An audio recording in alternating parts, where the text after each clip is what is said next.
Hello?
Hello?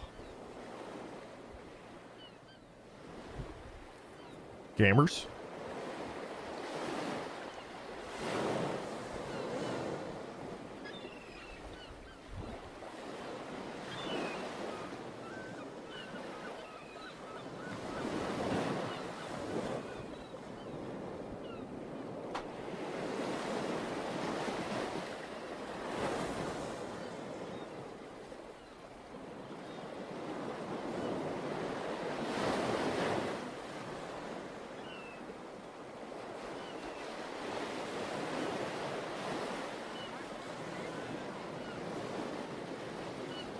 Dozer, Uncraze, Just Tony, Nerf Lucio, Steb, Soul Spark, Santa, Actual Couch. Thankful for the resubs. So chat, I apologize for not coming back to my nap. Or after my nap on Sunday. I in fact slept for 72 hours. Exactly 72. No more, no less.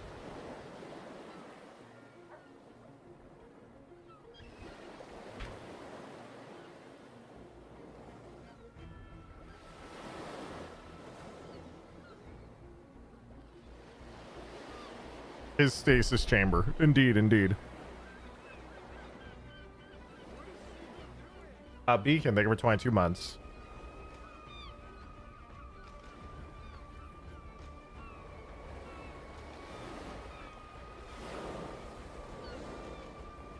A 3-day respawn time? Indeed, indeed. And to be honest, I've been trying to move my days off from Thursday, Friday to Monday, Tuesdays because Deadlock patches always come out on Thursdays and I want to play them.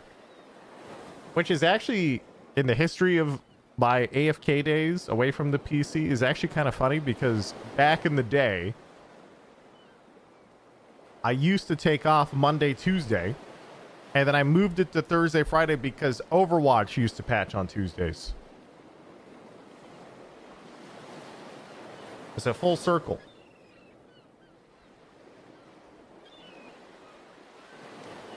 Back in the day, boomer. Yep. Back in my day. Well, in chat, we have about 2 hours of burn until the tournament starts. Deadlock fight night number, I think it's 4 at this point. By a bunch of our old Overwatch friends. Oh yeah, also, another ranked update happened. Ranked history. I played 7 games and I'm still ascended 6. We went 5 and 2. Unlucky. So I need to play more games. So what is this one? It says I played 12 games. 1, 2, 3, 4. So I went 8 and 4 the first time. And now I am 5 and 2. So not a bad win rate. But I just need to play more games now to actually get out of Ascendant into Eternus, I think. The problem is Ranked is never open. It's open later.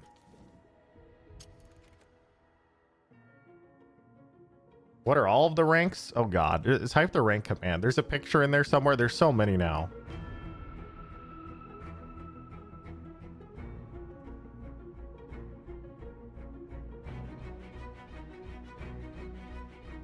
You have here, let's go over the full list here, guys.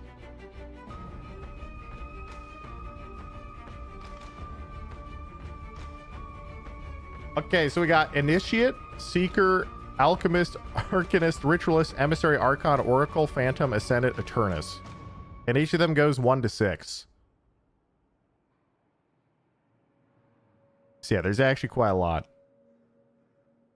There's 11 buckets with 6 sub buckets. Yeah, there's like a shit ton. Honestly, I do like the Phantom icon a lot. I wish I could have that, but as like Eternus or Ascendant instead. I could also be the Intel GPU lineup. They already have Alchemist and soon Battle Mage.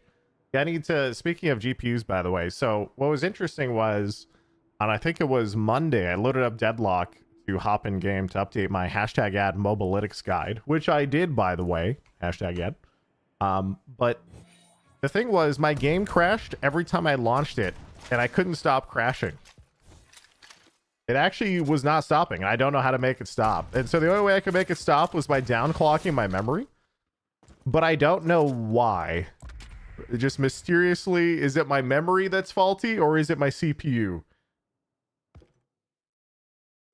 And so I realized what it was. I think what happened was I updated my BIOS to prevent my CPU from melting about 2 weeks ago. And I think I forgot to change from the default timings that was on XMP1 to XMP2. And so I think maybe some of the motherboards changes were messing with it. Because technically there's 2 different XMP profiles. One is from the motherboard, the other is from the manufacturer. But I did that and it still is crashing. So I just... They were 3600, I think, CL16 timings, and so I just lowered it. I was like, all right, well, we got to make this. Let's make this shit stable. Put that shit to 3200. So we'll see what happens. Surely nothing bad will happen.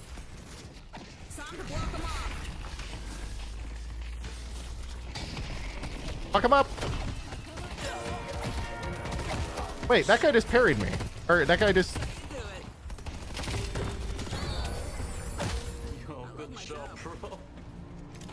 Holy shit, we're back. Let's go. Just need a breather. We're sitting here. So wait a minute. The Ivy punched me through parry. Did you guys see that? She punched me through my parry and it actually worked.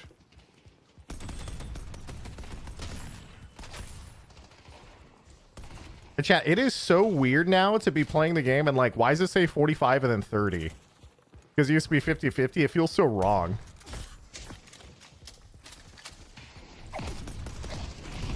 This is our battlefield.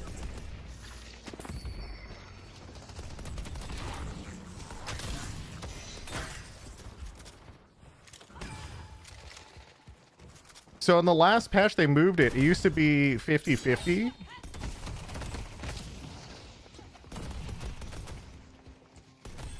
Plus 40. Easy game.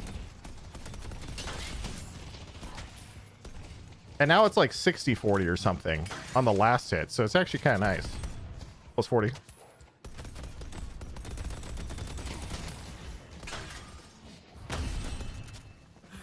let's take a look at those. The 7 mid station here. Huh? Am I your full HP? Fucking Yeah, regen OP. bro. Yeah, it's broken, man.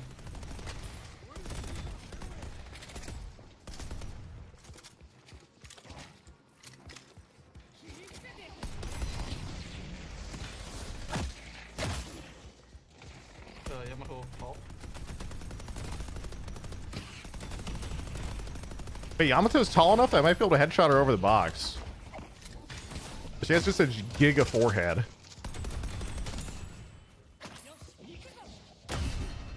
Cutting them off.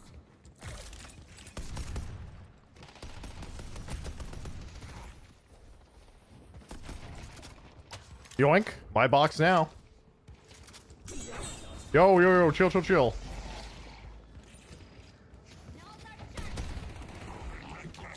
Defenses are up. Throwing down a heel. Damn, my turret's bugged out on the other side. Unlucky. There's no reason for us to fight here. Back to the wave we go. God, the Yamato's actually one I want to kill. Kill!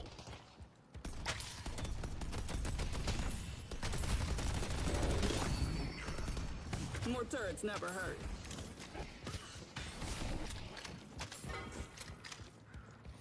Alright, buddy, give him hell. Not a wall. Hot Ivy.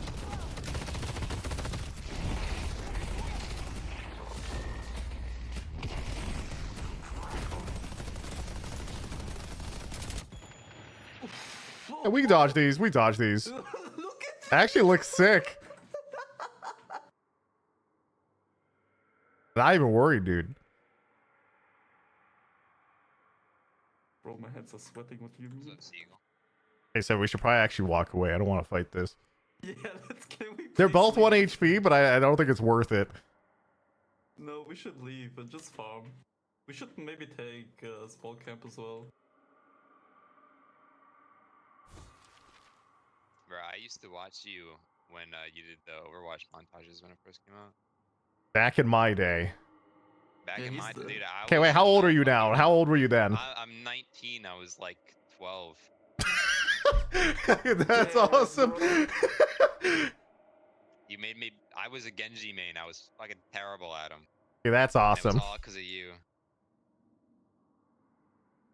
I blame you for my elo hell. It's all your fault. I'm sorry. I don't know if John is coming back.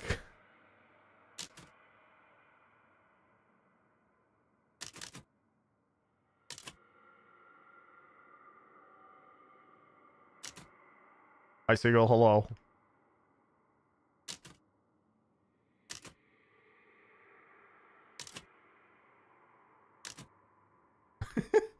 I think it's called Power Slash, but close enough. Also, what's up, Mr. Flats?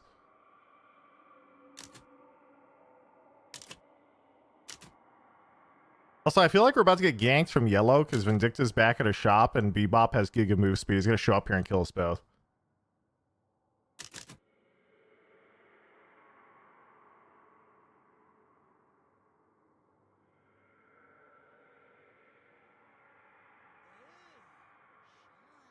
Well, no one knows if this guy's coming back, chat. I kept 2K. I think for 3 months. Oh yeah, dude. Also, so remember when I was saying at the start of this game, my game was crashing all the time? The other fucked up thing, chat, I didn't realize this because I've never had a game that crashes where you try to immediately relaunch it. Steam doesn't let you launch the game again.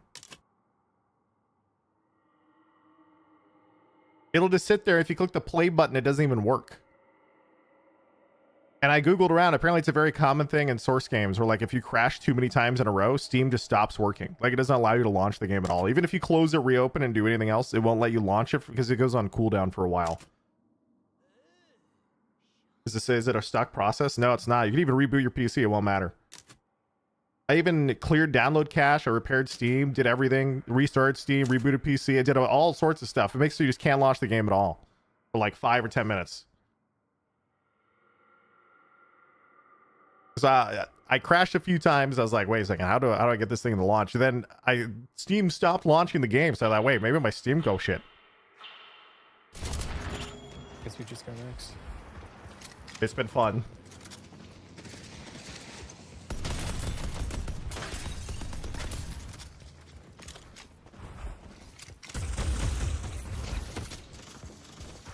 I think the dynamo was coming anyways. True. Ooh.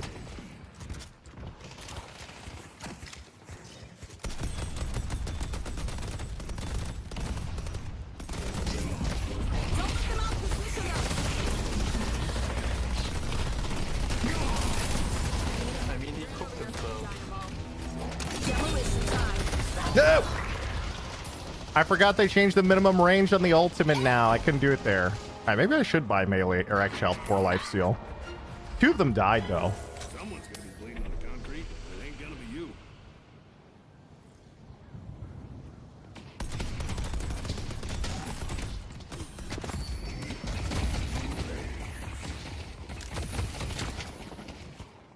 Alright, 7's here. Now we push wave. Hello.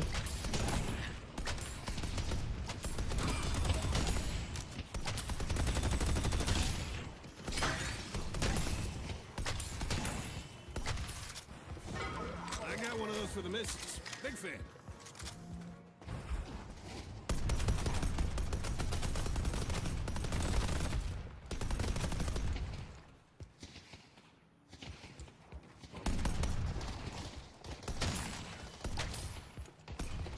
Pew, pew, pew.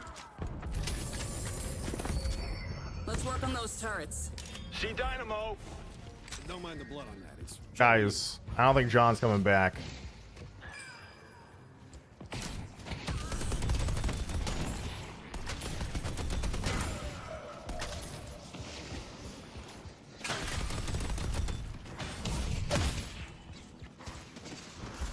Yo, was that a meaty Vindicta? Oh my god, it's Tanner. From high school.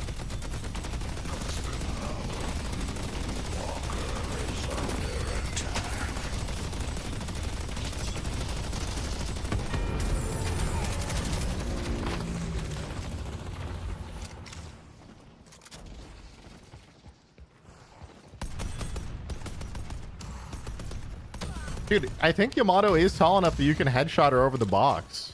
Stay 2 steps ahead of death, my friend.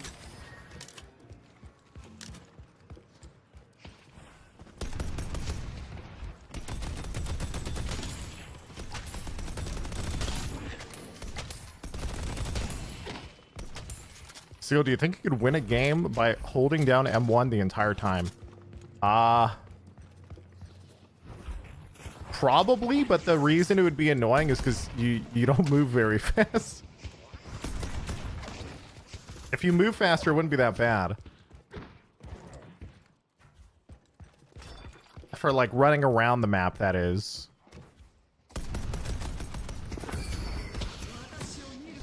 We're not going today.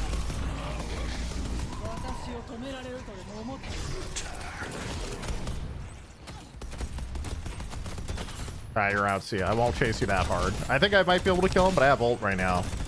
I gotta do my camps, guys. I got my 9 to 5. But trust me, I'm a math magician. Thank you for the tier 1 sub. Actually, wait, you're just mathematician. Never mind, see ya. Goodbye. For your memory issue, check the event viewer logs, get the memory address, figure out if the memory leak causing the crash. Oh, what I should probably do, to be honest, is actually just do mem tests or something. We'd probably be big chillin'. It might just be that my memory is just bad at the normal speeds, because I've had memory sticks in the past where like maybe you buy high-speed RAM, and then it's unstable at the rated speed, so you just end up lowering it slightly, and it's usually okay. Oh.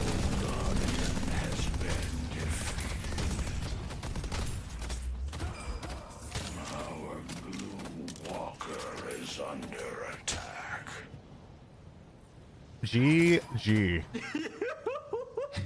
The melee Mendigo goes hard, bro. GG. Guys, I think we can still win this though, to be honest. Oh yeah, we totally could. GG. We can, but everyone's gonna leave. I'll leave too. Bye. Abandoned with penalty. What do you mean it's not safe to leave?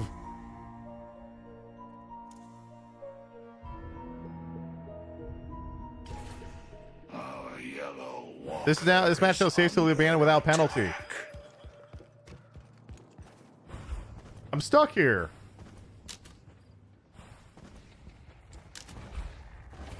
Who needs to be patched up?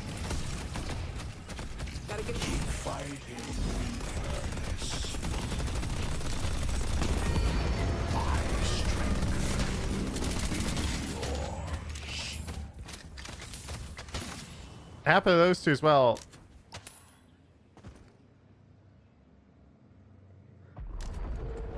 Your boss has arrived. Just give it one quick minute. Here, let's see if we can get this Taken an base race quick. Yoink. Hey, someone did it at this camp. walker is under attack. When is Seagull's 10-year anniversary? My 9-year anniversary of streaming is basically tomorrow. That's a day that Claimed. things changed over here in my life. 9 years ago, when I was a wee lad. need more firepower. Going hot.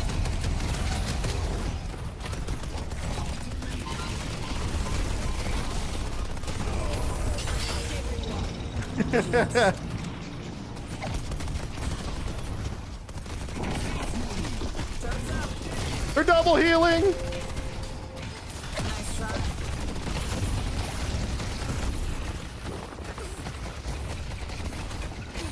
I will not be stopped. Chase him. Pleasure working with you. I haven't cared for parrying me. Come back here.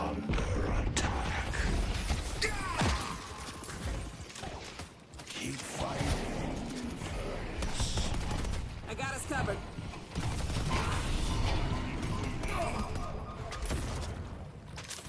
You will learn to respect me. All right, well, enemies down. right, now they're all leaving. I guess this is it. This is the end. Turrets online. Wait, why are we even pushing? We don't remember. Okay. Do you guys remember before rank came out, people used to hope the enemy team disconnected and then they would finish the game like this because they were hoping that they would get higher MMR when ranked came out. And honestly, they were actually right. That's exactly how it worked.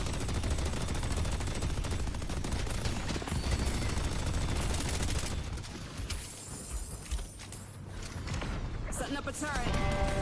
They only have one shrine left. Our purple guardian has been destroyed.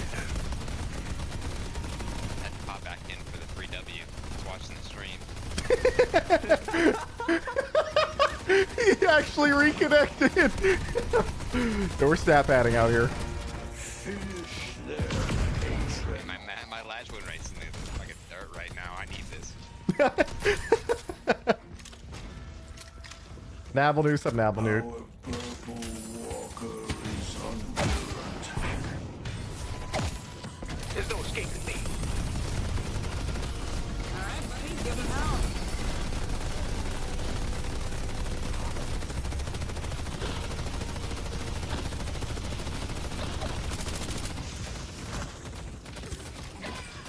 Hey, wait, I can punch this. The ritual is complete. Are you not using the new health bars today? Oh, you have to plug in the command every time you launch unless you put in your config. I forgot what it was. It was like bars, find health bars, find Citadel health. It's like new. I don't think it's health bars enabled because that's just basic health bars. What is it called? Oh, it's unit status. Sure, we'll use it. Why not?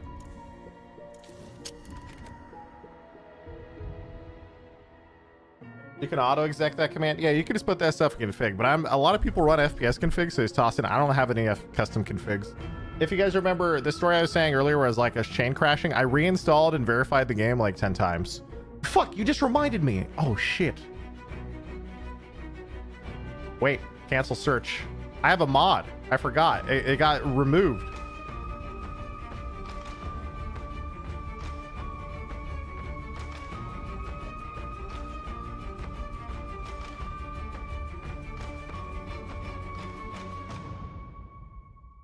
Alright, give me a sec. Give me a sec. I gotta do a quick change. Quick change.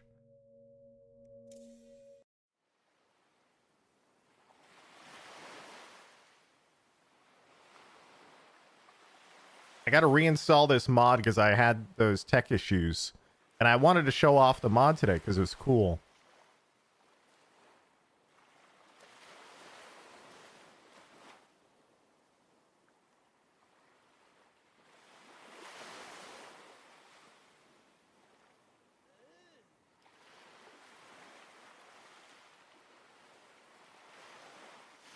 Okay, I think it should only take me a second. I'm almost done.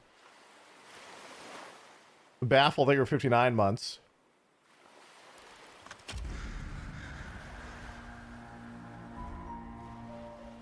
Praise Big Booty Viscous. What rank did you get yesterday? It's still exactly the same. Nothing has changed. I only played 7 games.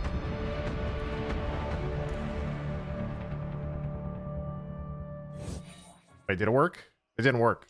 Wait, I gotta oh shit, I forgot to put in one more file. One sec.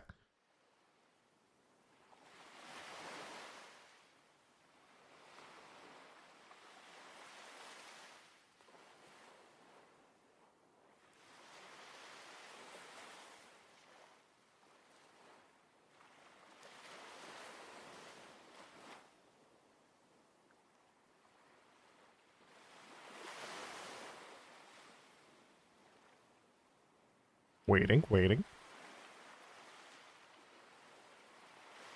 Wait, the files are there though.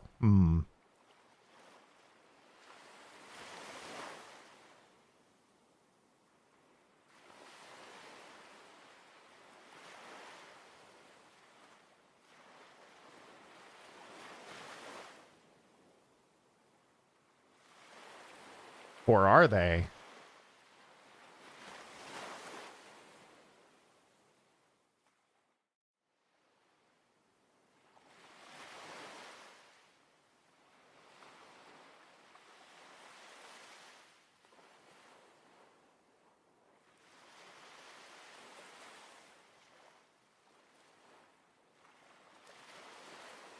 Okay, now we relaunch and see if it works.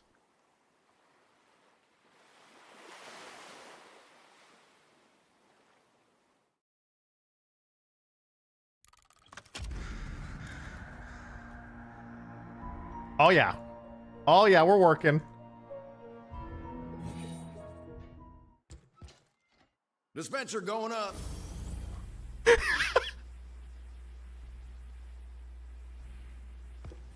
Building a sentry. Let's fucking go, boys.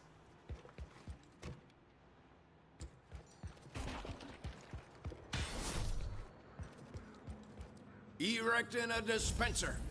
I'm back. Sentry going up. It doesn't have the shoot it sound, but it's still funny.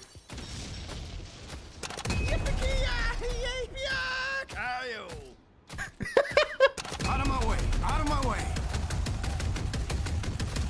Building a sentry.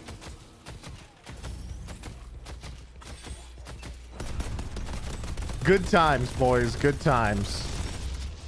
We're back. So, client-side mods like this, at the current stage where the Deadlock is, as far as I know, it has been okayed by Yoshi and the devs in Discord. At least until people start, you know, they're getting too silly with it probably, but it's all client-side, doesn't affect anyone else. It affects literally nothing. It's just fun. Is the wall changed? I don't think so. Time to block 'em Yeah, off. wall's exactly the same.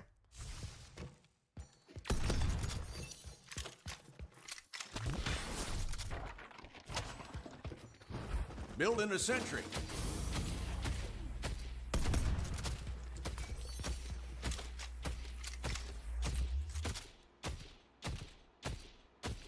Actually does have a different sound. It's just so quiet in between the other sound of the hit sound. Sentry going up. You get bigger sentries levels up? Nah, I think it's trying to keep it exactly the same. Because the turrets themselves are so small, if you made it big, it would not match the in-game.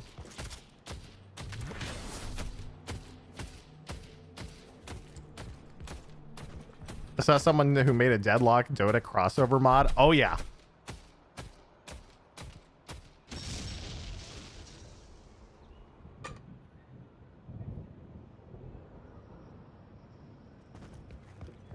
There's tons of mods like that, to be honest. Building a sentry.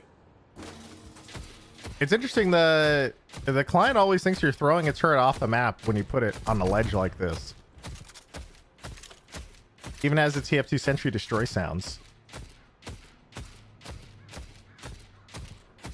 Waiting, waiting.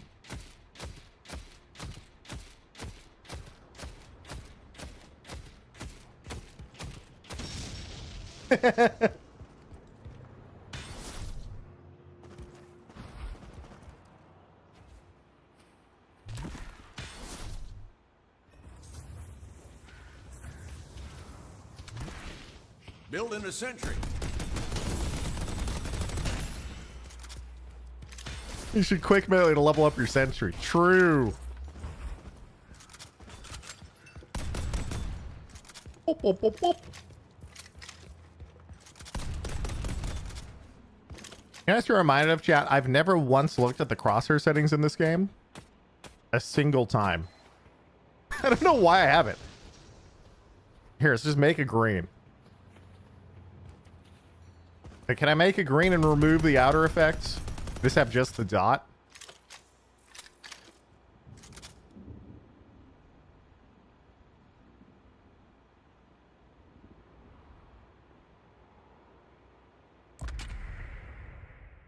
I guess it's these I'd have to mess with. I've literally never messed with it. It's wild as nobody cares about crosshairs for this game at all. Lol, there's such a big deal in CS mod. No, I got Shiv. It's over. Well, the interesting thing is, Switch with me, Rafe. here, why not? A knife Shiv, huh? Updated a week ago. Are people still playing knife Shiv or not? Bailey Shiv, lead Shiv, also updated. Okay. I'm not fucking. The Deathy's playing half and half. But fuck it. We'll try knife Shiv for funsies. Deadlock's Ivy. That's pretty terrible too. I just Cool, fucking- I'm stuck in this. It won't let me leave. Almost Kenty fuckers. I literally cannot escape. Okay, there it goes. I don't even have an enemy. Oh no, he's doing some rat shit. You have to never hit mind. top left. Okay, okay.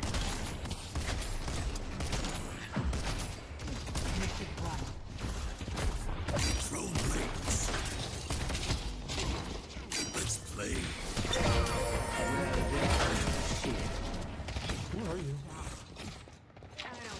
That happens to me too. What? So what causes it? I went to the top left to find it, but it like didn't work. The fuck? I'm getting the gankeritoed. It's the skill that does it? Oh, okay.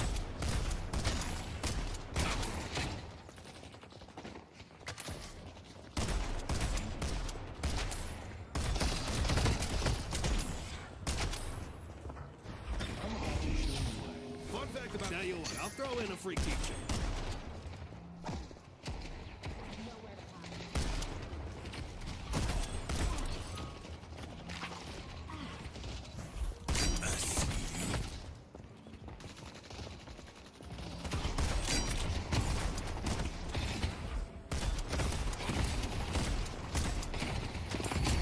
I missed. Bebop's missing.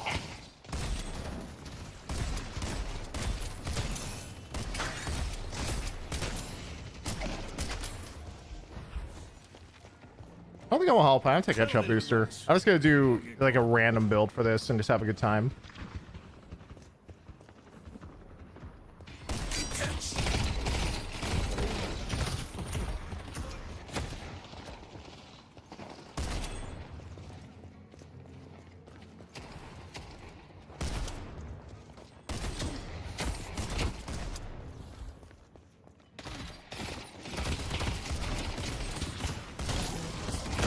That hit me? Take 'em. Blades out. Oh shit, he actually hit on me. What a nice guy. It was way too nice of him. I was just gonna get regen in a sec.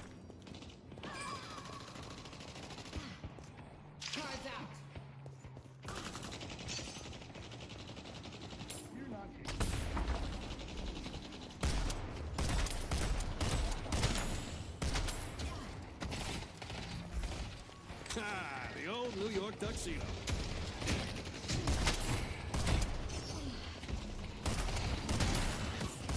Softening 'em up. Nice, Javis.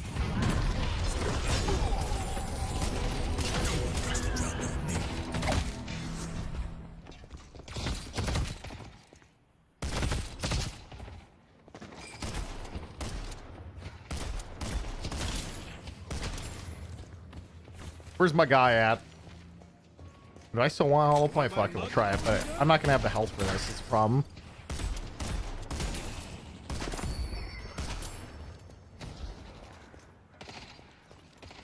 Knife out. Sure, would you read the Sunday changes? No.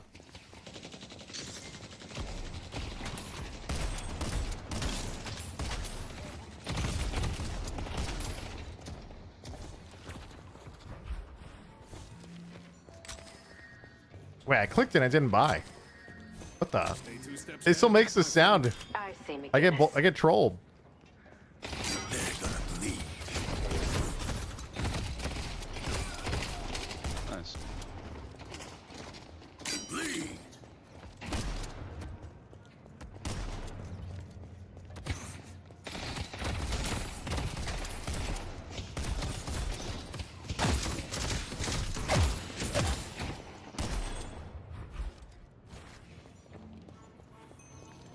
Boop, boop, boop, boop. God, medic rounds is so OP on Shiv shotgun characters.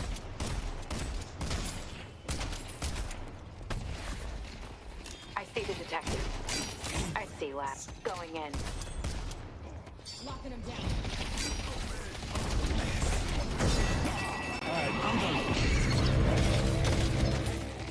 Out of their league. Stinking 'em. Don't let up. Hit the knife, boys.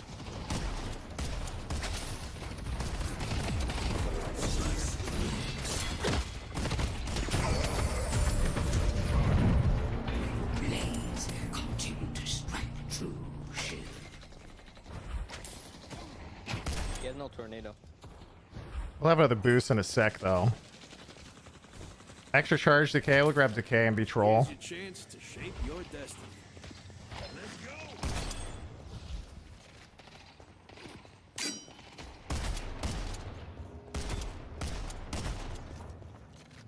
go. Shiv moment. Yeah, Shiv can kind of all in pretty hard.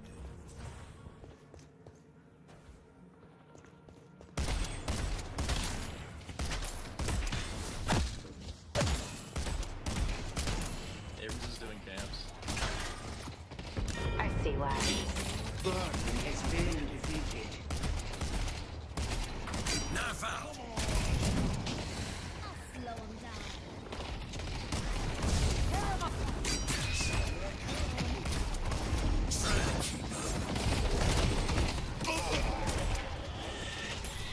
Good work, Ray.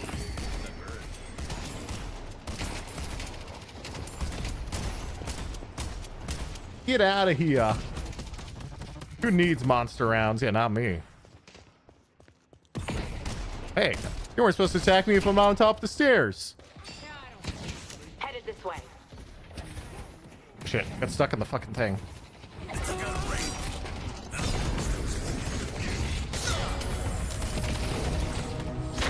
I'll be stacking bodies all night.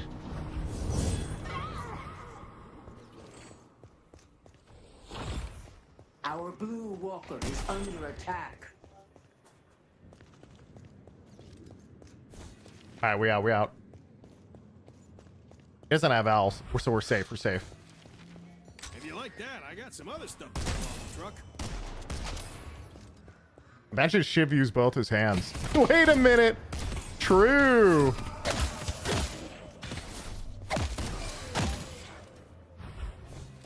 The Soul Shredder kinetic dash? Sure.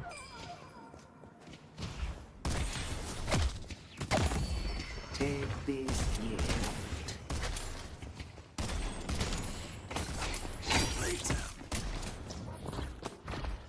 Finding a better angle. We're gonna boost back to spawn because he's gonna have owl soon, and if he kills me with owl, I'm gonna be really sad. Have fun. Don't get dead.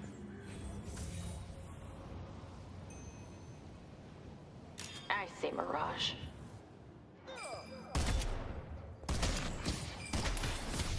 Megan's pretty weak too. I have bomb. Never mind, she's dead. I think we swap.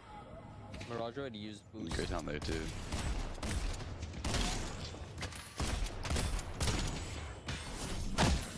Boom, boom, boom, boom.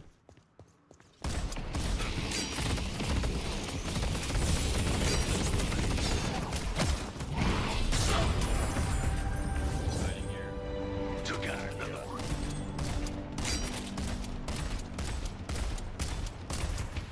I can die one. We're dead.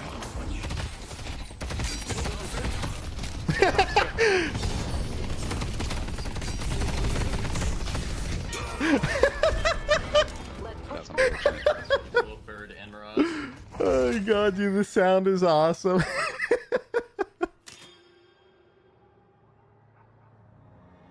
Why do they love your lane so much? I don't know. Why am I getting chain gangs? Where? And a boost to go back either. Is Shiv hero? Yeah, but I don't have rage now, so I can't just like all in this guy and blow him up, unfortunately. Fly in.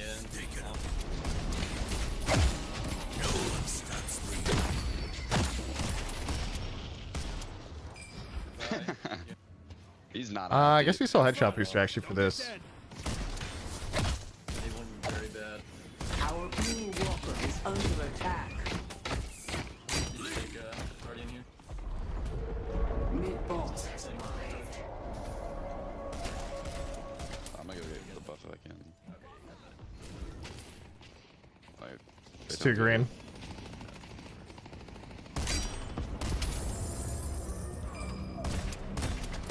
grab some of my jungles. I haven't really got them. Bring your enemies low.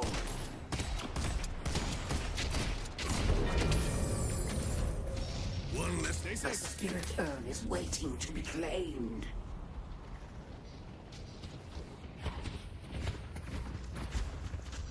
already.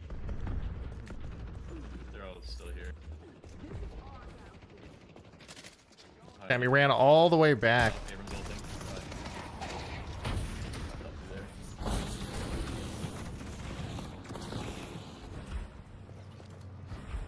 Oh, like what, 4 here?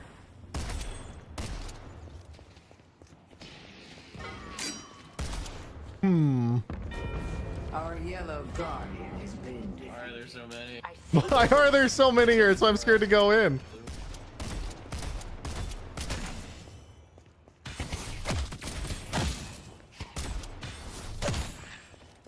our yellow walker.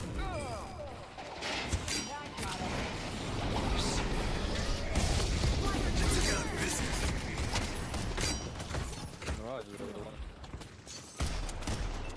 I mean, they're weak, but it's 2v4. I don't think we can do it. If I had like resets on my ult maybe by now.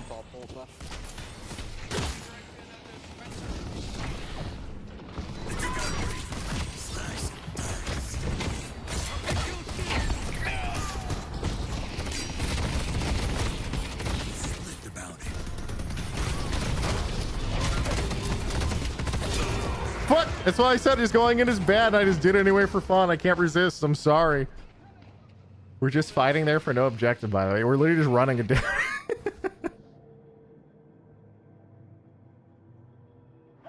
Where did you get that mod? The modder himself sent it to me. He's been in chat. It's one of the modders from the Discord. I think there's quite a few of them from the official Discord who do modding stuff. So I really need that ult to be, or that bleed to be max. If I went in one creep later and I had max bleed, maybe I would have killed somebody. I'm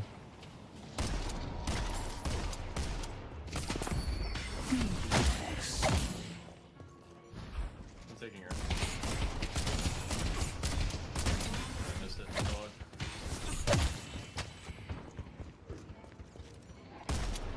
-1. Debuff.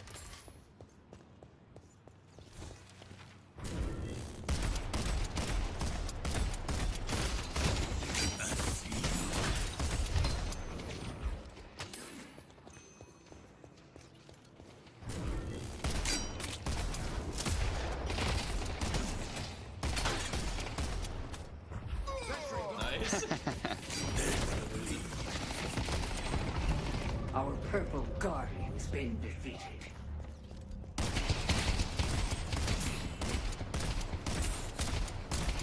They're gonna bleed.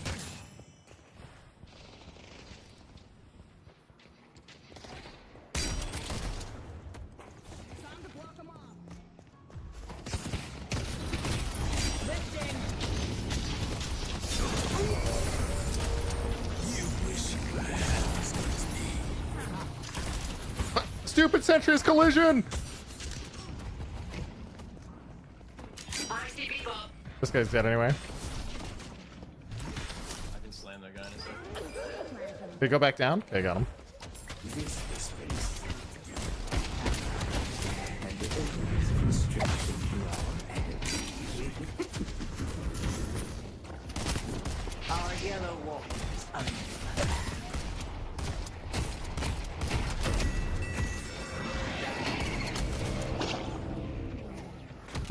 Can we help him? I think we can help him. There's too many. He's viscous anyway, doesn't even need us, yeah. You have deserting taste. The way he's killing people. Wait, what the fuck? How'd I get an assist for that across? I guess I did put a bleed stack on him. I don't have barrier, so I don't have the bug.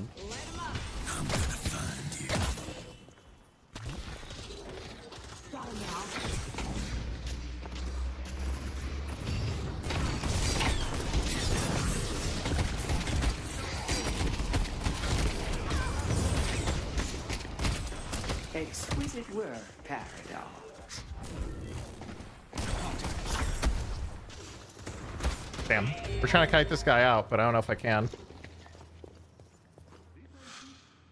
We're all around you guys. Head, let's push blue. The spirit urn is waiting to be claimed. They've taken an objective. We're out!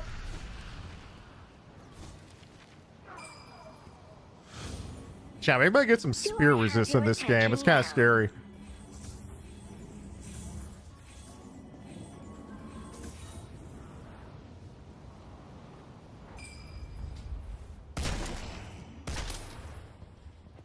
Also, I've been only fighting this entire game. My souls are terrible. I have 12k in 16 minutes with 6 kills because all I've done is fight people for fun.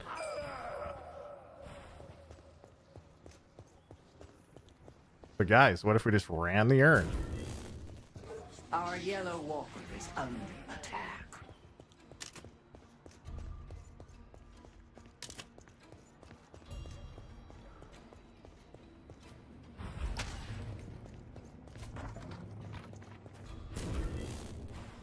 We'll just run on over. What can go wrong? Hey, he's pushing out purple.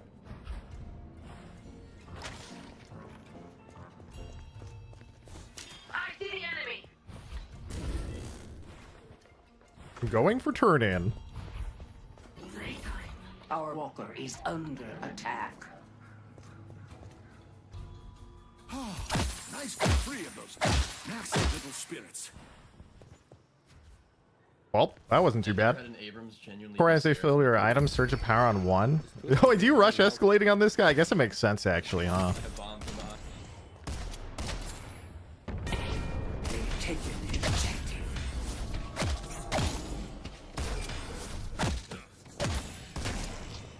I see the enemy. The new. They took out Wraith. Was it weak? Impressive as always.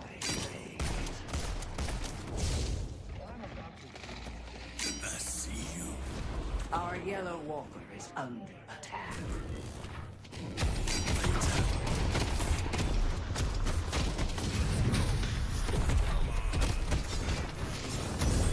He died. Still gotta find me. Lay it down. they hard chase me so much. Fuck. If I have enduring speed there, I think I live. Still mostly gun damage. Oh, I guess it's just Abrams. Somewhere, oh, you left. Just Oh wait, they're all going gun. Except for this guy. I think he's going support. Do I pick up an early bolt armor or do I just spam recharge? We spam recharge. Who needs armor where we're going?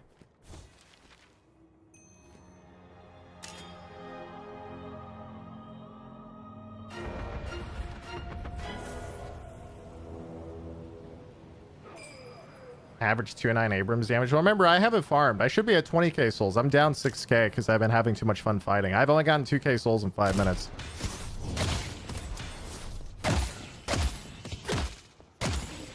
Your passion gives freely. I see your girl. Three on blue. I'm going in.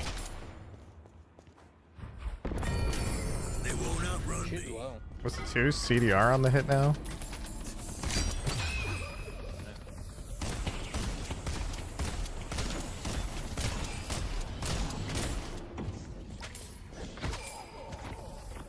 Does he have Mystic Slow actually, or is that just slowing bullets? Huh. Hey, Viscous is around. I just don't want to fight after fighting the whole game, just being kind of rolled. So wait a minute. Surprise, why doesn't he get the 8% incoming damage deferred? I guess it doesn't matter that much, just deferred, but still kind of nice.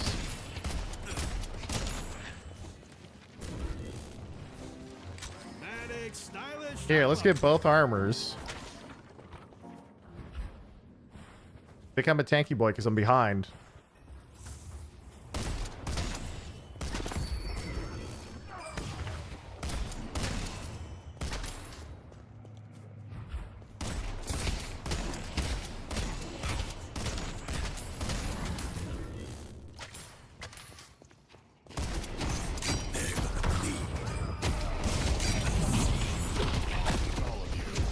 Let's play.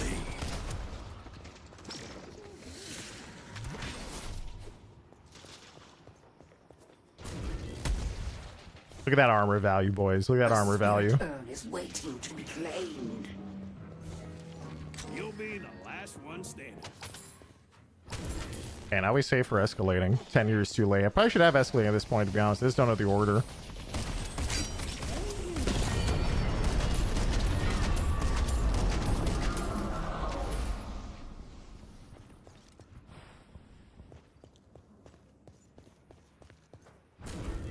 Be a Colossus and tank everything. True.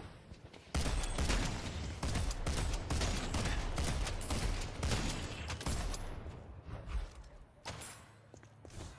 other one is debuff reducer could be nice. They do have a lot of CC. Cooldown reduction. Many things out here.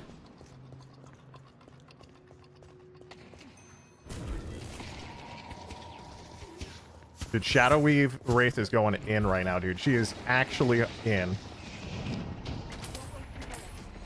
The spirit earth is waiting to be made.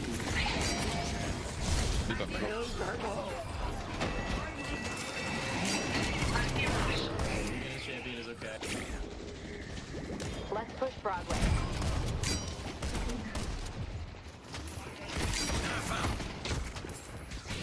I want to go all in. This feels bad. We're all like 1 HP.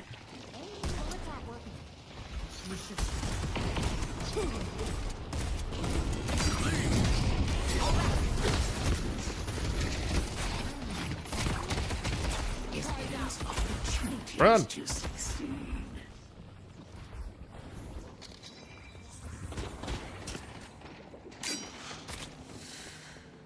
And with the fadeaway dagger mo out, it's like, peace. I guess I need escalating to do actual damage at this point in the There's no game. way that works. Our blue walker is under attack.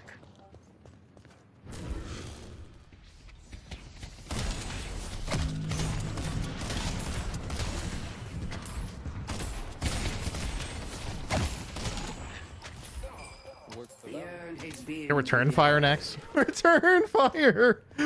Oh god, dude. It does actually sound fun. It's like, let's see what the team's up to. I think he's dead, boys.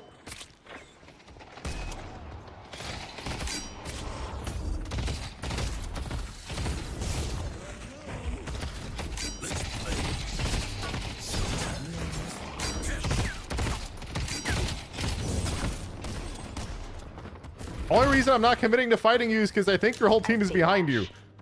I don't want... Hey, you died. Nice.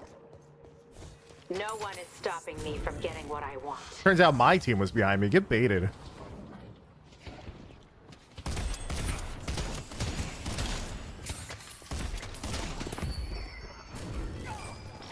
Thanks, team.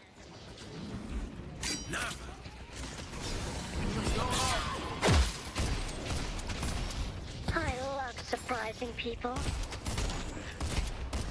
Let's go mid. Let's go mid.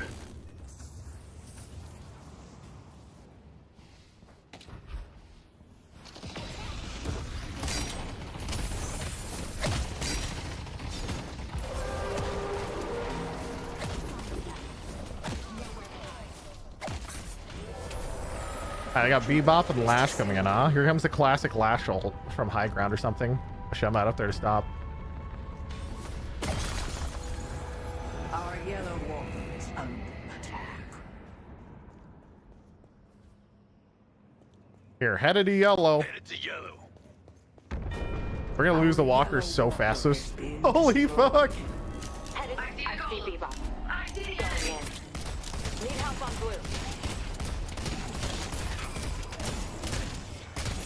Hey guys, really, I just wanted to push this lane out because that way, hopefully I get escalating off this. Then we can win the game. We're already winning the game, but it's different, you know?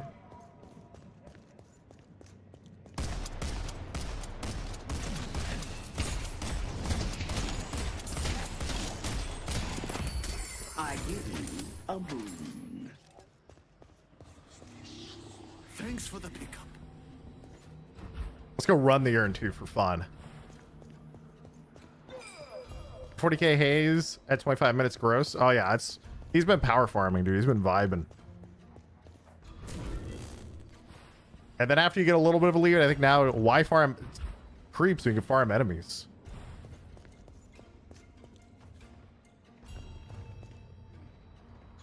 I knew I could count on you. Time to buy the best.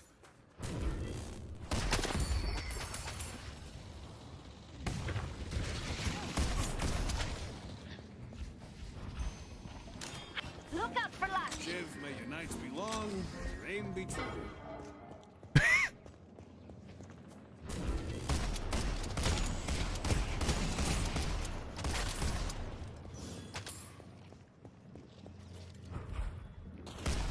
It's kind of crazy. The rage disappears so fast now from just like shooting creeps. Ready for showtime. I'm going in. Let's push blue. Last time I played, Shiv would have been, God, I don't even know, like Release or something, where he was just completely busted.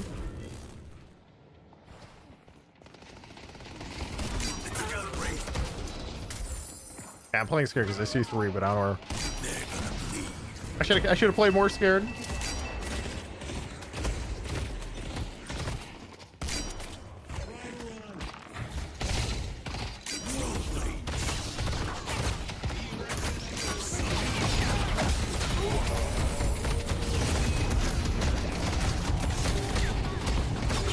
I'll get the trade.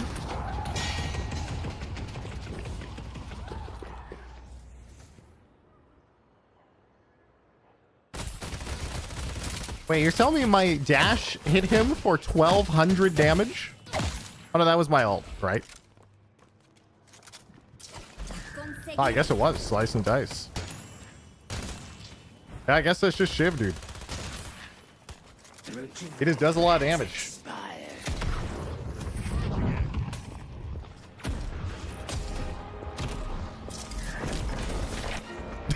That Ivy's having way too much fun.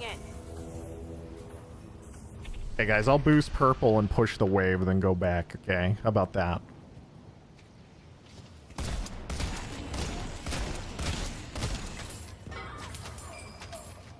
Now let's boost all the way over to the lads. Not that they need me, I think, but hey, we'll be there. I should have probably boosted blue actually and save Haze.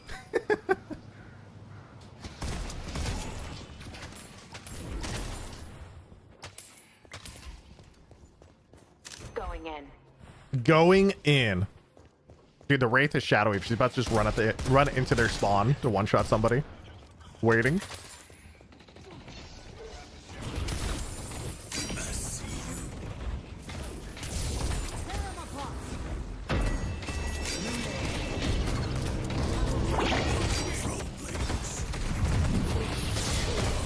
Oh no, I'm behind the enemy spawn. I'm dead. Bye. I got my one. I got my one. You did get your one, baby. You did get your one. This game is so shit, dude.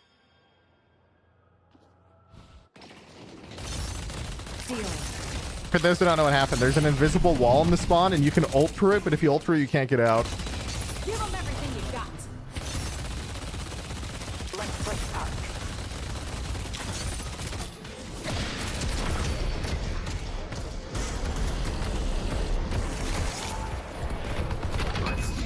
Goodbye, Wraith. Or not. Shadow Weave, stealth. Oh, we got slowing hex. Yeah, now you're dead. Oh, just kidding. He's wraithing. Holy fuck. Look at him wraith. See ya.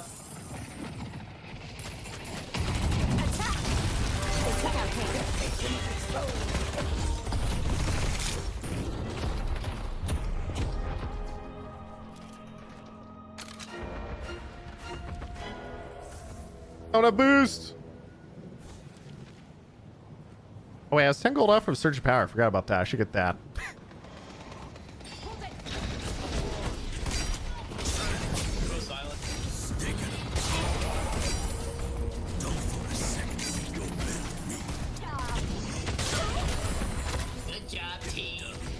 I'm fucking shivering. God, I attack so slow. I'm going in. Your patron's exposed.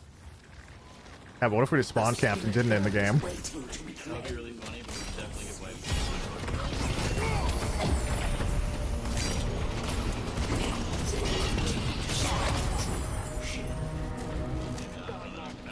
Side has your number. Pew pew pew pew pew pew pew pew. Finish their Patreon.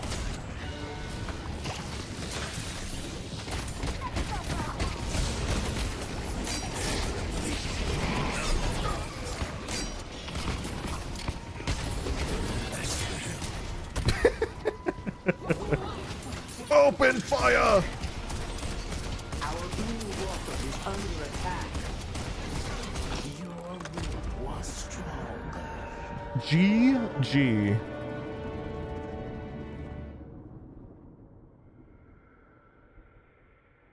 Where's the bald Shiv skin? Okay, if I find a bald Shiv mod, I'm in. Like, I'm down. Also, I got carried that game. God damn. Look at the Wraith, dude. Feels good.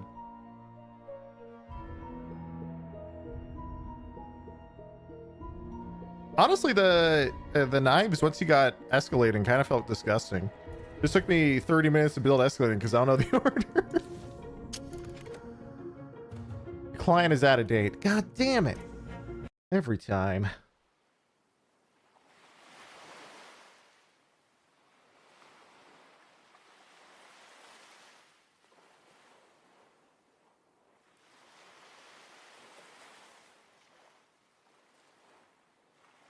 Stop updating the damn game.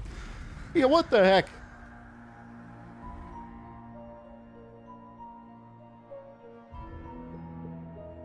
Honestly, my favorite part about getting mad at there being too many game updates is that there's probably a Counter-Strike 2 or TF2 player in chat.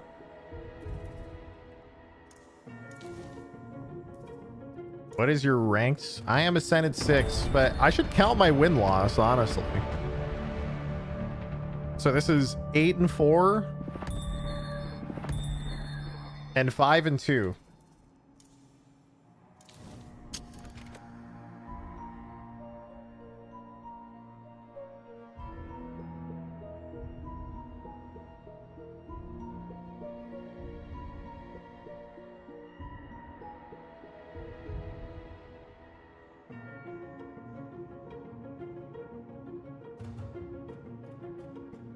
Boom, boom, boom, boom.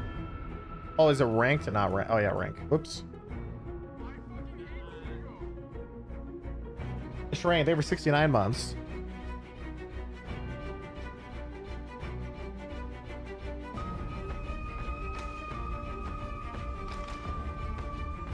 Ashamed ass sick streamer. That is unironically me. I'm just a filthy ass sick streamer. 13-6, we can do math, boys. True.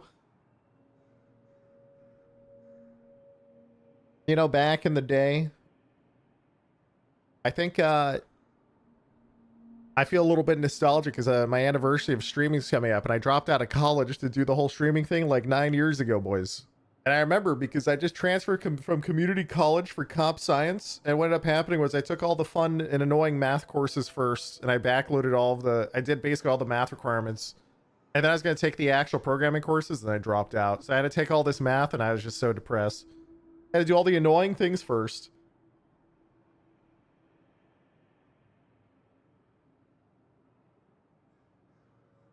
Nerd? Yep. Just a nerd. Now I remember nothing of it in terms of math.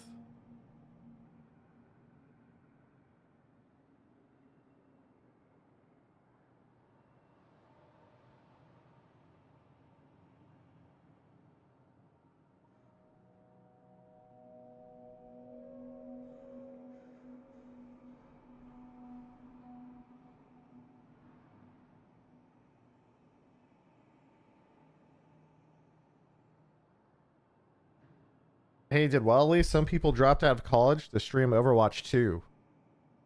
Okay, I don't know if that many people did that for Overwatch 2. That's a little bit different. The second game, that's a lot harder to justify. Well, I mean, hey, if you have an audience doing it, you can do whatever you want in life.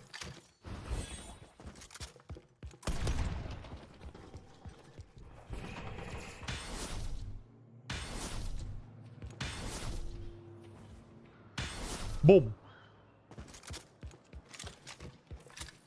Should I drop out and be a full-time Deadlock degen? Sure. What can go wrong?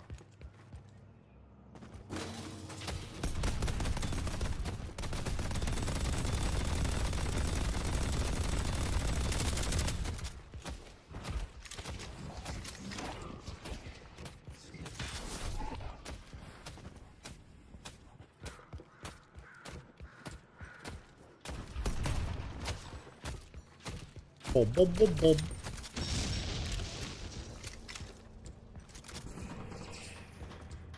Sentry going up. Erecting a dispenser. I like how buggy the lighting is on the dispenser model as it spins.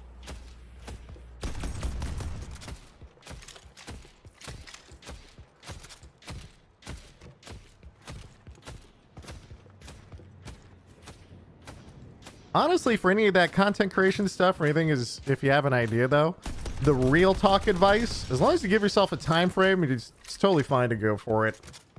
Like when I went originally for my plan to do Overwatch, it was just I built up an audience in Overwatch 1 beta. I had like 500 viewers. I was like, oh, I should just do this for a year and see where it goes. So where people fuck up is after the 1 year, they don't have like a solid, what will I do if it doesn't hit this? Or 6 months or whatever. And then that's where they fuck up their lives. Because then they get sucked in, dude. How old were you? I was the young age of 40.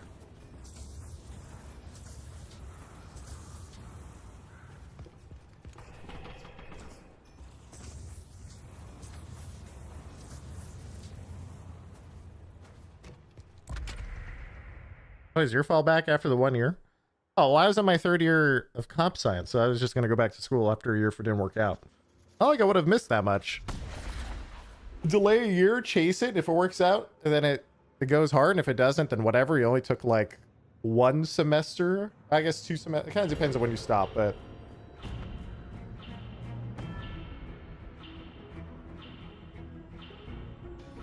So for me, it was just, you know, a whole lot of upside, not a lot of potential downside. No matter what, you just delay by 1 year. It's not a huge deal in your life.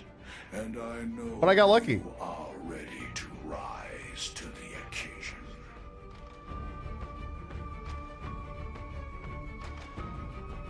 Boom, boom, boom, boom. Guys, we're against a Mo and Krill. We're AFK.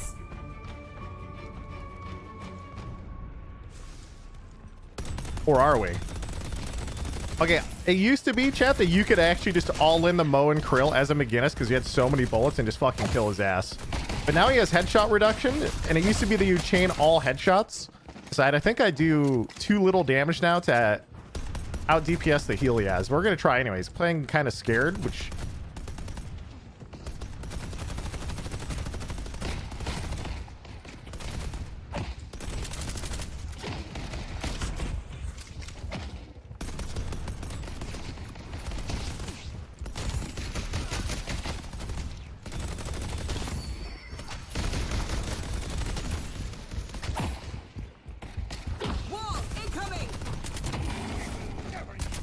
Hey, he's just gonna heal and run away. I don't know. With the headshot damage change, I don't know if I could easily kill him. I might be able to just save bullets, wait for him to go on and the heal and blow him up. Okay, nope, not anymore. Bye.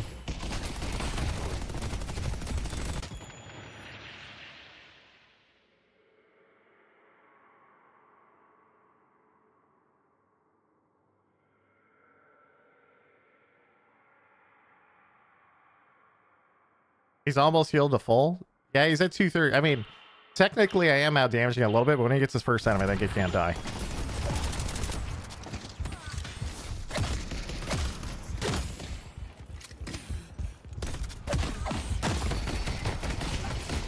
Yeah, now he has disarm too. Yeah, we can't kill him now.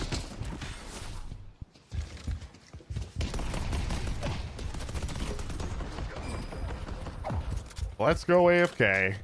You basically have to hope that he's dumb enough to all in without disarming or anything else before he buys items or gets disarmed so you can overwhelm his healing. That's it. Wait, I actually stole 2 of them.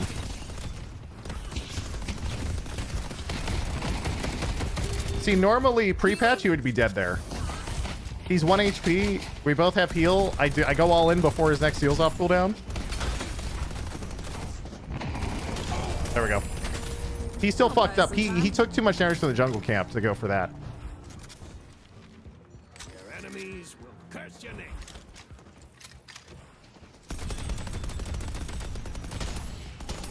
Oh yeah.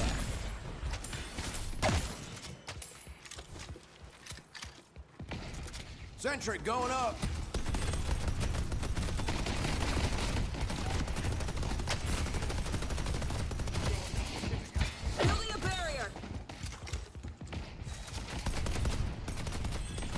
He didn't kill the turret. The turret's actually gonna roll him. What the fuck's he doing? Oh my god, what are you doing, bro? You didn't kill me though.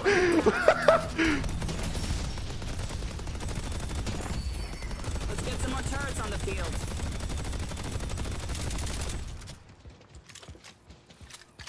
Building a sentry. We don't do that much damage to the tower, so I'm just gonna kill wave instead. Dispenser going up.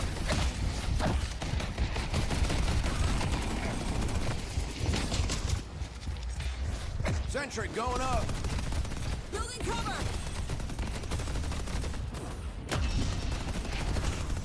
His burrow, right? I don't think he knows he could all in me right now. Probably kill me.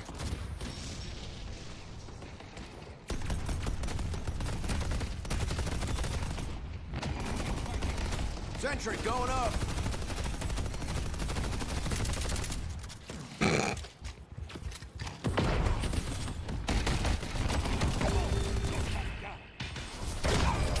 I have resist, you don't. Brilliance is an example to us all, McGinnis. Heels out.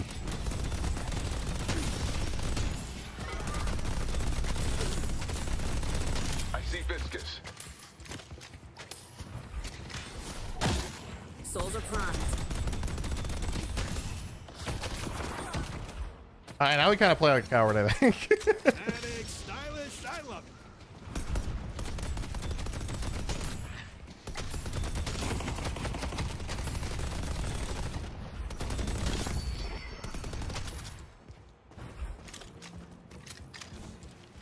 It's brutal out there, huh? I do have melee charge though. So you have big bonus ammo. Building a sentry. Good night, Irene.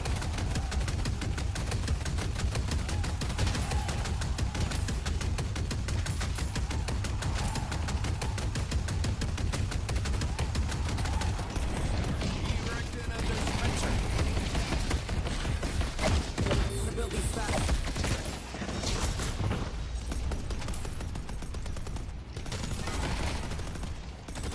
Life steal check. Bullet life steal, let's go. God, I love my job. Holy sons of these bastards.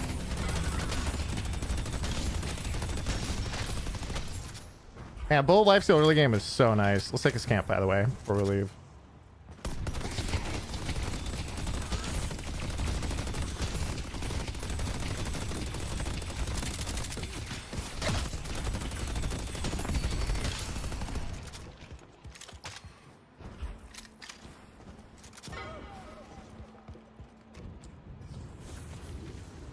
I grab all these. Could grab Decay if you really wanted to troll him right now, but I think that might be actually too fucked up.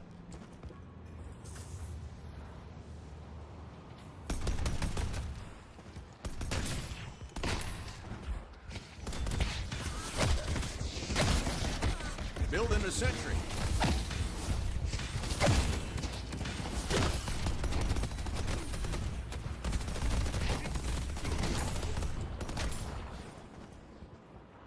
I mean, do I just sit here and try to take the walker for fun? Even though it has Giga Resist and just not help my teammates?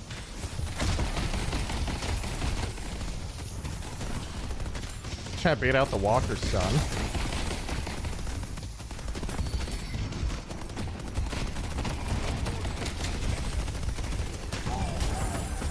Oh, this is toxic. Get used to it. This is gonna be happening all night.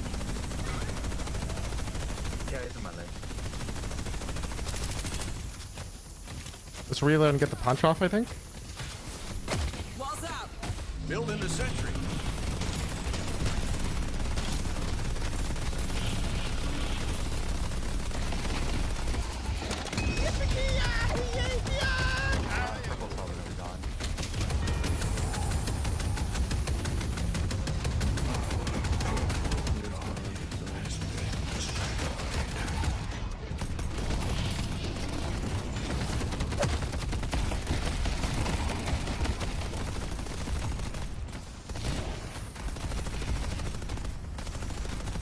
turret might kill him. It did! If you don't hit my turrets yet, you're gonna real soon. Where's this guy's teammates? I don't know. They're abandoning him to his fate out here. It's fucked up.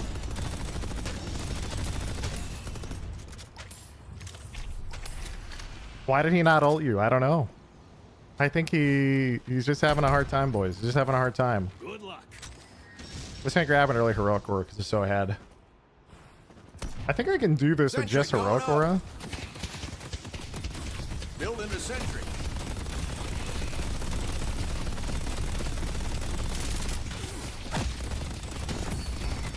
Oh, I forgot to upgrade. I forgot I didn't have my upgrade. This will actually be really slow. Sentry going up.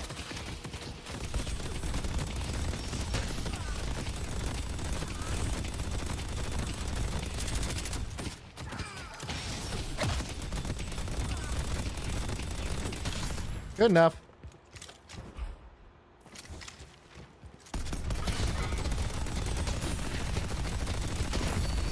My power is your power. Build into Sentry. Build into Sentry.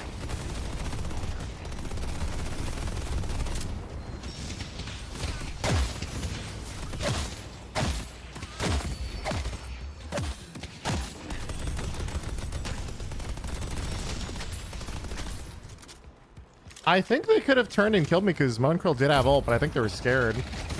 Oh, okay. Sentry going up. Your boss has arrived.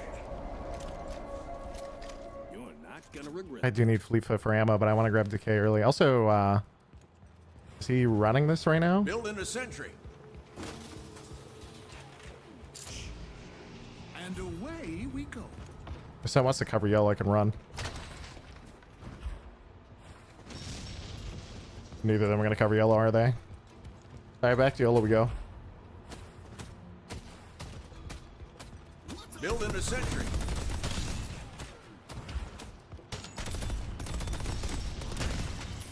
Sentry going up. Hey, Ern, where you going? Come back.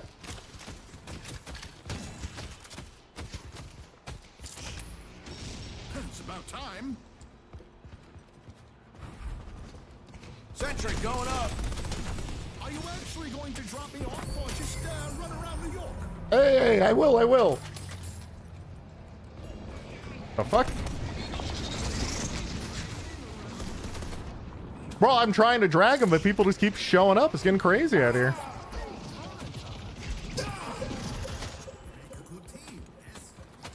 Pleasure working with you. Remember, it does damage now. Yeah, but it's only after like 2 minutes or something. So I'm going to give up. Man, I'm going to give up my tower for this. Oh, well. I could have killed him again. Well, an Urn might be worth more than a kill, isn't it, at this stage in the game? Also, the +1 point is actually kind of nice, too.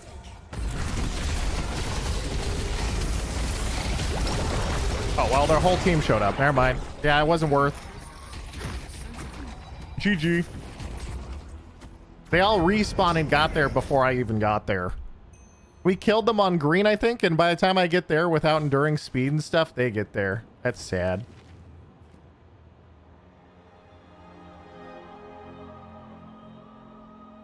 Alright, well, because I did that, now the Moe and Krill who went 0-6 is now within 2k souls of me because I died to the enemy team.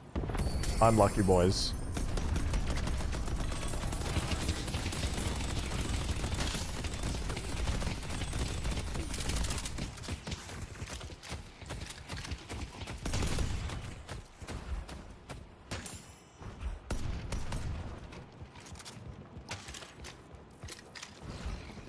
Build into Sentry. Bacon, bacon. Free blue.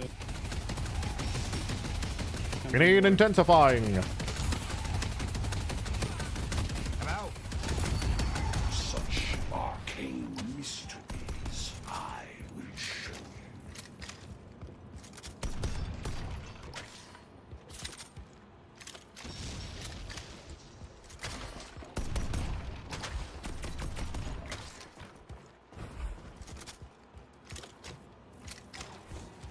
Tell you what, I'll throw in a free keychain.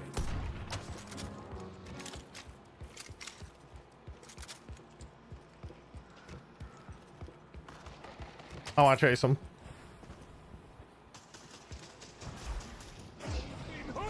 Sentry going up. Block them up. We got each other's backs. Bro, he's just hard. He's just gone. He literally is just like, nope.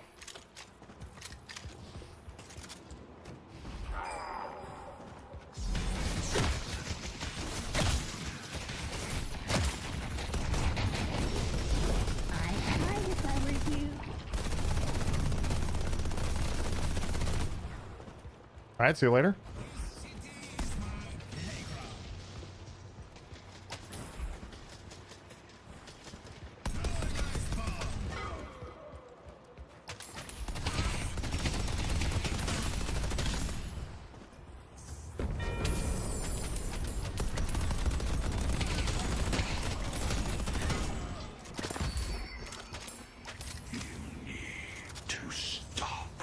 It's too greedy for one wave. Actually, a boost back. Is it worth the boost? Definitely not. Is it fun to boost? Yes. Build into Sentry.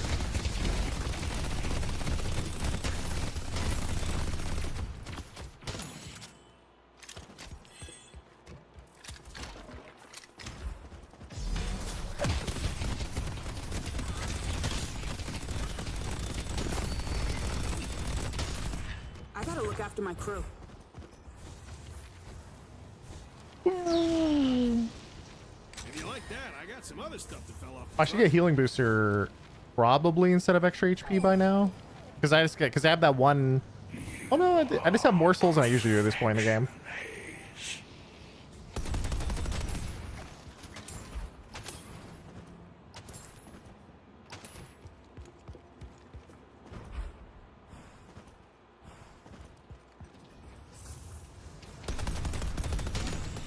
The spirit urn is waiting to be claimed. Ah yes, the urn. Who will claim such a thing?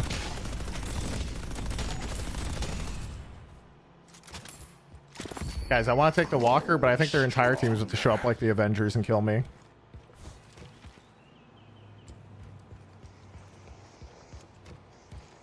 Let's see if we can steal CS. Yoink! I see gigawatt. Build into Sentry.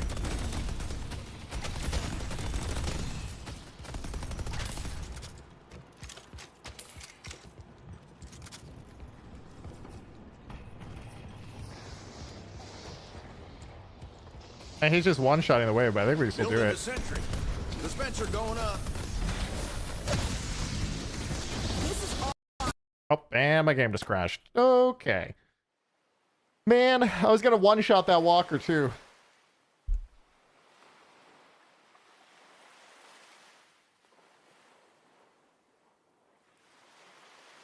I think my CPU is officially cooked, boys.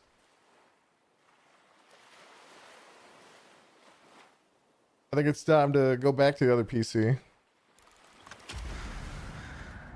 Damn. I literally just I dropped down both turrets. I got the amp. I have heroic aura. I have a almost fully stacked intensifying.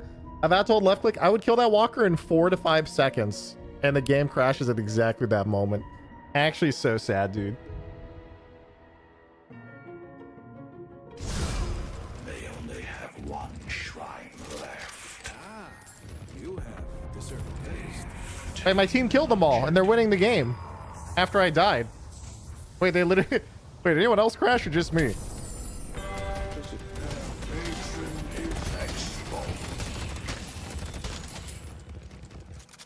Oh shit, Seagull. Open a wall on someone. Bro, I've been watching you for years. Yeah. Hello.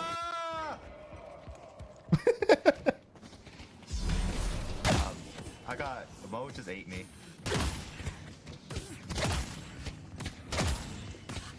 In the club. Dude, it's actually crazy. Chat, see the amount of people like, holy shit, it's him. Like, actually crazy. Appreciates fine craftsmanship.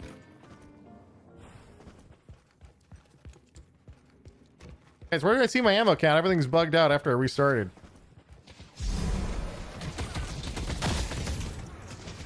Dispenser going up. My gun doesn't even make an animation right now for reconnecting.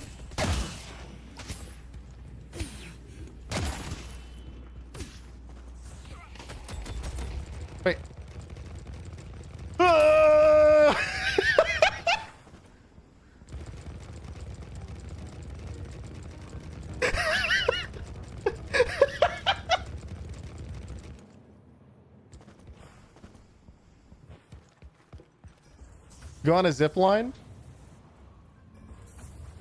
It's normal on a zip line. If I ADS, the game just like it's like a new challenger approaches visual effects. Maybe try ulting will fix it. This thing ain't on autopilot, son. Sentry going up. Erecting a Wait, did fix it actually. Good call. Good call. Sentry.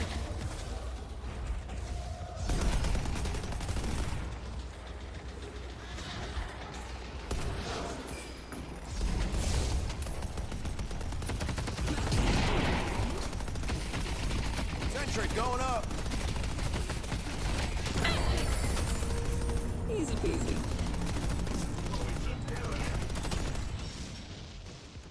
They'll fix in a couple minutes. Okay, okay.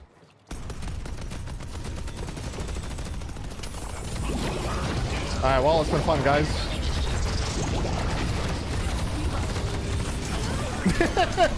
That's a lot of ults.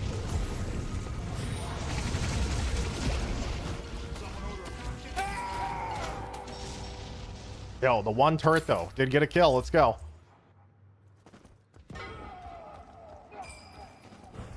Come, friends. There's another 700 bag right there. Nice. Don't tell me what to do. Cash money! You're not my dad.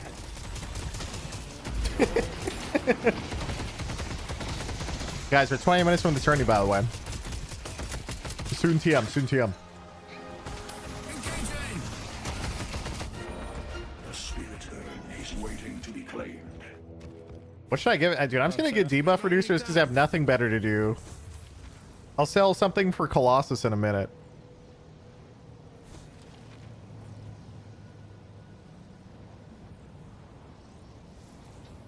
It's got too many slots. We took out both shrines. Sentry going up.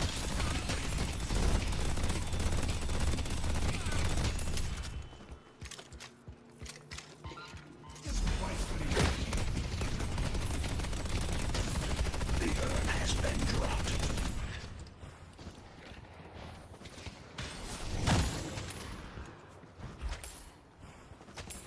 I really enjoy Seagull spectates. True. Seagull spectates is a good word for it too. I need to might yoink that.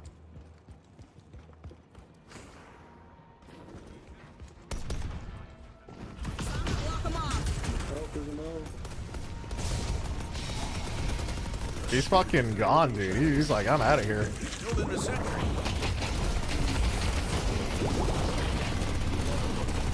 Stop healing them all.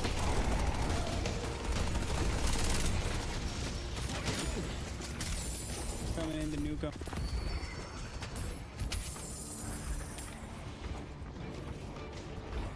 Sentry going up. All right, a flea foot and a pop. Double ammo. The sentry going up. Damn you, support builds. Sentry going up.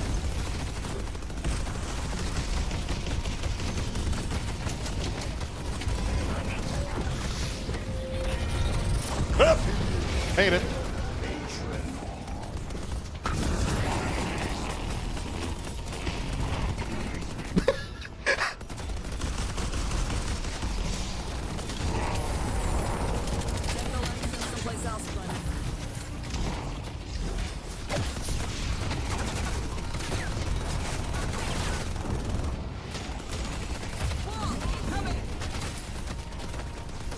Sentry going up.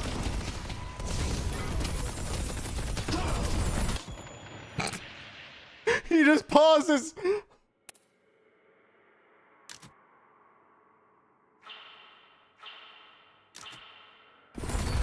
You're in over your head, Dynamo. Melee him, bro.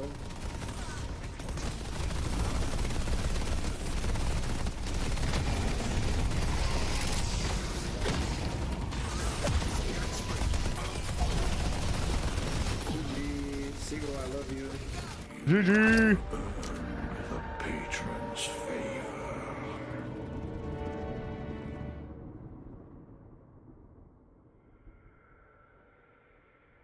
Man, how fast we take that guy's walker. That poor Mo and Krill, man. Do you know if anybody can do a watch party of Fight Night? Probably. I don't think they really care, but can ask. I think the only thing they would ask is that, like, if they have a sponsor segment, don't, like, just swap away from it, because that's how they pay for everything. Oh, life feels pretty good.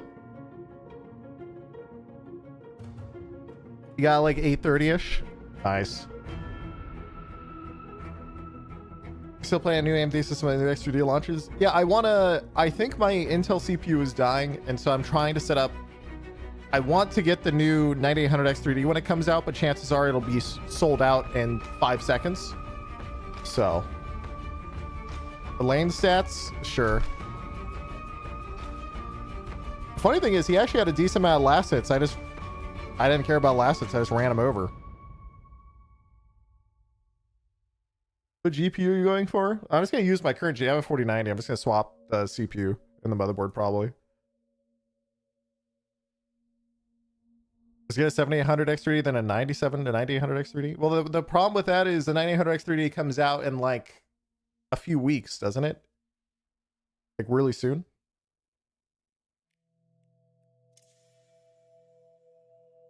I'll take your old parts, thanks. My old Intel CPU is melted. It just crashes nonstop. But both are AM5. Well, yeah, but like, why buy 2 CPUs if you're gonna upgrade it in 5 days? You just wait 5 days.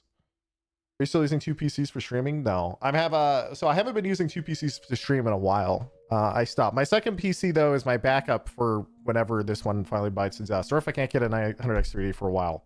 That's my plan. My streaming PC is my old gaming PC, and I get my old streaming PC to my dad. It's like a hand-me-down system of electronics in my family where I just slowly give out all of them to my family. Oh, hey, live now ranked. Oh, this must be EU ranked as live, huh?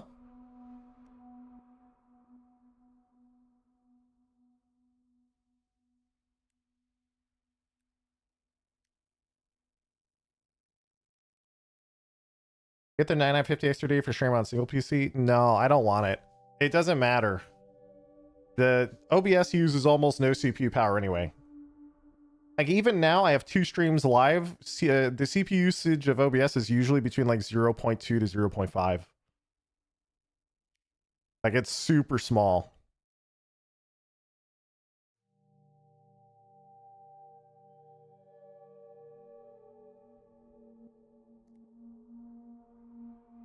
It actually tells you the region. Oh, it does. EU. Yeah, it does. Oh, I didn't even see that. I didn't even notice.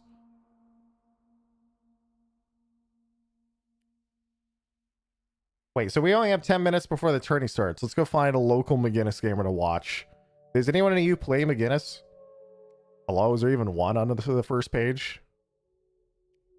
There's not a single one. No one in Europe likes it, huh?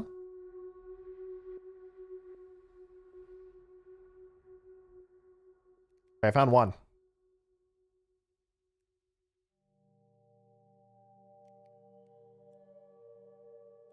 Okay, I moved pages. Now he's top left.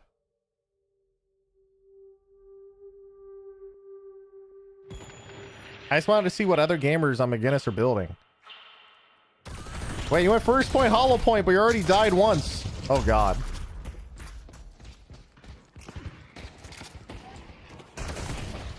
Okay, I'm going to be honest, chat. I think hollow point as an early item is the biggest bait in this game. It says when you're above 60% health, you do more damage. But the chances of you being above 60% health when you actually are fighting the enemy and are trying to actively kill them is so low. In lane. After lane, I think it's a lot more common. But in the laning phase, I think it's kind of scuffed. And 22% is even that high. I mean, 22 is actually pretty nice. It is actually a significant amount of damage. It's just hard to have it. It's only good for the spirit shield. Who's in this guy's layout? Mirage, Viscous? Yeah, but if you care about it, why would you build it for spirit shield when you could just buy... Swing by anytime. How I look at it is I always just get basic mag early game, and then if you really care about healing, just get restorative shot or something. Because this does decent damage anyway. It helps on Kelvin after because you can heal yourself with the grenade. Yeah, I think on it makes sense, but on self-healer, especially like McGinnis stuff, but I'm not a fan of it early in lane most of the time. I always get it as like one of my last items. I just don't like items where if I end up actually needing it in a 1v1 early game where it really matters, because if you think about it, this person has no gun items at all, right? 22% of their damage, which is the bulk of their damage of 28, is going to disappear when they start fighting. That I just hate. I hate that feeling. Occupied for 4 months.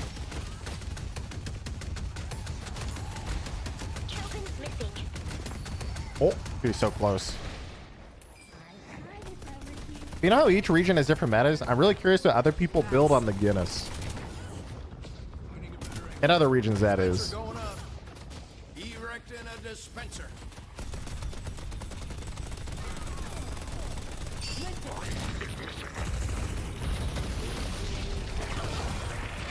Rip.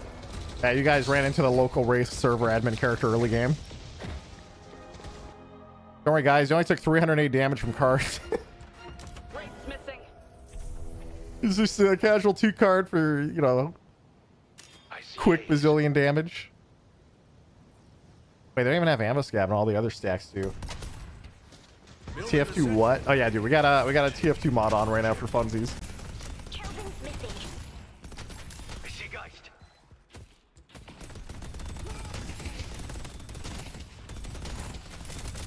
Wonder what's at the shop.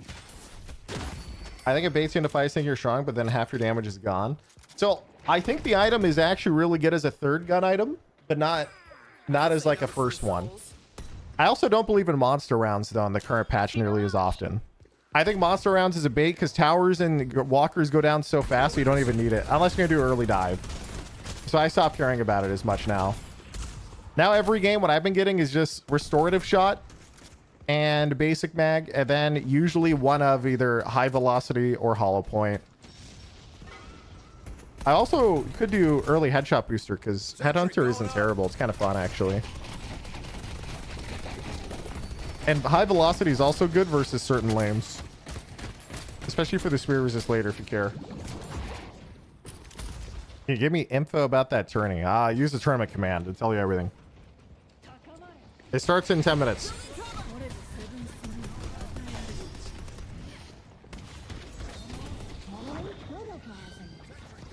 Which is why I'm just expecting a random Guinness in game. See what they build in the EU.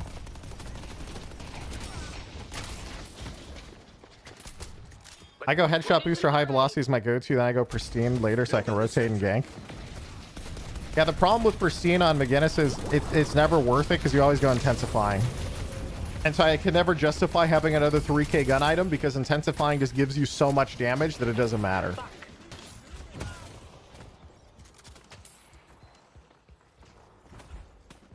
The other part of it that's also interesting is a lot of the time I don't think it's worth investing in McGinnis turrets. When McGinnis turrets, if you just max them early with one heroic aura, they do 180 DPS each. So what's the point in like building items and stuff when they already do 180 damage baseline each, and you can just build gun and your turrets do damage? It's kind of gross.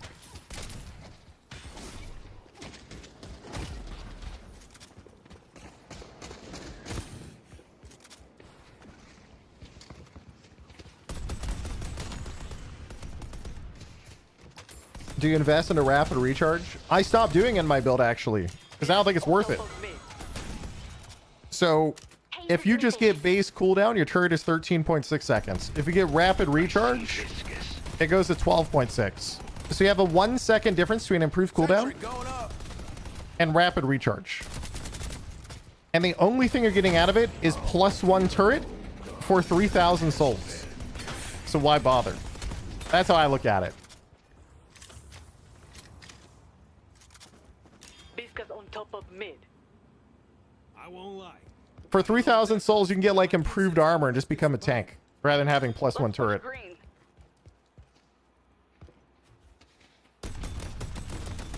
Can't you deploy him faster? You can, but it's not like a huge deal anymore because it's already pretty fast, at least to me. I just need tier 2 turrets for Hook to work on them. Yeah, but I max. So the build that I do now is I go gun McGinnis with early max into turrets with early heroic aura, and then I just go full gun. The baseline of turret damage is still like, okay. I should have looked at my damage last game to give you a comparison. I'm actually going to. So last game I did, let's see how much damage we did with turrets last game. The turrets are 20% of my damage, and I was hard running at people with 0 items.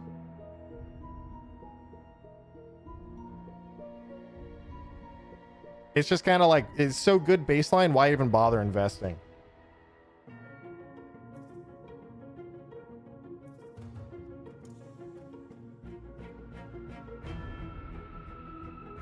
It's kind of weird to read this layout. I wish that we had like a different kind of maybe like horizontal layout where it's just like green and red, because I feel like it's harder to see the red and green. I don't know why in this type of setup.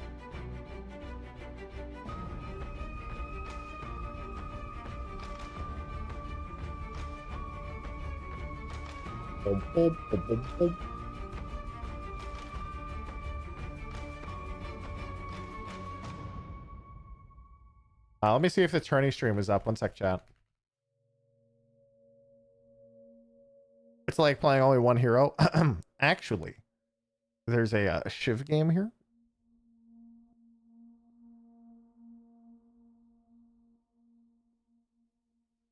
And these base bosses are Oh, they're doing a recap. Zed Fight Night number 3 EU recap. So last week... Okay, so before we get started, let me grab a couple things. Okay, so this is Deadlock Fight Night, chat. Essentially how it works is the champions from last week show up each week to defend their spot. They play in a best of 3 to hold their spot, and then 2 challengers play in a best of 1 to contest them. We run this, and as I say we as in a, not me, but rather we co-stream this every Wednesday at around this time. If you are at all interested, they do EU first, and then they do NA first. EU starts at 1 p.m. Pacific, and then I think it's about 3 or 4 hours usually. I think it's usually about 3 hours for EU to get done before NA starts. And so that is what we are co-streaming. Currently, this is about to start in a minute. They're running an EU recap of last week. So last week, if you guys have ever watched Mr. Fuck, who am I thinking of? Listic or Mr. Michaels, as I call him, or Michaels. Basically, they lost last week to Team PS, who is a giant name that I can't actually pronounce. So I just call them Team PS. And so Buff and Jories is actually mysteriously not playing this week. Maybe they're on cooldown. You missed the My Dong recap. Yeah, and last week there was a team called My Dong, and yes, we had fun saying that. But My Dong could just unfortunately not rise to the occasion, chat, and make it through to the finals.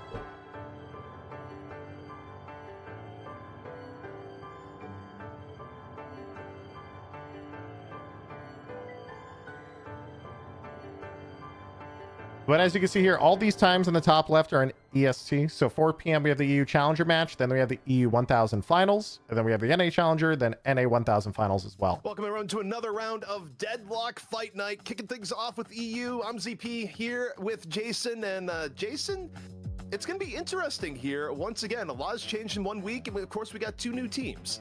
Oh man, obviously we have the patch change, which was massive, but we also did have last week if you missed it, or maybe you tuned in at the very end there of the recap. Buff Enjoyers falling to Scumbria, which was quite a surprise. However, Hydra Nation's still going to be going on strong with 3 wins back to back. The Hydration's team in NA is extremely strong, but because there were some massive changes, and we could EU has a lot of different contenders for the strongest team. Well, before we get super deep into that, if you're just tuning on in, this is the format we got for you here today and every day here at Deadlock Fight Night, and it's quite simple. We got 2 challenging teams every week. The winner of the teams in our challenging match go on to face our champion in a best of 3s. So you get 3 teams in each region, 3 in EU, 3 in NA, and as you mentioned, Jason, we've already seen some turnover where Scumbria came in hot last week and they took down the champions of Buff Enjoyers.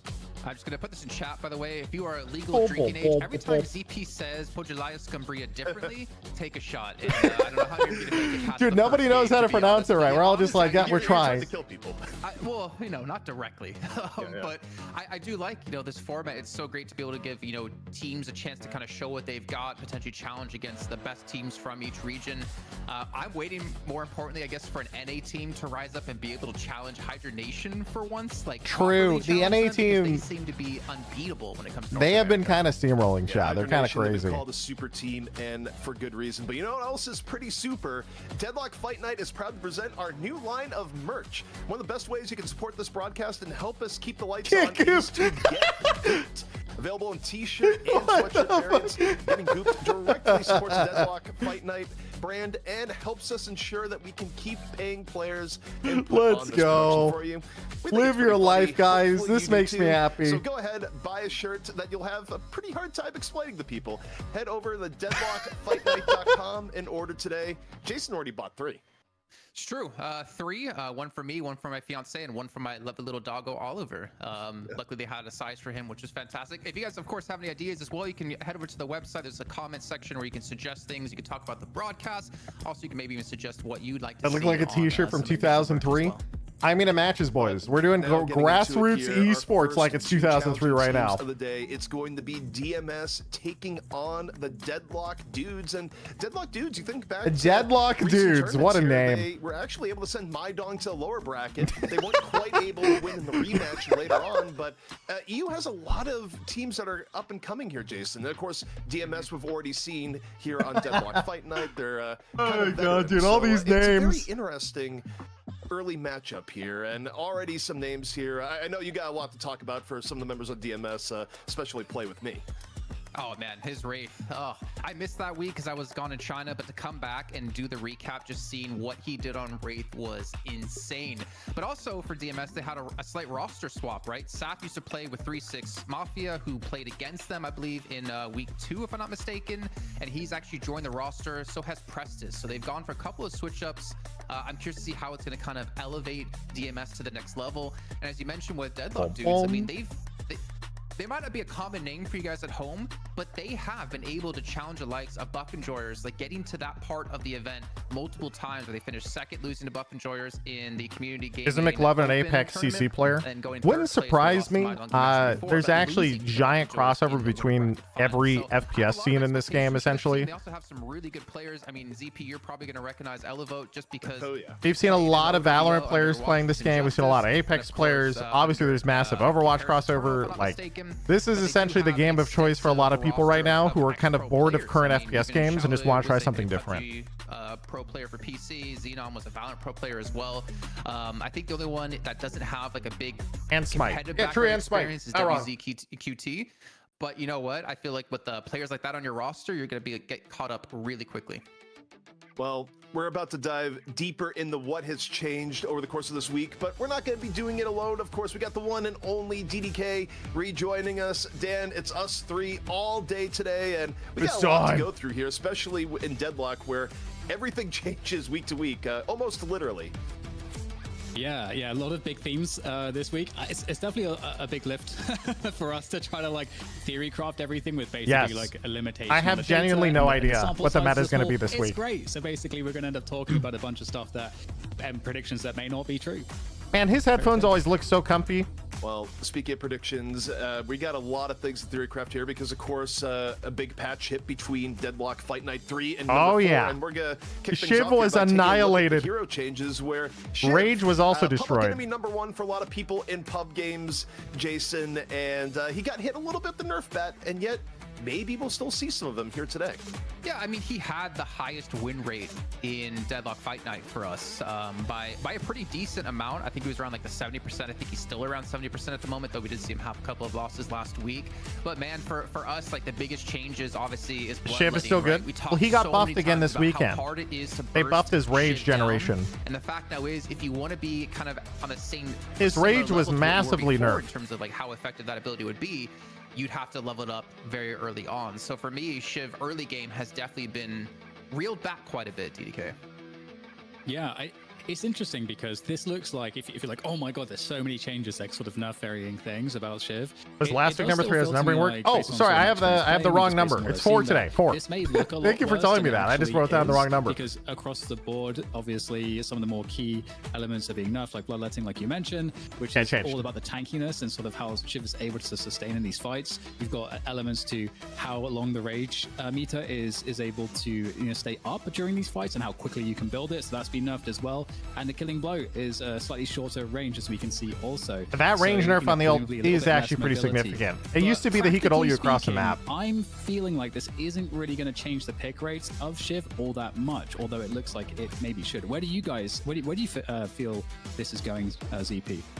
It's hard to say because I think you take a look, especially at scrims and also Eternus games, Shiv's still getting picked a lot. I think Shiv is going to be a character that I think the real change will be it might not be the ultimate pick priority that it's been, but it's hard to say because NA loves themselves some Shiv. But so the interesting thing was not the only character that received Shiv had a ridiculous win rate over the course, but teams weren't prioritizing Shiv. You take a look, you got changes especially in the EU last going week in the Talon, before the nerfs, and we got slides Shiv for was those also, and getting like I'm last curious the picks. most on the It was Vindicta crazy. changes because right now, teams have had pretty set-in-stone preferences for who you want to run in more of a carry role. A lot of due deference given to Wraith, still seeing Haze in the mix. Warden was pretty popular, but might see a downtrend just because of changes in Majestic Leap. So Vindicta, I feel like, has gotten multiple Do we expect Vindicta to get picked that much? Several patches, Jason, and eventually just hits a point where people realize, when are they starting? wait, Probably next this 10-15 minutes. good now. That's usually like a very short intro, getting people in the game. Could be. I think one thing we have to keep in mind when it comes to Vindicta and Great Talon is that you have to fight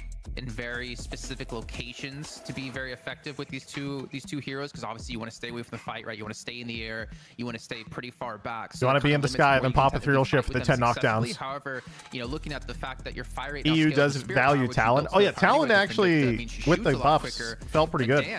The number 3 one there, Assassinate no longer splits to allies. I feel like this could make Vindicta snowball insanely fast. Yeah, I feel good for Vindicta, able to actually get the rewards from her work. No longer having this wealth. Great Talon right now is a war crime. Wait, you think he's actually that strong? The carry, which is kind of what you want. I've only seen a couple. They do really well, but it didn't feel absolutely crazy yet. But I also haven't ran into an absolutely crazy Talon player yet. In a similar way to how we describe a paradoxical swap coming online, and now suddenly you can get a lot of advantages in varying lanes. Vindicta, what is no longer splits to allies? So Assassinate is her ultimate that pulls out the sniper rifle. It gives her a bunch of bonus souls when she kills an enemy, and those bonus souls are only for her now, no one else. And then scale way better going into the late game, which is where I felt like Vindicta would usually fall off a bit, because Vindicta's pretty item dependent like any carry. Yeah, I think glad for you didn't have to lane versus a Great Talon. Okay, well it's different though because okay. Soul lead over bro, I main McGinnis. Really what you want on a carry to I can tank the Great Talon. Very hard to kill, but also able to just take down. Because I have a heal. It's different if you're, in your favor. If maybe someone like a Dynamo, then maybe you're crying. But although he has a heal too, doesn't feel as good. Talon got a few changes too. We're gonna touch on very quickly if we're going into the bigger system changes. I don't think that this is enough to get Talon into the meta at this level of play, because Talon, the higher up you go in MMR, the less he's played. But I also think it's I think Talon will get used today. You keep giving Talon the move speed, more buffs over time. The move speed now scaling with Spirit. Chat, this is an incredible buff. Like he goes so fast, and move speed was one of the most important stats in the game. I did a quick little interview with Hydration, which you guys are going to see later on in the show, and he was talking about how powerful Great Talon is now, because the biggest problem with Great Talon was survivability. The fact now that your movement speed scales again with Spirit power, and his air dashes are insane. Regen helps out. It makes it a lot harder to close that gap against Great Talon, allowing him to play a lot safer. So I'm not necessarily fully. They don't know, yeah, dude. The move speed and also how far he can dash in the air now is insane. We have to deal with all the actives. It's crazy. He's making it sound Listen, like I hope I get to see Great Talon coming into the mix. See some Great Talon for you tonight. Not from you, because you guys aren't playing, but you know. I know you've been playing a lot of GT. A lot of suppressing power in one sense, in that the spirit damage is pretty insane, and it's kind of like for me it's reminiscent of Yamato in terms of how much burst spirit damage you can get and how quickly you can get it. And so if you're just like hanging out, obviously that spirit damage can be connected at pretty long ranges as well. So Talon, I think, has a great place in terms of pushing and in terms of if you position him well in fights to do massive damage output. So I kind of agree. I've actually been sad that we haven't seen him more, and I hope that we get to see him played by some really high level players so that we can really see what those dynamics look like at the higher level. Well, speaking of changing dynamics, perhaps the biggest change from week to week that we're going to be looking at here today is the change to the urn, where now urn less of a snowball win harder mechanic when ahead, just because the fact that if you're ahead, you're going to have to turn it feels like the team that's 8% behind is just so happy now. Control the urn early when you're behind by 10% net worth, you're going to be able to turn it in more friendly territory. And more than anything else, to me, more so than position on the map, relative to the teams, the biggest thing to me when I look at this, Jason, is what this does for certain heroes in the ability to fight in these areas, especially the closed-in turn-in that's near the red camp. It's a McGinnis playground where you could just wall people off, get good turret setups. Some characters, I feel like, benefit from this more than others. Yeah, and obviously, like, forcing all those areas is actually pretty nuts for McGinnis. It is true. Really hard to do. They're pretty tight chokes. Trying to play with some of these carries at all the urn turn-ins, solely because it is a 10% net worth difference before you either have to go into their territory or your own territory.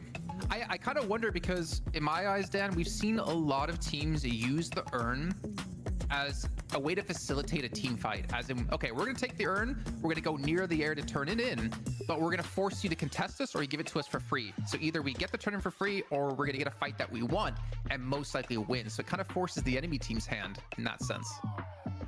Yeah, it is a really interesting dynamic in the sense that it does feel like it, because the mid boss, for example, if you're looking at the two, I suppose, like high value in terms of like souls or buffs that you can get, it's like the mid boss and the urn are the two big things you want to be moving your team to fight for. Or if you're able to get a kill on the enemy team, that can make it so that's an easier pickup. Chad, I still think the game needs another objective other than an urn. It just feels like the winning team. I don't know what it is, but it needs something. The urn in most cases. Nothing like huge, just like a small objective other than the urn. A team that has really good team fight, if they're able to set it up well, even if they're behind quite a bit, they can still make it work. Like a second urn. Time, it still feels like so risky that it can just snowball out of control very easily. And it feels like there are a lot of changes that are trying to reward teams for how well they play around positioning and trying to mitigate the advantage gained from souls and map control that comes from those natural advantages. There used to be, they did used to be 2 urns. It was hilarious. So it feels actually like a natural combat mechanic now at this point, where there is a sense where the team that is maybe, let's say, we do have runes. Ahead, that's true. The runes do help. Necessarily want to pick up the urn, but they might not contest you picking it up. Sorry, but they will actually try to take a fight there, and then if they can't win it, they'll just give it up. So like a tier 4 camp. Oh, that would be cool. It's going to be a more drawn out fight across the map, and it's going to potentially be a huge problem for the team that's behind, because they can't realistically like a tier 4 camp around mid that is not mid boss, because you also can't give it away for free. So it's like it becomes this very impossible question for the just team small that's things like that to fight over are cool. A great solve to begin to make like a dragon more about the team fights. Well, dragons are different. About just snowballing an advantage you got in the mid game. Well, urn changes were not the only thing changed on the macro level. The other big change, of course, is what has been done to pushing, but we'll get to that in a moment. We still have our Majestic Leap to go over, where, honestly, the biggest thing for me, Jason, when I look at this is 100% another nerf to Pocket after multiple nerfs after the Leap nerf. Pocket basically, and, you talk about they got taken, behind the shed, boys. It's gone. They got the gun. It's like, okay, we Pocket is dead. Well, particularly for the characters dependent on Majestic Leap, particularly for someone like Pocket that's just gotten hit with the nerf stick repeatedly, is this the thing that shoves it over the edge to where, no, we're not going to play this hero as much anymore?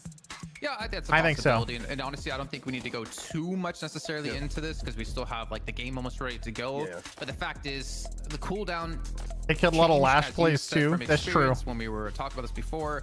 A massive change and very noticeable. Whether you want to use it for movement around the map, you have to be very cautious about when the fight's going to happen. But of course, you know, players like Pocket or heroes like Pocket, you can't drop down. Similar with like Lash, similar with Warden as well. So it makes it very difficult to actually get into a fight properly. Yeah, it's. I feel sorry for you, ZP. I know It's not as hurt because he doesn't have to drop down on Lash though. For you, and I feel sorry for Walex because True. I feel like Walex's whole Bebop build actually relies heavily upon the Majestic Leap and also the drop down, being able to change position with the drop down or the down slap as they call it, and then being able to like have new hook angles or new angles with the hyper beam. All that stuff kind of goes away a little bit, and it's going to be harder to set up with it. So, pretty sad for the Majestic Leap enjoyers out there.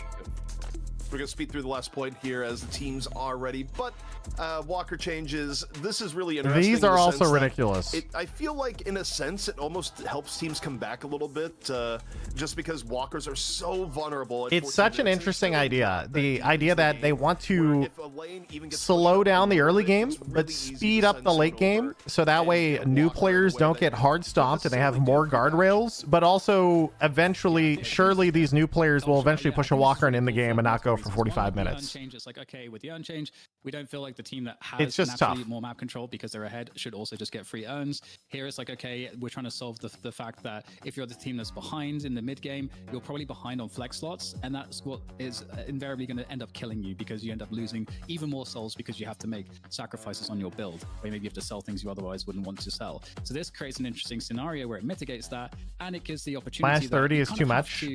If you're the team that's ahead, I you think don't wanna give minus up 30 is a walkers. little So bit if too there much, is, like, split only pushing because of the happening, backdoor you have to be protection being much more changed. mindful of your lane control to avoid. I think it doesn't flex even slot just need going negative away resist for free. necessarily. So I feel like this will make teams have But to have better if they macro want to, then stay ahead, which I like.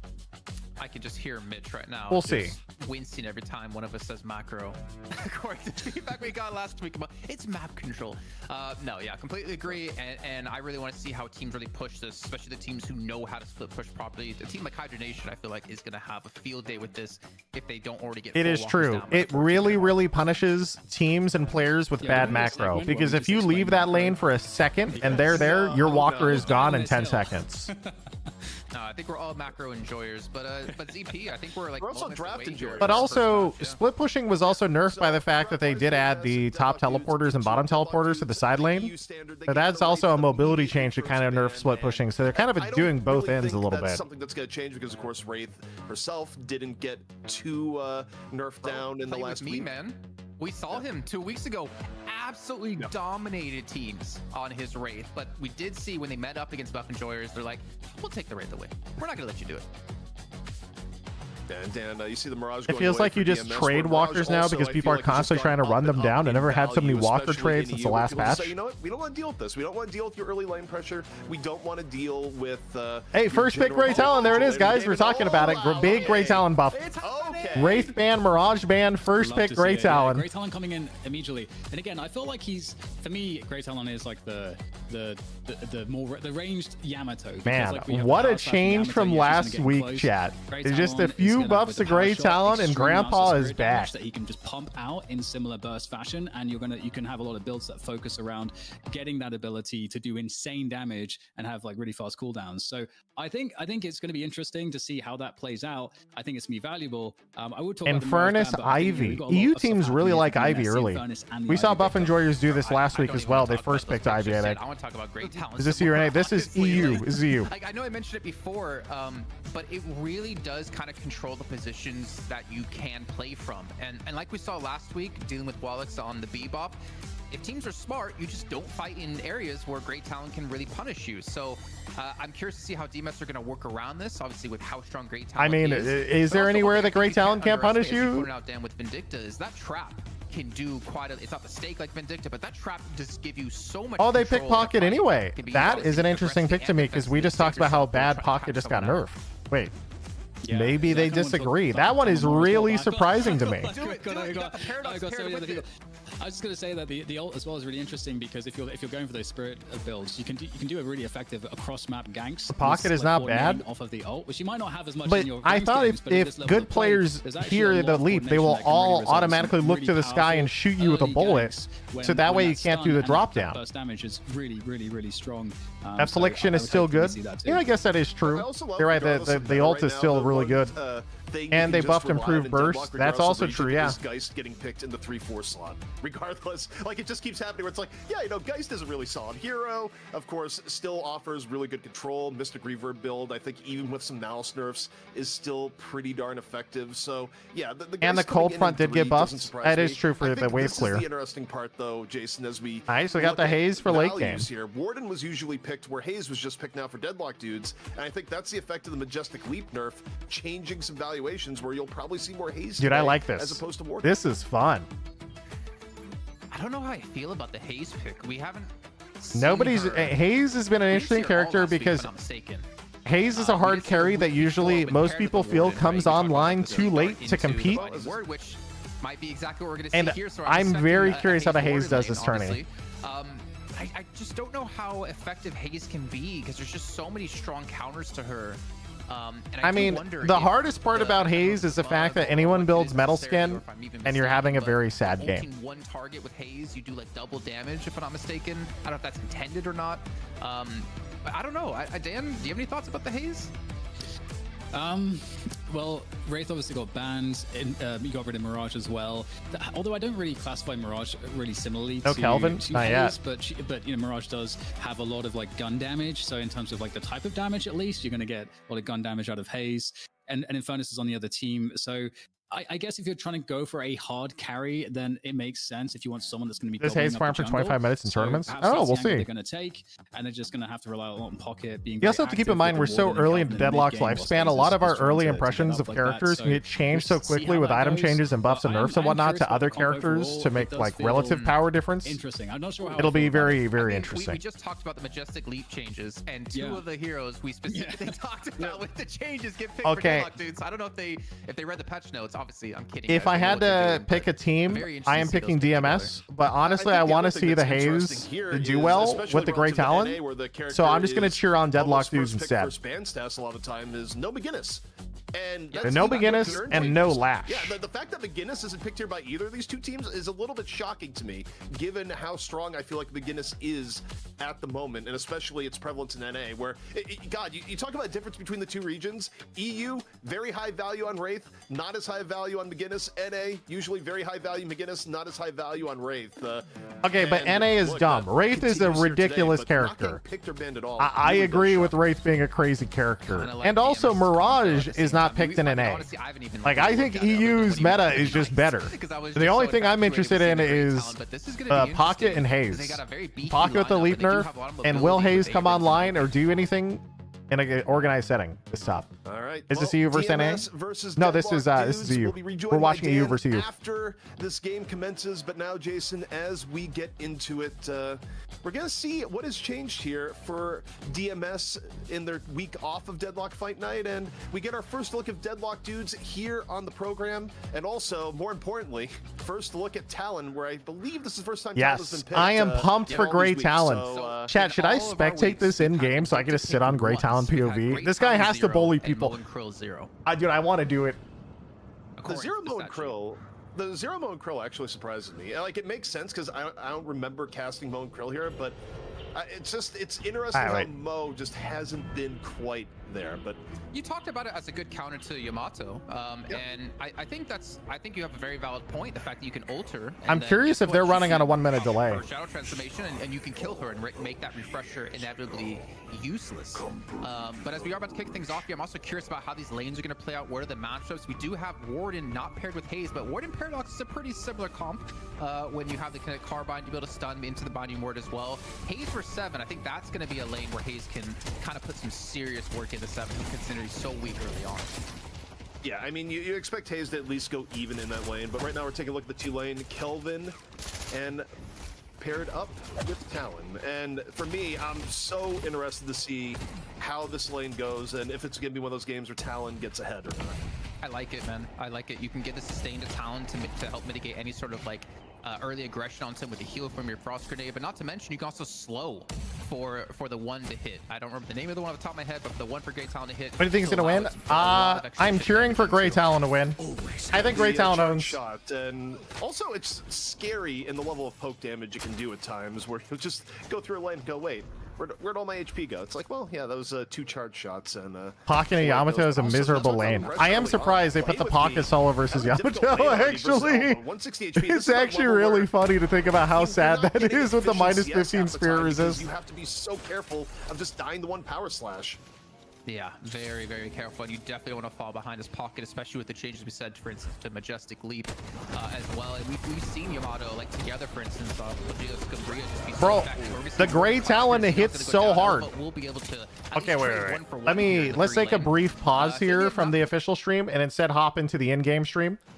Chat, this Grey Talon hits for... I have not played Grey Talon since the patch. I forgot how hard he hits for. He's just bullying. Every headshot's like 80 damage. It's actually, he's bullied them both out of lane and he's just vibing. He's like, I'll just sit here. I'll just hang out. It's fine.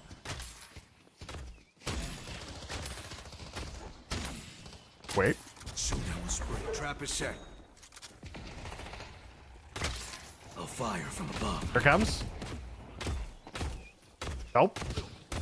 Dude, the enemy team has to play so scared of Talon all the time. He can just sit here in the middle of the open. Doesn't even care. He's just vibing, dude. Dude, I should play more Talon, actually. This patch sounds fun to play Talon. Dude, he has 1300. Are you going to go back and buy, or are you going to go flank? Oh. It says I'll do boxes. Okay, meanwhile, Pocket POV. Hey, dude, Pocket is... healing right, extra HP, hollow, dude. Minus 15 spear resist is actually so sad versus Yamato. I can't lie, dude. It's actually so sad. Alright, what does he buy next? High velocity extra spirit, dude. We don't need great items where we're going. Also, meanwhile, in the other lane, I think they're getting hard push on the Paradox lane, but I'm not sure. They're just getting flanked. They're vibing. Okay, Abrams might be going forward to gank Pocket right here. Oh yeah, just saw the Abrams. They're fine. They're fine. He saw it coming. They're chilling. They're chilling. All right, back to Talon. Now, does the Abrams rotate onto the Talon? Does the Talon get caught here? We can see Abrams on the minimap. He's walking forward right now. Wait. There he is.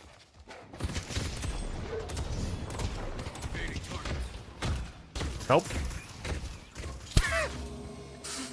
Wait, you're running... Okay, look at this regen. Restorative shot, healing right, melee lifesteal. With an Ivy to share the healing anyway. That's what he needs to stay alive versus Grey Talon in this lane. That's actually psycho. So much. He needs so much resist. Hey, why do you headshot for 100 already? Time for evasive tactics. Hey, honestly, that movement is disgusting. He got enchanters. He immediately buys enchanters for 20 spirit and pops his owl. Looks for a kill. 1 HP. Oh my god. Dude, the guys actually went down. They both went down. Warden just got both of those kills. They did trade the Paradox though, but hey.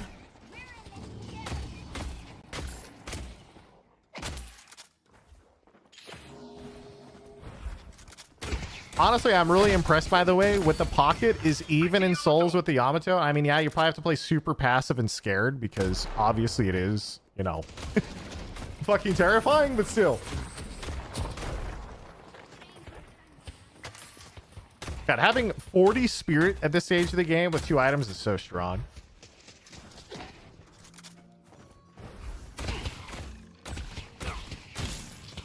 You know, it's interesting. The early game has been honestly pretty tame so far. Like, we have 3 for 3 in kills, but it's interesting. Also, Paradox is rotating, see if she can get a gank over here, I think. Miss. Oh, she got the swap, though? You kill? You kill? You saw a barrier? It's Infernus, though. Do you kill? Wait, it's Infernus, though. Are you about to get Infernus? Classic Infernus. Meanwhile, across the map, Grey Talon dies. Wait, Hayes solo ults. Dude, he just walks up. Hayes ults the Infernus. He's like, no, fuck this guy. See ya, dude.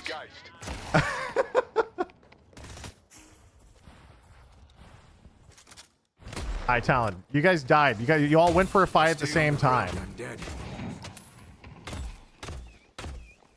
I mean, hey, maybe the paradox, you know, just don't miss your initial swap nade, and you probably would have killed him without having an ult, but it's okay. But you need 2 people to kill Infernus early. Well, the big thing is Infernus early game might be a 0-3, but he also has the first level of burn says victim does minus 25% spirit damage. So if he gets ganked, but he already has a dot on you and you do mostly spirit damage, he's still going to be a god tier tank. And then you have to actually push through the lifesteal of Infuser. So, oh, UAV online. UAV online, over.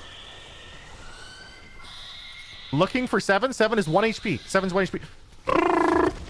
Oh, he had a spirit shield. He actually lived. Oh, he had Divine Barrier and Enchanters. So even though he's 1 HP, actually barely tanked it. Meanwhile, Pocket's getting ganked over here. I think Pocket is going down. Where's he have great talent? This is 1v3 if he's actually going to try and clean this up. Oh, okay. You know, I say it's 1v3, but it doesn't matter when he could just sit across the map and kill you. I see Infernus. Meanwhile, they're chasing down Infernus. Dude, this Infernus is actually running it down. They are fighting so aggressively, it's crazy. Wait, Geist? Geist is about to get one? Wait, Warden got out, 1 HP. A Pocket's here to clean up. Look at Warden's health, 40 HP on the way out. Now, the other side of the map, though, he did lose his... Pocket did lose their tower all the way over there. Kelvin might be getting ganked right now. Nice, Sean. The Grey Talon's watching. This might be another team fight for this tower right now.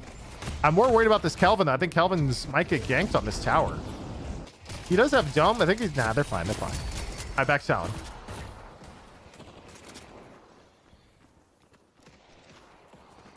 The Talon's coming back over. Kelvin domes to protect his tower from the 3-man push. Nice. They lose tower anyway, but can they get anything out of that or not? Or is that just a stall? Doesn't look like they're getting much. Meanwhile, Hayes across the map. Unfortunate. Goodbye, Hayes. They won't know what hit them. Okay, now they're going to group left lane, take another tower. They're just trading towers right now because they want to get this flex slot. Oh my god, the fucking Avengers have arrived. A Great Talon, are you okay? I don't think you're okay. Even Infernus comes to the teleporter. 6 people just showed up to this team fight. What is going on over here? Oh my god, dude. See ya. Wow, that was actually a really nice rotate to protect the tower. But, I mean, hey, you can't protect all your towers, right? Across the map, they end up taking this tower instead. I know they're going to take some of their camps, because fuck you. It's okay. They're taking some of their camps. All right, back to Grey Talon. Honestly, it's so satisfying to see the headshot damage.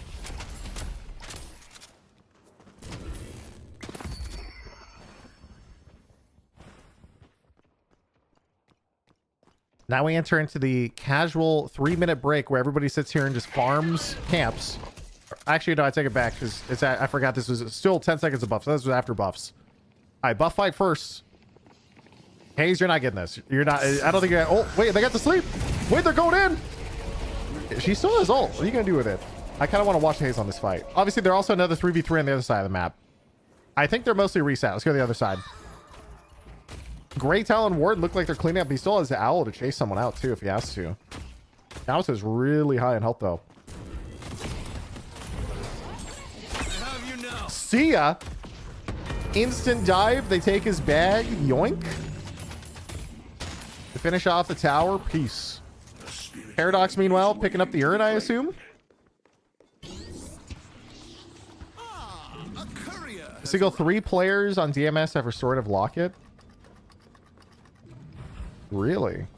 1 on Abrams, 1 on Geist, 1 on Yamato. I mean, usually Locket's better versus stuff like, I would say, Shiv. What's another really good character Locket is versus? This little ritual of yours is really Locket with Ivy Strung. Honestly, all the lockets are crazy good. Geist. Oh yeah, Geist is another free one. That's true. But the base stats on Locket are so strong now. Dude, they're getting this earned for free? Oh no, I forgot. It's actually pushed up because they're ahead of net worth. They have to actually push through here? This is so cursed. You guys, this is so cursed, dude. Oh, what the fuck is going on? It's chaos!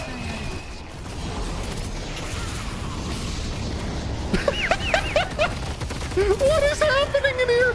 Guys, please. Why are you fighting in the small choke point versus Infernus, Abrams, and Seven? Seven has a giant AoE stun. Infernus puts fire on the ground. Okay, Infernus is here. My bad. I take it back. Infernus split pushing. I take it back. Just Abrams. It's fine. And of course, the Ivy. I just don't like how much AoE potential's on this team. It feels like it's kind of forced. Look at the souls now. They were ahead and now they're 10k behind. How much damage did Ivy do in that fight? Kuzu Bomb did 1500. Abrams did 2k. The 7 also did 2k. Lightning Ball did 1600. Okay, dude. Oh god, I think some of those early fights, I feel like you have to be so careful if you're the team in the lead. It's just like with the positioning being so awkward in such close quarters of these chokes, and the enemy team can take those fights in such an awkward position. It feels so high risk. Like it's an I throw the game button. And those early earns, like they're really nice, but I don't know. It's scary, man. All right, give me great talent POV again. I just want to watch somebody get shot in the head. All right, oh wait, he doesn't have headhunter or anything, but he does have long range kinetic, so I guess it counts. With combat, double barrier, superior stam. I see Infernus. Warden, divine barrier, classic, fleetfoot, classic, quicksilver reload. Haze, active reload, swift striker. Haze looks like same for Ricochet, sit at 5k, but she's going back to base. Maybe she's not saving. Let's check to see what she buys in a sec. But we might have a team fight over here. Oh, she's buying burst fire, bolt resist. No, not saving for Ricochet like my D-Gen solo queue gamers. All right, Pocket look for a flank. Pocket's in. Wait. All in on Infernus. See Warden with the huge engage, actually. Kelvin runs in. Pops bubble for the Warden engage to save him and heal them both up. But I don't know if it's enough, actually. They both go down for it. Now 3 people are down. They just don't have the front line. They're just exploding. Targets marked. And now immediately they back off and go straight mid boss. So technically, this is a little bit spooky if they have boosts, because 10 seconds, this lane on the right is pushed up. They can boost out of spawn and potentially make it, I think, 2 of them? I don't think they're going to do it, but it is a possibility. That's free. Guys, you forgot to punch? Guys, hello? All right, 2120 is the next mid-boss spawn. I don't know. They just kind of exploded, man.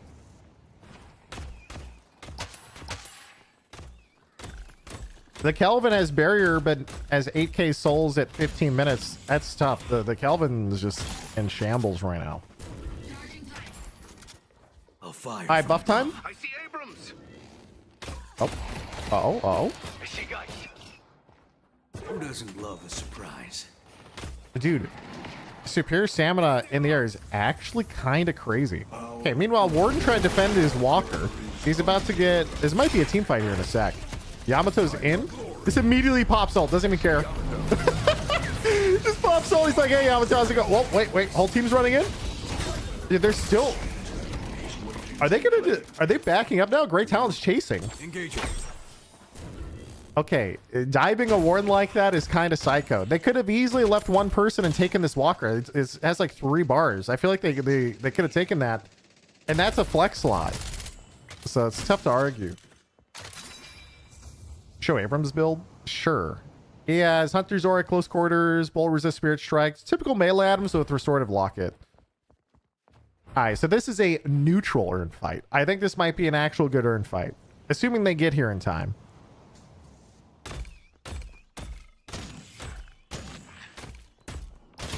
Are they giving up? Is Paradox going to catch something? Paradox is sitting on the rooftop. Oh, they're just turning in. You see it right there on the left. They got it for free right now.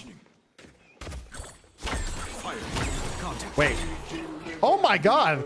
Wait, that guy almost exploded. Ivy ran to rescue beam him out after he turned it in. Dude, they're just getting run down right now. Abrams is down. Great talent POV is hilarious. This guy's permanently on the rooftop or in the sky.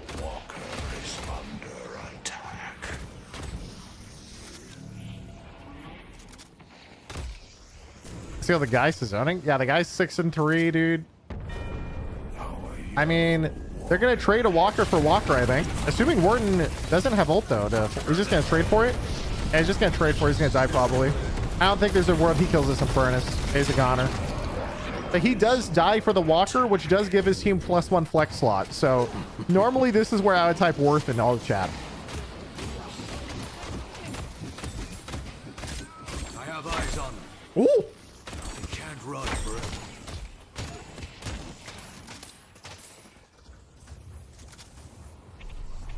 What's the difference between Great Talent and Vindicta? Great Talent is old and also has a bow and arrow.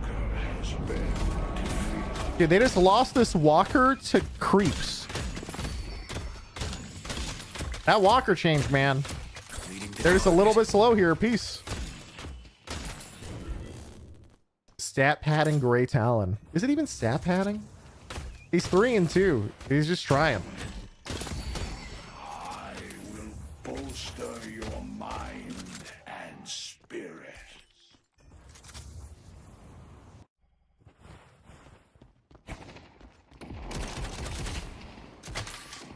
The classic, who can shoot the orbs across a map first from here? Good luck, Warden.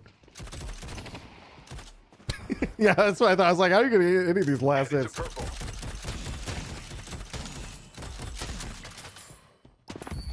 And for us to enter 3 camp.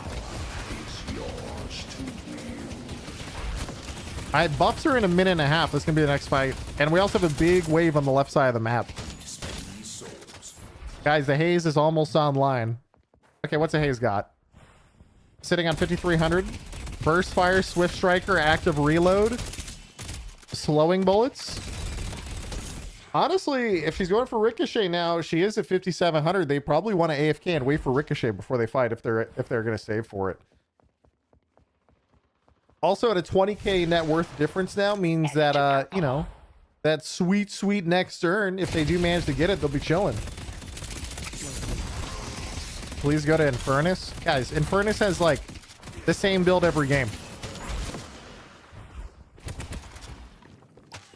Okay, he's got Soul Shredder, Kinetic, Healbane, Lifesteal, Duration, Ethereal Shifts, and now he's getting Ricochet, I assume, because he has 7.5. Yep, he just got Ricochet. He doesn't even have Toxic. This is the same thing, though. Same idea. I assume he'll probably get Toxic next. Usually people get Toxic a lot earlier than this. He prioritized getting, I think, Kinetic Dash and a lot of these 1200 items. Ethereal Shift even before Toxic. Probably just... He was dying a lot early game. He probably wants to stay alive.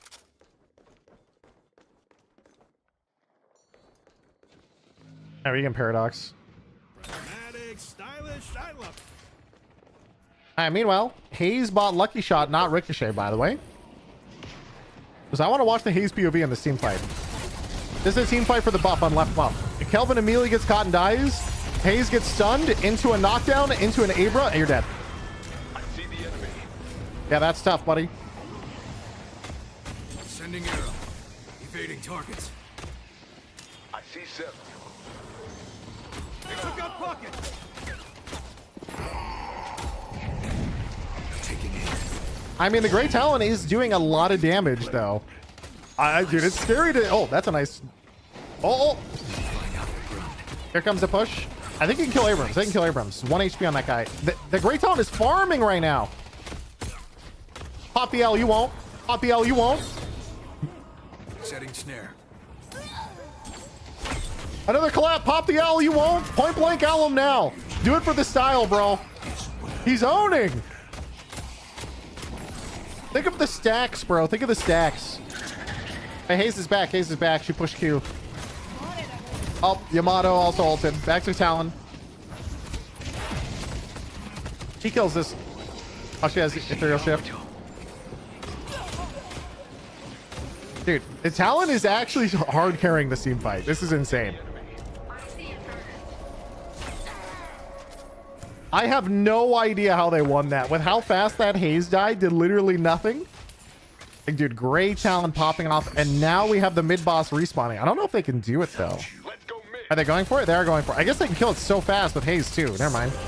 Holy shit, look how much damage she does to this mid-boss. You pop an owl? Yeah, he's popping owl to cover for this. We'll see who gets it. Oh, it's chaos in the mid-boss! Wait, they stole it! Oh no, DMS just stole it and they killed 3. This game's over. Oh no, dude. I mean, hey, Abrams does have Unstoppable in his ult. Gray Talon popped owl for it, but like, who's gonna stop you? They have Unstoppable and they have Stone Form Ivy, probably everybody running in. I kind of said it at the start. I was like, this could be really sketch, and it was actually really sketch.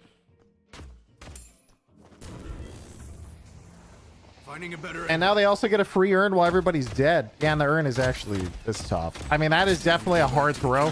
They had just made a huge comeback in the fight before, too, is the saddest part. Abrams like, hey guys, don't mind me. Just gonna trade in this urn real quick. Appreciate it. Worlds are doing business with you. Nice to be free of those. All right, Talon just bought Spiritual Overflow, so he's gonna have a lot more spirit, at least plus 50.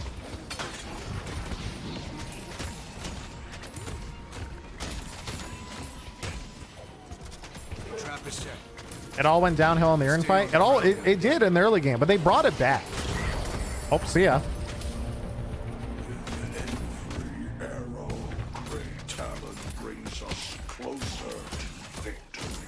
I mean, hey, picks like that are what they need to come back. Let's go yellow.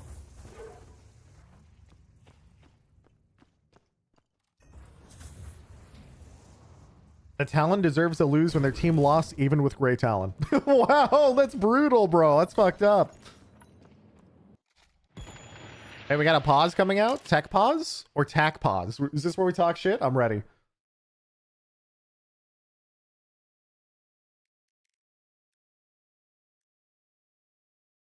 All right, well, perfect time to look at items. Debuff reducer armor, classic warden, pristine emblem, intensifying. So intensifying I don't see too often. Paradox, knockdown, recharge, slowing hex, cooldown, headhunter, haze, lucky shot. I assume the haze should probably get. It sounds weird, but do you think they're gonna get unstoppable next to stay alive versus 10 knockdowns on the enemy team into an Abrams? Kelvin. What do you got? Healing booster, rescue beam, divine barrier, pretty classic with slowing hex. This is just pretty normal Kelvin support build. Looks like he just built rapid recharge now to get more nade spam as well. All right, what about for DMS? Ivy, knockdown, duration, rescue beam, healing nova. This'll be over soon. Max out airdrop, max out Kudzu bomb. Dude, this Ivy build is disgusting how good it is. You have insane wave clear, you do a shit ton of damage and your support.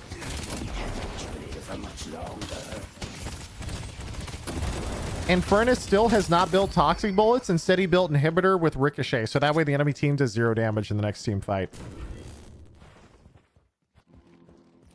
Abrams, another knockdown. Abrams just built improved bolt armor. The 7 late game is also discussing. 7 now has metal skin. Probably for the haze. The Geist has Colossus. Dude, this is going to be tough. All right, we have a fight. We have a fight. The Great Talon. Oh, got knocked down. I was like, I get stunned. Here comes Abrams. Abrams on the hunt. Run, Talon, run. It's over. Well, guys, they built knockdown. The one hard counter to flying characters. What do you do? I see Inferno. Well, hey, Hayes is going to get this other buff at least. Well, in the meantime, they're just running it down their base. They only have one fight left. Mission is exposed.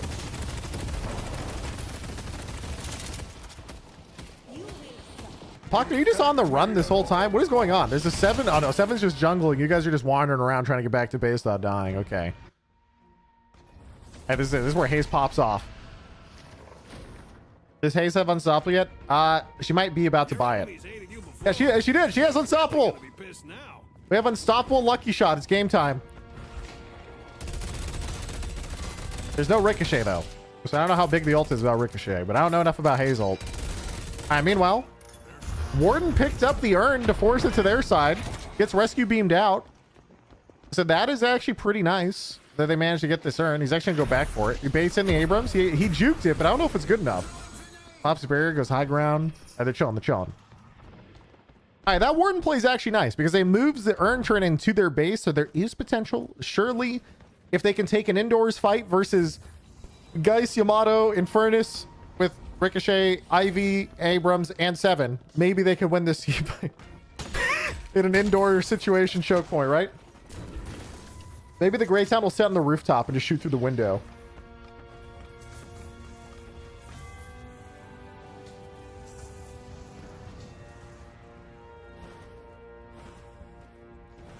Hazel will win. Not wrong. We do have Hazel with Unstoppable, so I can't, you know, completely be too pessimistic about their chances here. Let's watch the Abrams. Abrams has the urn. He's going to start running it in. But are they going to give it up or are they even contesting? Because I haven't seen him here. They actually just said, no, we're not even going to test this. We don't even care. Right. See ya. Did they just ping the enemy tier 3 camp? Like, guys, let's go take the tier 3 camp. You guys think, guys, the Infernus has still not built toxic bullets. He's not a believer in toxic bullets, guys. He just went metal skin inhibitor, debuff, reducer, suppress, just full tank items instead. Doesn't even care. I think now also DMB might have, or DMS might have 3 metal skins. They have 1, 2. I think either 2 or 3. And he just got debuff remover. All right, well, they're going to force mid boss. Are they going to fight this or just give this up too?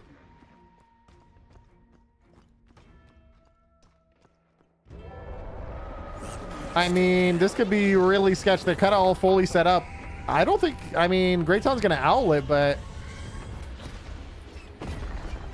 they're not even going to fight it. Going to try to put the pressure on us. I think it's okay not to fight that objective because you're really, really far behind and you're like, don't want to throw the game and they're fully set up and all that. But now it's going to be interesting. Why owl? Because it's not like a 30-second cooldown. I think with how no one on DMS popped Unstoppable for it, they could have maybe yoinked. So here comes the engage. Yamato's in. Greytown's in the sky. Wait. Kind of an awkward spot. It doesn't have that much sightline. Oh no, don't land here. Okay, wait.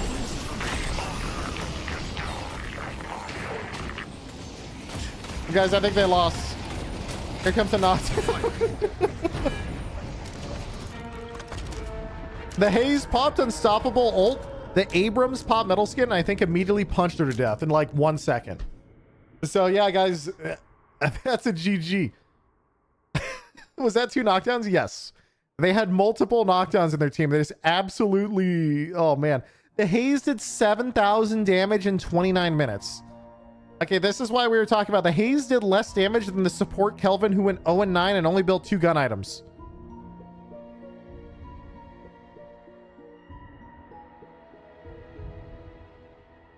The Haze is tough, guys. It's tough. I mean, Talon had 31k damage. The Talon did do the top damage in the game. I can talk. I know English. It's just hard because, like, they can build metal skin. The Haze has to farm for a while. She finally gets online. She gets chain CC'd in 3 fights, Amelia 100 to 0 by the front line of just Abrams Yamato just running you down.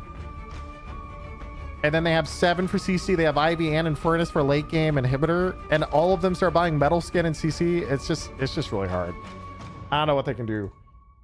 think, well, what is our comp good for? Like, okay, we've got a Kelvin, we've got a Warden, we've got some good close range stuff, but maybe ultimately the comp wasn't there. But yeah, I just thought that was interesting because that's a new thing we talked about at the top of the show. I mean, that might have been like the big, not the big turning point, but one of the big points that we had to look at in that match was the fact that you saw them push into their enemy territory to look for that fight. Yes, but you're the first up against urn. a comp who kind of wants to be in your face. Like, there's just so much AoE. The Infernus wasn't even there, but they had 7, Ivy, and Abrams, and you're fighting in a room, 1 or 2 rooms. Versus giant AoEs. Really difficult. You wonder, okay, well, is Talon now going to be a big pick? Well, look at the damage that WZQT put in on the Talon. I mean, we saw it, you know, just sort of the eye test in the middle of the game, but my word, even for a team that ends up losing the game by 50k souls, you cannot deny the impact that WZQT had on Talon. Not at all. Insane. 31. Yeah, Talon did a lot of damage. Being done there. I mean, the next closest is what, like 28k out of Wolfie, who had to get to 45k souls, you know, like 15k more than WZQT, but obviously, you know, Wolfie was farming. I think is this a best of 3? Is that Great Talon so this is insanely good at the moment, but it is still kind of hard to make him work when a comp can get in your face with knockdown. This is a best of 1 to determine who fights the team PS and the grand finals and a best of 3. Slightly different comp around it, like you say, so you have more. So that was this match is over. Next match is like the defending champs from last week playing in a BO3 versus and you can get a lot of good whatchamacallit, ZMS. But I do think the dynamic is very interesting because one thing that Talon does bring, which I think is a nice natural counter to Shivs and Abrams of the world, is you want to be trying to find either anti-heal or some like mass burst spirit damage, and the latter category is what Grey Talon provides. So I actually like Grey Talon and how Grey Talon might end up being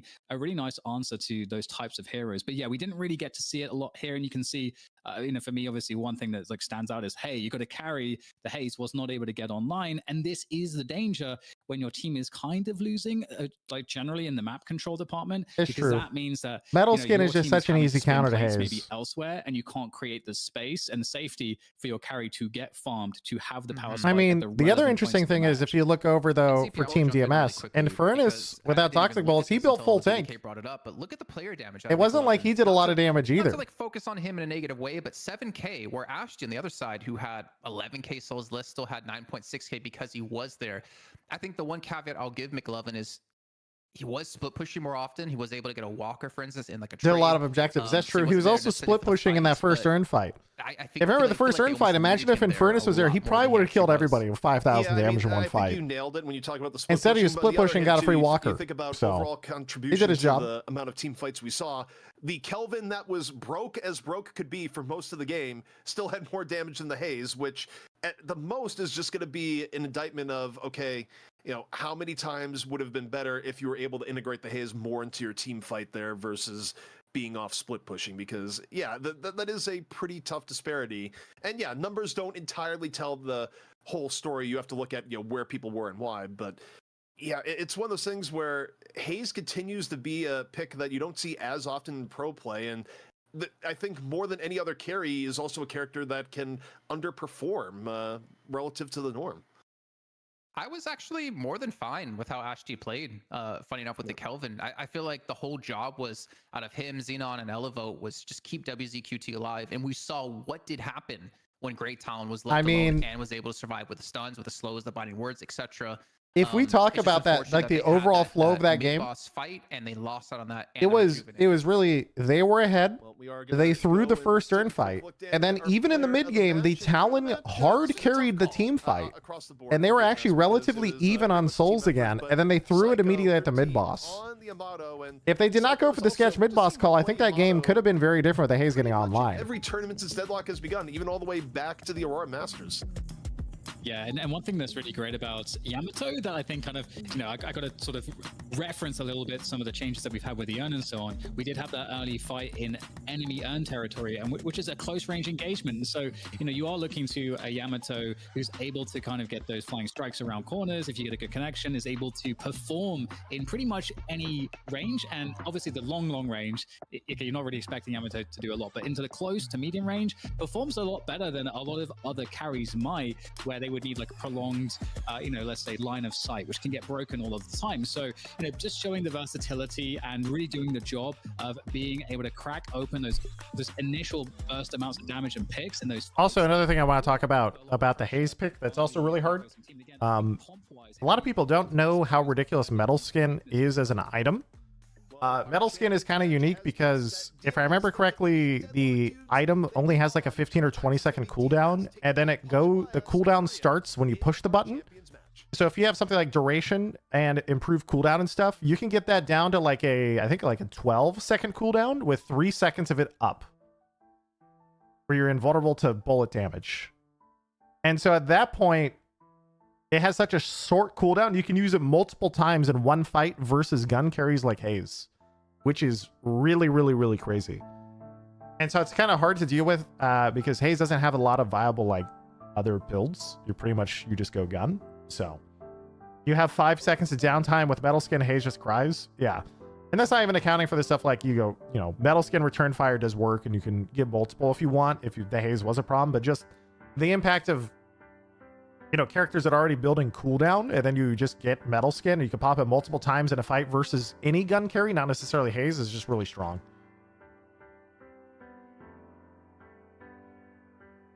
And compare that to something like Infernus. I mean, he's just gonna, put inhibitor on you, and if you do spirit damage, minus, was it like 25 or something? 25, 35, I forget the number, but you get the idea. Also, 4.5 minutes before the next series starts, chat. Get your snackies. I'll be right back. I'm gonna go grab some water.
I'm back. Water obtained.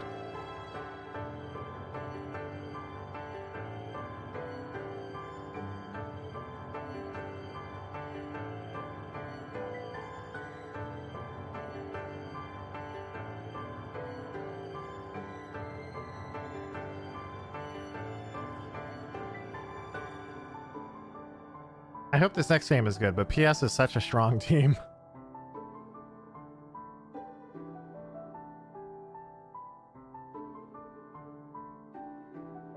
Who's playing in these teams? Like, who's the star players? I I don't know all of the stories behind these teams yet, because I know some of the NA players, but I don't know enough about the EU teams. I would say for PS, Hardeki and Sunset are both the players I immediately recognize. I don't know all of the players on PS because I'm just a noob, but the ones that immediately come to mind, Hardeki I know from Apex, and I know Sunset is a god tier gamer as well. And on DMS, we just saw the Great Town player pop off. He did pretty well. I'll probably watch him a lot next game too. Although, honestly, I kind of missed the cast last game. I had fun spectating it myself, but I think I might do the co-stream of just the cast for the next game. I've been going back and forth on it. I think it might be fun to do a little bit of both, where I just hop in game to check items and stuff, and then I just watch mostly the cast. Great Town was in team. Oh, sorry. Yeah, fuck, I got it backwards. You're right. I want to watch the Great Town more, but he isn't playing.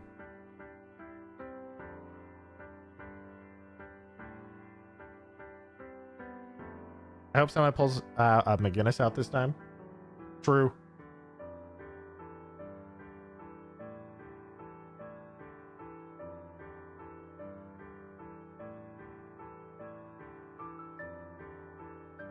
What does conditional mean for items? Conditional just means that it has to, whatever the condition is for the bonus to apply, like the stats at the bottom. And we're back here at Deadlock Fight Night. Of course, if you're just tuning in, we just had our EU Challengers match where DMS, in a hotly contested match, takes out Deadlock dudes for their right to fight for being the king of Europe against Pajulaya Scumbria. And Jason, people what are a tuning name in to that pronounce. They might have missed a week. That's right. We had to change. I just have to say, DMS versus Deadlock dudes. Deadlock dudes put up a really good fight. Again, if you guys are following on in the drinking game, I think that's 3 shots in. So make sure you guys are keeping track, and hopefully you do it responsibly. But that is true. That is the first time we have seen a team dethroned here in the Deadlock Fight Night, whether it's EU or NA. Though we have seen Pajulaya Scumbria be able to do it previously against them in another event. But nice to see we have a new top dog here, though. I can't wait to see Buff Enjoyers come back with a vengeance. Yeah, and EU, PS versus Buff Enjoyers is going to be hype when they have a rematch. I want to watch them again. DDK, Dan, who's in. What did we do to piss him off? Well, he did a lot of things, and also. And they were 7 months for sub. Saying that DDK looks like Shiv, so the fact that Shiv wasn't played and yeah, I mean, it's the quaff. Yeah. Maybe. I think it is the hair, but Shiv didn't get played, so on some level that makes Dan unhappy, or at least that's the headcanon chat's been going with. The headcanon. I actually hate Shiv. I just I hate him because he's perhaps smart. He's my abuser. If I go to therapy, that's like who I'm talking to the therapist about when I'm playing these ranked matches. But yeah, I'm really curious on what this next matchup's going to look like, because that matchup actually looked pretty close, and I think with some slightly different comp decisions and so on, the game would have been even more compelling. So yeah, curious, and also curious about the comp selection, because is there going to be some reaction with some of the changes? Like Grey Talon, I do really believe in the viability of Grey Talon at this level. Why isn't Buff Enjoyers playing? Buff Enjoyers lost to PS last week, so I believe after you lose the throne, you might go on a 1-week cooldown. I mean, I'm looking towards like hard and then come back the week after. Shiv last week, with Shiv changed a bit with the nerfs. I'm curious to see if he's going to play that Zani as well on the Lash. I'm curious if we're going to see played again because of the urn changes.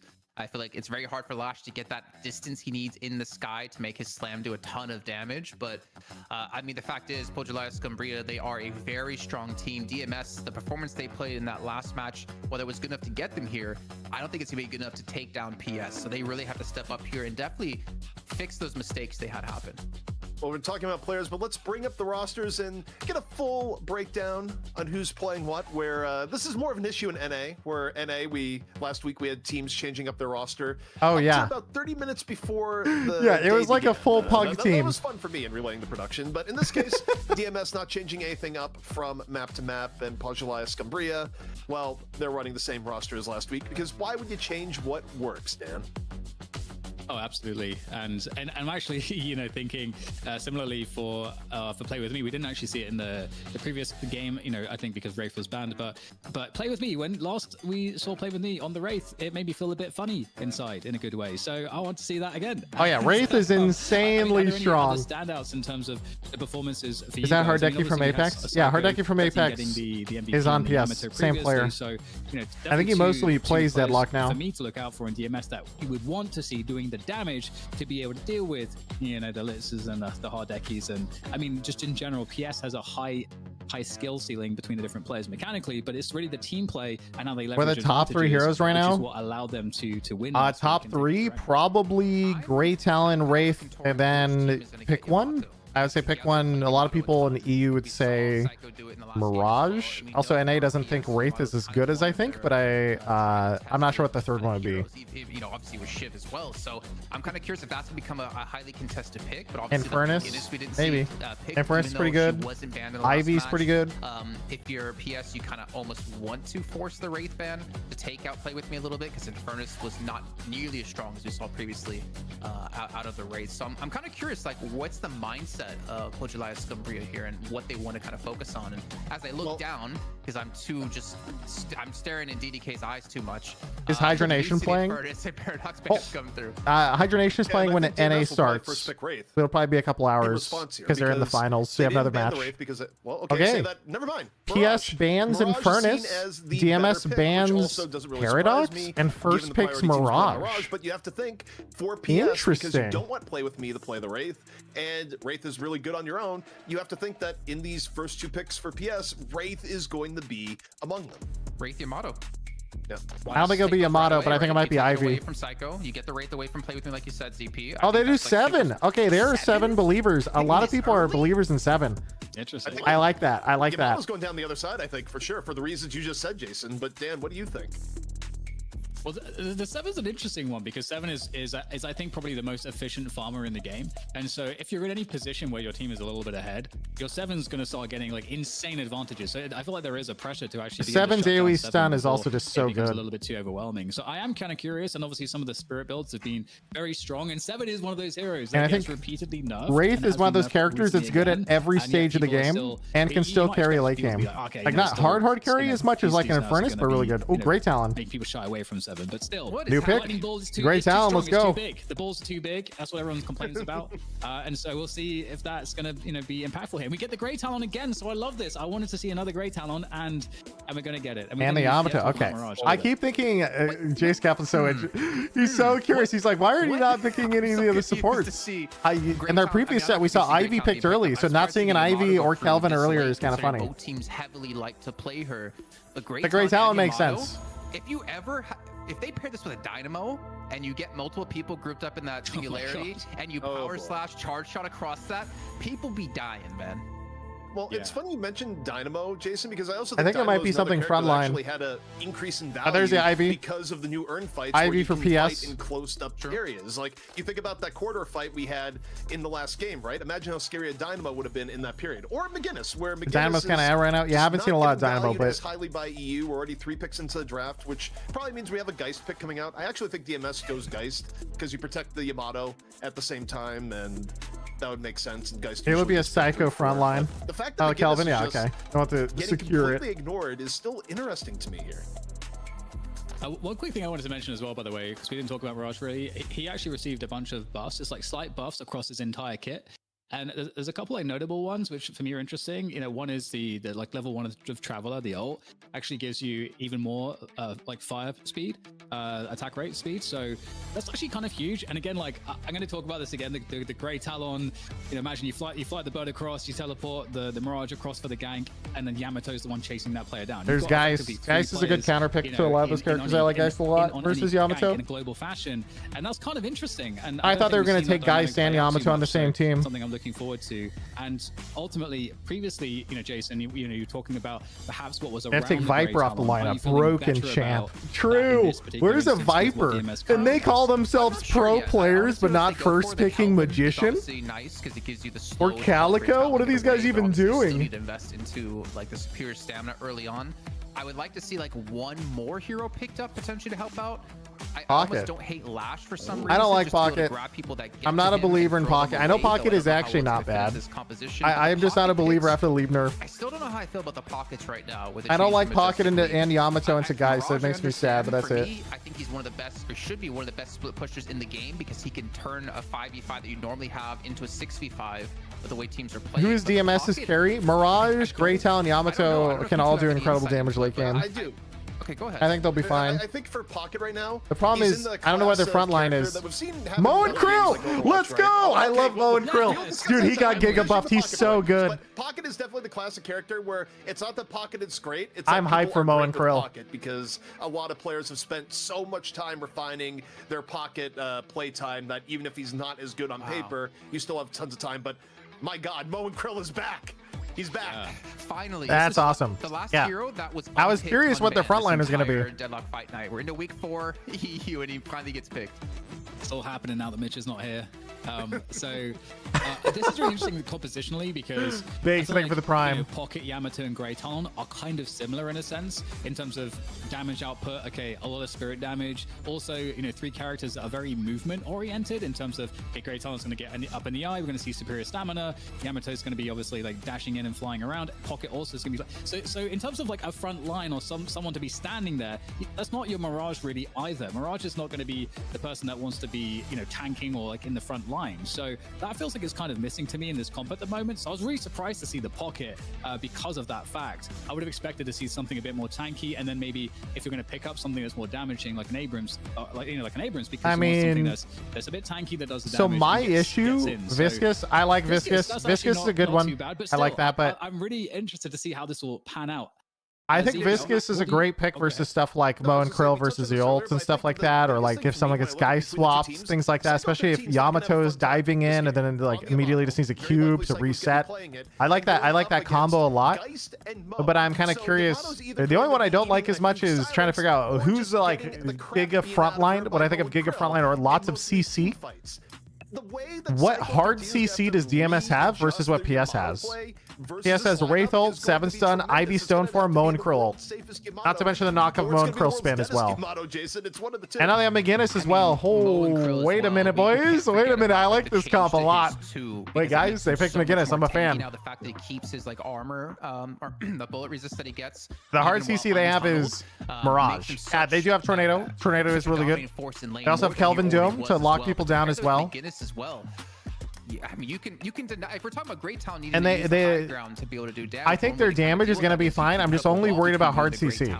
That's it. But also, you can catch someone out so easily. I'm worried about hard CC versus PS's comp that has a lot more CC. That's it. This is gonna be interesting for PS. I think taking team fights versus late game Wraith ult and 7 and Ivy is like it's just a lot. On DMS, it feels like they have a lot more. But I do enjoy DMS's damage potential when it comes with Grey Talon, Mirage, Yamato. Like that's kind of the battle. That's a looking lot. at the comps, for me, that's super interesting. And I wonder if sort of some of the changes that we're seeing with the urns and so on and so forth, if that's going to enable, heroes that have more utility to have more opportunity to actually do stuff. Seagull, did you ever get an answer in DMCA threat situation? So the DMCA threat situation was a different tournament entirely. As far as I know, it was all bullshit. There's no way they could ever DMCA me. But I stopped watching anyway because I don't want to be in like a hostile situation with tournament organizers regardless. To me, my only complaint is, hey, if you want me to stop watching, just tell me to stop watching. But if you're caught, you don't have to threaten me with the DMCA. Any open space, I feel like the burst damage. For comparison to these guys, Deadlock Fight Night, I know a lot of these casters and the organizers because they're former Overwatch people, and so like I co-stream and also to help them out because I try to make sure I watch every week. I also send them my personal analytics from every co-stream I do as well to help them in their search for sponsors. So stuff like that. And the biggest thing for me, though, is definitely going to be the close range fights or like closed-in fights versus open fights, because I feel like this is one of the biggest disparities we've ever seen in the sense that any close-up fight, PS has an enormous advantage top to bottom. I mean, do you really want the McGinnis heal on top of Ivy, the Mo and Krill to tank, and the disarm on Mo and Krill is also insane. You think about the out in the open, what you have with the Grey Talon, the Mirage. I'm just so curious. This is such an interesting game. I think Grey Talon, Mirage are busted characters though. Like they're crazy good. Wide open fight. So I think the thing that's going to really dictate the terms of this match, Dan, it's going to be where do you fight and how do you fight in an area that you want to fight in. Nice throw. I'll throw it back. John Juice today for 20 months. Yeah, okay. Well, I was giving you a final point. It's like no. I mean, also, who is going to be the support on this team between both Ivy and McGinnis? Because there are a lot of McGinnis builds you can do. McGinnis can be anything, and so can Ivy. When playing against Buff Enjoyers, I wonder if they'll be both half support, or maybe McGinnis. versus a team that has no hard CC, do you so just good at the time of being able to transition that do into you more go of a gun lead. build? Do you go turret With build? an Not Ivy, turret, sorry, with a ult build? I don't 7, know. With a Mo and Krill, and I guess even a Gonna be Wraith in interesting. there, you have to be very I want to keep an eye on careful the about builds any in this sort game of for sure. lanes they go for early on. So I'm a little bit worried. If DMS, if you can't survive the early game to come on. Ivy speak Kuzu bomb split push. Yeah, Yeah, but we saw last game, we saw Ivy do Kuzu bomb build, but just built rescue beam. So you just get everything. Play out the comp you want the way you want to. So you have to be careful here and very respectful of PS early on. Hey guys, race through 2 cards, half your HP's gone. Mo and Krill can bully a lot of characters in lane, but Pocket is actually one of the more difficult characters for Mo and Krill. She nukes walkers to now? bully, Yeah, just but because everybody nukes Pocket is walkers. one of the few characters that can play more effectively. It's in just range and like, still it's do kind of gross heavy actually. burst damage. Alright, The Mo and barrage Krill nerf that solo came in lane, classic. isn't as impactful because Mo and Krill has a hitbox, 7 versus you know, Yamato in the 3 other sizes solo long, lane. right? So, And then you have McGinnis and Ivy in each of the Look, it's duos, just reality, which is man. incredible for healing both those duo lanes. But yeah, this is interesting. I think Mo and Krill could still bully a little bit, but I like the idea of making sure it's Pocket versus Mo and Krill as far as how DMS organized their lanes.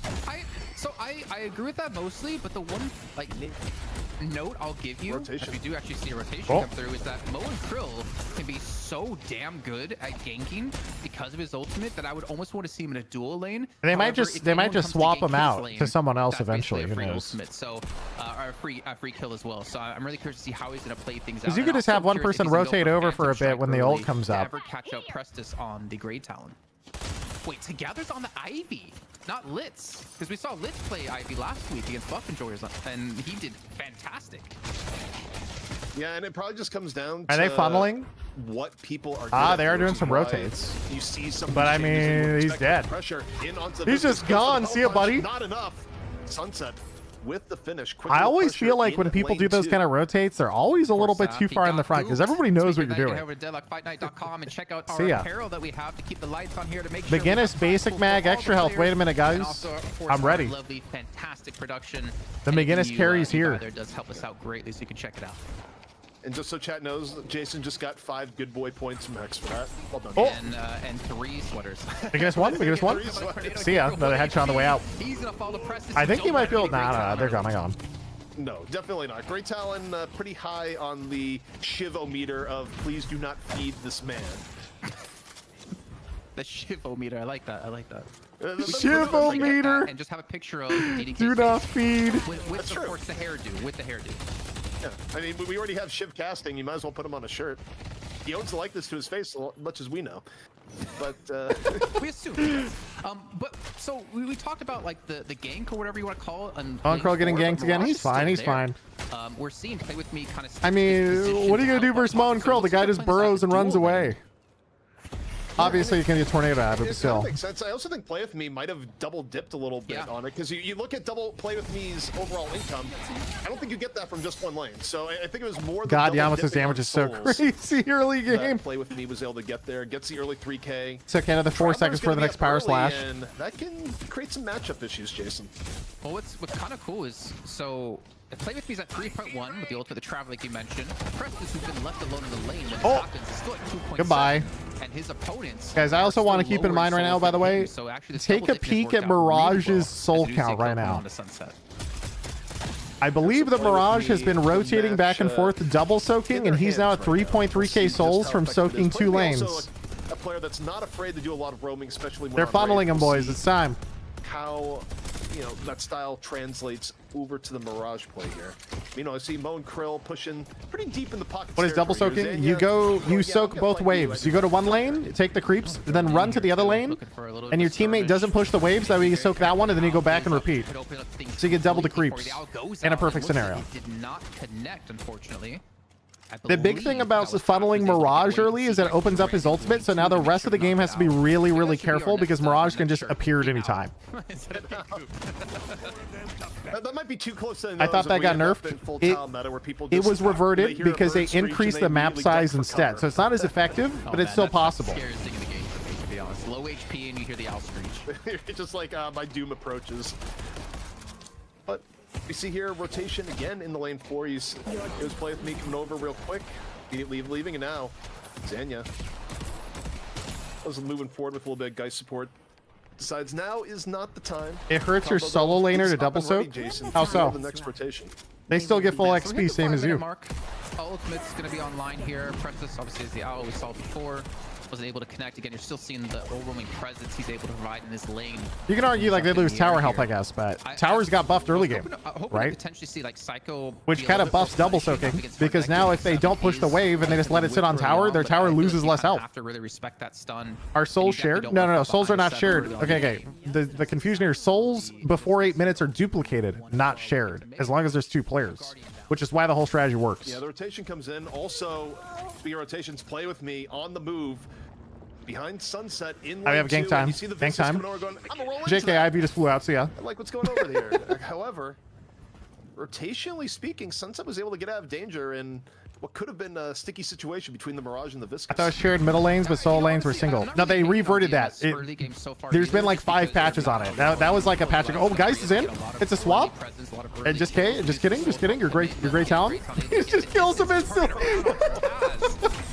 Oh god, dude. You cannot be within Grey Talon's range for that long just because of how hard hitting his flight does in that situation. Like, again, it doesn't feel like it's that much because it's such a slow hitting weapon, but you got like 3 seconds max before you need to leave or you die. Yeah, you really have to respect it, and we're seeing exactly why. Man, honestly, I'm kind of really hyped to see how the rest, or even like next week plays out. Maybe the NA matches to see if there's a presence. Look, I'm seeing the mini map. They just push with great talent. Mirage immediately comes over to Mo and Curl's like, yeah, I'll catch this wave and shoot this tower real quick. He just used all of his scarabs on the wave, I think, to try and wave clear, but guys showed up, so he backed off. Oh, the owl! Oh my god. That was close. And you look at the presence of the owl there, Zanya can't really be part of that fight anymore, Jason. Has to back out, and that one owl could actually cost the Guardian, potentially. Yeah. I mean, Mirage goes back to rear. I mean, now the 7 minutes in, the double soaking shot is only really a big thing in the first 4 to 5 minutes of the game to get someone ult really fast. And then if you look, like he's like 1k ahead, but it's not really that big. It's a lot harder to control as time goes on. It's mostly big because it gave him double soaking did nothing. It did do something, but it gave Mirage ultimate before anyone else in the game by about a minute to a minute and a half or something. And so that is really, really strong because Mirage is a global ultimate. Now, the other team played really, really safe during that, and so it didn't really come into the effectiveness or use, but like it was still really, really big. Keep them back. I'm actually kind of surprised to see how it's been kind of like a pretty quote-unquote normal game so far. Considering we haven't seen any Guardians go down. I feel like last week we saw Guardians falling really early on, especially with a lot of early ganks. But yeah, this game has been very calm so far. It's kind of surprising. I'm glad we say that, but Wraith on the side lane right now. Yeah. See ya. And Kelvin just domes, gets full HP, but now everybody's here. Oh. Is this a turn? Yamato's coming in to try and turn on a Wraith. But they have Divine Barrier, and they TP out. That Divine Barrier, pretty good item. Just getting little nibbles here and there, Jason, and that's what eventually gets you ahead. And meanwhile, Geist getting ganks. Back in lane 4, things are heating up. Pocket. The Geist just kites out. Pocket says bye. Wasn't there though because Pocket forced out Geist. Yeah, well done. Really good micro movements, micro plays there as well to kind of punish. Isn't Barrier also bug right now? Yes, it is. As far as I know, it still gives. Looks like Mirage. There's a bug with Divine Barrier, and it's been there forever. I think literally since the game, since I started playing. If you cast Divine Barrier on a teammate, you get assists for that teammate for the rest of the game, if I remember correctly. Especially if it's one of your carries. So it is super strong right now for a lot of reasons. Down a little bit because Play With Me has been saying most of the time in the 4 lane, and also that's why a lot of the time you see Paradox are like 20 assists. That's why. Meanwhile, Owl. It's actually until they die. Oh, my bad. Makes Tass think a little bit twice on trying to dive in deeper and finish off Play With Me, but the Guardian does finally go down in lane 4. So 30 seconds left to go. Our first round of buffs will be coming up here. And with the Owl down, I mean, honestly, that's such a really strong ultimate to have. I'm hopping game. I want to see what the McGinnis's build is. And we're going to see both teams start to position towards them where we should be. I assume the McGinnis is the support pick gamer and the Ivy's going Spirit Ivy in this case. From the Guardian, not the ideal time as we have 3 players on DMS side looking to push the lane 1 Walker. Buffs coming up in 10 seconds and not positioned to get the yeah. one. So oh man, that's an Ivy damage. Oh my god. It's so much damage. In on the lane 1, pretty high. The Ivy's so stupid. Oh god, dude. Casting buff off to left under contest. Sunset meanwhile playing Viscous. over in lane 2. I don't know who picked up the buff on the right, to be perfectly honest. There was a fight that broke out. In the meantime, Oh, Kelvin, wait, is Ivy just gonna kill them both? Going down together, able to get a kill onto that Okay, no, okay, I was like, how on earth? With me, who's just gonna look to back away here, but there's still a 7 in reach to be grabbed, to be picked up here. Namado's to go for the fight up against them. The storm cloud coming out as well. Here's ZP. Yeah, they finish it off. See ya. Storm cloud in close range. Man, these early buff fights are just, dude, they're brutal. You're probably not gonna live, and you just hope to do a little bit of damage. But oh man, I look at the Mirage here, and I get a little bit scared. All right, so let's go ahead and game really fast. Just look at McGinnis's build. Extra health, stamina, sprint, extra charge. Put 2 points into turret, 2 points heal, and 2 points wall with slowing bolts. So I think it is going to be a support build. It's just kind of late on the support items. Very measured and pretty intelligent. The Ivy went early barrier straight into rapid recharge. If this is the adaptation we see with kind of leeching from both lanes here, as we do see the dive come in onto Geist, the wall going to come in to deter push out of DMS here as they go towards the high ground to potentially look for it. And so they're going to back away. Mo and Krul's actually here as well, so we could see Zania look for a kill. His ultimate not going to be online though, but at least going to spot out. Bro, Mo and Krul's damage is not bad. Required. Go forward, shoot gun, throw a few fists at the same time. Still enough to make Pocket leave. I mean, Mo and Krill, especially when they're not behind, there's points where it's just like, well, I can't do anything about this, Jason. I just need to run. Mm-hmm. As a side note, have you seen the custom mod, the custom skin of Krill and Mo? Oh yeah, dude. The modded skins are sick. We have Krill and Mo, and then you have Krill and Krill, then you have Mo and Mo. And Mo is just baby Mo on his back, which looks awesome. I don't think I can get this guy. I think he's around the corner too far. Yeah, he went high. Oh wait, Mo and Krill has ult though. Uh-oh. Okay, now getting comboed. Okay, well, the Mo and Krill, yeah, he dies. Brought down by the combo, and Zanya goes, no, we're not dealing with that. Big commitment though. Telekinesis and the Mo and Krill coming in just for that 1 kill alone. Obviously, you'll take any kill you can get, and by the time we see a big team fight break off, I mean, we still have. Now we need Mo and Kelvin, like a baby Kelvin on his back. You're probably not going to need that ultimate just yet. Also, Jason, across the board, very even, 60 to 59k. You know what's interesting, by the way? First Walker we don't have flex slots still for either team at 12.5 minutes. I think they are about to take it on that first tower right now. I think PS is about to get it, but it's interesting. Yeah, PS is about to get their first flex slot. There it is. Oh, parry! Whoa, whoa, whoa! He got the kill! Oh, bro.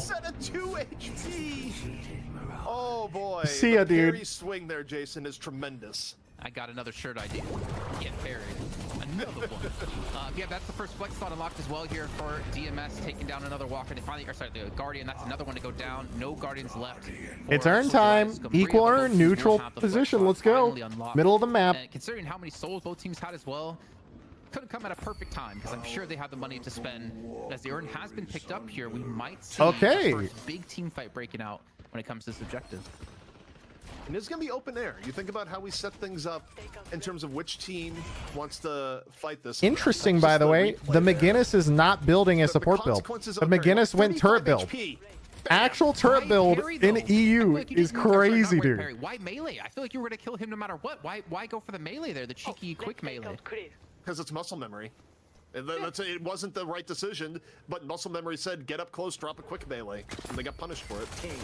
Punished indeed. Here we go. The soul earn looking to be picked or turned in by Task. See both teams kind of. Show me this. Show me the earn fight. They're all posturing right now. I think Mo and Crow might get caught out, but I'm not sure. Geist is waiting. Onto the lane 1 walker. But on the bottom left, you see it's a 2v2 on the walker, and it's a 4v4 essentially around the earn. Although Ivy isn't there, so more like 3v4 to turn in. Oh, huge! Buku just drops the lightning ball, finishes off Saf. Mo and Krill running for his life. Teleport coming through with the burrow. He did TP. He's fine now. Get away to safety, it seems. So the issue is, I mean, it still can't be turned in, and PS still has the earn. Start losing. Was it 1% of your max health per second? Yeah, it's gonna start doing damage soon. I think. Second window of holding on to the earn, so just gonna back away. Most likely gonna drop it as well here. Let's go to York. So allow. I mean, this is exactly what PS did against Buff and George. They'd pick up the earn and then force them to try to go fight at the turn in, and then they would just send like Hardeki to go split push and gain ground. Yeah, the interesting thing about that though is that PS was well aware of that, and they decided to fight 2 for 2 on the walker push. Buffs are up in 5. I mean, giving this up. DMS gonna take both buffs. Even though earn fight so they have both buffs, and they as a tool to try and get PS is in an awkward spot because now the Geist just started taking damage from the earn. I think. Oh, we got the urn respawning now. Let's take out pocket. Can we actually cut to task really quickly? Because I'm looking at the mini map and I'm a little bit concerned. Do we somehow have 2 urns in play? Oh, no, the other urn just disappears, right? Oh, wait, there is 2 turns. Wait, I've never seen this. Wait, how about it? Wait a second. That was pretty funny. No, so I don't think the urn's there because we had another urn respawn. Unless you can have 2 urns at once, which I don't think I've ever seen. No, you can't. It shouldn't be 2 urns at once. Is this a bug? There is 2 urns. We have 2 urns. Wait, are they gonna try? Wait, they're both gonna try and turn in. It's one. He's carrying it. Task carrying one? Let's go, Popo. Yeah, Task is carrying one and Psycho's It's a carrying one. bug. So we have 2 urns in play right now. What happens when he turns in? Does his disappear? This is spooky. I've played a lot of Deadlock. Okay, wait. I've never seen this. Yeah, what is going on here? No urn turn in for him. So like, what does he do with it? Can he turn this in? Wait, Yamato's just picking it up. Wait, Well, you did I'm not so just give him 2 confused urns, now, right? but you know what? Let's just see where it goes. Wait, you Let's can't turn play out in. here. It's over. It disappeared. He just has to drop it now. Yeah, you're Because right. the turn-in spot disappears after the first. That's awesome. Weird. Also, Mirage is dead. It's Deadlock Fright Night. Because there's no turn-in, so it's just stuck now. Things are a little bit spooky. We saw the turn. Lane 1 Walker, they're going to be under pressure. Oh, the McGinnis just picked up Rescue Beam as their first support item at 15 minutes after going turret. I like that. Right now. So the urn will probably disappear in the next urn turn in, right? 88k, the 99k. Or so after all that urn, could you? Okay. Stuff going on. Is the meta game at this point like that? Okay. Is the meta now to pick up this urn and then sit where you think the turn in will be and instantly turn in while the new urn is dropping from the sky at the normal pickup spot? In the lead here, which I think is really interesting. Would you not be, if it is an urn, it doesn't have a pickup, you should be able to pick it up and take it and predict if you have someone else go to the pickup and you predict it with the other urn, right? I think you could do it. Now the problem is technically there's a soul lead, so they would have to take the urn into the enemy base and get ready, I guess. Be able to take this lead, create more of an advantage up against one of the best, if not the best, EU teams at the moment. This game is really close, by the way. PS being this far down is super interesting. Something that is insurmountable for PS in the situation. A lot of presence right now. Oh, Wraith, you good? Lane 2 Sunset. Oh, he missed the ult. Wraith didn't get ulted, I think. Opportunity here on the Wraith. Telekinesis at the ready. For now, pressure onto the pocket. Waits for the briefcase to be done. Drops the telekinesis. Did drop 3 cards onto the... Okay, Meanwhile, Viscous is doing Viscous stuff. All around. Duval bouncing to and fro. Not really hitting anything in the same way, but bounces up and over. Finds a 7. Hello, 7. Now 7. 7's a goner, see ya. Not enough. Bursted down mid-cloud. PS down 1. DMS. Kelvin and Viscous still pretty low. They find Sunset off the back. DMS taking shelter within the shelter, and they... Dude, that's insane. They just turned that. 6 for 5. No one died. Lane 3 and lane 4. He eventually ulted in, but he ulted in once the fight was already kicking off for such a long time. DMS pull this one back with a man disadvantage. They're going for the Rejuvenator as well. There's no chance of it still, it looks like, as we can look at the mini map here.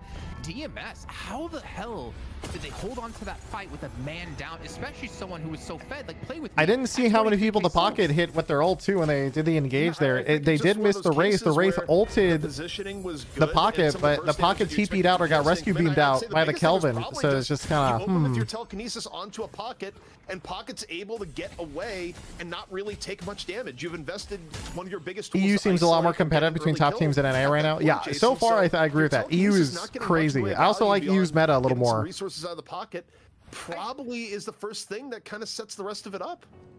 I think that, and the fact that like Prestus and Psycho, right? We talked about the amount of damage they can do in close, or not close quarters, but necessarily when people are lined up. And I I'm Raj 6K. What are you buying? Any pressure on him in that fight? I mean, obviously I couldn't see everything happening, but the fact was he stayed alive. I feel like he was able to just hammer down from range. And Podralight Scumbria weren't able to get the engage they wanted onto him or to Psycho to set up a winning team fight, even with that man advantage. Now, one thing of note is that the urn has been bugged for the last 5 minutes. it will probably fix itself. I think it'll be. I think there'll just be 2 urns forever now. I don't know for sure, but best guess is that the urn at 20 minutes will be. But one of them will do damage instantly. A focal point for both teams. Siphon is pretty good on Wraith. Oh, you mean the Wraith? Right? No one on the right side to pick One it sec. up. We do have DMS on the left. They're fighting. This is gonna be a big team fight for buff, I think. Yamato's engaging. She's already popped ult. They're just kiting. They're just kiting it. They're kiting the. They're good. They're good. They're looking for a potential fight here. Well, they opened early with the Amato ult, but the disengage is just there for PS. PS only. The urn disappeared. You guys are right. It did disappear. If someone is holding it, what is? Oh. Since his blood in the water goes to telekinesis, but that goes very far away. I dome to get the reset. Was don't get caught too hard. Moan Krill's all in. Dies. And that Moan Krill is 11k souls in 20 minutes. That Moan Krill is so useless. It's tough. They're just getting rolled over now. I feel like they're just getting stat checks. They went all in. I think the moment the Kelvin dome came down, they probably could have just backed and let them go, but they just kept chasing all the way in, and they took the fight to them and just exploded. PS was just a little too far behind there, Jason, where they saw DMS invested. God, fucking great. It's crazy. Okay, we're gonna go in. They drop a telekinesis. It goes 8 miles away onto the target. So 27k soul Mirage. Yeah, what did Mirage end up buying? Even though they used ultimate early, was able to flank around and make the most of it. So oh, the Mirage. He ended up buying crippling headshot chat. Again. We can confirm into PS territory, but down 40k. I don't know if they can do much about this, Jason. I mean, the fact is they're still respawning in as well. This should be a quick. He has ricochet crippling headshot for insane damage. Go turn that in, son. How much bull resist shred is that? We're gonna have a 50k lead once. If you have, if they do go for it, they still need to scout. Somewhat bull resist shred plus scarab plus crippling headshot. This is like the downside, right? I mean, you're already behind. The Urton turn it is on your side. It's like 40%. Yeah, that's you don't even have resist. That's crazy. One-sided fight. You're gonna lose the base. You're gonna lose the first map in this series. Here we go. Get goose. Go it is. It's Urn time. He's in. When he hit 4, and he gets. Wait, the Viscous is zoning. Themselves, as it were. The Guinness wall comes in. This is where PS wants to fight. The problem is they're real behind in power. Oh, dude. Get damage on the staff, but at this point, Jason, I think they're just outgunned. Staff goes in, lays down the. It's just Viscous, man. 3-0 See ya. in favor of DMS, and this might just be it. The spirit man, I don't know about you, I don't know about DDK, but I'm getting really hyped for the fact that EU has so many teams who can contest at the very top yes, level. I am. EU is awesome. The fact that DMS is taking a map from PS when PS was so strong, and we had buff enjoyers versus PS, and the last week's also being insane. This is sick. This is crazy stuff coming out of DMS, and they still have a very big lead here. I mean, if you look at and they get the Urn turn in. It's brutal out here. You're Mo and Krill, yeah, you're naturally inherently tanky, but you only have 12k souls. How can you be tanky against Play With Me, who has over double the amount of souls you have? I mean, you can't. The Mo and Krill isn't even a player anymore. You just die. Relegated to butter robots here. You know, he just asks, "What is my right?" purpose? The Mo and Krill dies. 12k souls, you just explode. That is what a 12k Mo and Krill is doing at this point. Just be clear. What is my purpose? Which is not perfectly, but yeah, man, it's unfortunate. It's like the Kelvin last game, except the Kelvin provides a lot more support and healing. There's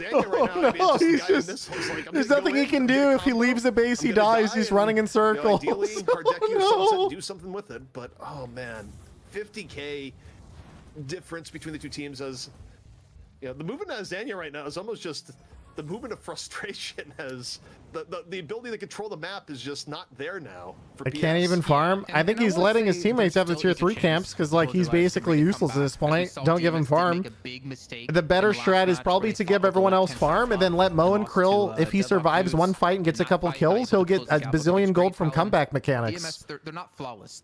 I assume that's the strat they're talking about, right? That's why he can't do anything. He's just running around circles. He's just gonna have to wait till he gets a kill in a team fight. And the thing is, not only do they have to do that once, they have to do that. Now the funny thing is, I saw someone in chat. They said, "Why doesn't he just take boxes?" Well, the funny thing, late game, like we're in now, boxes are actually worth more gold than jungle camps. So you actually want to take not even the boxes either. Farmed is a 25k 7. You can farm the soul spawner in the spawn. Especially given that's at the level where for half of PS, Mirage can look at them for 2 seconds and kill them. Not. I mean, I think you send your. Wait, the Mirage has leech on the now. Suicide mission against The Mirage is leech with Ricochet crippling, dude. He is farmed. Okay, here comes the buff, and dude, they're ratting. They're ratting. This is the only way in. They have to crouch as 6. They found somebody. Take him out. Gamer down. And that's Wolfie going down. So finally, Portuguese have the man advantage. But they did have to This is how they come back, boys. Big ultimates into this. As Wolfie just wonders, why me? Why me? What did I do? I couldn't even get back into my briefcase, man. But I think you nail it when you talk about the resources. And that was 3 ults oh for 1 god, kill, they didn't take the right buff. It helps a little bit. No one stopped for the right buff on the way out. Need to do that, like, The Moen Krill just got 2k souls from that. Hell yeah. To do that. I will give him this though. I feel like that 1 kill they just got, it kind of forced. Ivy's about to have escalating, right? We're not gonna go for a push. We're not gonna engage anything. And I think this is the escalating power spike for Ivy. Cambria push out of their base. They get the buff. They get casted onto a Wraith, like the perfect buff to get at the perfect time as well. They pick up the solar Mid boss, as well. it's time. DMS are giving up so much map control, and they should be able to run this in. They have to turn on their side of the map, and they have a McGinnis to help get they disengage. Oh, Ivy actually went for a refresher, not escalating. Also, McGinnis is gonna be able to set up there.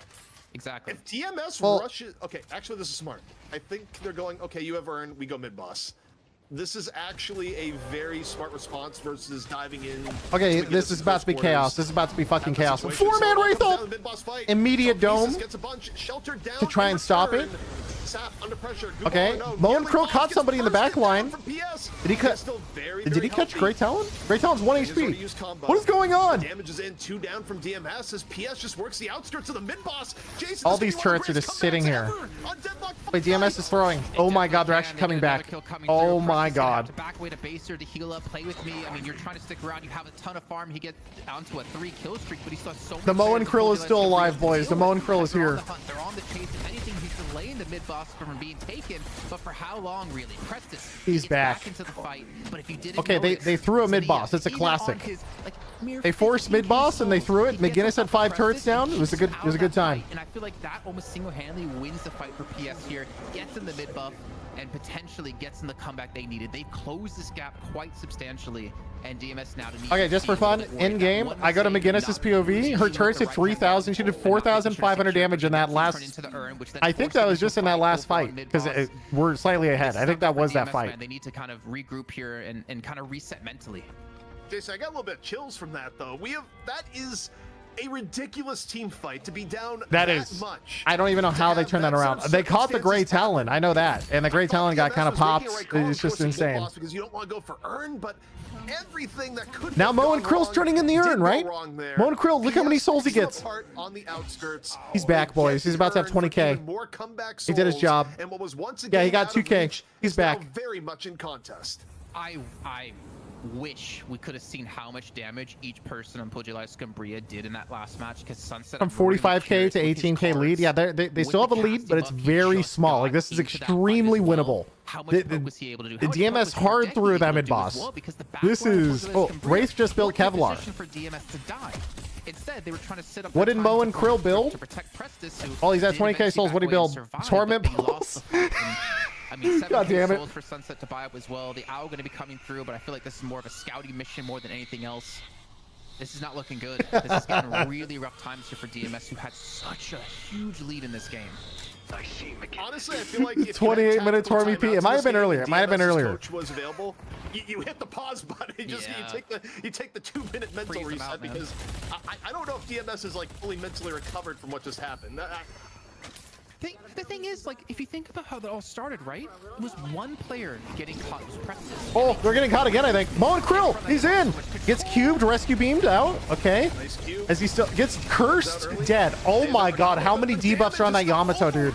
From the outskirts, Sunset and holy shit. Lay it on in with Hardeki. DMS just gets poked from the outside. Yamato just immediately gets blown up. Pass. Maybe about to go down in turn, but otherwise PS real healthy. Not a single rejuve burned here yet, Jason. And I mean, they have it in. I think they hit a 4-man affliction, so they're gonna pull back and heal right now. Cube comes in to save Psycho. Here comes the owl. Everyone hide. Take a foul. Dude, the affliction put him at 1 HP, and the fucking owl comes in to finish him off. So even when he got out of the cube, he couldn't do anything, and they were still able to confirm the kill onto that. Like, Poltergeist Scumbria, the item builds that they're going for, the decisions they're making, whether they're good or bad, is allowing them Siphon is per target. Siphon isn't per target. If it is, that's a bug. This has been a fantastic game, and it's done. Holy 20 dashes. That's why Great Talon's good. At least they force them back. I love Superior stamina. It's like dodge, dodge, dodge. Nope, don't want any part of this. I'm just gonna leave. You can test in the training range. Siphon is not per target. Crazy game. If it is, it's a bug as of dispatch. And for you chat at home as well, we hardly I have 5 ever seconds of see buffs. turnarounds from this kind of deficit. We were at like what 40 to 50k soul deficit for Poltergeist Scumbria, and they were able to turn around. That's why we're so amazed right now, because they're playing so fantastic and they're not giving up. More importantly, they know they have a Just the chance. curse into the Wraith hole. Oh god, I guess cube. All right, Yamato saved. Yamato can play the game now. So Psycho 13 gonna get a new lease on life. Nice cube from Saf to stop that from snowballing the other way. But it is going to be a bit of a disengage. Yeah, everyone left. We're all safe now. We're all safe. I guess they blew Goo Ball. They have no Traveler, but on the same note, Curse has a decent cooldown. I think there's a world where maybe what is DMS could Talon's engage there, build? but I also feel like Jason at some point. Sharpshooter, DMS's burst swagger is fire, gone. ethereal It's shift, just been PS spiritual calling the shots on overflow rotations with double ever since barrier. the Fifth lost fight.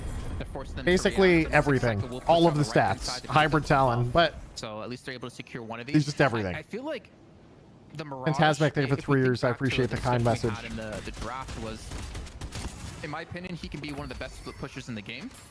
He can push a lane. Dude, you see the 4-man running into teleporter trying to gank Mirage, and he just boosts out. He's just like, I'm out of here. See ya. Since you leave one player to split push, but I feel like the effectiveness of that is almost gone, because there's really no objectives to take around a the map neutral earn time, boys. This is it. This is the fight. And now, Jason, this is an evidence of how far we've come. Earn fight, even. Full middle. And that is how much PS has brought it God, back. look how PS fast she now loves runs. running the earn. If they turn in this Fucking earn, the Flash over here, they dude. will have evened up the game. DMS, you look at where they are on the map. Are they going to contest it? I think you're kind of at the spot where Talon can land a lot of damage to whoever turns it in, but it's not. They'll get the rotation in from the Mirage. So yeah, they are going to contest here. 22 MS, dude. 22. isn't set up to help him turn it in either. She could have made it. You think if she's all in for fun, it'd be And they hilarious. have together looking to push out lane 4, so it's really, we're not going to see the turn in. If anything, All right, everybody's crouching, waiting for a play. Everybody's ratting right now. It's game time. Up here, where they're allowing together Nobody knows where anybody is. Everybody's ratting. Here we go. Someone's gonna get caught. Join the fight, and we are going to have Wait, Raze is like, fuck it, I'm going for turn in. Bye. She got it. She got it. Earn turned in. Earn turned in. But you're not in the team fight, which I think is actually more dangerous. Viscous just rolling. Wraith gets in. It's a 3-man Wraith ult. Kelvin pops dome. The counter. At the same time, pressure onto Geist. Yamato dives in, gets cubed on our way out. Classic. Way better, Jason. But I still wonder about Wow, the engagement PS just where got the earn steamrolled. turn-in cost PS in the Yeah, I kind of openings wonder the if fight. maybe he was there from the beginning, if they would have had a better shot. Instead, they all just died, and I think they just lose the game. DMS has a huge team fight to win. DMS take the game right here, right now. What is going on? Honestly, hard to say. On the brink of defeat and get the first map. That right there, it was straight up. The Wraith went to turn in. DMS all 6 engaged, and I think they were down 1, and they just kind of got blown up. Damage on to the patron, and I say close. Nix that. This one's probably over. Ivy's not gonna be able to delay. No, they can't. This game's over. In 10 seconds, DMS, they get themselves out of the fire that they threw themselves into. Oh man, here we go. Patron about to descend here. Still 20 seconds on the pretty big carry. Sunset 34, Hardeki 18. They just instantly used knockdown on Ivy and spawned a 4 stone for him. Goodbye. That was a really good game. PS honestly was so close to making a comeback. Considering they were down, they were up 55k souls, or sorry, they were down 55k souls, and they almost made a comeback, and they were within 10k, and it came down to 1 lost team fight at the end of the game to determine who wins. That is a good game. That is a very good game. A lot of damage against us. Push full into them when they know they have the man advantage and win the fight. That was check the damage. That was probably one of the best matches I've seen in Deadlock so far. Dude, look at this Ivy, dude. Rapid recharge, Kevlar refresher, Ivy, Gigadam. The McGinnis only 14k. play. Kept at the post in the rejuice deal that happened, but yeah, what an insane. So That's I was tough. tracking That's it, tough. and the biggest swing of Mo and souls Krill was a 9.9. 55 Mo and Krill having a tough deficit, game too. and then that I went think to it probably would an be better if they just 18K did full deficit, which support is like a McGinnis instead of going for 37K half and half with the soul turret build. recovery within like a 2-3 minute period around that kind of team fight. And a lot Also of that the was actually Mirage, down dude. to the Ivy play, I Bleach, think, because, toxic, lucky shot, you know, crippling, we talked ricochet. initially in the draft about how some of the utility here would Dude, be better in those close that's quarters, psycho, and that but I was gonna can't. go, That you is know, so over much towards, like, you know, damage. together, Oh like my Zanya, God. you know, Is this a Taz, best of like, three? you've Yeah, got a that lot was of map stuff one. between those different heroes that's going to contribute quite well there. Yamato And with at that point in only the game, what because is the this? farm 2 had been really deaths. good on That together's Viscous did a Ivy, lot of it work put to you save on that basically Yamato on the all ins everywhere with in the Cube every mid-boss single fight. time. So there's like nowhere you could really stand, which then dispersed all of the squishies, because that's kind of the issue. You've got all This these is just a squishies really good game by on the everybody. side. So that was really awesome to see, and it's so cool because I feel like this is how the devs are really wanting them to move the game forward. Is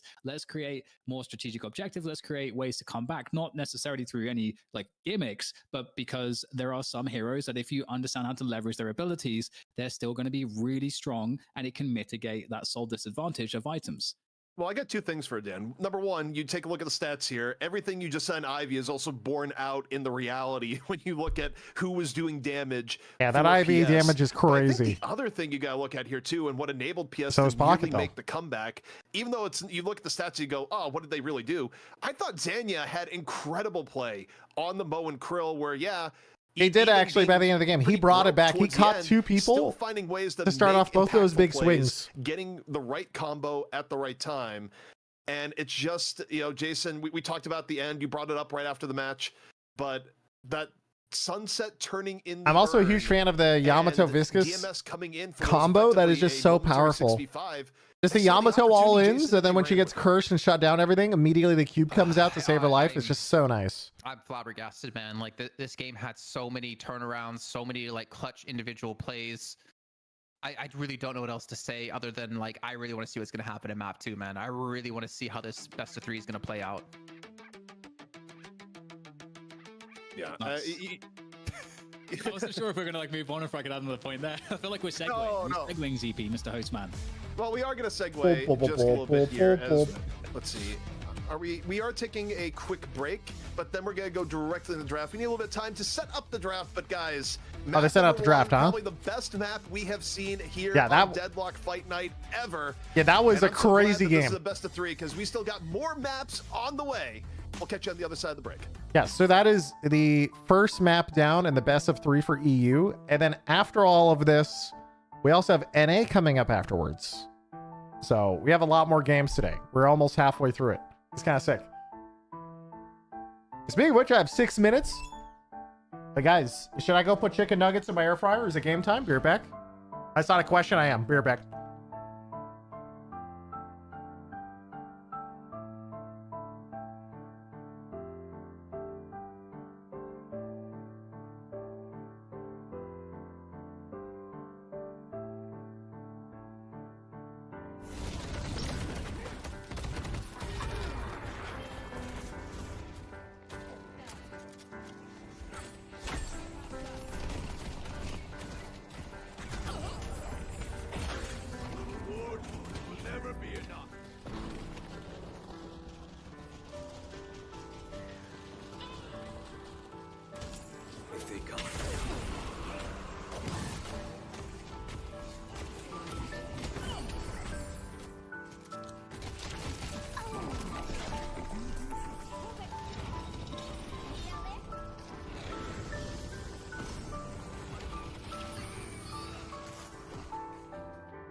Let's take out Feather. The spirit Earl is waiting.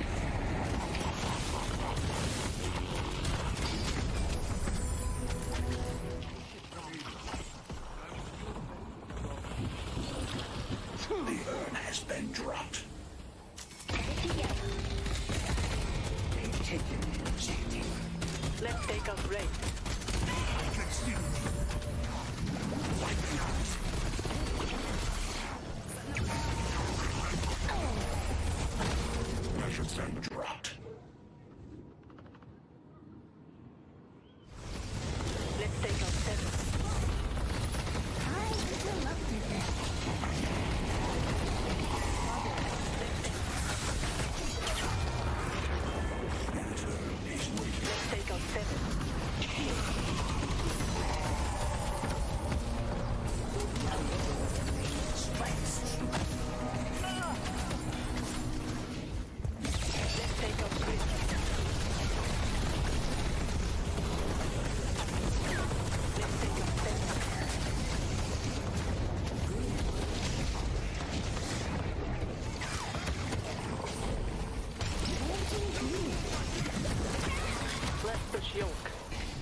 I'm back.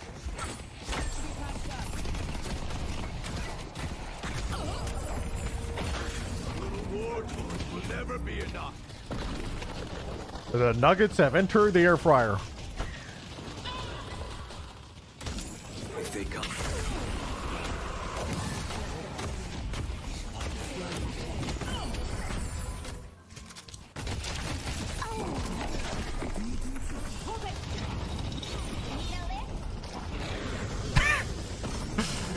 Oh god, dude, it's so funny to see the Ivy ult just come out, just flies in the skybox, lands.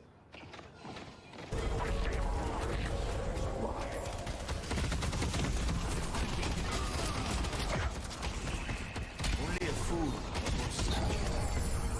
Let's take on 7. Man, heal beam does work with the heal in these bigger fights. You never really notice it as much.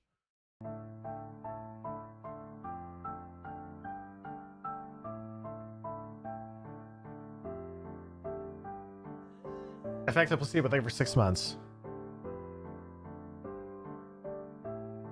I just tested it out. Headshots with Ricochet does apply crippling headshot. That is so broken. I did not know that. That actually makes it probably one of the best Ricochet items.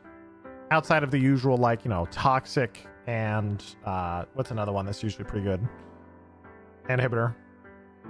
Like, Toxic Inhibitor are two insanely good ones, but crippling headshot for the DPS potential is... yeah, that's really good. Siphon does not work with Ricochet.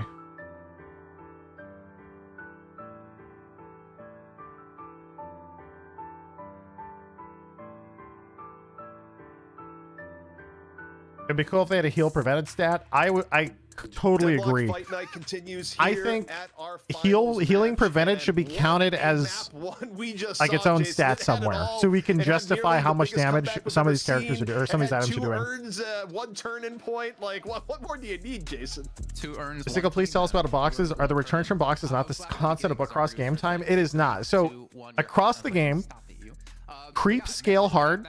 Jungle camps almost do not scale. So jungle camps are best early game, weak or late game, and boxes scale really, really hard. So late game boxes are really, really, really good. But that just gets more hype for what's going to be coming up next, man, because we could have DMS dethrone Pogelias Cumbria. I don't know the exact stats. Someone might have it, but I know that's a general idea. I don't know what you call it. Do you think of it as jungle bad, late game? Box is good. Dynasty that we've had in the Deadlock Fight Night, but you know what? I wouldn't count PS out because they definitely showed they could come back as well. I don't know if you saw earlier, your Twitch extension has the wrong description for Siphon. It's different than in-game description. That might explain some of the where his name is also Dan. differences in opinion on Siphon. Thing here, but Dan, there's almost too much to break down in the last game. But now, what I'm wondering is how that's going to impact the draft of the next. Yeah, totally. I think there's definitely, obviously, with both of these teams, there's lots of different directions that they can go in with the hero pools, and so I'll be curious to see what. Oh yeah, this pick ban is about to be crazy. I think Grey Talon did a lot. Pocket did a lot. So did, I mean, and I believe Paradox. Paradox, yeah, okay, that makes sense. Yeah, so we get the Wraith ban coming out. Wraith ban this game. I suppose from Sunset already. Anybody, because I guess Wraith is really, in terms of your classic carry, the most versatile. Has impact basically throughout the entire game. High like spirit damage output as well as the gun damage. So just, and obviously they banned Mirage. DMS banned Mirage. Getting rid of Mirage. Mirage obviously was a problem for sure. It's extremely strong in the. Are they gonna first pick Grey Talon? As you noted, Jason, on those objectives. So are they gamers enough to first pick GT? Get that annoyance out of the way with, so you don't have to worry about it. For PS ZP, what direction do you want to see them go in? I think they're that's a tree. I think of the Prime too. Paradox was first banned to begin with. They're a team that likes running Paradox early. Okay, as I say that, they go in Furnace. So Paradox and Furnace are both really highly valued, really across both regions, but even more so in EU. So the fact that they've secured Infernus here, more so for mid to late game, and also like good solo lane presence, kind of tells me that we're going to see the Paradox pick in return coming out from DMS. And the question is, do they do something like Paradox Yamato? Do they go Paradox and then they grab something along the lines of the Viscous again? I'm curious what they prioritize for the second deck. And Furnace, Grey Talon, there it is, Grey Talon, boom. What's the second one gonna be though? Nice. Ivy? Grey Talon Ivy? Grey Talon Ivy, thoughts? Big fan of what we've seen. I mean, even thinking back to the last fight, or the last fight of the last game, right? We did see an alleyway, which is perfect for Grey Talon because you can use. Where you go, Paradox? Shots, perfect for Yamato, who can power slash. It's just perfect position for them to fight in. They have a lot of options. It is Ivy. Hey, let's go. We're gonna see Yamato in this game, no matter what, for sure. There's no way none of these teams pick it. But okay, Ivy being picked, I feel like that's the more of the surprising one actually, because I don't value Ivy. These gamers, EU loves Ivy. It got first picked by Buff Enjoyers both times. There's a Paradox. The third one's more interesting. What's your third pick? We expected Paradox because that was the other option for DMS. No, I was just gonna there's say, no Wraith, there's no Mirage. The last one, where it's like Ivy is pretty highly valued across both regions, but also you look at the personal performance together there. I think DMS was just like, no, we don't want to deal with that again. We'll maybe you're gonna do something like Geist, one quick extra point Yamato, Viscous, use something more frontline perhaps. Is that Ivy? You actually have a lot of farm potential and just 7. Okay, never mind. You guys really like the 7. Okay. In that sense of less risk of getting behind, which I think can be kind of impactful. Dude, I don't value the 7 highly enough. I need to think about the 7 more. I don't know, there's lots of so far in EU, people have been picking the 7 very early, and I need to play more against 7. So it's good to see that. It's his balls, man. 7's balls are just too fucking big. Flying around now. Can we get it? Can we get it? Make it 3? Let's get Vindictor in there as well. No, please no. These please no. surface wear missile defenses. I'm kind of surprised, guys. There's the Yamato. I assume it's gonna be like, are they gonna pick Viscous to make sure they don't have the Viscous Yamato combo? Viscous Yamato feels like such a strong combo to engage. The Yamato goes all in, and then you immediately hit him with the cube if they get CC'd. Stronger, he maybe became indirectly weaker. But we are seeing the Yamato being picked up, so DMS, like, they're getting 2 of the 6 heroes they had in the last match. Yeah, and I think my guess for the Lash is that it's probably part regional based and just like whatever the scrim meta has been in EU, because there's not aside from Majestic Leap, there really isn't a reason why you wouldn't be going for it more. But also, you do think there's the guys what they're picking there. Lash, are they immediately should be Viscous, right?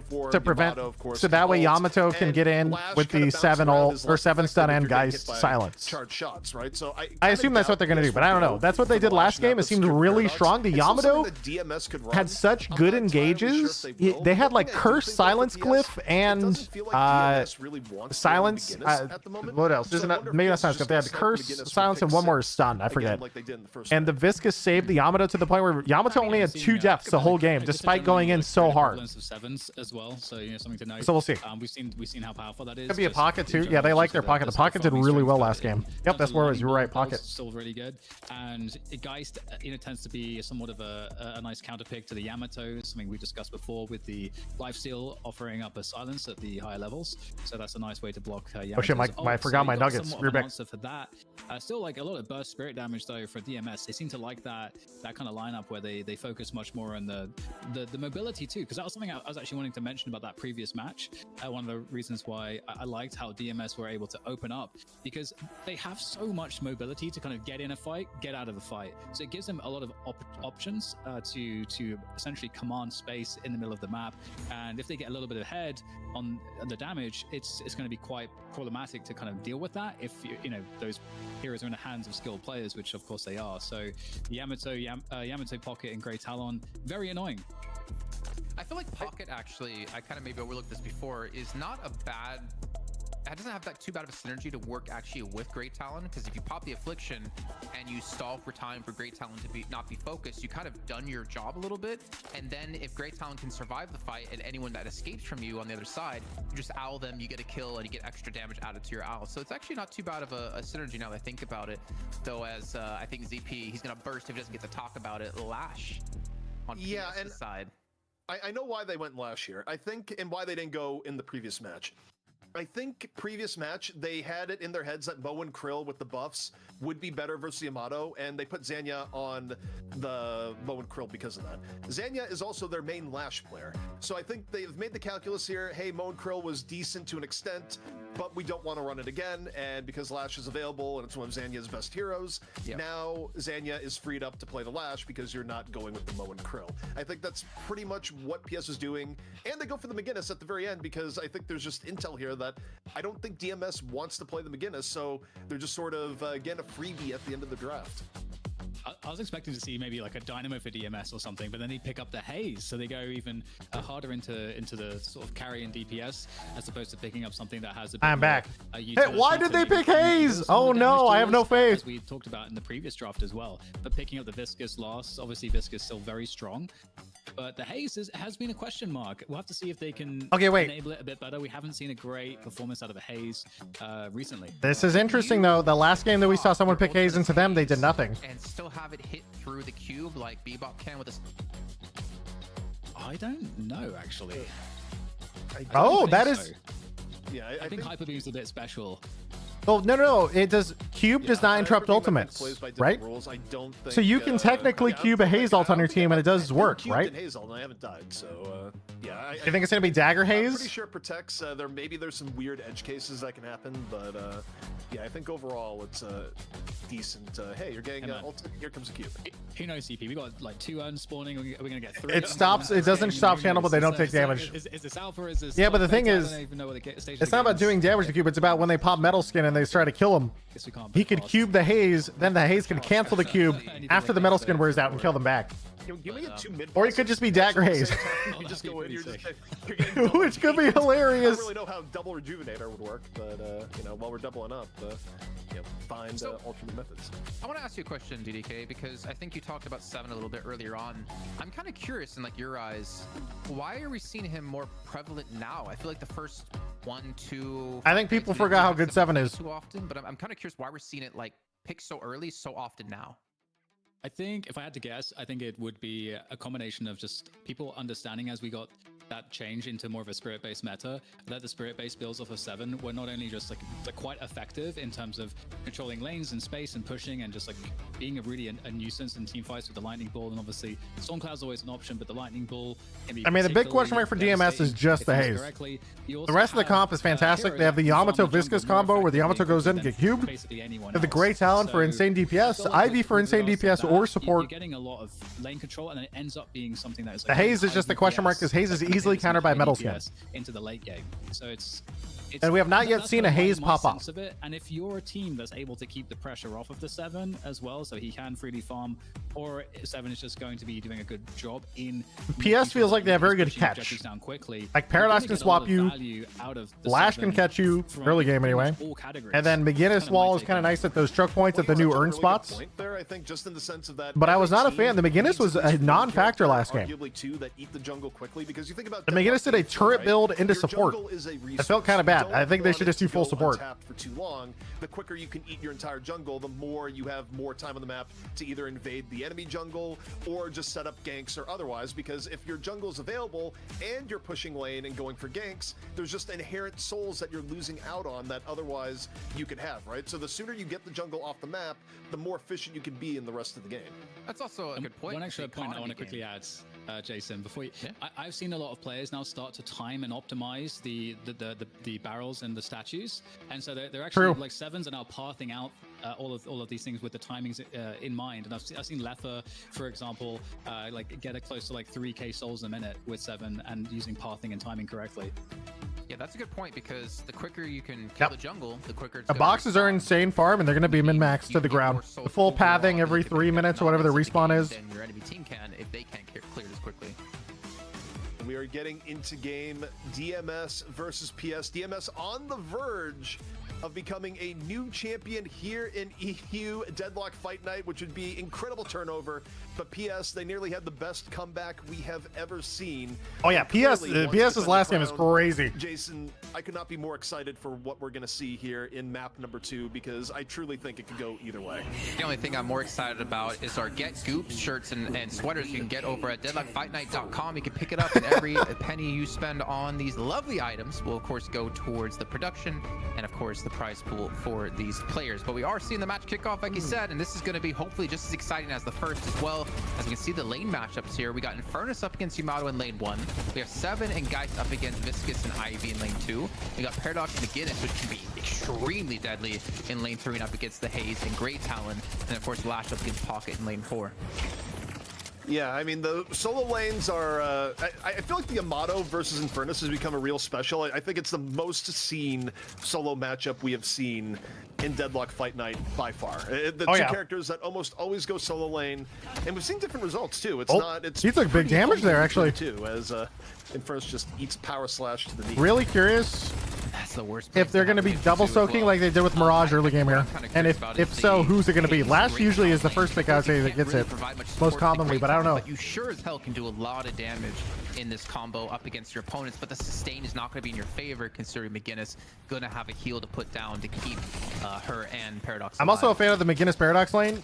Hayes Grey Talon is funny. Lane in particular, Paradox McGinnis versus Hayes Grey Talon lane could easily snowball either way depending on just like one misplay. So in terms of individual play, what's going on in lane 3 probably cannot be of higher importance. However, speaking of solo lanes on the other end, there it is. Hayes is trying to double soak, I think. See the Hayes? Immediately went to the 4th lane on the right. Should Yamato get first kill and get significantly ahead, suddenly that's a situation where Infernus is calling for rotates Jason a lot earlier than they otherwise might want to. Or we're starting to see Psycho. We did see him in our first matchup against Deadlock. And now Hayes is going back. Well, Yamato is actually being pressured here up against together. And he's going to be forced away. Of course, the burn going to be continuing to go throughout the afterburn. You can see he's not dead. 100 HP and he ran out of bullets. Like we need one more refresh. To back off on the Infernus. Infernus can just change it up on you so incredibly quickly, just getting the afterburn going, and especially if they can get the catalyst in right after, or just simply flame dash on top of you. It's a matchup that can go from quiet to, oh god, I've just been burned in about 2 seconds. Very true, very true. Oh, we are seeing a little bit of jungle being taken here. We see Preston's going to be going off for his tier 1 camp. I believe we saw Litz do the same on his side. It's a relatively calm kind of match, but though in lane 4, we can see the Hayes is rotated around to look for a gank. But Paradox has joined back in, so we're going to be seeing Task to be here to support his teammate, Zania. And of course, on the other side, we're going to have the Hayes and Pocket together. So a little bit of a pause coming through. Looks like Psycho's lagging a little bit, which is understandable. You definitely want to be playing properly here. Good pause, good pause. But, yeah, to go back to the first game, right? One thing I was definitely highlighting was the fact that Pojolai Scumbria were really good against buff enjoyers in terms of mitigating any early pressure out of them last week, and they were the ones setting the pace. However, as we saw in our first match here, that DMS did a great job preventing PS from being effective. Rip the bottom right timer. Oh yeah, you're right. They didn't pause the timer. Where they start to snowball matches. Well, that's good feedback. Actually, I'll probably add that. Yeah, I think the fact that DMS Hayes got 2 early double soaks. Is that smoke bomb? In the early game, definitely plays. It does give move speed. It is possible. Hardeki take over in the way that we've seen PS do, including against buff enjoyers last week. But on a micro level, what we're looking here, it's funny that Yamato is the one that has to leave and rejoin, because you look at the health bars. It's not even our main thing on screen, but Psycho versus Together, I feel like, is going to be hitting a climax here in a moment, one way or another. Both players are way too low for one side not to get an edge on the other. And we've even noticed as well, Together going for the extra regen early on the Infernus. I didn't quite see what Psycho had at the time. Okay, extra regen as well. Pretty understandable considering how pokey this lane's going to be for both of these two players. Oh man, Yamato's in such a... Ooh, this is such a spooky spot. They're both so weak. Ignited here, and you can see he's trying to commit to this kind of angle as well to really prevent Psycho from getting as much farm as he possibly can. Yeah, and this is so dangerous for Psycho. There's so many ways that you just die to Infernus at this health gap. So Psycho has to play perfectly to not go back to heal, stay in lane, and get reasonable farm. And the reality is, Jason, you're going to miss out on some farm. If he gets ignited once, he's in for a bad time. Otherwise, you're simply going to die. So really good job from Together to fight back what was originally a deficit in the other direction. And so Together should be taking a decent lead. They fix the timers? Oh, nice. Quite a bit of this farm as well from Psycho, who's just trying to play on the high ground. Now play safe, keep getting that farm the best you possibly can. More importantly, don't die in the lane, because they need to give Together even more of a stronger presence in this early game. I feel like this Grey Talon lane is mostly AFK until ults chat, because the Hayes is going to play really safe, and if you ever wall off the Grey Talon, he just jumps back over it. Together and Psycho both kind of recovering a bit. Together, and they're not really going to kill anyone unless the enemy team also walks into like... From some of that early pressure, as Dan was talking about crates and everything else. You see last. But once ults come out, Paradox can swap and force a fight, and you have Grey Talon Owl, so it gets a lot spookier. I mean, not to mention Hazel too. Acceptable to being ganked, however, like I mean, Hapex could potentially come in to help out because he's now hit 3K. He now has his ultimate online, or should have in a second. So he could quickly rotate in to go for the kill on Together, who isn't quite at that 3K mark just yet.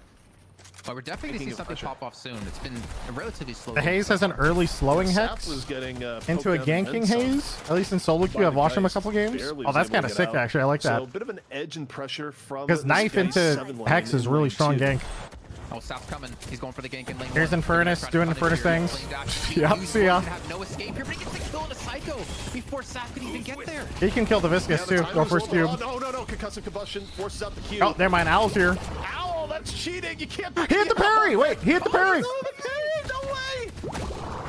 Goes in. Is it gonna happen? No. He's dead. He dies. Raid boss, like, Right? almost took Right? down Saf 50? as well, down Right? to 50 HP. Ophthalmos being He actually got out. by Sunset. I mean, Oh you my just see God. the respect they're giving Together. They're sending that many things their way. The parry not going to work this time as Psycho gets the kill. Wow, that was an amazing play Together. Almost turned that around 1v2. Okay, this is the funnel of feed. I mean, it's smart to bring the Viscous over there. The problem is that Psycho, whether it's just trying to keep the Infernus interest or not, could not stay alive long enough for the proper 1v2, which turned into the... Oh, Haze is diving. Let's go, boys. Pressure onto the lash. See ya. Sleep dart finish. Hey, you're right. The Haze. Look at the Haze. Buys coming on in from early slowing hex for early game ganks. Buys ammo scav, early spirit. You're just chilling. The fact is that you've seen play with me be able to rotate. We know how strong play You're with doing me the can same be build that as someone a said they carry saw him do build. earlier in solo Was queue. great just 2 weeks ago in Deadlock Fight Night It's a number 2. ganking Haze early game where you And, grab the guarding going sleep down as plus well, if it slowing does hex come and just set down up to ganks for the it team. at the moment, it allows him to roam even more. So we're going to start hitting that crucial Boom! point where you can't share souls anymore at 8 minutes, and that was a lot of damage out of Zanya. Yeah, Zenya has always impressed, particularly on Initiation Heroes. I think over time, Lash has basically been Zenya's most signature hero, and I've never really watched a game with PS where I thought, man, Zenya was the problem. Often quite the opposite of just... The McGinnis, I think, is doing the same build. time on Interesting. Lash. Went for So early PS slowing is gonna bullets. bring things back, Jason, force our first map 3. I wouldn't be surprised if Zenya has a huge reason for it. We do see great talent played by Preston's going to be coming over to lane 4 here looking for a fight.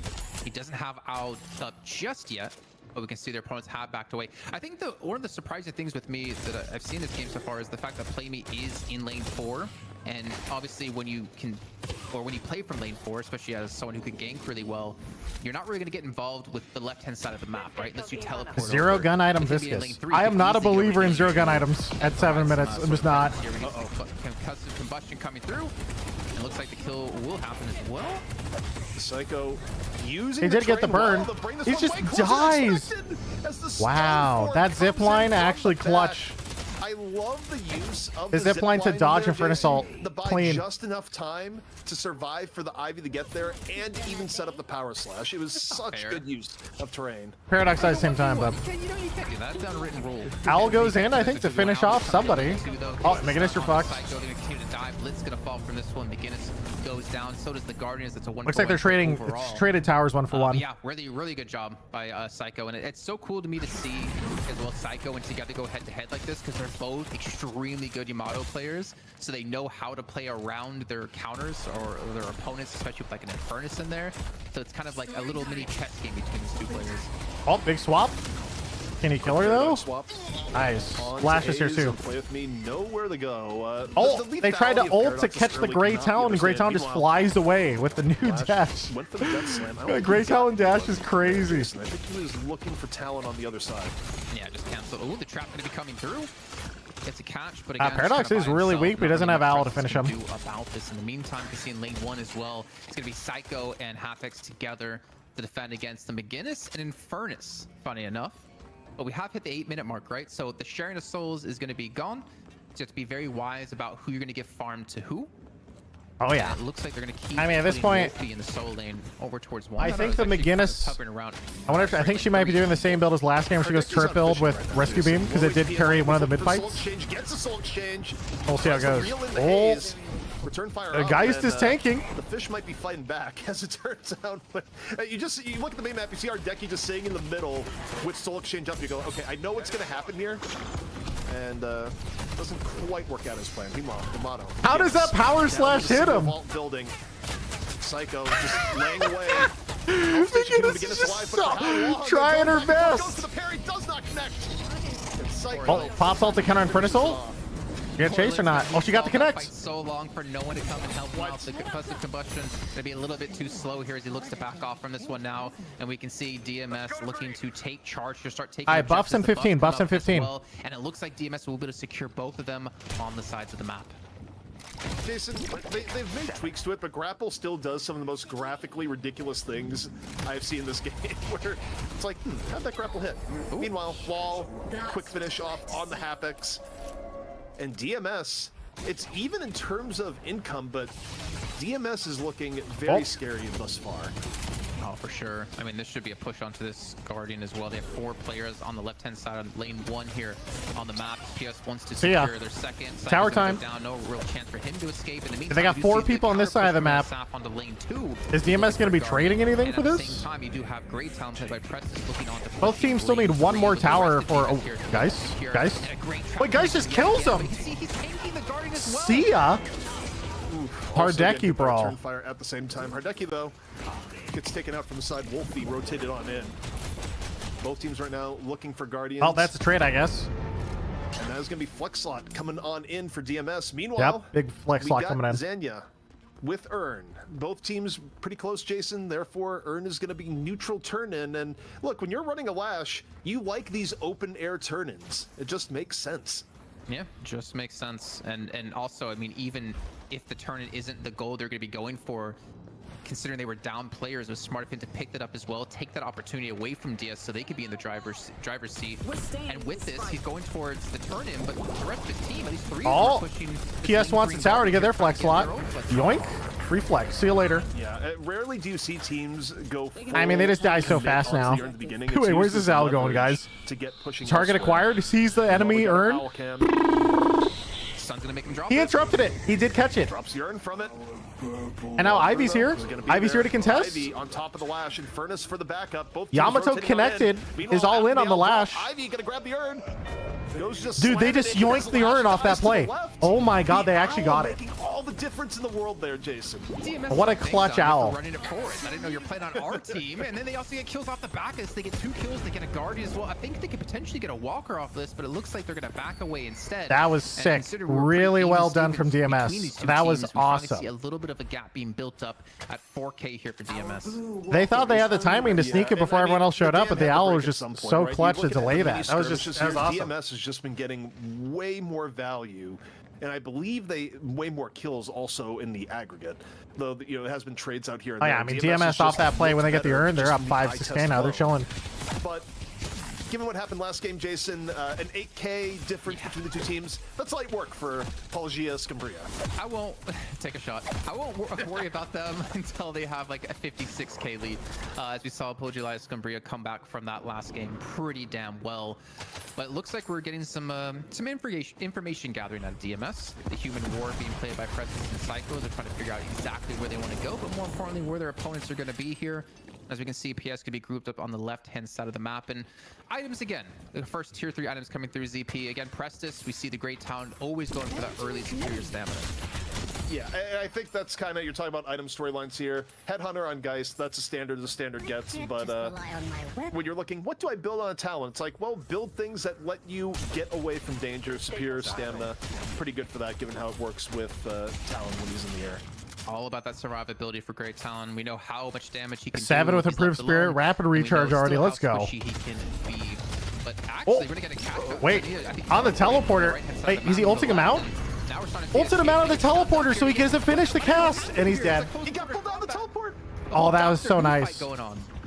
So a normal stun wouldn't have Dude, DMS is crazy. He would have taken the teleport, he would have been safe. Lash was the only character in the game just about that could work in a way to pull him out of the teleport, prevent the escape. Well timed from Zanya, and also just good execution to actually throw him enough to break the teleport to begin with. Yeah, really, I think we're seeing just like how much Polgia Scumbria play the game. A lot of the micro interactions between things as well to know to use the death slam to get him out of there. So very smart indeed. And I'm trying to think, like, what would be the next little point of contention? Probably the buffs, because they're coming up in about 35 seconds time. I really want to see both teams kind of push this because of how it can be a big jumping off point. And speaking of that, Classic Paradox swap experience. Getting extremely low. Goodbye, Viscous. There's a 7-ball on him. It's toxic. Is this a draft diff or is EMS like that? I don't think it's really a big draft diff. The haze is not doing. Both teams kind of trying to push it. Usually early game haze isn't that big of a threat. To get the first one, but we see the engage on the high ground as well here at a Sunset. Yeah, DMS finding 2 important pickoffs. I think you just have a lot of competition in Europe. We had Buff Enjoyers last week, who is owning, and then PS beat them, and now DMS is here. For PS on the left. Like, these are also insanely close games. Nice buff. That's a huge buff for Pocket. You gotta like that one. Oh, for sure. Just like we saw with Sunset, the big turnaround on the Wraith last game. Able to get the casting buff up. I did correct myself there, actually. I didn't realize DMS were defending both walkers at the same time, which is kind of surprising considering they had 3 players in lane 1 to defend, and we're still able to defend lane 4 during the midst of that. But we see the urn picked back up again. I just hope it's not a delivery system for DMS yet again here. They already had it once. Please don't do it twice. Yeah, I think a little bit more respect will be given to the Owl, and I also think it's a later game. The Haze gank, here we go, with the Viscous. At least 4 people for the urn. Just fucking hits. Rolls her over. Oh, and Furnace is here. They got a kite. You see Haze. He's caught. He's caught. He's a goner. Not to get hit by a little bit more. Are there 4 here? What do you even do? He just ults as he dies. Like, well, you never know. But it's not enough to save the Haze. And the urn. Yeah, but meanwhile, look where Grey Talon is. Grey Talon's running the urn. He saw it dropped between lane 1 They're gonna have to take the teleporter right now to catch him. Like 4 players to lane 1. They're taking teleporter, all of them right now, taking TP. Is he gonna get there in time? He's not gonna get it. He's not gonna. And Furnace is here. They take teleporter to get back, respect this, and not get the turn in just yet. So it works out for PS quite well. Works out even better with them getting that late pick on the Psycho. Now you see. Now, in the meantime, though, look where Ivy is on the map. Ivy's splitting and taking a walker while they're over defending for the urn, and Grey Talon is just baiting the urn. From PS lets them get there just in the nick of time. Ivy almost took the walker. I think the way that was working out, Jason, if Prestus had tried to force it, not only would Prestus not have turned it in, Prestus would have died. So I think Ivy should get out. Wait, it bugged out. This indicator was on the. Wait, the dude? He's going for a Viscous. He's like, fuck this guy. Fight on lane 1 and get over to lane 4 in time to not let that turning go through. Very smart out of them and very well timed as they do get the walker in lane 1, but it might cost them. Guy says swap. Owl gets in. Psycho under pressure. Return fire popped. Right now, just working with Wolfie on the outskirts, trying to put the business to the 7. They do just that. Sunset goes a little bit too deep. 3 down right now for PS. DMS on the hunt. Challenge. And damn, now this dude. turn should be free. Mid boss? I don't think they can mid boss. Mid boss is too hard. I guess the respawn They could definitely get the urn though and push some lanes. I don't think they want flashbacks to the first matchup against Deadlock dudes with what happened and where they were able to turn it around. So another urn turn in for DMS. That's their 2nd of the game. The lead still in their hands. Almost 10k between the two. I mean, they have a lead, but it's not that crazy yet. Pretty even spread of souls as well on DMS's side. I mean, you have Prestus at 20k. You have Wolfie at 22. On the other side, I mean, the big carry Sunset at 21, together at 17, and even Hardek is able to hover around the 17 mark as well. Yeah, meanwhile, you look at DMS, it's a little bit troubling that your motto just at 16k. They were at 15k for the most of it. And I think part of that is that Psycho, rather unwillingly, has been part of a lot of actions. Psycho's been stuck in fight after fight, and when you're stuck in that many fights, your farming does take a hit. So true. The carry potential of Yamato a little bit blunted as you see Saf just rolling around. Decides not to go in on Inferno. Meanwhile, Ivy walked in, finished off the walker, and is now flying away with Yamato. I'm kind of curious how she literally just walked up, killed the walker that previously she got that walker to half HP. 5 people show up and she flies away. Have a front line with this roster, so that's for sick. them, I feel like they kind of need to almost get a finish like towards the end of the mid game, like get the game to finish off by then, because I feel like, you know, Zanya is going to get a little bit more tanky. In the meantime, though, this is kind of psycho. They do have a McGinnis to set up mid boss control with turrets, and she is a turret build. This is a dangerous fight. She has 4 turrets up. It is possible. This is really hard for DMS, I think. If they're going, they drop the wall. And dude, that McGinnis is fully set up. They get the raw mid boss. They kill Saf. I can't believe they forced mid boss that fast. Just gets a face full of turret in return. Pressure from the Infernus on the outside, poking on in. Paradox. Infernus can't fight. That pocket affliction is too strong. Haze is run for life. She might get out. PS, it's a very, it's a desperate move in a sense, but it's one that pays off. They get the raw mid boss, and now the game is theirs to command. Oh, pocket's in. If they don't lose too many more players, this video see Wolfie get the kill onto Hardeki. I mean, this is a 3-for-3 trade, but they got mid boss and they have rejuve respawns. I think they're comfortable with that trade. The boss buffs are up in 10 though. Actually, because he goes out of the room and he interrupts Psycho and prevents him from getting into the room to pop the Shadow Transformation, then to get the heavy melee onto the Rejuvenator. He does a fantastic job of keeping DMS out of the fight, allowing PS to secure it. And then obviously they did lose some players, yes, but you know what? They're going to be able to respawn back in quicker than their opponents, and the urn might be a point of a fight here. Ooh, barely missed that swap, dude. To stop Psycho from getting away, but we'll just sneak by. I was close for the Yamato. Urn. I think the Yamato didn't have ult either. If she got caught by the swap, she instantly dies. That DMS could have gotten an urn on their territory, so again, they have to approach this carefully. I personally think, for me, when I look at that last mid-boss fight, though, Jason, I just think it's the power of McGinnis right now. Where it is. McGinnis can set up. She's a turret build at mid. Engaging into it so difficult. So annoying. Not only the active abilities in the wall, but just multiple turrets being set up just makes it a very unappetizing area to take a fight in. So even if you're a little bit behind, it's just effective. And in a way, the only way against it is just to keep tabs on middle and make sure McGinnis... What? He boosted! He booped Geist into him! Oh no! Oh no! Geist is coming! Meanwhile, Ivy flying around the map, 1 HP, gets Infernus. All the way. Make sure to get the silence on it to really shut that in when it gets pocket ults. Play with me. But we do see fight 2 will be kicking off on the right-hand side. We're going to see PS going to be down a player, though it's not here to actually contest this fight. So I mean, man, Affliction is so strong. Even with the man advantage. Yeah, and this is where PS is really taking advantage of the situation they find themselves in. Here comes the turn in. Yoink. Underway, Zanya just gonna walk on over. Huge. Man, this is such an even game. In the lead now, Jason. Even with the mid boss, they haven't really been able to do that much with Rejuve at all yet. Geist will swap. Geist will swap. High damage. She's just gonna kill him. What are you even doing against that movement? What the fuck is that? Aerial mobility from the Spear of Stamina.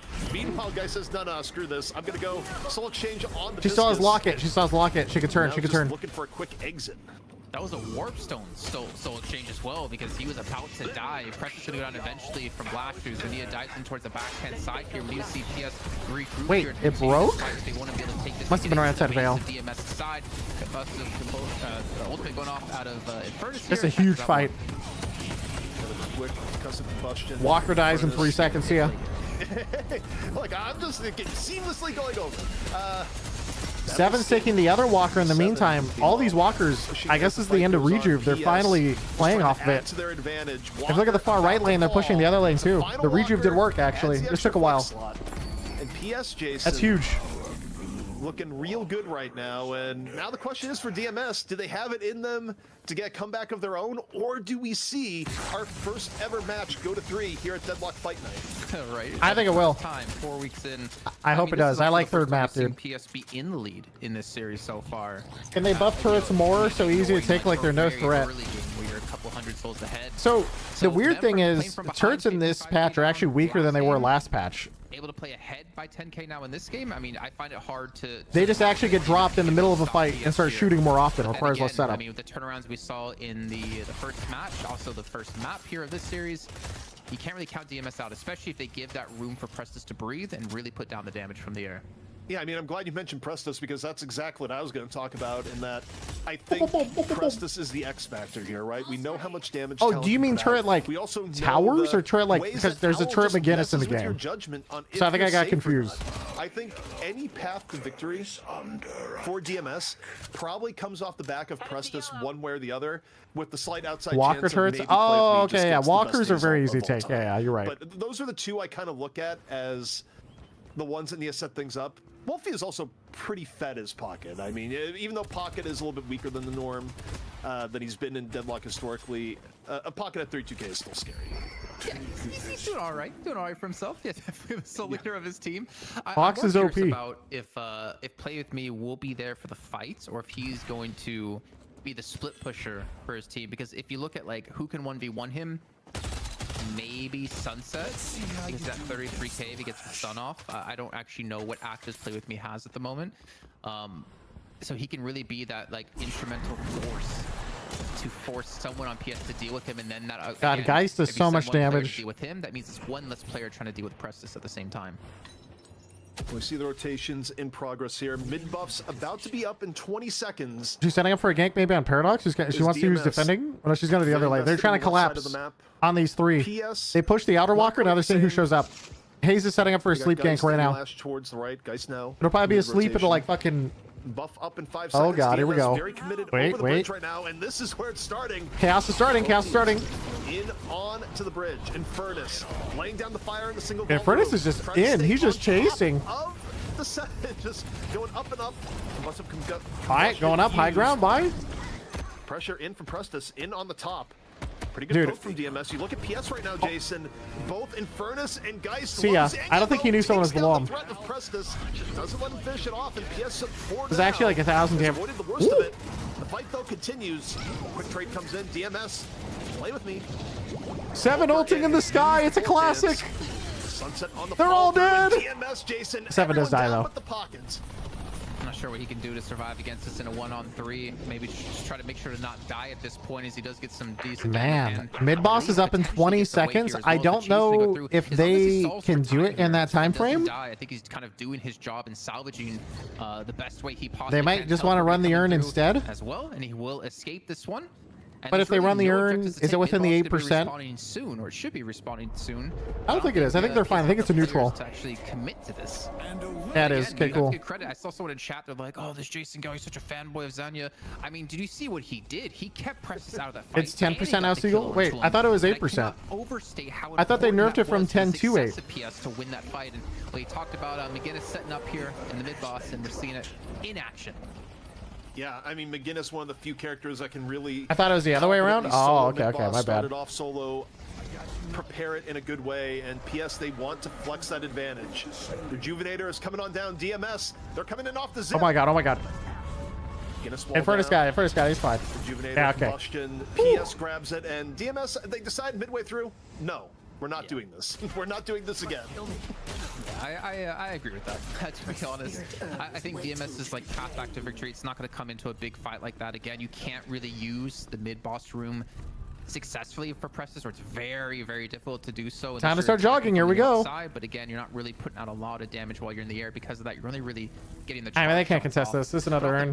PS is pretty far ahead now. The last time PS got mid boss. Another rejuve, another urn. They're chilling. Further, a lot of extra income going to their side, and honestly, it's just kind of a slow choke onto DMS to really keep them out of this game and get PS back into the series to take it to 3. Yeah, I mean, the idea of making it a submission hold is pretty apt right now, Jason, when you look at what's happening, because it has just been slow advantages piling up, and DMS fighting themselves, at one point 10k behind, now about 20k behind, a little bit under. And with this rejuve, it's where's Lash buying for 6k? 30k, unless DMS superior stamina, rapid recharge for a key pickoff. And again, you kind of look towards Prestus, you look towards Play With Me, and Hayes is Ricochet unstoppable lucky shot. Set up where PS right now, Jason, we're in late game Hayes territory, guys. Even though PS is far ahead, you never know when a Hayes ult comes in. I feel like PS are kind of itemizing really well. I saw a curse picked up for Zanya to kind of deal with Wolf if he does get aggressive before he can get inside that briefcase and get away, which again, like that's the biggest soul for the team. What happened? What? Rescue beam? He should still. He's still dead though. He's banned. Rescue beam doesn't save you. Rescue beam doesn't. Really nice they didn't know. Also, unless they got tweaked this patch. Yeah, they caught me off guard as engaged, coming out of DMS. Now they're looking to take the fight themselves, but Wolf gets completely demolished if there's a chance to do anything. See ya. Wow, they're getting hard engaged on. However, DMS still able to get on the Taz. Down the pocket, it's still engaging. Saf very, very low. Somehow gets away. Hardeki and Zanya getting caught in the meantime. They got blown up. Rejuvenators are going to have PS back up in fighting shape sooner rather than later, but DMS off the rescue beam. Unstoppable! Here it comes! Set the spite on a good track. Hayes met with metal skin off the board. Met with metal skin? I mean, he almost killed the other guy. Was that rescue beam Hapix? Yes. I don't know. Rescue beam, yeah. if you want to talk about an individual moment right there, that rescue beam to counter the paradoxical swap into a wall as well, that kind of like didn't really favor it didn't really favor Okay, so task there. Like for them to prevent that ultimate to potentially like the interesting thing about rescue beam versus paradox is when it swaps you at the end of the paradox animation, it will always swap the target to the swap point of the paradox regardless of where they are in the beginning or in the middle of the animation. So he pulled rescue beam too early, and so the rescue beam shouldn't have pulled him back unless they changed it in a recent patch, because paradox ult will always teleport you no matter where you are at the end of the animation to where paradox was. It will go through walls, it will go through anything in the game. Now rescue beam, he started pulling at the start of the animation. At the end of the animation, it will teleport him to where paradox's point was at the end of the cast. That's what I was saying. People are like, what happened to Great Talon? He still got teleported to where paradox was behind the McGinnis wall. His team wasn't ready for it though, and so Great Talon just walked away at 20 dashes. Well, PS, even after losing that fight, they do. The way you have to rescue beam is you have to rescue beam halfway through the ult animation, so that way it connects, and then you can pull them from the paradox point after the swap occurs. This is like the Giga Nerd rescue beam shit. So I guess Saf would be the best choice, but I think honestly, PS are just going to run this straight in. I think with the comp they're do you go through wall at that point? Yeah, you go through anything. It'll go through the map. Doesn't matter. Is to their liking. I mean, as I say, we have another infight, by the way. Rotator, so maybe they do want a little bit of a nibble. I mean, to be fair, this is where PS lost the last game, right? They went for a turn in with Sunset, and then DMS were able to win the fight off the back of that. Oh, flash hold. Death slam drops on in. Shooting turrets. He's like, wait a minute, turret build. I better shoot this. I don't think you kill this Infernus, bro. I think Infernus bullies you. Cannon from DMS in the Talon out of the fight. Is he gonna run with the urn? He's gonna go turn in because he knows he loses. Just kidding. It's a Haze, bro. Haze is here. Oh my God, Haze is here, bro. He literally just won the fight. Wait, 7? Okay, right. Wait a minute. Okay, I was gonna say. Yeah, that was scary. It's funny though. Coming through. Man, play with me. I feel like he's playing so smart, like macro-wise. Like he waits for his moment. He does not go in early, and because of that, he's able to get that ultimate off and get a sane amount of damage done without being interrupted. You can see the guy's still a swap. Guy's still a swap. Psycho, but this is DMS's time. This is their opportunity to make. I thought she didn't take teleport right there. I don't know if she gets out. Respawned as well. I guess she couldn't have. They turn in off the back of that, but they're trying to close these kills out. You get Hardeki down, you offset him, and you desync him from the respawns from the rest of the team, and you should be able to take some objectives. Is he gonna get the Amato? Hardeki got the soul exchange off. Wait, how is this guy still alive? He's owning. 1v5. It's Hardeki. False Psycho's able to get away. Dude, look at the soul count. 20k, 30k soul swing now. You have to ask yourself, Jason, what is the damage going to be for PS? Who now? Okay, last bit, by the way, while everybody's dead. Okay. So you're saying that the Grey Talon stands still until the end of the swap animation, and then they pop into existence behind the paradox wall? Yes, that is how it works. It's up now. It's up right now. I mean, look at this. You have almost 5k souls for Saf. They will teleport there. Like this, these are going to be some big pickups. I don't know how many souls the rest of the team has, but you would imagine with them swinging the lead. God, dude, this late game is so spooking out. This mid boss is very sketch. This is a straight up 6v6 mid boss if they take this. Although 6v5, Geist is down. They can force with the Geist down. Turrets being thrown in, but obviously not previously set up here. And DMS actually go for the gauge themselves. Yeah, I think DMS, you fight this on the outside. You do not fight inside mid boss right now if you can help. Although, as I say that, play with me. Is Haze just soloing the mid boss? Yeah, I mean, it's a decision. Haze just soloing while everyone else is fighting? Furnace right now on the top. Drops the ult. Looks a little bit more pressure onto Wolfie. Hardeki is still dead, by the way, Jason, even as PS contest. Yeah, so he just killed it. Coming back into the fight. Rejuvenator coming on down. Is there going to be a McGinnis wall coming on in here? They have Owl. Lots of stuns. DMS got it. DMS oh boy. Oh no. PS just ran in and died. PS lose 3 and DMS on the verge of winning it all. The Owl again coming up big, gets the stun off, preventing anyone from. How does DMS get away with this comeback? It literally, that one fight was a 30 to 40k soul swing. Dude, it was legitimately one Hazel. The fight looked completely lost. The Yamato even was picking up the urn and running to base or running to turn in because he thought the fight was over. And Haze walks in and ult kills 2 or 3 and turns the fight entirely. Actual rare footage of a Haze doing something. An early game with the sleep build. Sorry, sleep build. The slowing hex early to game. But to gank, kind of nice. Two heroes, and you think about what's at stake. DMS could be dethroning PS. I assume they'd have enough metal skins for the Haze at this point in the game. But now it's just they just got it's over. They just burned the boss with Alkfire. And that is gonna be Damn! Congrats to DMS, dude. Champions of Europe. They we now, dude. Scumbria, and they do it in style. That's fantastic. We now have 3 different champions in EU back to back. First week we had Buff Enjoyers, week 1 and week 2. Week 3 we had PS, and now we have DMS. Well, guys, that's pretty insane. This is hype. Firstly, PS were kind of behind the entire time, actually. Yes, DMS was. I can't believe they stuck out that game. That kind of helped them to get back ahead again. But other than that, you know, they were kind of behind the whole time. And I think just like you guys set up in the cast, it was really, really well done in understanding again. We've got the McGinnis. We can, if we just set up for it, we can actually pull this off. And there aren't a lot of teams that I've seen. Hydronation might be another one that kind of understand like good timings and how their comp can kind of work to say, hey, yeah, we can just do a raw mid boss. We don't need to get a pick into it. So that was like really awesome to see, but it still didn't seem to matter. Really impressive performance. And that was a crazy performance. Man, you think about here where PS at even the best of one was crazy. The game before this, knowledge of the game is how good their mechanical skill is, and yet you just had these small moments stack up on them where they're not able to secure the advantage. And we still have the NA games left.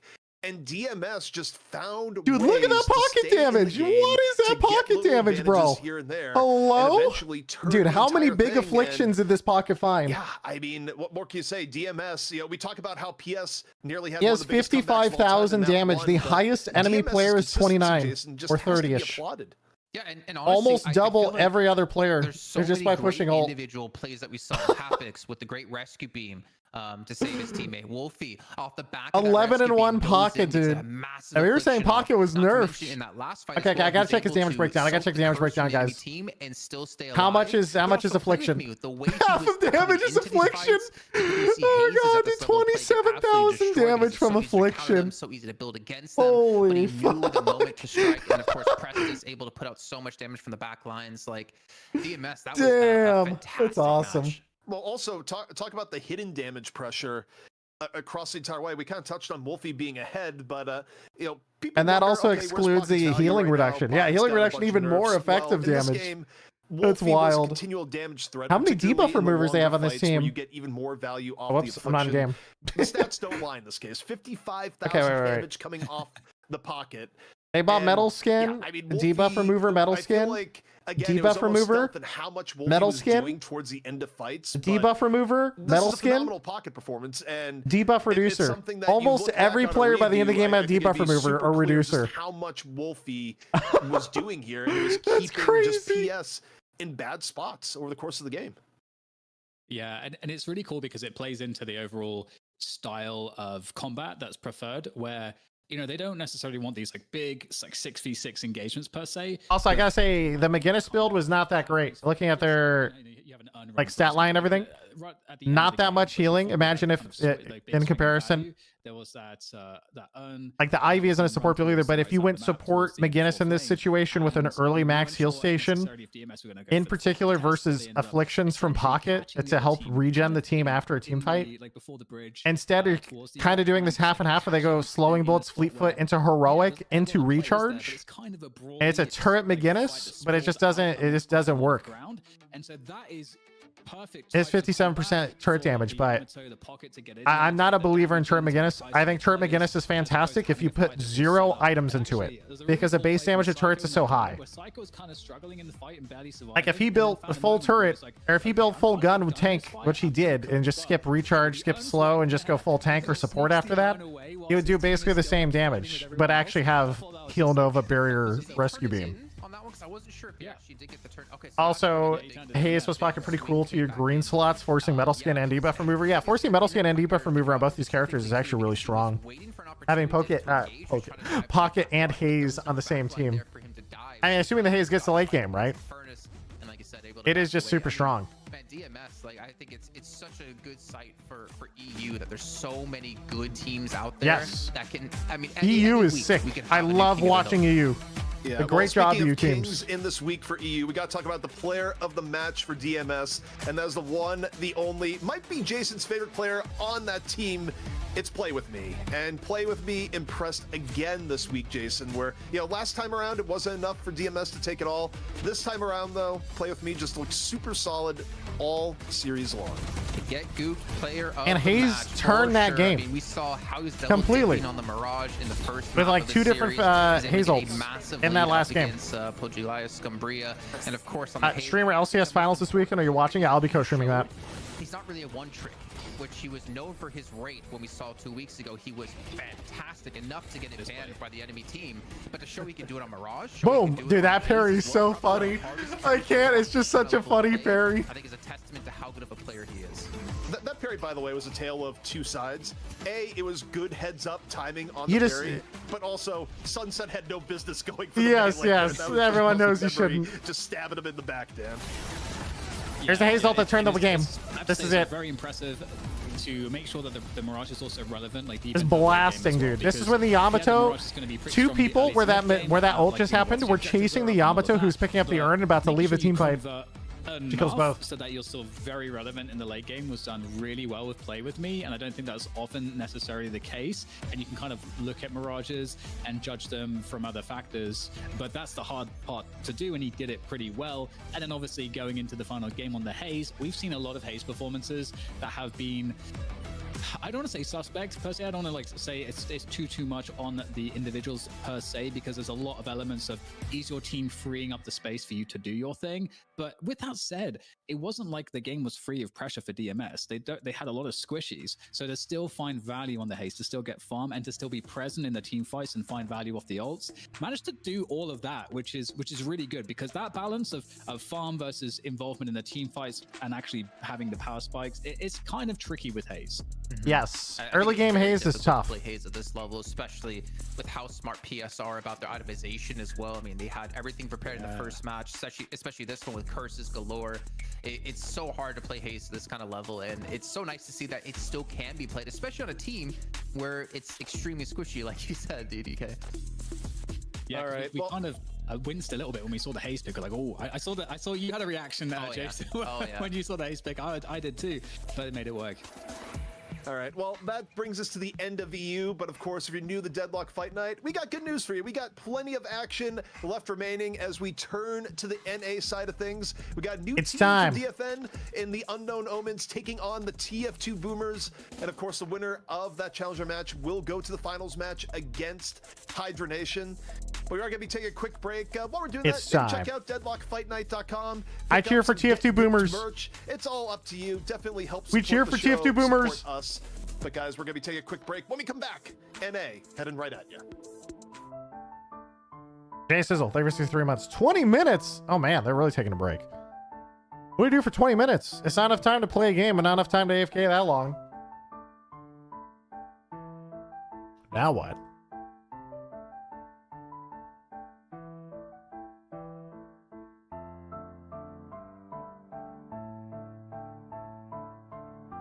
God, that guy actually did so much that game, I think.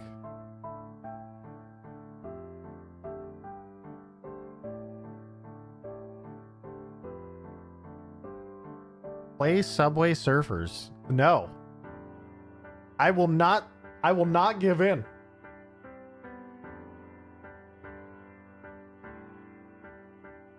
Gun Gray Talon goes hard. I know it's half and half basically, but still.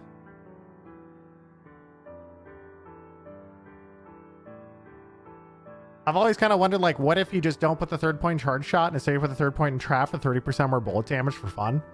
I think you could actually 100-0 people. Maybe they'll probably do an NA recap. Oh, you're right. Yeah, they usually do an NA recap. You're right.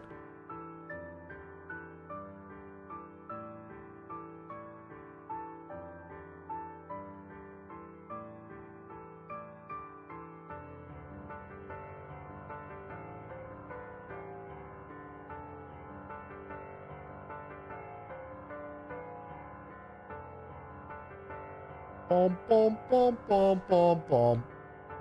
Do we just watch random people in game? Wait, Naked's playing. Why are we not friends with Naked, actually? Boom, boom, boom, boom, boom, boom, boom. Naked, what are you building in your game? For those matches? Jason, those matches were actually the best games I think Deadlock has had yet. Actually sick. Alright, what are you building? Oh, early Tesla, early lifesteal. Well, so it's Gun McGinnis, but with Tesla early game into Headhunter for fun. Okay. Welcome back, ladies and gents, as we dive into our NA matches. But first, we wanted to catch you up on what went down last week with Hydra Nation as they geared up to defend their title for a third time. Last week's challengers were the returning Bottom Barrel and newcomers Patron Pulverizers. I love these Patron recaps. Pulverizers did their homework as they take away McGinnis from Naked, though leaving Alex's Bebop open to be chosen. On the Bottom Barrel side, they take away the most successful hero in DFN history, Shiv. In the beginning of this match, young Calc on the Abrams was heavily punished as he had died twice in lane. As we approach the first real fight of the match, Patron Pulverizers descend on lane 2 with 5 players looking for kills. This team fight. Yeah, it's gonna be a party. Death Slam though, up now from Death. Focus fire going on the Yagoo. Yagoo has the shadow transformation under fire. Paradox swap out. Yagoo though right now tries to get away. The slow walk of Seamus Yamato can't find a way out. Pulverizer's down 1. Barrel's so reasonably healthy right now. Boom! This is under pressure. The cube. Cubed himself just in time. It's enough to get out. Yeah, Jason, go for it. Go for it. Point falling in the fray. Trade outs across the board here, Dan, but Deathy making the most of it. We're finally falling at the end. With Alju being caught out and killed, Bottom Barrel were forced into a fight as Geo shows us all how to deal with a Yamato in your face. That charge, and comes the ice path as well, and the ice beam, and there's no escaping that, it seems. Can it young Calc finish it off, though? That's the question. More attention coming in from Patron Pulverized, reinforcing the fight, and overwhelming, but it's going to be Delvin's ult that's going to keep him maybe safe for just nice. These recaps interviews are up over at Locked In Deadlock. Providing a bit of extra heal, trying to stay alive here. Needs somebody to come in and help. Alju in with the cloak, but forcing out the ult from the Yamato. Will the Yamato be able to escape? That's the question. And looks like the answer is a definitive no. Young Calc looks to get revenge on Patron Pulverizers and how they ganked him constantly in the early game. He catches out 2 players and Bottom Barrel gets the earn turn in. Shadow transformation up. Thank you for the recap, Jason. These are awesome. This is a doable pick.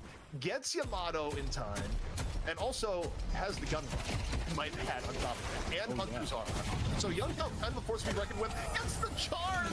Rocking forward, and oh boy. This Abrams is becoming a raid boss before our very eyes. Deathy says enough is enough, goes in with Boink, and yet Young Calc, looking durable, still not dead. This rotation comes in to try and bail him out. Paradox in, lands the swap, and he punishes the pocket. Young Calc healed up, still in the fight, still a threat. Is this game where all the Overwatch League people are now? Not all of them, but I would say there's a lot of former Overwatch and former gamers from a lot of different scenes here. Naked overextending in lane 1. However, they have nothing to stop Wallix and Alju from pushing down their lane 3 Walker. For the Viscous, Naked, not quite able to roll away, and as tanky as Young Calc is, don't know if this is going to work out in his favor. It's a whole lot of yellow and one Abrams, 4 guys. As Patron Pulverizers are trying to retreat from a fight in lane 2, Bottom Barrel goes on the chase. The Barrelers come out ahead, 5 for 3. Yeah, this is desperate stuff. I remember this Paradox is just nothing they can do. Should surely find its way here as well. Everyone's being chased down. This disengage is taking Patron Pulverizers quite far back towards their own side of the base here. But are they going to survive? Are they going to be able to make it? Deadlock, a dead game, refugee camp. Kind of, but I would say it's a refugee camp. Like, this is sort of just like every game converging here. If you enjoy FPS games that aren't tac shooters, you probably have a friend who's playing Deadlock. Assuming they don't play COD or Battle Royales. Like, if they want like a more serious game that isn't a tac shooter, most of those like types of players are playing Deadlock from my experience. Still on the hunt, looking for Yamato. As the fight breaks down, it's breaking down more from Bottom Barrel. The COD? Yeah, there's a lot of COD gamers, but COD's like their own thing. Thus far, And Apex has been out now for 5 years, what, 5.5 or something. So a lot of people are a little bit like they've seen what they've seen from Naked Apex. gets caught out, giving Patron the man advantage. But Bottom Barrel doesn't seem to care as they push into a 5v6 and get 5 kills. Tachi only a little bit low. Now you got Young Cal pacing down Basilius. That charge is so funny. Oh god. Ends up dying, but makes his mark known, sets up Bottom Barrel to even out the fight. Perhaps Abrams took over that game, dude. Trying to escape here. I like League, but I don't want to learn 200 characters. Yeah, it's. I learned League for the first time this year. It's really difficult when there's that many characters. I guess just straight up becomes such like a knowledge check. Being down 20k souls and the Rejuvenator, Deathy looks for an engage on his Lash to give them an edge in the team fight. Unfortunately, Bottom Barrel are just too far ahead as they close out the fight and the match.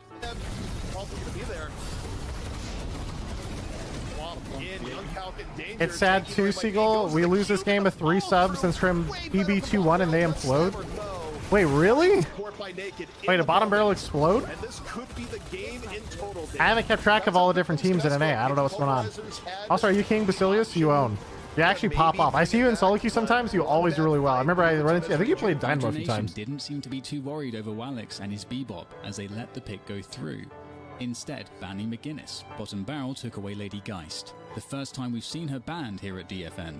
With not much happening in the first 10 minutes, besides Hydronation denying Wallix from becoming an all-powerful robot, Rocker and Co give up defending the all-powerful robot. Focus on the objective. Oh god, the Bebop. Taking the lane 1 Bebop's are good. Yeah, it comes on in, and I think I'm Boomer just playing Grandpa. Gotcha. This is a case of okay, we're gonna go for the urn, and as this is your patch though. Great Talon's fun. Up a little bit of building progress here. Hydronation was able to get another Guardians. Flick and Leffer were left with the impossible task of defeating their lane 3 Walker against 4 players. Not only are they successful and get a kill, so does Rocker in lane 1 and DMB in lane 4. Do the hook, and at the same time, Rocker having a bit of trouble there on the shiv. On this first lane, but somehow, I mean, this shiv, I was going to say somehow. Oh god, dude. That shiv not bleed out there, by the way? Hydronation gets 2 picks and turns towards the mid boss. Algae with a nicely timed affliction on 3 players is the crack in the defense Bottom Barrel needed to win this fight. Ah, that affliction is disgusting. You know, chat, in a year, we're going to be laughing at how placeholder all of these models were. Descends from the ceiling. Who's going to pick this one up? He dive into the pit to try to contest it, and it's going to go to Hydronation. Nice pickup from Flick. Absolutely heroic play. God, Abrams just annihilated everybody. When are we getting you on the main broadcast? I'm shy. And his hyper beam, Hydronation do a great job of disengaging a fight until the ult is over and then turning the fight around. Charge into the wall, tries to finish off the Infernus, might have missed the punch. Meanwhile, Hydration gets the urn in. Seems like progressing quick. DMD pretty low. Young Cal under pressure. 75 HP in the dream, still somehow alive. Pressure doesn't finish him. Teammates meanwhile getting 2 on the outskirts. Hydronation 2 down here so far. Combustion in from Infernus. The main broadcast stuff I usually avoid because I don't want to. Time for Infernus. A good outcome here from Hydronation so far after I don't want people expecting me to become a caster ever. When I really just like to co-stream. Catching Bottom Barrel slow on the rotate, Hydronation drop the urn and take on the fight. Not only do they turn in the urn at the end, they also get 4 kills. Boom. God, Affliction is just such a good ultimate. It's insane. So much area control between these abilities, but now they've worn off, and everyone is fighting them. And Dan, Calc was able to force the fumble of the urn in the beginning. However, with focus on that, Bottom Barrel down 2. They take the fight indoors. Works out a little bit well. They're able to get Rocker into a bad spot. Urn still up for grabs. Hydration says, I'm going to grab this mid-fight. No one else is going to grab it here. Pausing the urn. Charge. Oh, God. So urn goes away with Hydronation. Calc dying for nothing. At the end, Wraith can't climb up the wall. Going for the hero play. Wallix leaps in. I'm gonna watch the player POV. We're in between games right now. Hydronation figured out its greatest counter. Hiding. The new way to let your blood. Hiding from the Bebop laser. What do you do? This is the problem with Bebop. He's so all in on the ultimate, and if they all just hide or just LOS, there's not much to do. Going deeper, they think they have a play. Hyper Beam is gone here. Oh, Nisa still comes on in. Is enough to get the MB. Nope. All you If Affliction's so good, why don't people get debuff remover? Last game they did. There's 4 debuff removers in the game. Off one by one and close out And the 3 map, metal skins or something. even in the face of a Hyper Beam. Patron is going to be shortly in the weakened form. Everybody to the pit as well. 2 players down. Then I mean, we have ults online here. Alju has the Affliction as well as Alex's Hyper Beam. So definitely some powerful ults that can be utilized. So that has to be dealt with first. There's the Hyper Beam that might delay things, like you said, DP, for now. Hyper Beam and Unstoppable just flying time, but here's the thing, the beam is gone and won't be off and hooked into the pit. Not be enough to take that down. It's a lot of damage, aided of course by the spawn turrets. So 7 comes down. Boom. Blocks and now goes for another beam refresher. Given of course double the uptime to the Hyper Beam in over the top, and it's not enough to stop the rain of damage onto the Patron. Hydra Nation taking map 1. Satisfied with how the first match went, both teams decided to keep their bans the same. Yep. Unsatisfied with how long the first map took to finish, Hydra Nation are able to pick up kills in 3 different lanes simultaneously. Oh yeah, I remember this early game. They started popping off. Not quite enough, and now here comes a pressure. It was brutal. Kelvin. Bottom Barrel get a good fight. Are NA or EU teams better in Deadlock? The macro game, Well, I mean, historically, North America is really good at esports, and Europe isn't. So I think NA just, going from the data here, will just be really strong in Deadlock. Continues, and it's looking pretty good here for Bottom Barrel. Alju kicking things off and going to get picked up by Young Calc as well. So they are making this one count so far. They just have to not give up any kills. But there it is. Rocker's going to pick up 1 for a 6-kill streak as the fight continues. And it looks like Hydra Nation are being rooted somewhat at this point. Yeah, I mean, Bomb Barrel, we talked ahead of time that their team fight was going to be better, especially early on with all the team fight-centric ultimates. They get flicked. They're on the chase down. Frozen Shelter comes out. And there shouldn't be a way out this time. It's true. It's totally true. Goes on down. Can't burn through the ice dome, as it turns out. Noticing the man advantage Bottom Barrel has, they go for the engage.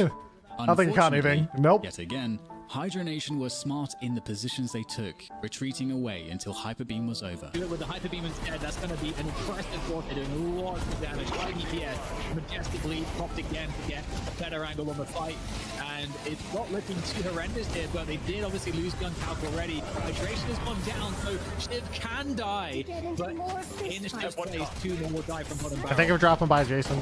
You look at that, because at what cost? And it was a great job to actually get Shiv down, but you have to invest so much. After cracking open the base of Bottom Barrel, Hydra Nation lost 2 players retreating away. Luckily, the Rejuvenator is on their side as they boost back to the lane and finish the game, being the first ever team to win 3 consecutive weeks in a row. Yeah, Hydration's team is insane in NA, but I get worried because EU has so much more close teams in competition. We need another team that's as good as Hydration's team in order to keep innovating and pushing the gameplay in NA. Yeah, well, one day we'll get him at LAN at some point. Yeah, but the Patron is going down. It's Hydra Nation, 3-time champions here at Deadlock Fight. Will NA versus EU happen? So specifically, Deadlock Fight Night is set up so there is not an NA versus EU because ping is such a pain in the ass and it's not really that useful to even have a match when one or both teams are at a huge ping disadvantage. So I said Deadlock Fight Night just has an EU section and an NA section. And then also, it kind of helps build it up anyway in the early stages for people to just kind of have their own separate sections. So eventually, surely, one day, if there is a LAN tournament for Deadlock and the game actually gets there and it comes out and has a popular player base and all this other stuff, we can have NA versus EU on stage in LAN in front of thousands of fans where North America completely deadlifts EU into the ground, up and down, just completely annihilates them like we do in every other esport. It's that easy. Say it again, brother. Hell yeah, brother.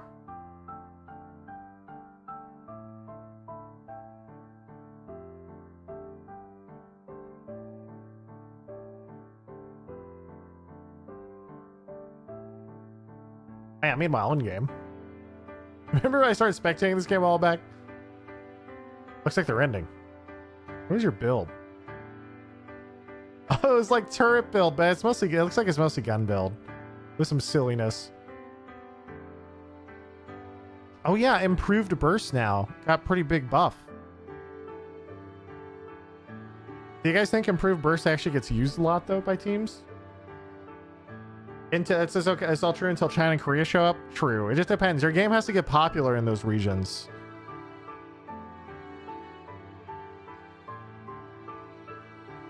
Mystic Burst only did 100 damage for this guy. I never procced it the whole game.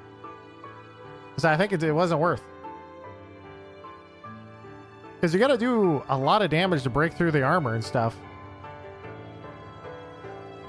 Can't see if anyone else bought bursts. Oh, this guy bought bursts. 26. This is good damage for him. That's Lash. It makes sense on Lash, I think. Because you probably get on the ground strike even if you don't get on Flog anymore. Is Titanic Mag ever good? It has Spirit Resist now, so it's actually kind of nice. It's usually not worth it because you just get melee charge instead for cheaper.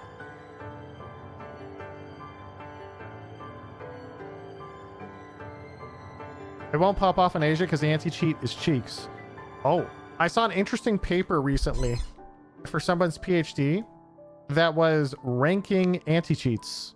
Came out just recently. Okay, it's Turbo Nerd shit, boys. Strap in. Anti-cheat attacks the effectiveness of client-side defenses. University of Birmingham. Anyway. This is a 14-page paper, and they go into super in-depth on all sorts of stuff. Super cool. I do want to read this at some point in its entirety. Link this in chat? Sure. Now, the interesting thing about this is they actually end up looking at cheats from the other side, which is, I think, tracking anti-cheat effectiveness by tracking the uptime of cheats themselves. But this is kind of, I just skimmed this. I didn't actually go through it all yet because it's a lot. And so they actually have a table at the bottom where it says measured combined uptime for cheats over a period of 37 days. And then they actually rank all of the anti-cheats in a benchmark by anti-cheat effectiveness. And so eventually they see these little Ks and U and K+. This means kernel level anti-cheat at boot, which is Valorant, kernel level anti-cheat, or user anti-cheat, which is not kernel level. So unfortunately, Counter-Strike 2 TF2 Valve anti-cheat is not kernel level and is actually pretty low down the list. Overwatch 2, however, is not kernel level and is still middle of the pack or pretty effective. And of course, you have over here the uptime of all these different cheats. Like for Fortnite, they track 29 different cheats in their uptime, which is actually a lot. I can't imagine how much work this must have been. Like actually insane. So speaking of anti-cheat, I want to take a look at this at some point more in depth. But just skimming through it to the end and looking at the results. Strong correlation between the use of kernel level protection and the price and downtime of cheats, suggesting that kernel level protection provide the most defense. However, Overwatch 2 scored well in our benchmark, has highly priced cheats, suggesting that other factors are also important. It's just all sorts of cool stuff. If you guys ever want to nerd out on this, I linked it in chat a minute ago. You can go ahead and read it if you want, but I thought it was cool.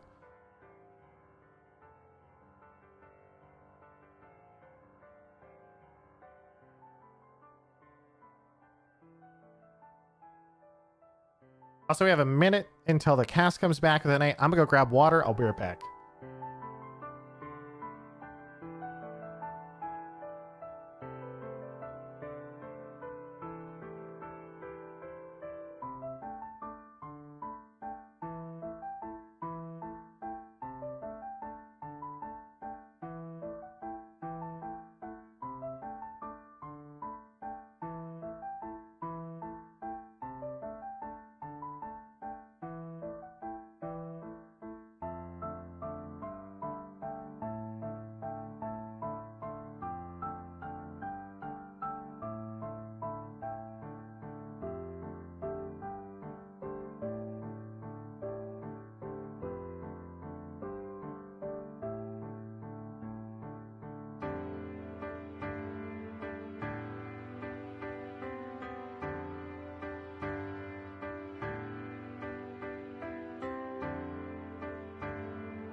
Welcome back, everyone, to Deadlock Fight Night. Now, moving on to the NA side of things. I'm ZP here with DDK, and Jason cannot be denied. We tried to move his box out for a little bit, but no, he is just a permanent fixture of the broadcast. So Jason is rejoining us, and guys, NA about to begin.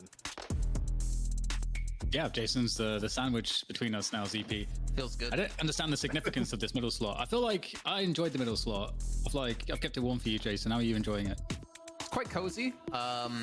It definitely stinks of affliction, so you should get that pocket out of here. No, I don't know why it stinks of affliction. That's actually really bad. No, it's good. I laughed anyway. I was just like, I'll just laugh. I'll help. I'll help the situation by laughing. It's good. It's good. It's good. I'm excited for NA though, man. Like Hydra Nation for me has been hands down the best team in NA, and I want to find that team who can dethrone and beat them. Will it be the Unknown Omens? Will it be TF2 Boomers? Only time will tell us. Well, if you're just tuning in, you're wondering what in the world is going on. We're going to explain the format here at Deadlock Fight Night.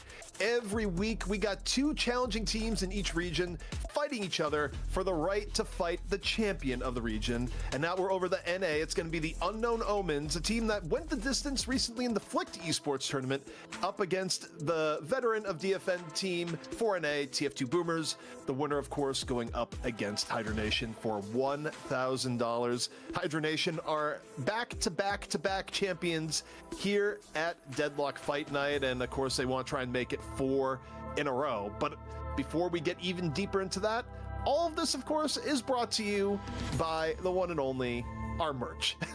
Deadlock Fight Night is asking, though, for I'm your back help. at the We perfect need you time. to get gooped. And to commemorate such an occasion, go over to deadlockfightnight.com and buy a shirt, maybe buy 2.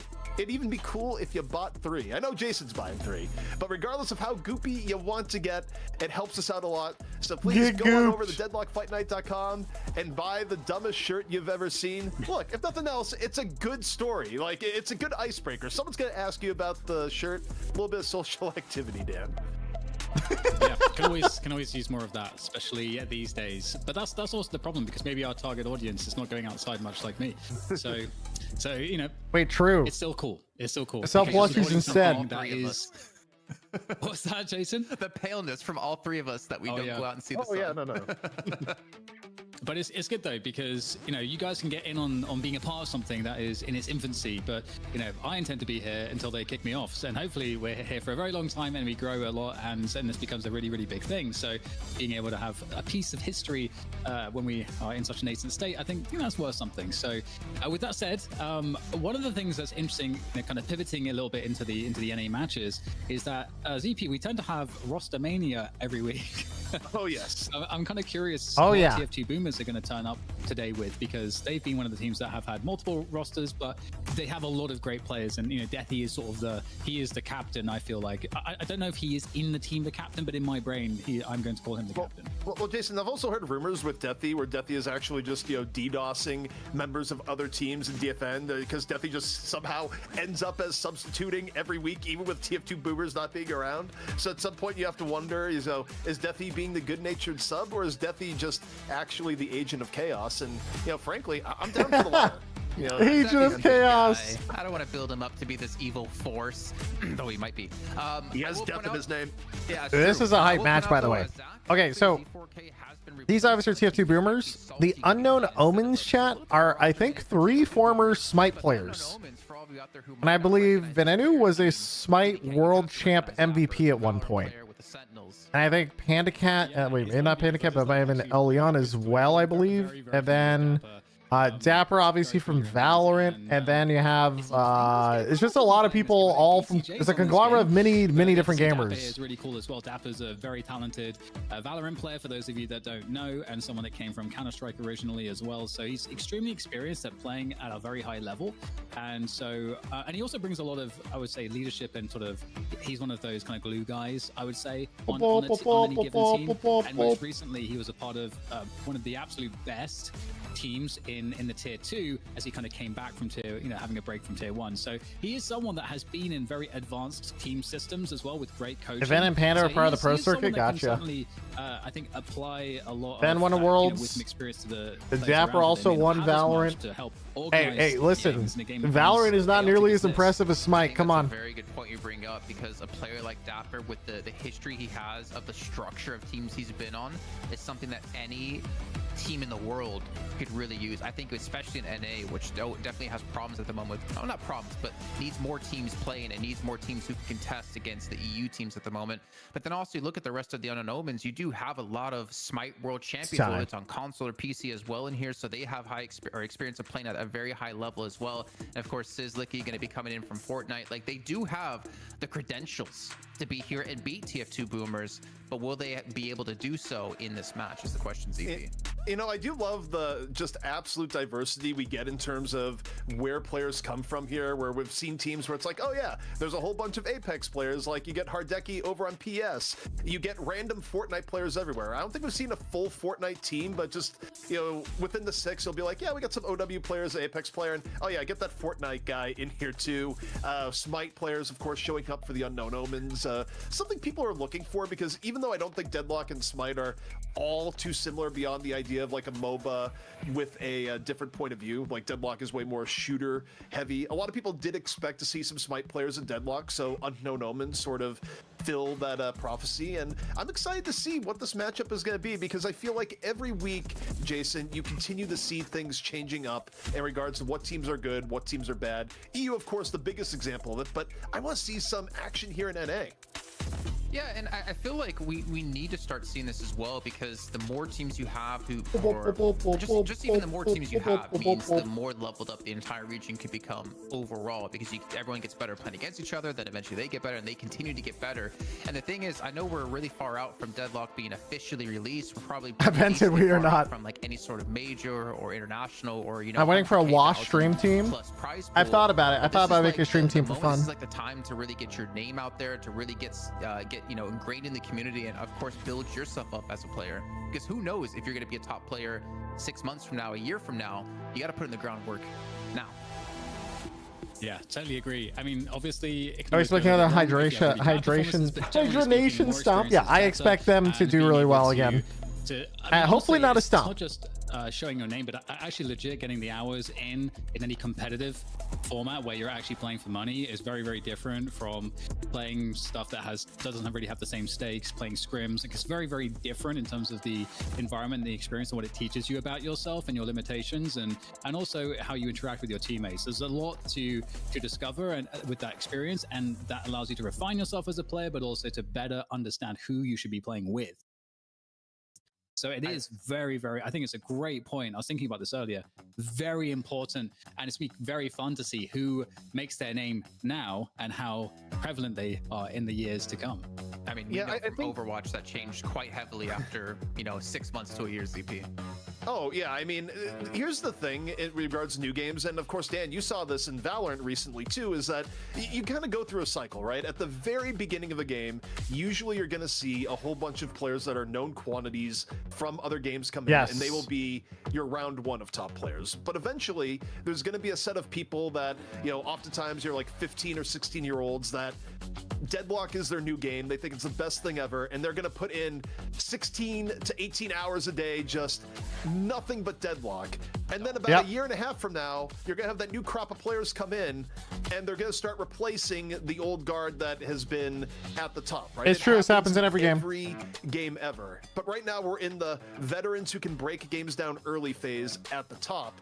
But as time goes on, seeing what's going to be the new talent that comes in that's like Deadlock specific and super innovative within that sphere is going to be super interesting.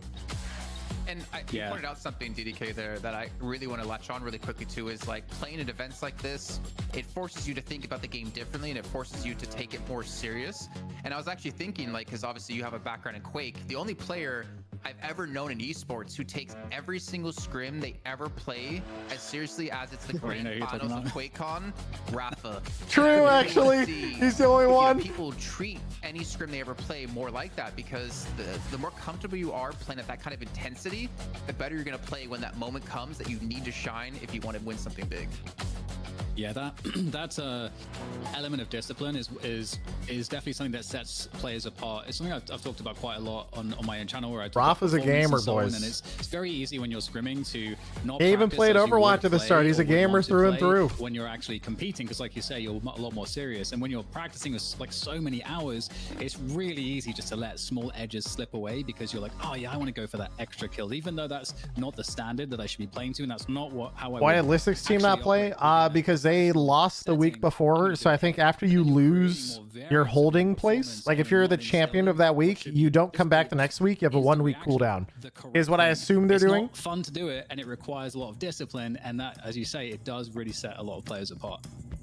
Well, right now we are waiting. I just assume that's how they're doing it. With our draft system, because Buff and Joyce is the champ. Oh, as I say that, it's and then fixed. So we were I think they don't come back the next week, and then I think they come back after that. I think that's how they're doing it. Like, okay, yeah, throw it a break really quickly, and then the second you try to, he's like, no, we're good. And Kaplan's internet dying, classic. I absolutely got scammed. Unbelievable. But you know what is believable? Unknown. Jason's a YouTube video from 2006 right now. Let's go. And Hydra Nation, Jason, say, we're not dealing with the Talon. Not happening. Or sorry, not Hydra Nation. We don't know yet. We don't know. They might say that later. Yeah. TF2 Boomers has banned Grey Talon, and Unknown has banned Paradox. For me, like, and ignore my blurriness, and you can count all the pixels on one hand. I don't actually know what their like full hero pool will be, or like who necessarily plays what. I know kind of what roles we're going to Mirage first pick. Mirage is a massive pick. And Sizzlicky being more EU like also loves their first pick, Mirage. Players, I definitely think they're going to focus on those two because of the success we've seen them have in other titles. Yeah, one of the things about Dapper, actually, I have to say quickly, is that in the first couple of years of Valorant, he made his name as who would I first ban? Cypher in North America. And Cypher was a character that's very, very strong in these like one-on-two situations where Dapper's able to use his utility in his mind games and to actually just beat people. And that was something that he was exceptionally good at. And I'm trying to like think, you know, how can I like what would translate in terms of that sort of strength into this game? I'm not really sure. Paradox actually came to mind for a moment, but I don't think that we'll see that because it got banned. So, and the funny thing that we haven't said is the Grey Talon ban. The Grey Talon from the last Abrams' second pick is crazy. One patch. Wait, that's actually a crazy pick. Let's go. We have not seen Abrams that early in the year. Cares about the 0-2. First ban, first pick. What I'm curious here is where the priority on McGinnis is going to be because I was expecting the early Ivy, early Mirage. That matches my impression. The early Abrams is crazy. Picked up early for Unknown Omens. Are they going to go for Ivy McGinnis or are they grab Viscus? Okay, Viscus also another character. Viscus is an interesting one. I think I would do one more character before Viscus. I would pick Wraith. I would immediately get Ivy Wraith. So, but now that you've gone both Ivy, then I think I go full tank. But I'm crazy. TF2 Boomers, if they did want to pick up something like a McGinnis for support, they could wait until pick 6 now. They don't need to get it early because it's super unlikely that you're going to pick up a third character in that vein. Get the Yamato Viscus combo. You know you wanna. TF2 Boomers, Lash, Abrams, and Furnace. Take a 7 instead. 7's also good. I like the setup they're going for.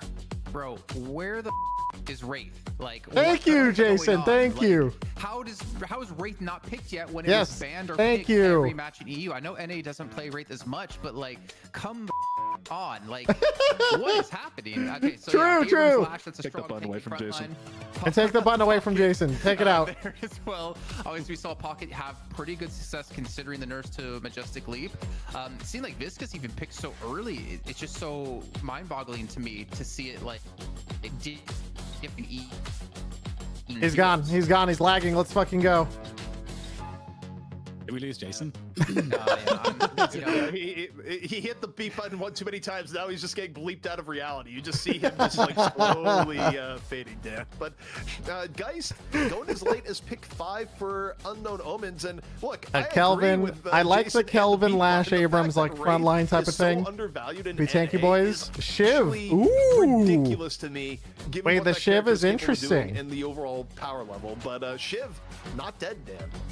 Yeah, so seeing it as pick 6 for the unknown owners. Okay, personally, what instead of the Shiv, I kind of was looking to see if there was going to be a Viscous plus Yamato instead, because Viscous Yamato we just saw went really well in EU together, where the Yamato goes all in with Viscous Cube. So no Wraith at all is crazy on either team, and now we have Mo and Krill and Abrams for TF2 Boomers. TF2 Boomers has an insane frontline team. Like, what is this comp, dude? They're just Abrams, Kelvin, Mo, and Krill with Lash. They are running you down. Mo and Krill ulting Geist. No McGinnis either. Yeah, no McGinnis from either team. All right, so what is cool, by the way, both these teams I do believe play with full team comms. We have Defi and we have I believe Leon also plays with full comms, and he is a deeply passionate gamer, so I'm actually going to step into his stream for a little bit. I think he is a deeply passionate team, if I remember correctly. I am cheering for TF2 Boomers, though, just so you all know. Okay, let me give my internet a second to figure its shit together. I'm good. I'm coming to this Inferno. Can I dash on this guy? He's gonna try to spawn here. Is it the Smite Gamers? It is, dude. These Smite Gamers own. Yeah, you're good. They're gonna have pressure. They could come to you. They're staying for now. I love listening to player comms. This is my favorite part of these, chat. Furnace is 1 HP. He bought healing, right? That's my last bullet. I'm going over. So this team, chat, has a lot of Smite Gamers, plus Dapper from Valorant. The other team, all TF2 Boomers. I cheer for both. I'm just doing this. I like both these teams. I think they're cool. But I am mostly cheering for TF2 Boomers because TF2. They're all coming over here. Just cool. Fine. And Defi is also streaming with full comms. Reloading. Oh god. Careful on blue. Careful. The choice is here. Vodka's still here. I'm fine though. I'm gonna buy. You can start bouncing. I think. He's more passion. Give it a minute. Give it a minute. They start yapping, dude. They go in. I can't tell anymore. Not biased at all. Listen, my fellow TF2 Boomers, not biased. Not biased. Surely. Say one more wave with you and then I'll Yeah, he's in this camp. You see there? You see them over there? No, I don't. Alright, I'm coming through. Missing right now on blue. Oh. They're trying to go on me. I might need. He has no cube. He's dead. He's dead. He's dead. He's trying to catch them doing the jungle camp and just got caught. Oh, dude, that's so bad. Yeah, I got put super behind on that. And now he's not having a good time. The tank man's also streaming full comms. There's three. There's two. Oh wait. Come on. Yeah, their Kelvin's over there. Yeah, Kelvin's coming back to you. Yeah, you're good. No beam on him when he goes back to you guys. Heard. This is bomb. They're carrying every minion at least. They're saying Abrams. Why not punch out? I thought he might have been able to punch out. I don't know how much stamina he had, but even still, I think he could have made it. Minion 1. Shooting this Kelvin. I'm beating this Kelvin. Can we go on this Kelvin? Can we go on this Kelvin? Knock him up.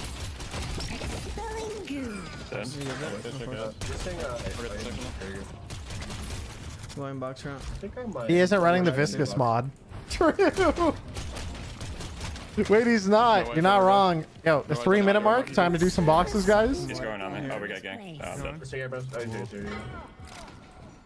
Should be okay. Alright, do we make it even now and stop by the TF2 Boomer squad with Big Defi? You start bouncing. I'm just gonna hold this lane. I'm coming to yellow. Alright, I think he's. Yeah. I think he's Defi DL now. He changed his Twitch name. Alright, let's check in on the TF2 Boomers. Assuming my internet can handle this. Here, let's pause this one. Defi's like a minute behind. Oh yeah, I think he is running. Both of the nade. Ice is half. Visco's missing. Could go yellow. Visco's coming back. Actually, he's not missing. Okay. 7's not here. 7's back on. They missed a creep. Oh, he's running new health bars. They look nice. I might gank blue in a sec. He's diving you. I have to be willing to fight. I'm dead. Fuck. Yeah, I'm on my. Actually, I'm They're gonna come purple, I think. Are they half or? Care purple. Okay. I'm going blue right now, Merriman. I'm not with you. Yeah, I'm holding wave. I'm not. Okay, I'm blue. Lady guys is half. Any way we can do anything on her? Yeah, guys, look at this guy. I'm on guys. Shiva's missing. She's one. I got her. Nice. Look at Mirage. Can you hear? You hear? Yeah, I'm here, but I can't chase. I cannot chase. Go. Yeah. I'm leaving so I don't soak you guys as creeps. I think in that situation, Boink, you just go green. I was gonna go purple, but yeah, maybe. All good. Because I don't get any creeps now. I just start killing creeps. Okay. Let's talk about double soaking still. Getting more creeps. All the micro on the wave management chat. Yeah, sorry. One's missing green. Yeah, they're missing green. Shit. I can maybe rotate. Is there any way you can live? There's 2 blue. Okay, I think you're good. Okay, you're good. He's fucking mowing krill, dude. If he's underground, he's fine. He's fine. He's fine. Okay, we can catch on the rotation potentially, Mirror Man. I got really Ivy's good gonna come tower back. damage. Yeah. Ivy's gonna come back. She's coming back. Get ready. You want to get ready on the right? I can. Mirror Man? Yeah, I can move over. They're moving over. Viscous on me. I'm Trying to catch the rotate. Here we go. Ivy's coming. Ivy? Boom! Oh, they showed split. They should have hit a little bit longer. They would have had a free kill. All good. Oh, they might still catch her. He does a lot of damage. Oh, dice dodge. I just won. Ivy's out. He's not He's out. won though. She's actually very hurt on there. Yeah, she's not. There she goes. I ulted the Viscous as well. Viscous has to back. Yeah, I'm backing. he can't I stand ulted with Viscous, he has to affliction. back. The map. He's gonna be scared on Shiv. Shiv's coming to blue. Shiv coming to blue. We have a double wave. Huge. They're missing a ton of. Geist is here. Geist is here. Yeah, Geist is here. He's gonna Geist hold the in our lane. wave, I assume, for I'm killing Lash. Or is Lash here? Lash in range. Okay, I can do it. I'm looking for Mirage then. I can come blue. I can come blue. He's really. Geist maybe over Also, here. stuff team vote. Can you imagine these North American gamers not picking Wraith? Shaking my head.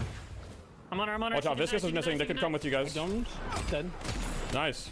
Raj. Go to Mirage. We're pushing this tower. Burning. Actually, fuck it. I'm coming to them. I'm going to them. I'm going to you No guys. cube on Viscous though. I need to Actually, fuck it. I'm going to the Ivy. I'm taking too much tower damage. Okay. I'm on the Ivy.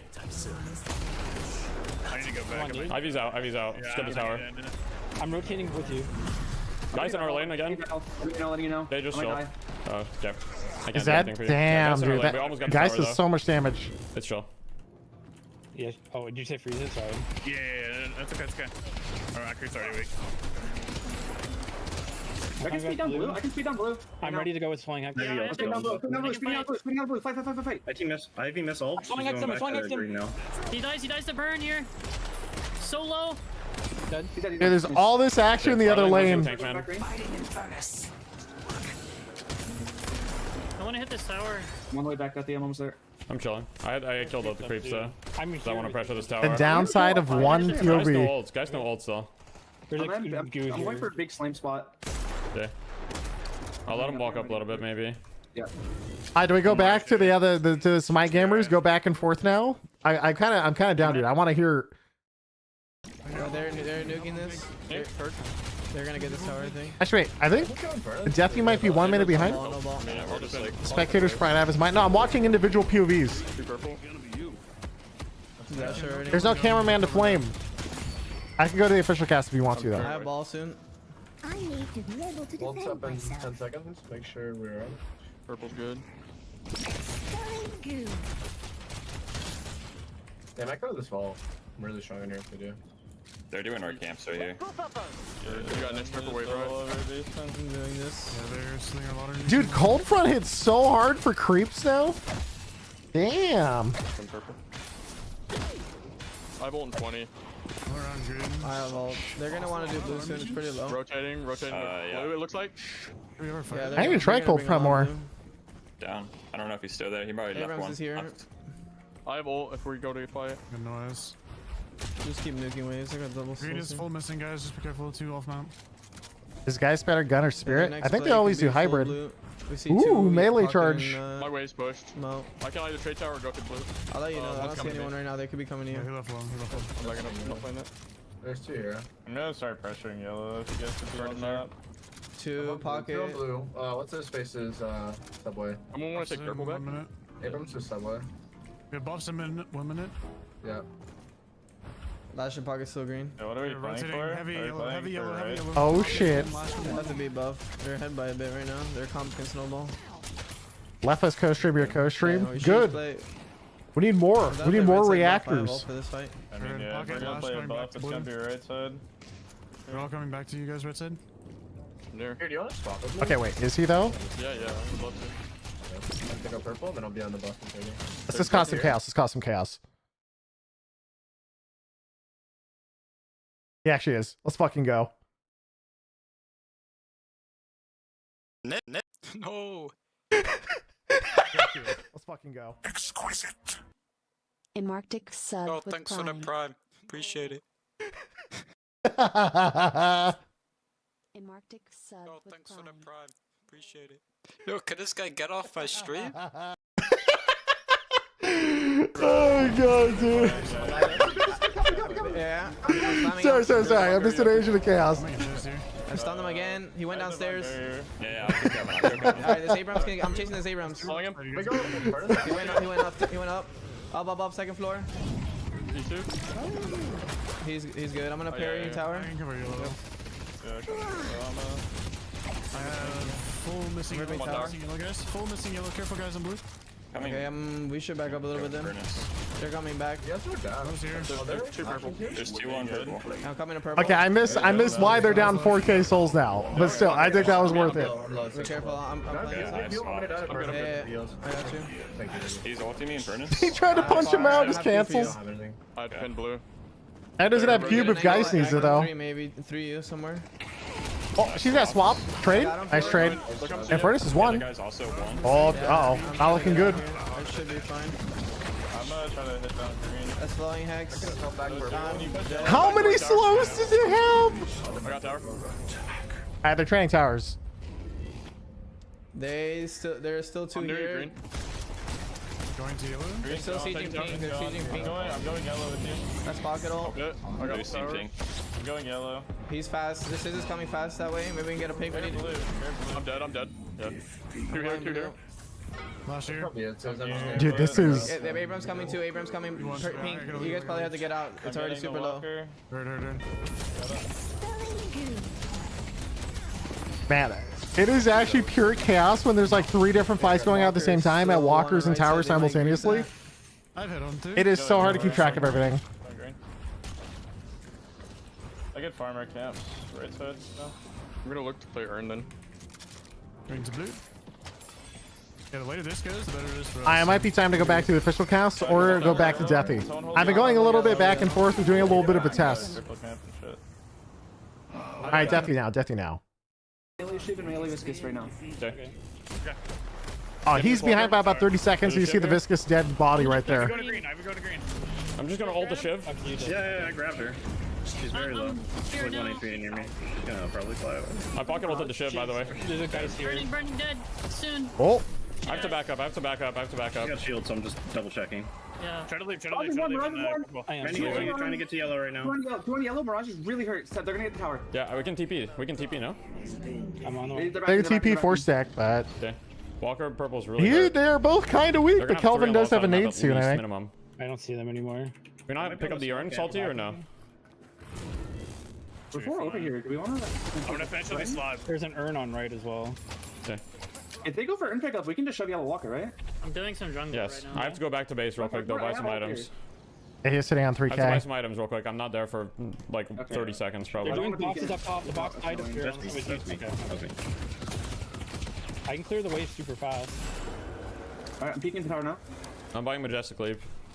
All missing on the map, so I'm kind of just playing. The leap. Yeah, Even though it got nerfed, it's still pretty good, I think. we're not with you Yo, guys. big fight on yellow now. Big fight on yellow. He's gonna be on Geist here, though. I'm gonna just get it then. Turn this on. I didn't get anyone. Shiv's hurt. I mean, they get the walker anyway. Very killable. Everyone, I'm one. I didn't get purple. Keep fighting. I have a grab again soon if one. I can be with you, Salty, by the way. We're good. Dude, they're up 9K.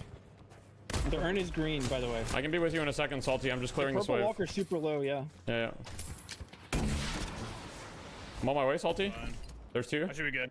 It's You just good? 7, I think. Oh, guys. Are they chasing you? It's time. Hello, here. guys. Guys, half. Purple. They missed 2 of the barrage, though. I'm coming. I'm almost here. She's one. She has no swap. Nice. They TP'd on Raj. Can we I'm on 7. I'm behind 7. Okay.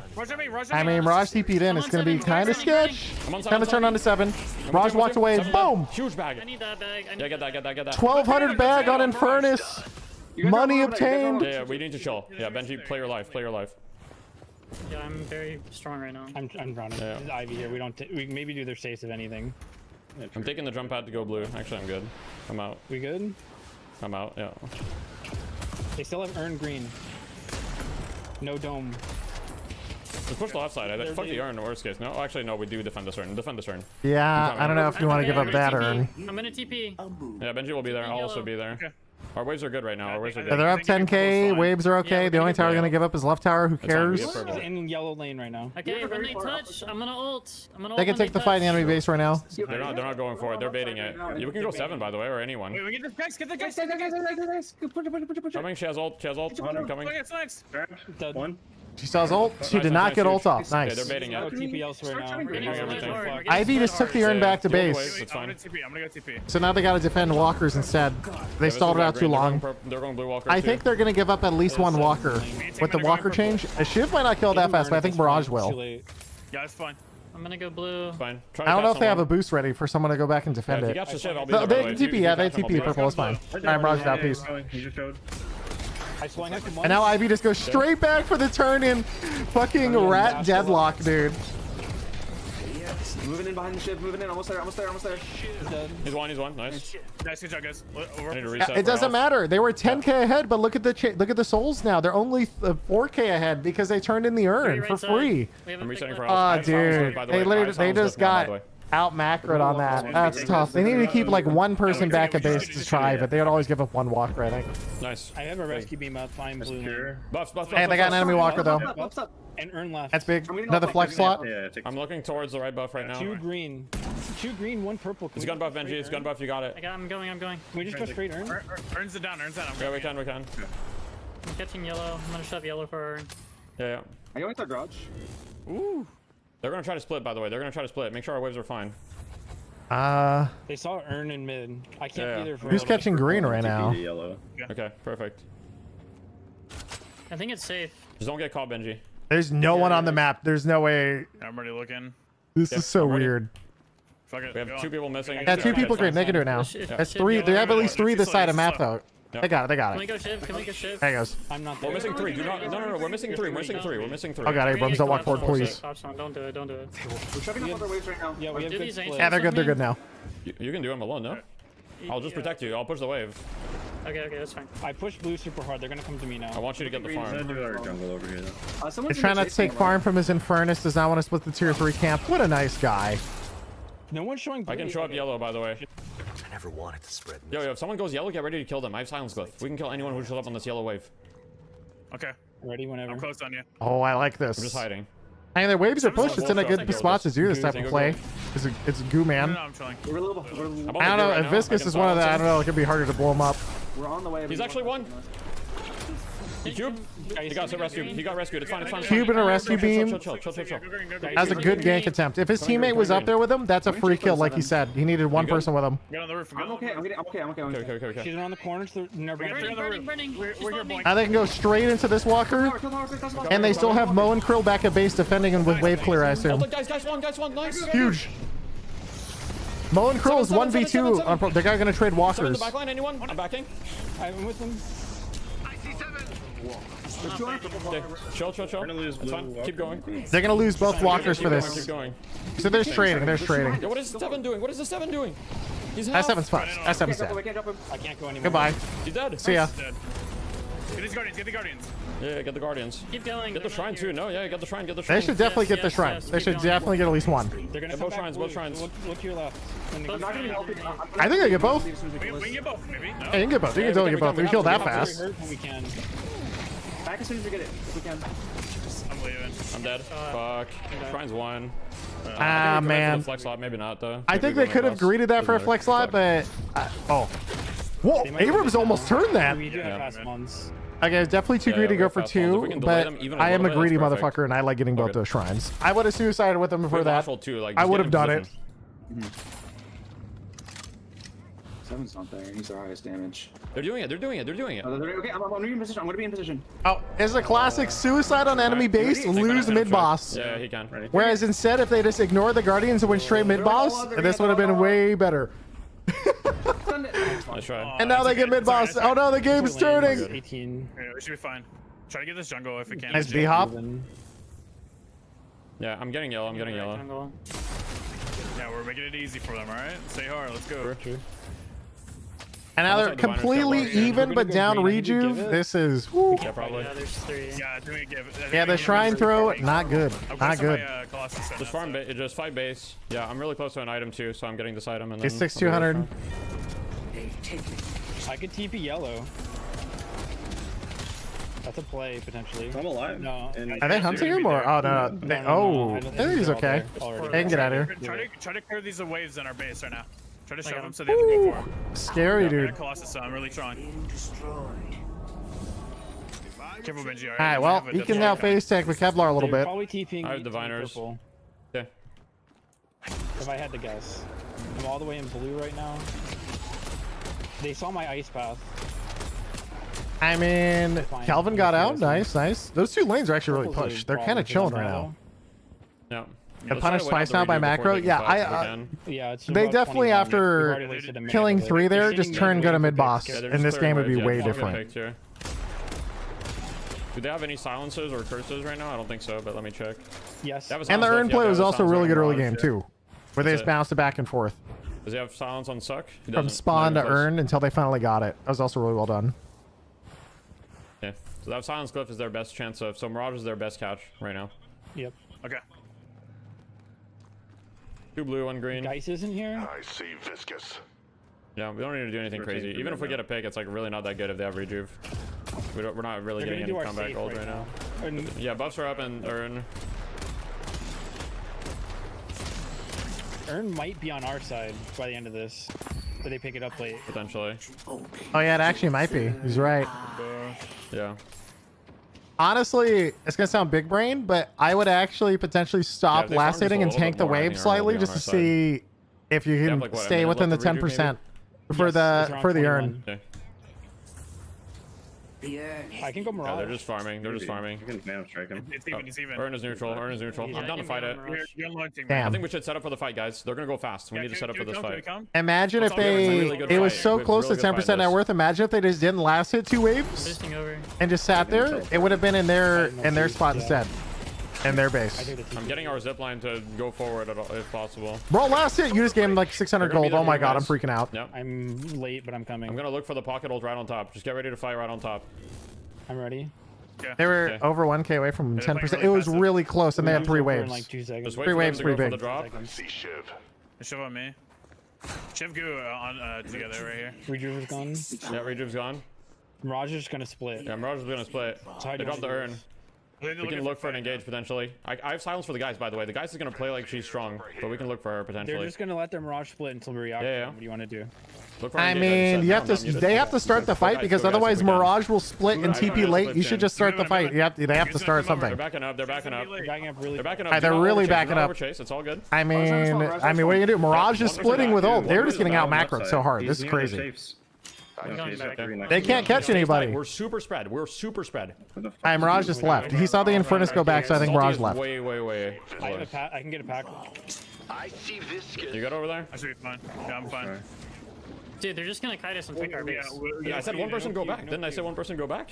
Oh no, dude, their comms. I thought I said one person go back. They had to send one person back for Mirage. Yeah, sure. And Mirage is just so good in this situation. You have a Mirage solo splitting, and they have to threaten Urn.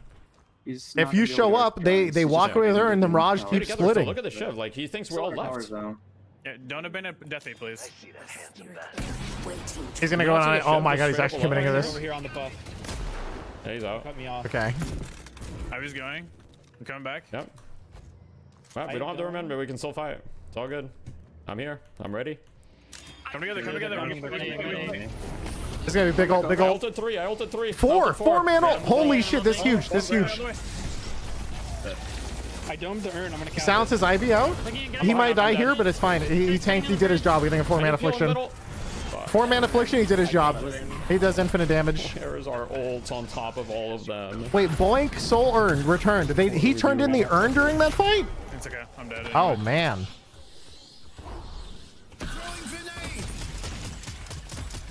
It's all good. They got the Urn. I got the Urn. No, I got the Urn. Yeah, Boink got it. Yeah, we got it. I don't know how Boink yoinked it in the middle of that fight, but that's sketch. Yeah. I'm up in 20. That's the game plan. Yep. I feel like the Urn doesn't matter in that fight, and you shouldn't go for it because it's so scary. If you go for it, you're effectively not in the fight. And guys, she has to swap the. Be careful. I'm under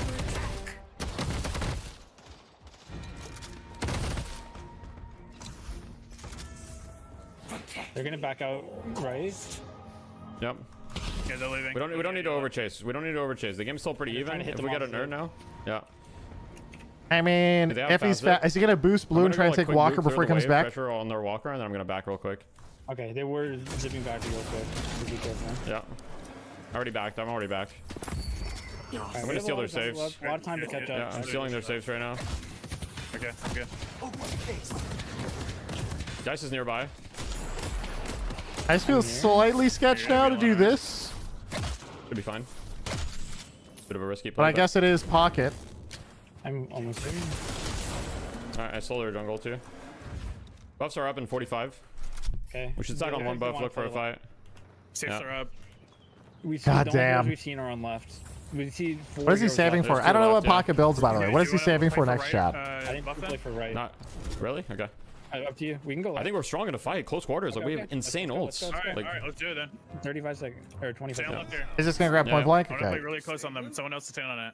yeah. I'll just go ult them if they go on it. I'm not gonna show yet. Make it look like we don't have that many people. Yeah. I'm not showing. They know we're here. They don't know how many. That's the important part. I see Shiv. I mean, if you're not on the map, you would be splitting, right? So they know you're gonna be like. He's in the middle. You only got Shiv. That's it. Only Shiv. Only Shiv. I'm looking for I'm ulting Shiv. I'm Shiv. I'm done. Dude, all in on Shiv. This motherfucker's gonna take the world. Burning Shiv. He's dead already. He's dead already. He's gonna die. Nice. Stay tight. It takes so long though. On our backline. The backline. Oh no. He's the goner. They're goner. Barrage one. I'm dead. Fuck. Shiv takes too long to die. They engaged on the Shiv, but he has deferred damage. It doesn't even matter. He just tanks them. 100% execution on the fights. Damn, dude.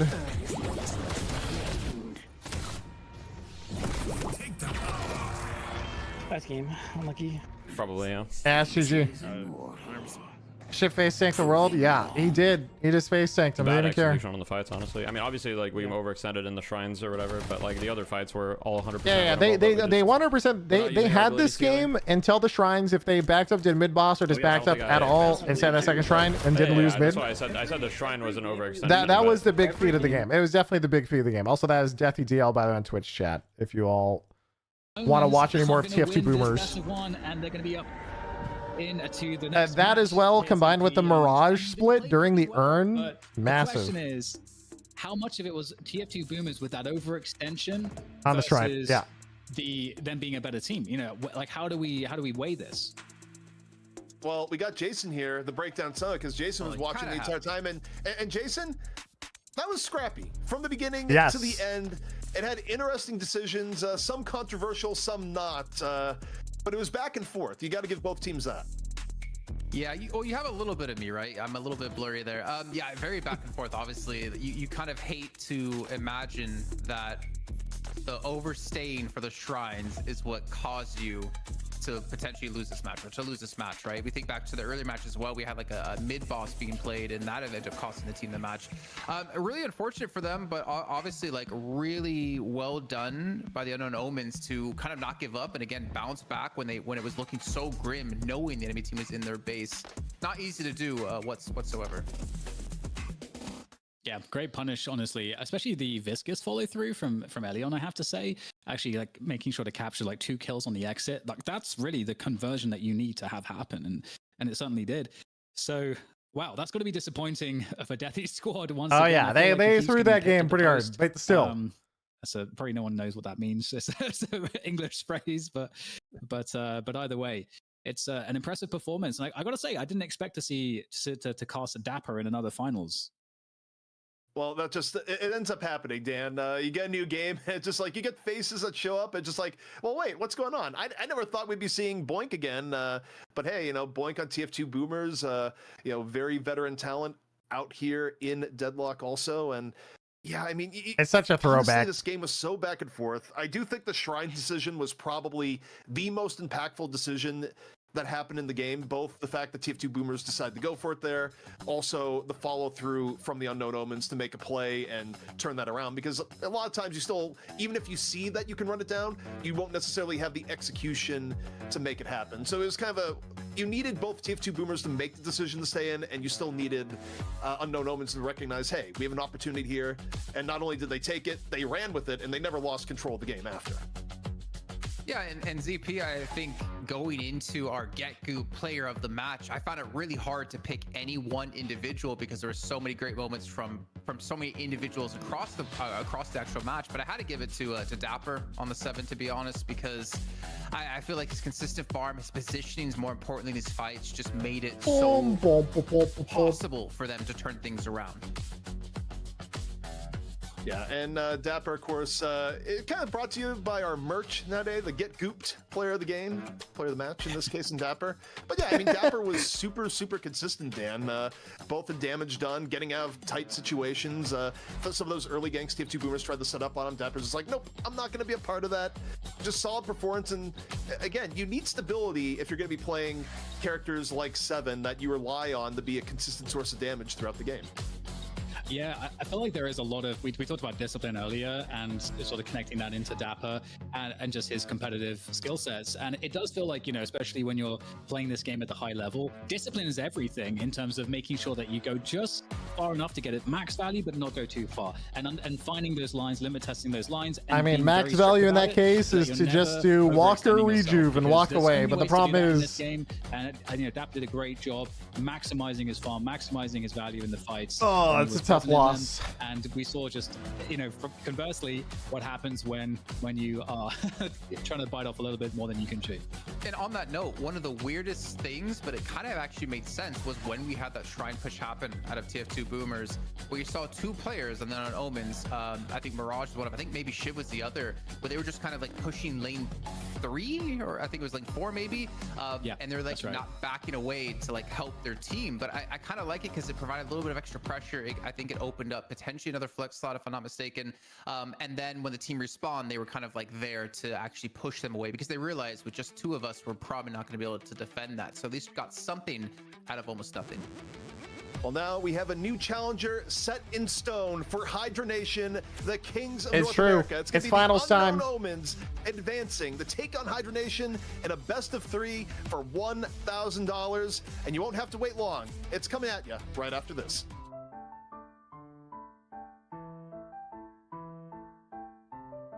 In 10 minutes? Man.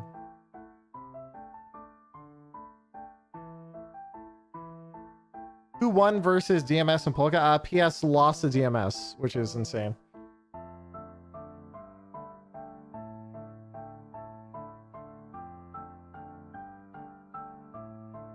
Love that the logo is just a boxing ring.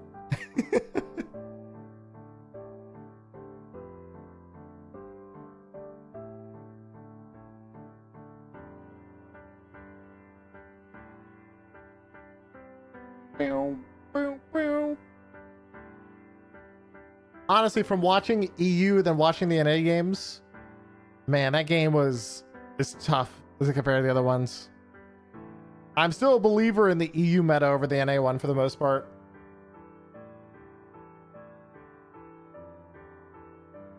I think Wraith is too good. Not having Wraith is weird.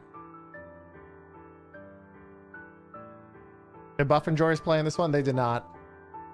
They were the reigning champs from last week and they lost, so I think how I assume they're doing it is they bring in 2 new challengers to the new champion before they bring in the old champ to have a rematch.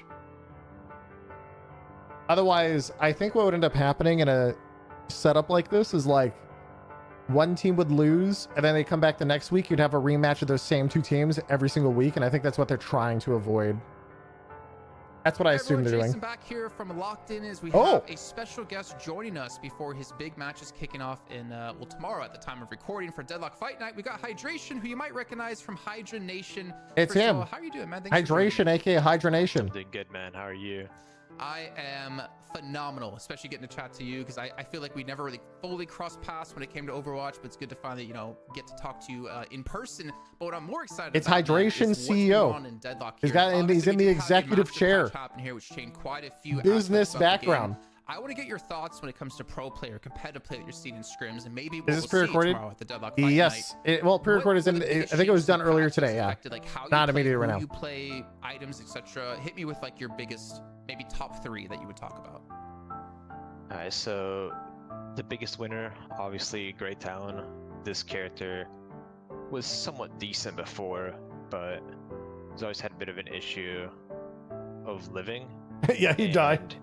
Now that he got a pretty massive buff, it's actually pretty relevant to his survivability because he does have a lot of lifesteal with his Ring of Arrows. He also has infinite dashes, superior stamina. It's disgusting. More damage, to be faster, to be more mobile, has made him pretty strong. Another hero that has really been affected by this patch is obviously Shiv. You know, he got hit with quite the hammer, but he's I think he's still playable. I don't think he's dead in the water just yet. Maybe a couple more nerfs. He did have the highest win rate in Deadlock Fight Night, so that was a telling sign of how strong he was, at least. Yeah, that hero was something else. And as far as like other heroes, the clone hydration's in voice share right now with me. Bro, that's fucking crazy. This hydration guy must be a magician. Right. So new Urn's pretty interesting. I'll talk about Majestic Leap because this was a very powerful item. Oh god, the music is loud. Getting around the map, getting more souls, and for engaging. And it's worth to talk about that the biggest user of this item was Pocket. And with the changes to Majestic Leap, you're now not able to engage fights anymore because usually you would barrage as you're going in with the leap, but now people just shoot you while you're barraging, so you can't go in. And that has made Pocket a lot worse this patch. The Urn changes. I know you hit me with 3, but okay, Europe still love Pocket though. I gotta hear your thoughts it's kind of crazy how this works. If you guys aren't familiar, the Urn now goes in different positions based off the net worth difference between the two teams.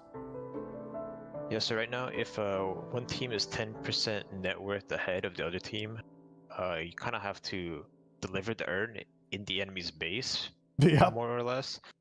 And this has made some very interesting situations in scrims so far where you're fighting in areas that you normally don't fight. Like, for example, that one warehouse by, I believe it's the Blue Lane Walker.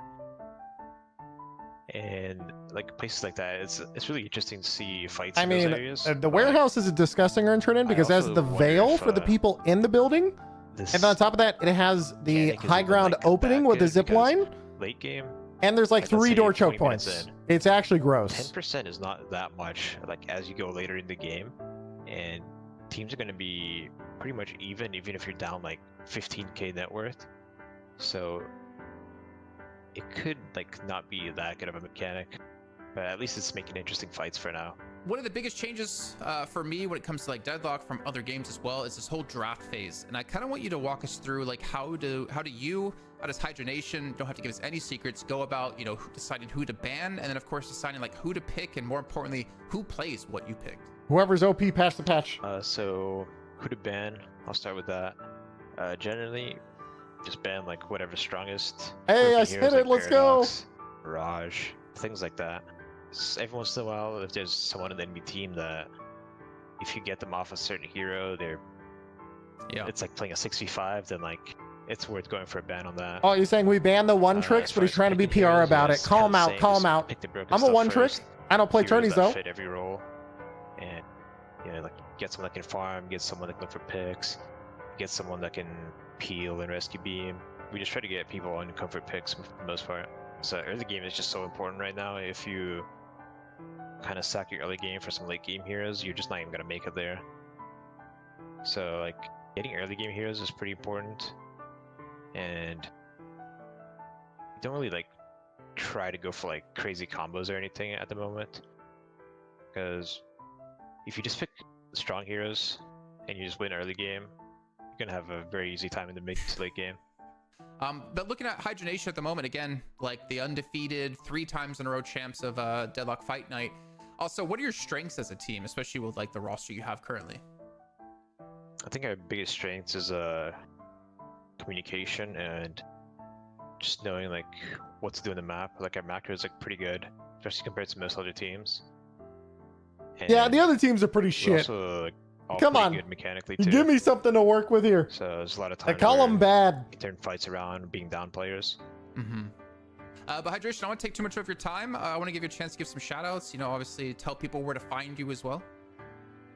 Yeah, so you know, I try to stream consistently on Twitch, twitch.tv/hydration. He is. And He's also doing got it. Twitter, you can go follow. Just /hydration. And that's it. Okay. It's Well, too Matt, much thank you so OWL much for your PR time. I wish you training. guys the Yeah. best of luck. Not only tomorrow He's on the Deadlock changed. Fight Night, or obviously I right remember after this CLG being shown, hydration. but of course in the future. AFK and the Skybox Fair hydration. Those are the good days.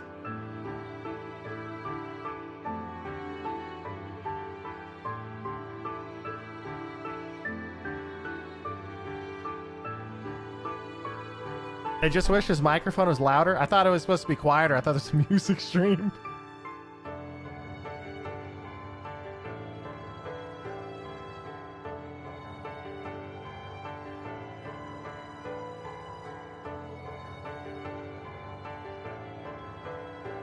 How many games left? There is one BO3 remaining, which is the finals show match for North America.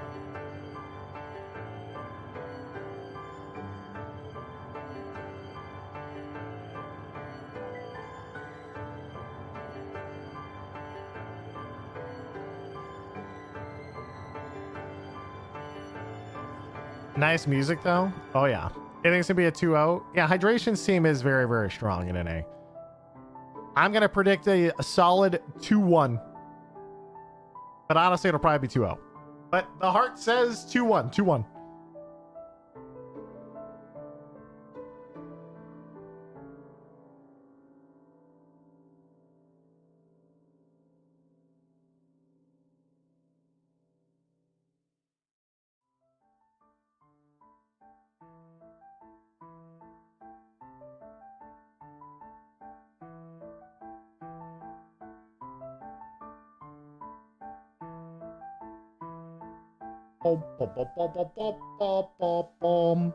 Legacy BO3 for all games, to be honest. So we did that. I remember, I believe they did that on the first day.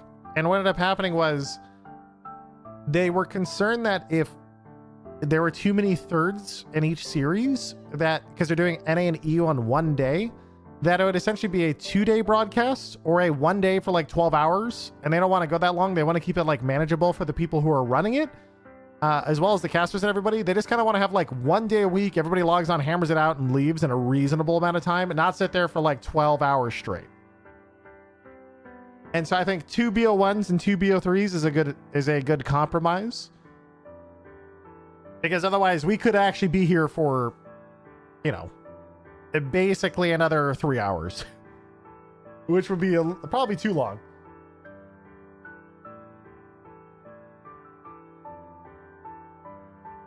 What's the best way to support this tournament? I really enjoy watching these with the boys, and I want it to continue. At deadlockfightnight.com. Buy their merch. Honestly, they should also open up like, you know, it'd be really cool. Welcome back. Wait, I take it back. Why are they doing this silly merch thing? Why don't they just open up a Patreon? Way. We just saw the Unknown Omens take they out have the TF2 Boomers in what was a very back and forth game, Dan. One where, you know, sometimes you go for both shrines and it blows up in your face. Yeah, it absolutely does. It is a story as old as time. Just going in for too much and it throwing the whole game, sadly. And they also have all countries to go to prize pool. So it looks like you actually can donate towards a prize pool if you want on the website. They haven't talked about it at all. This is just like blindly on their site, and then they have some of their early sponsors, and then it looks like they added the Get Goop t-shirt. And without that, so yeah, I mean, there's a few different ways. And that would have made the difference, I think, to prevent it from being as snowbally. I don't think mid-boss would have been easily picked up afterwards, and so on and so forth. So it was still, you know, a game of quite small margins, but obviously that's not the kind of mistake that you want to allow your opponents to be able to exploit. Well, if you're just tuning in and you're wondering what in the world is going on, this is the format here at Deadlock Fight Night. We just had our challenger match in NA. Unknown Omens, of course, getting through, and they go against our champion of the last 3 weeks, the undefeated Hydra Nation. Oh, and yeah. In this best of 3, the winner will take home $1,000. Okay, just remember, though, the more weeks they go undefeated, the more hyped it is when they lose. DMS was able to dethrone PS after just 1 week. Of course, it would be a bigger streak that Unknown Omens would be breaking here, Dan. But, you know, in terms of the ups and downs, what a story it would be if they were to upset what many people see as the NA super team here today. Yeah, Hydra Nation, and they're not just the NA super team, but we haven't had any of the teams from EU, we haven't had a similar sort of level of dominance. And Hydration obviously set about creating the super team. We saw obviously some of the competition get absorbed, like, you know, Shang Tsung just like absorbing the soul and just becoming stronger and taking all of their powers. So mechanically, they're extremely good. And just would you join a pro league for crop, Deadlock, Seagull? Probably not. And so I'd stream with them. Is going to be every week who's going to be able to take down Hydronation, and given that, you know, this feels like a hodgepodge collection of players. Are DDK's headphones massive? Players. Okay, they are big, but they look comfy as fuck. But with some of the meta changes that we have had in place, it has definitely altered games, so you can't snowball as heavily. So if you do make mistakes and you're playing against a decent team, there's always going to be a way to come back, and that's what I've liked so far. I can't tell if I'm lagging or he's lagging, so I'm gonna pause resume. Well, speaking of teams, one thing of note is that when you're on top, you usually don't make a whole lot of roster changes. And Hydronation, the one team in NA that has had some semblance of roster stability, as we look at our roster versus screen here. And yeah, I mean, Hydronation, they haven't had to change things up, Dan, because, well, when you win all the time, people usually tend to be pretty content. You can wear those sunglasses for hours and not feel a thing. They haven't changed their roster in the last 15 minutes. That might be a new record for NA. It's nice for us too, because we get to build more familiarity with. Yeah, I'm also using that same pair of headphones, basically, chat, and I have a giant head, and they're very comfy for even me. Yeah, I've actually been using them for like 7 years now. Omens, I mean, it's actually pretty clear based on the last match that individually they are pretty damn skilled, and that is always going to be the first bar that you have to reach when you're playing at a professional level. Smite pros, yeah, they're Smite pros. Okay, well, how good is your strategy? They got Dapper from Valor in here and CS. Macro decisions as a team. I think Sizz Lucky might be a Fortnite gamer back in the day. I don't remember. There's so many. It's just a case that we don't know if they really have as many reps as Hydronation. How often have you had to replace the earpads? On mine, maybe 2 or 3 times. A little bit of maintenance in the break here. We've tried to upgrade him, build him over like 7 years. So I usually get like 2 or 3 years out of earpads before I just replace them. I think I also replaced the cable once. But the cable is also just twists out, so you just replace it whenever. So it's nice. But what I did learn that the pixels we tried to put into making my camera better actually went into DDK doing push-ups apparently during the break. I did see from chat from a certain person who's behind the scenes checking out what DDK is doing, making sure those, you know, upper chest is nice and pumped, because we have a good match on our hands here. And I think you guys kind of talked about perfectly the Unknown Omens. I think this is going to be a true test for them, because any mistake you make as a team is easily going to be punished by Hydronation. There we go. The best team in the North draft America, phase. The back-to-back champions. What does it look like when you replace those plush earpads? Oh, they just Velcroed on. They just like you just pull them off. Yeah. And I'm curious. That's why I like this pair of headphones, because until the headphones themselves die, the earpads, the cable, everything else needs replaced. It's easy. Hydronation with a viscous ban. You know, the Bebop, because that's like one of the best picks. And we even saw, you know, Hydration in the interview saying, hey, if there's someone that's really, really sick at something and we can get a 6v5 by banning it, we're going to do that. And that question was there for against Walex on the Bebop. And they just didn't ban Bebop. They just left it open and they just beat it. They just beat it by understanding a good strategy that can deal with that playstyle. So Hydronation bans Viscous, Unknown bans Paradox. And then getting the Paradox ban from the Unknown Omens on the other side. Yeah, and the Viscous ban. Zambi Quaker both from Smite as well. Yes, they are. Viscous pretty highly. Oftentimes, it's Hydration himself who ends up playing it. Meanwhile, Paradox being banned, I think also just makes a lot of sense. Why the Paradox banned? Because Paradox is really, really good in competitive play with both his shield and also gank potential. You might get countered by Rescue Beam into the late game, but what we've seen from Paradox is that even short skirmishes and just very short carbine into wall swaps are deadly enough. And Paradox can just be that pick threat that can sort of snowball you into the mid to late game. So yeah, I mean, getting rid of it makes a lot of sense, but also great Talon in early for the Unknown Omens. Talon's had a big come up in just 1 week, guys. Yeah, before I talk about him really quick, I just have to say, for all the people in Seagull's chat, to fix my camera, you have to sub to him. By the way, big shout out to him. What the heck? Chill. Great talent, man. Like just the changes to survivability has allowed us to see. Okay, dude. Played here. Guys, please, guys, we have to fix this camera. Please subscribe, please. Any single lane, how it can open up fights for you, how it can potentially open up a steal for the Tender Loaf. Thank you for 7 months. Definitely happy. It's working. Continue to see it more. Go, Jason. I'll give you a cut later. Yeah, that actually has to be one of my favorite plays from today. It was the Talon ult connection onto the urn runner to actually steal the urn. That was actually amazing. But we get Mirage Wraith, so Hydronation just out It's of the still gate, grainy? almost No, some guys, it's pretty getting clearer. We just heroes. need more So subs, guys. That's kind of scary when you're up against that. And we get Ivy in responses. The Ivy Grey Talon is a combination we're seeing fairly commonly today, actually. Yeah, and I think you see the Mirage Ivy value Wraith, has just gone up. insane both across picks EU and out of NA, where Hydronation. people just realize, hey, Ivy is still putting out a ton of damage even after some of the nerfs that she got. Still gives you a lot of mobility with airdrop in order to deal with rotation. Ivy Abrams. Eliana and Abrams, I believe. Ivy, Great Town. I do like all three of those picks, sure. Abrams, I think it's a little bit too early. In weeks. I think you have to go back at least 3 weeks to see an early Wraith pick ban in NA, but it also makes sense because there's just been a more active scrim scene in EU that you would think is just giving you more data on what's good and bad. But Jason, Abrams now coming into play. Big fan of Abrams, man. Honestly, I think he's one of my favorite heroes by far. He creates a nice little front line buffer for you. Infernus, Wraith, Mirage. Look at these picks. With your one ability to kind of create some space. Mr. Photon, thank you for 10 months. My question is, though, what are they going to kind of pair it with? Because obviously, if you don't have a decent start as Abrams, I feel like you could be relatively squishy. Anyway, thank you for all the resubs, guys, and shout out to Jason. Many opportunities for you and your team. More importantly, the great talent. I'm trying to think on the other side, what would they potentially go with? And I guess they're just going to go for the Pocket like we saw last match, which, you know, I thought Pocket would be played, honestly, less with the changes to Majestic Lead, but credit for the teams who've been able to make it work. Yeah, I think like CP said, with so many people being pocket specialists, and just another like pocket pick. Way that his kit functions. Are we gonna see a turret build? We did see a turret build earlier, but it was not very good, which makes sense because I am not a believer in turrets. He's so slippery. He's the mobility. Well, turret build. Actually, I love turrets. Just don't like turret build. There's a difference. Options for him. That's really strong if you got a good player on it. So I love that we have heroes like this in the game. And so, in terms of like what we're missing from the Unknown Omens, whoa, Bebop, whoa, so let's go. Okay, I like this. Leap nerf was also kind of a nerf to the Bebop, so I'm curious how the build is going to go there. Also, Dan, I love talking about Pocket nerfs as if like more are forthcoming. I just have this image of Pocket hiding in his briefcase, going like, "Please, Valve, no more!" Like it's too much. It's every other patch. Like every time he peeks out of the briefcase, another nerf. Yeah, yeah, it's brutal. I mean, Pocket can barely breathe without someone from Valve just going and be like, no, we're gonna hit you again. We're gonna keep hitting you until we stop seeing you. But Mo and Krill back, and I don't know why Mo and Krill just turns into this hype moment that's just like he's been gone. I mean, Great Talon's been gone. We're like, dude, Mo and Krill and Bebop in the same game. Let's go. Like, yeah, Mo's back.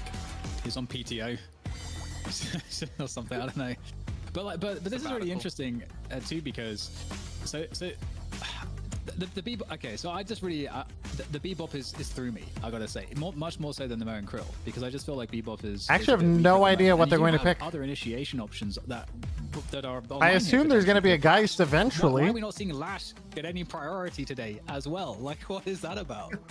Oh, 7. You guys hinted at it perfectly, right?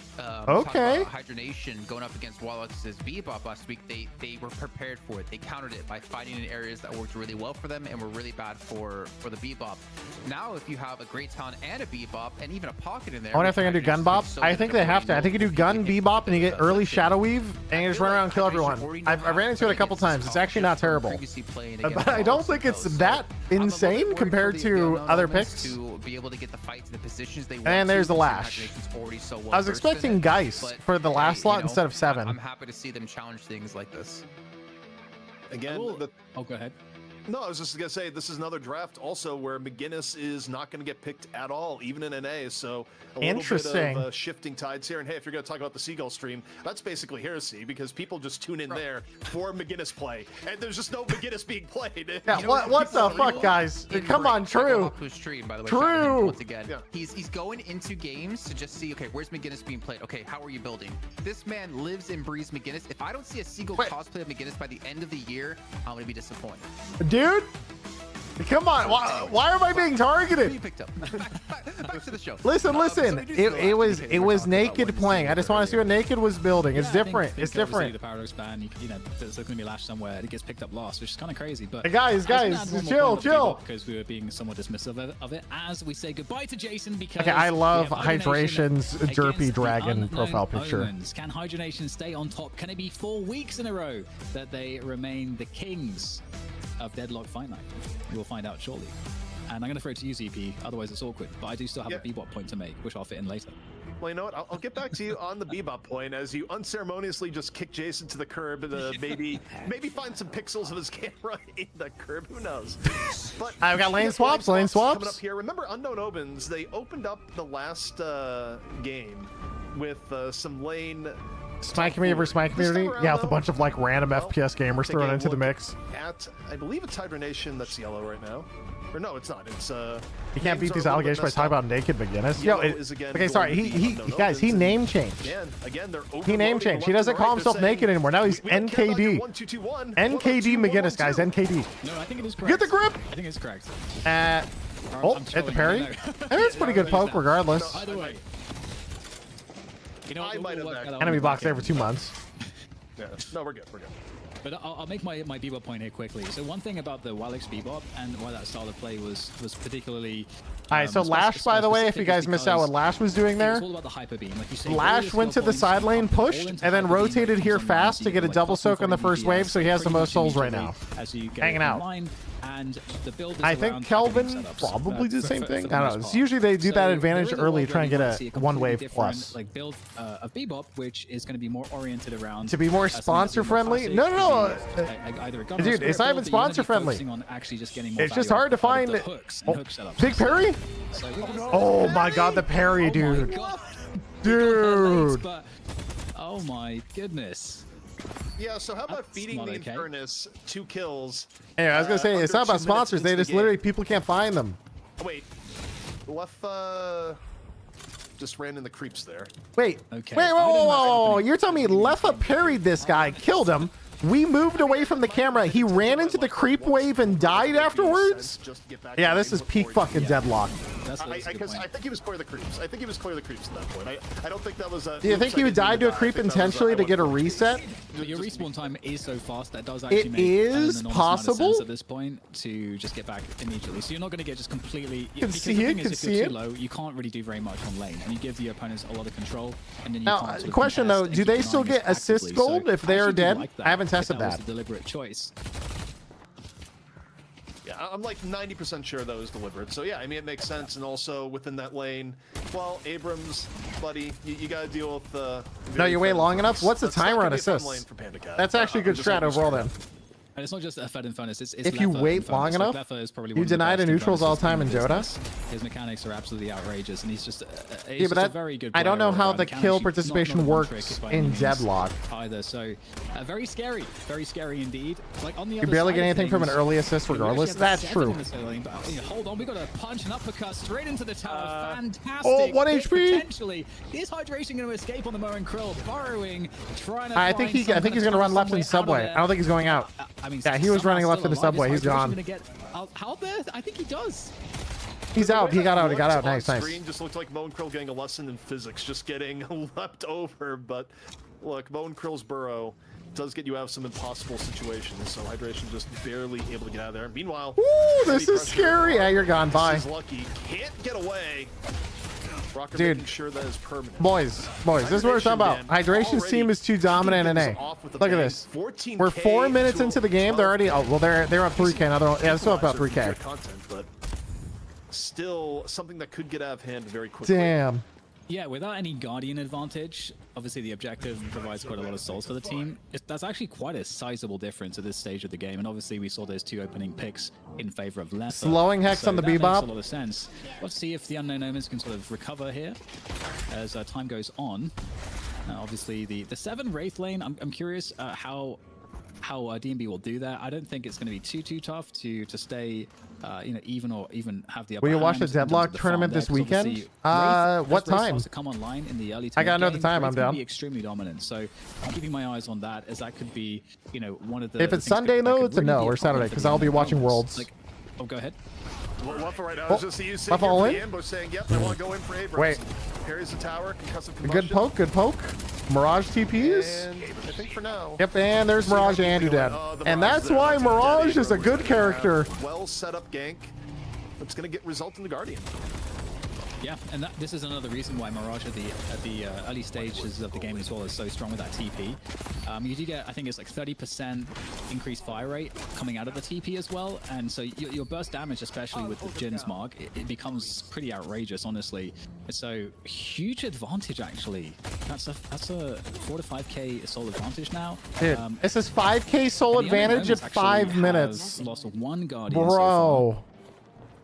Dude, this is crazy. It's okay. It's okay. They'll come back. They'll come back. Right now, ZP, it kind of feels like Hydra Nation have map control, even though it's a little bit too early. It feels like they're kind of set up for that as we go into the 10-minute mark, that they're going to have significant map control. Well, Unknown Omens at the very least should be able to get this Guardian over in lane 4. Well, you would There've been a lot of comebacks today. Yep. Right now, there have been, Chad. There have been. Overall power that they don't want to stay for a little bit longer, just worried about what rotation could be coming in. And I mean, the worry is also relevant too, because you think about characters you'd like to be ahead of the game.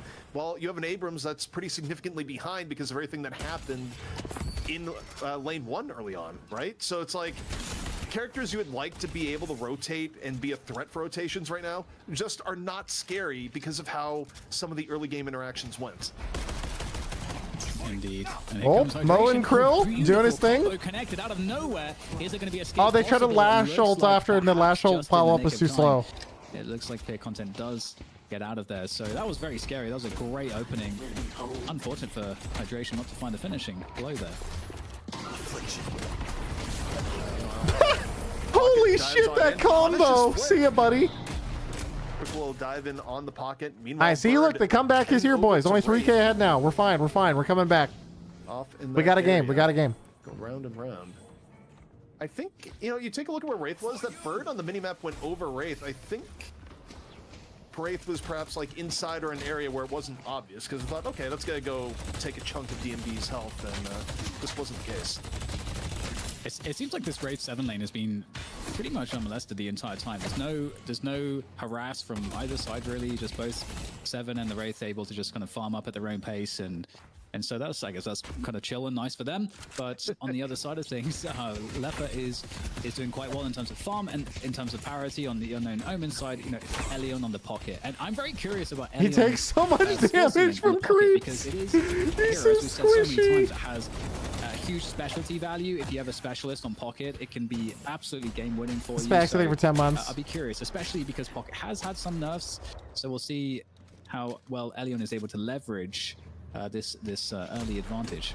No monster rounds. Right now, true. Dapper is here comes some Mirage gang.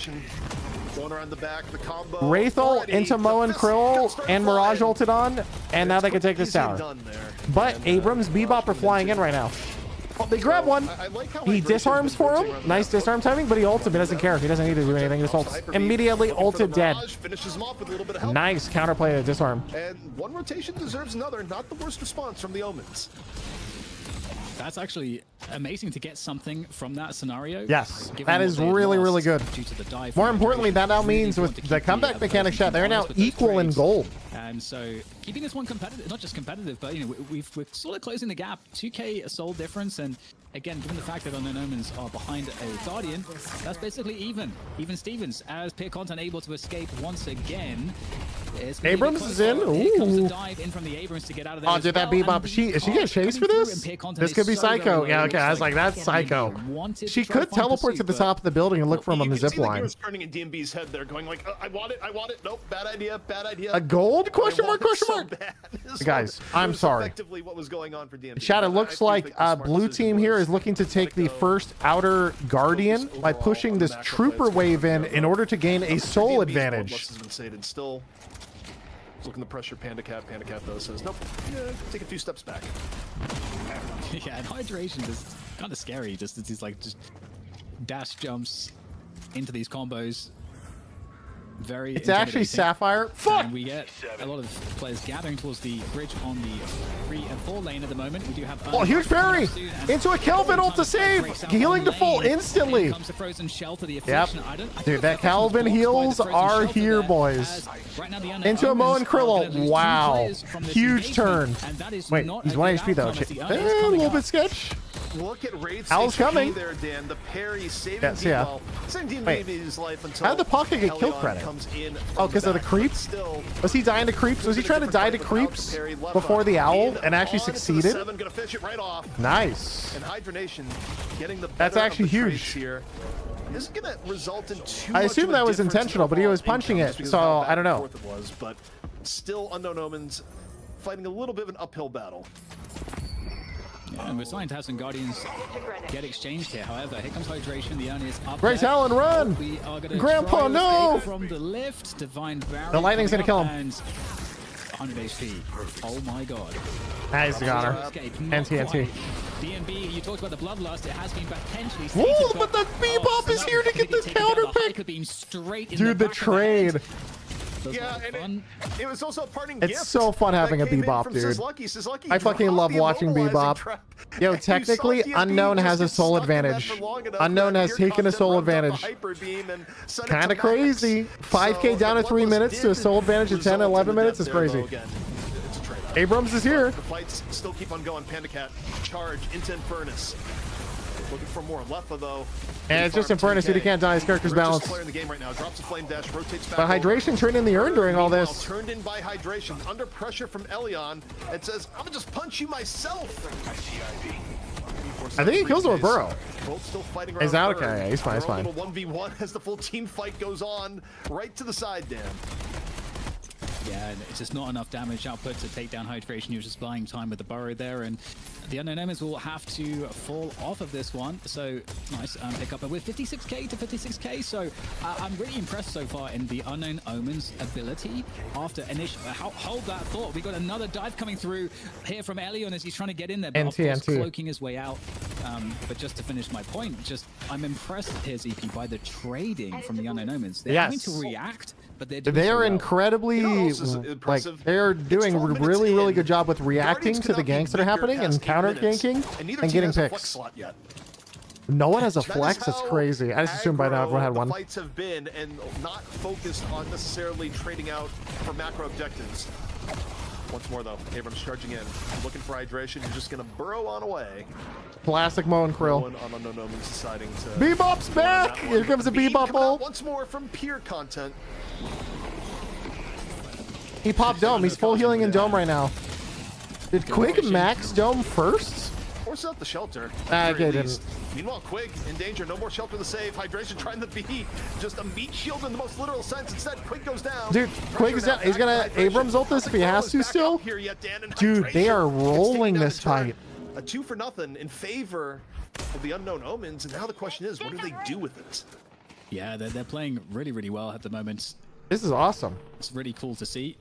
And again, we talked about Elion previously, and I've been just really enjoying the initiations that A we great have talent. been Is seeing. he just watching the Wraith? Peer content. I got a peep at his skill build. He maxed out the hook first.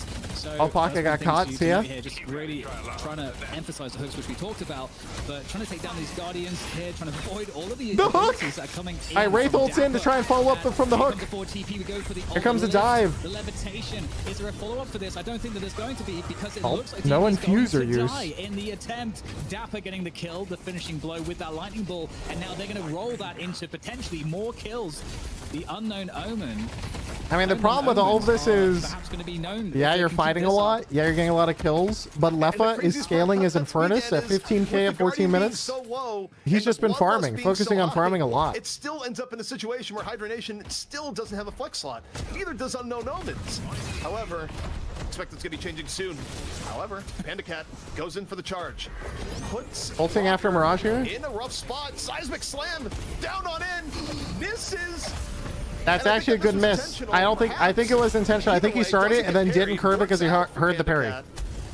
And now, Unknown Omens starting to get into the lead here. DMB, though, on the other end, does get the Guardian. The most labored attempts to get the Super questionable by Mirage. Mirage looked like he was going in to trade his life for the tower, then change his mind, didn't get the tower, and died. The Mirage. So that was Very definitely tough. interesting indeed. So even on the souls here and the objectives overall. So really tight. Love to see that. And I know that, you know, we excuse didn't me, necessarily Pocket. expect There was this plus to 3 be spirit. close.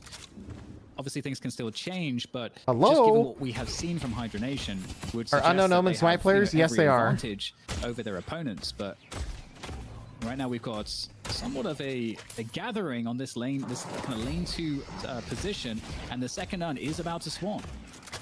Yeah, also, mid buffs are about to be up, and that's where you can go fishing on the B buff. Fight on the bridge buff is intense. Sizzlucky getting a decent amount of damage in from the top on the Talon. Nation awesome. Backing out from the poke. Pocket is a need spirit. I don't care. It's free Now both stats. teams, All right, Earn time. Right now, both teams considering how to play Earn. It is going to be an even middle Earn once it's ran. Oh my god, that looks so funny. Under pressure. And okay, he escaped. We didn't see.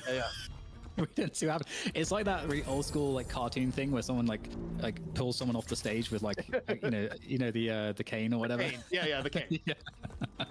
Yeah, I'm sure many people will not know that reference, but either way, that was somewhat comical. Either way, Urn a fight is a brewing here. We've got a setup from Everybody's gonna start posturing for Urn. Here we go. They are beginning to congregate towards the drop-off point.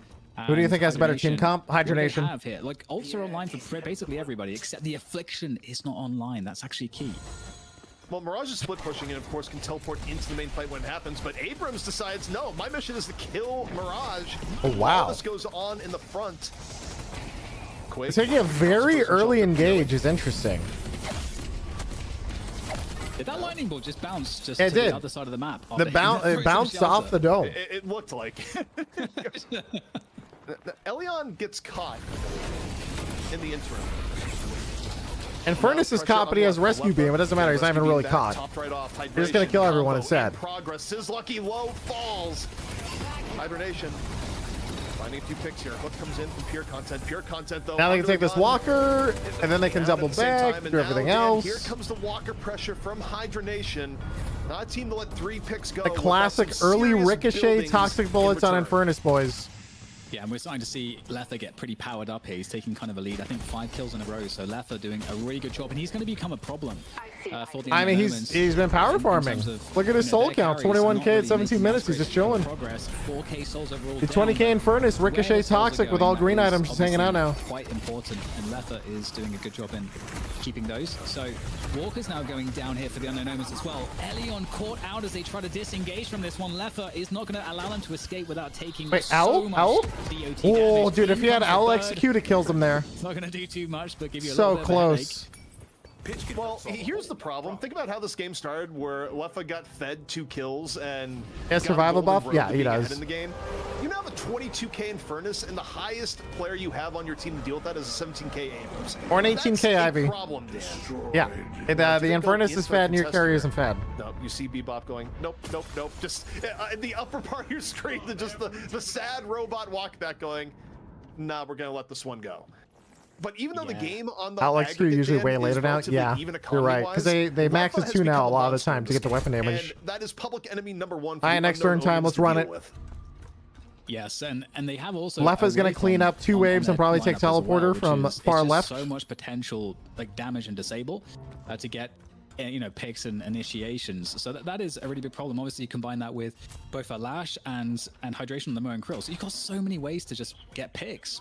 And you got so much damage output. So I agree. We're getting into. Hey, look, Lefa took 2 waves. He's doing his jungle camps actually before he teleports. Based on where we are seeing them when we're going to their POVs, the map control game has gone to Hydra Nation again, despite it not being a big difference in doesn't even need it. Map control has been fully, just in Hydra Nation's favor for the most part in the last 5 minutes. Lefa is literally vacuuming up the entire jungle while his team is posturing for Urn. He's just like, no, I'll just take my jungle, then defend my base. I don't care. Or hey, how about we just catch a Talon over here to grab? And that interaction is so funny, dude. I love that interaction. Here comes Dapper, looking for hydration into the double vault room. Up and over, the chase is on. You see Hydration just struggling to get away, but if anyone can't get away, it's the mole. Just out of the pressure. now Dapper under pressure. The Talon got caught. I think 7 is caught. In the back, Unknown Omen's down 1. It might be more. Dapper caught. Ults him now. Yeah, this is really, really bad. 3 dead in Hydronation now with a definitive lead in this map. Man, honestly, it wasn't looking that bad until the last 2 fights. It was actually really close for the first 15 minutes, and then they lost these last 2 fights, and it's been woo. I don't know how they deal with late game Infernus at all. They're going to be back up within 10 to 15 seconds. Might get They don't have enough late game scaling their team to compete this, I think. Previous match will probably back out after this shrine, as everybody is going to be up at this point. No, they're going for the second shrine. TF2 Boomers fans are just going here. Wait. Have we seen this movie before? Okay, yeah, but TF2 Boomers have mid boss. These guys don't. These guys already did mid boss, so of course they're gonna keep pushing. They got nothing better to do. There's no Have biscuits. Rejuve. Yeah. Rejuve isn't playable, so got one. Hydration, though, down, charged into the corner by Panda Cat. Is Abrams engaging right now? He's trying to catch him. Saying, no, we don't feel like leaving. However, the issue might be forced in after this patron. Yeah, they do get 2 kills here, the Unknown Omens, as they are trying to punish Hydronation for just taking. Oh, nice. That was close. Oh, with only that hook would have connected. It was so close. That would have been a beautiful catch, but not to be. And it's only going to be 2 kills. And obviously, the Rejuve will have those players back. So it's hard to convert that meaningfully into any objective, as everyone will be up here now for Hydronation. But the Unknown Omens, they're going to try to do what they can here to try and bring this one back. But here comes Lefa. He is the problem. I mean, you're not going to kill Lefa. He has inhibitor now. He is not losing basically any. He is straight up not losing HP. He has inhibitor and Soul Shredder. It doesn't matter. He can kill your whole team solo. You can't kill him. At 3,200 HP Infernus, 29k. Who's gonna tell Infernus no when he walks into the base like this and just rolls up to the patron? Unknown Omens. He has to hook him into the spawn, and even then he'll probably run out. We can end this right here, right now. Hyper Beam in the air, immediately stuffed between DMB and Lefa. Flash for Flick goes to ult people. And now Patron taking damage from all ends. Dan, this looks like the end. Unknown Omens, just no firepower to stop this assault. GG. Okay, I think they were fine up until about 15 minutes. Then it started getting bad. Once again. They need something for late game Infernus. Jason, it was quite competitive until it felt like to me there was somewhat of a comp difference, but obviously it was played very well. But when you saw Infernus and Raze come online, suddenly there were problems.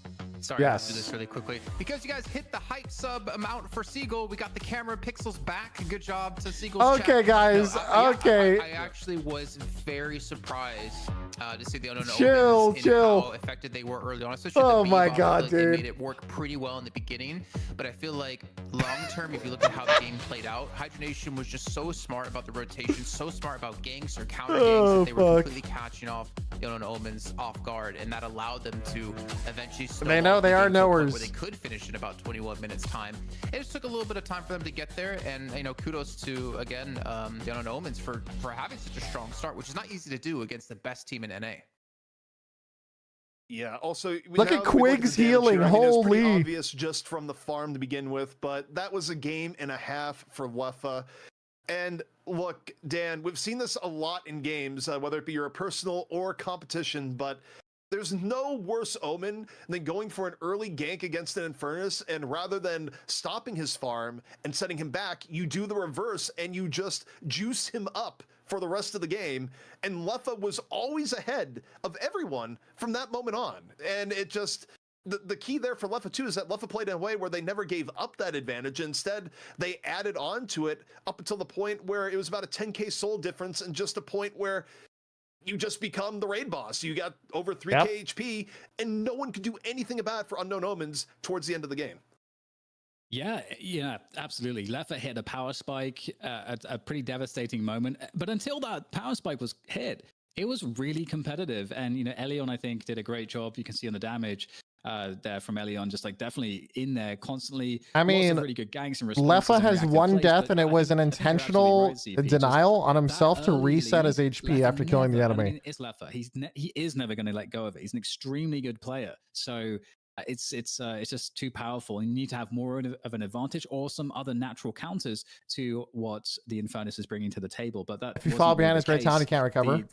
I think he has 18k, but it's just tough because some better picks overall for I'm not a for their believer in opponents, late game and Grey I'm Talon. curious because the skill's definitely there. I Like was Grey Talon so does a lot of surprised at how damage, effective they especially were when superior things got stamina, has scrappy. incredible survivability, but he I doesn't was feel like he actually has thinking kill maybe potential on the Guinness whole would have team been like better Infernus pick instead of does. the Bebop, because you have like a decent disengage with the wall, and you have the sustain of healing. You can kind of bait people into your back line where you have turrets already set up. Because the problem was you had hydration on Mo and Krill, and you had Flick on Lash, who could easily jump into Sizlucky and probably kill him before one of them ended up being finished off. And we didn't even necessarily need to get to that point. But on the topic of Elliot, I actually was super surprised to see like how well he was playing and how he was keeping his team in the mix, considering where they were in these fights. I feel like he really showed he's a very strong pocket player.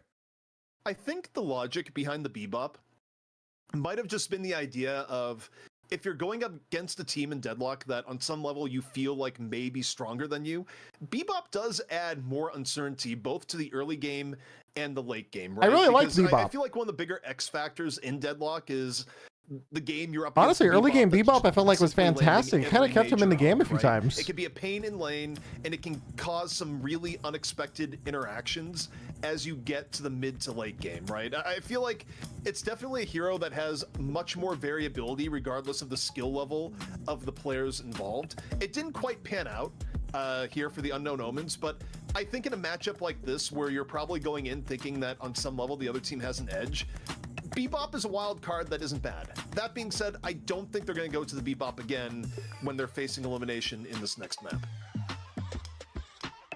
Agree. Agree.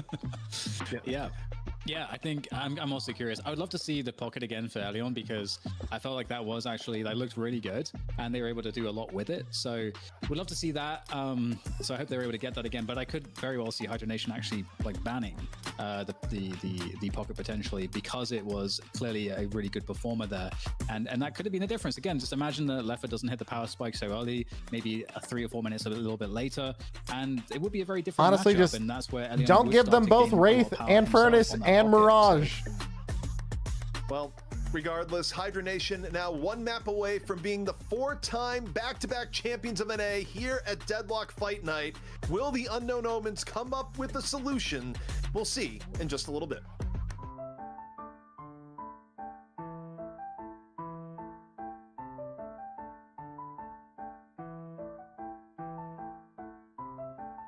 I got 5 minutes. Boop, boop. I just banned 3 heroes. Well, no, like take one. You need to ban all of them.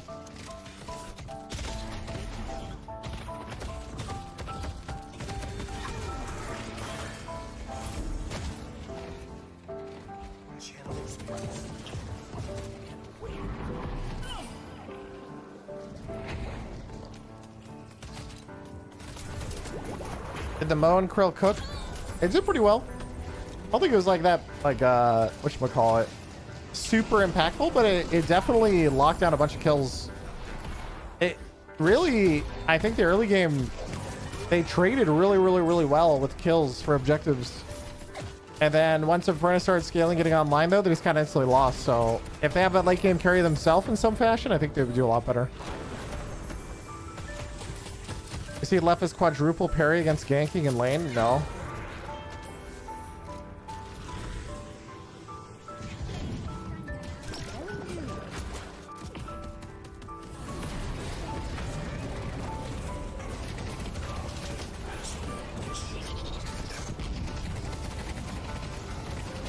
I need to see the Giga parry.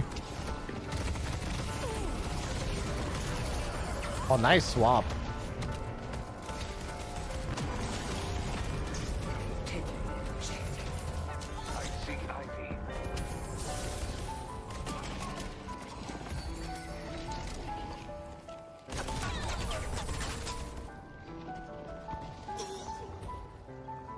And Kelvin Dome actually just feels like one of the best ults in the game. I love Dome.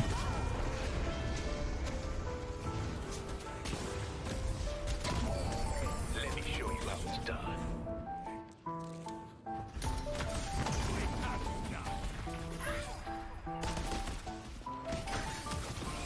It's such a fun ult because there's so much you can do with it to block fights, zone out fights, everything.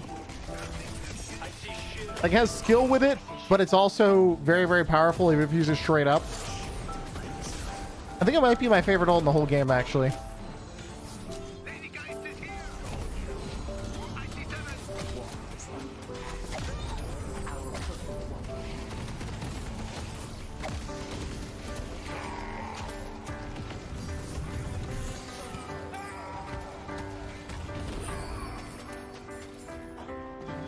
Fucking viscous.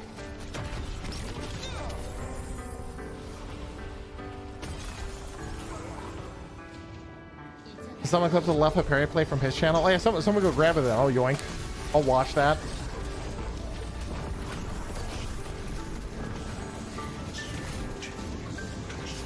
Boom, boom, boom, boom.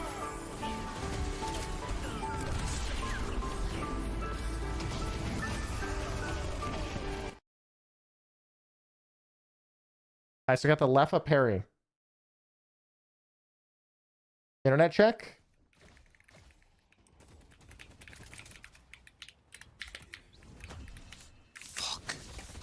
Oh, I was here. Oh my god.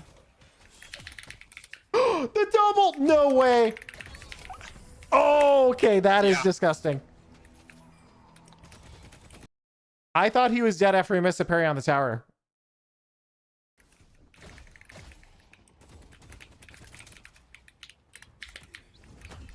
How did that hit him? Oh, I was here. The parry was... Oh, that was a nice parry, though.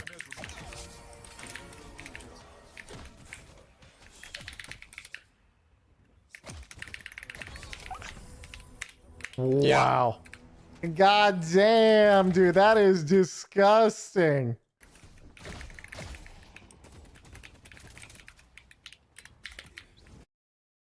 It must have been literally like the last frame. Like this tower parry should have worked. I guess he said it like a tiny bit too early. Fuck.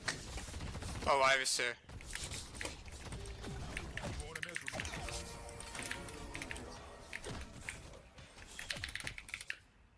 Oh, Ivy, why'd you go for the second punch? No! Alefa says, I got hit by the tower on purpose to make the clip cooler. True. Fuck. Oh, I was here. Alright, last time. This was nasty. Oh, God, dude.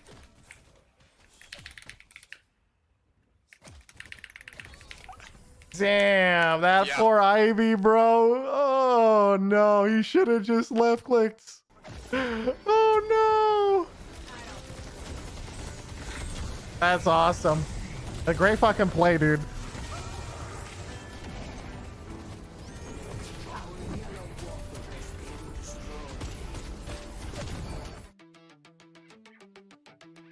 It might be a new week here at Deadlock Fight Night, but Dan, it is a similar story to the past. Hydra Nation up 1-0 over the Challengers, and though the last game was a lot more even than I think people might have expected coming in, it still ended up in the usual result, and a lot of that off of Lefa just turning into a tank and then some in the late game. Yeah, when he gets that really early lead, like he did with the two-player gank that went wrong, and Lefa gets 2 kills straight away.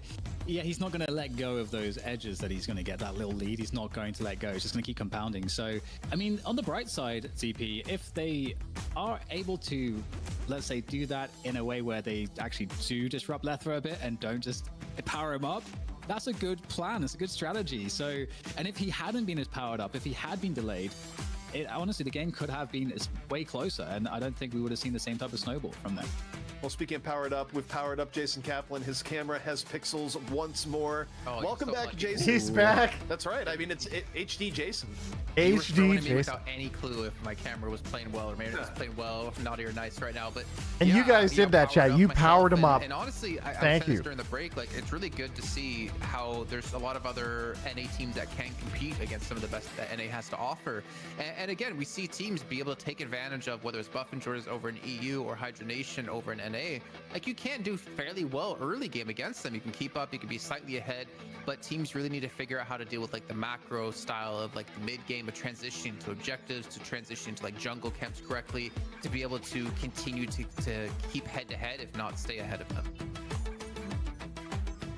Hi, quick. Now, as we I'm gonna look grab ahead water here, before the we'll next see draft what starts. We're back. changes into the draft for the next game. Of course, draft not quite ready just yet, but you do wonder what is going to be valued, what is going to be taken away.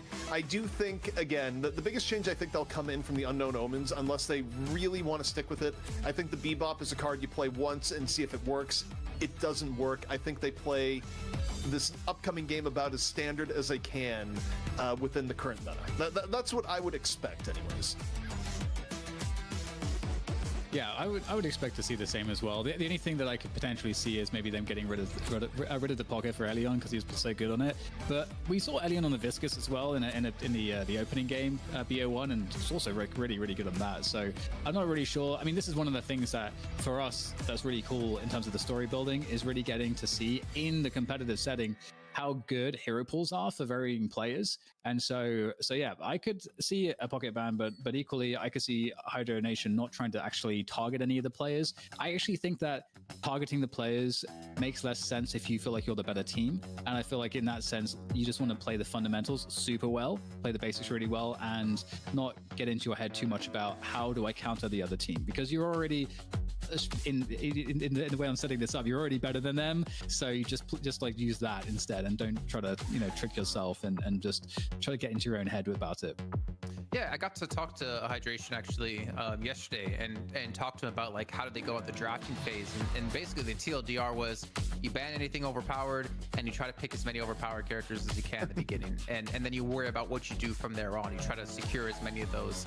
I have to give credit, by the way, the Moa Krill I feel like was kind of night and day from what we saw earlier on, being much more effective in the ganks. I mean, I even saw Fish Stick, shout out to Ben in chat, he was like so surprised at how quickly that ultimate comes up, but it's really on such a low cooldown, which makes him such a good like early to mid game transition hero to be able to open up opportunities and open up a lot of picks for you and your team to start to snowball.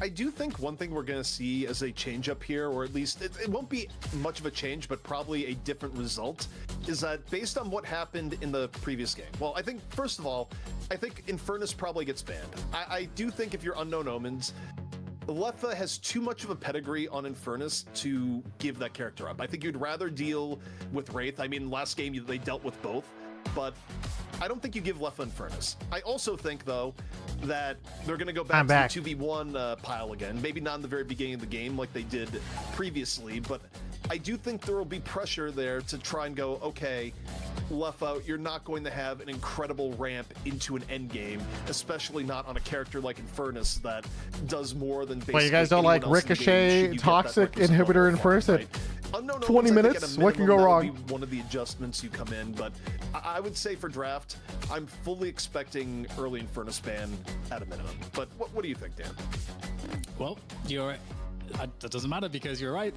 There it is. Early Infernus ban. He's right. I would say the same. Equally because, the Wraith, he was the other. Now, did ZP predict or did he pre-watch? Not as much of an issue at all. It really was just the Infernus. So definitely the obvious pick. Now this ban from Hydro Nation is the one that I'm the most interested in because they could take this, a lot of different ways, and they're going to go for the Viscous ban. So yeah, they don't like Viscous. As you guys mentioned already, Viscous is really rated very, very highly. Pre-watch for sure. He sent me the script. I knew it. Is a great Viscous player. We already saw that in the first BO1, as I mentioned. So I would want them to go pocket just to get pocket for the Elion, secure that. However, as you said, Jason, that might not necessarily be in keeping with first pick Mirage instead. They want the Mirage. No, there it is, the Mirage. Definitely highly valued, whether it's picked or banned. Generally, as you see it banned, but going to be secured, which does mean we could see potentially a Grey talent come out of Hydro Nation. Hey, here we go. I know Wraith? Hydration talked about how strong he is as a hero at the moment. But Paradox? left open. Yeah, I was going to say Paradox was the ban last time at the Unknown Omens. I assume Wraith. Just like, okay, thank you very much. We're going to take the Paradox, we're going to secure it, and we're going to make you potentially pay for it. And then, of course, the takeaway, it looks like the other hyper carry here with Wraith taken out now for Hydro Nation. Already a pretty strong lineup here, ZP.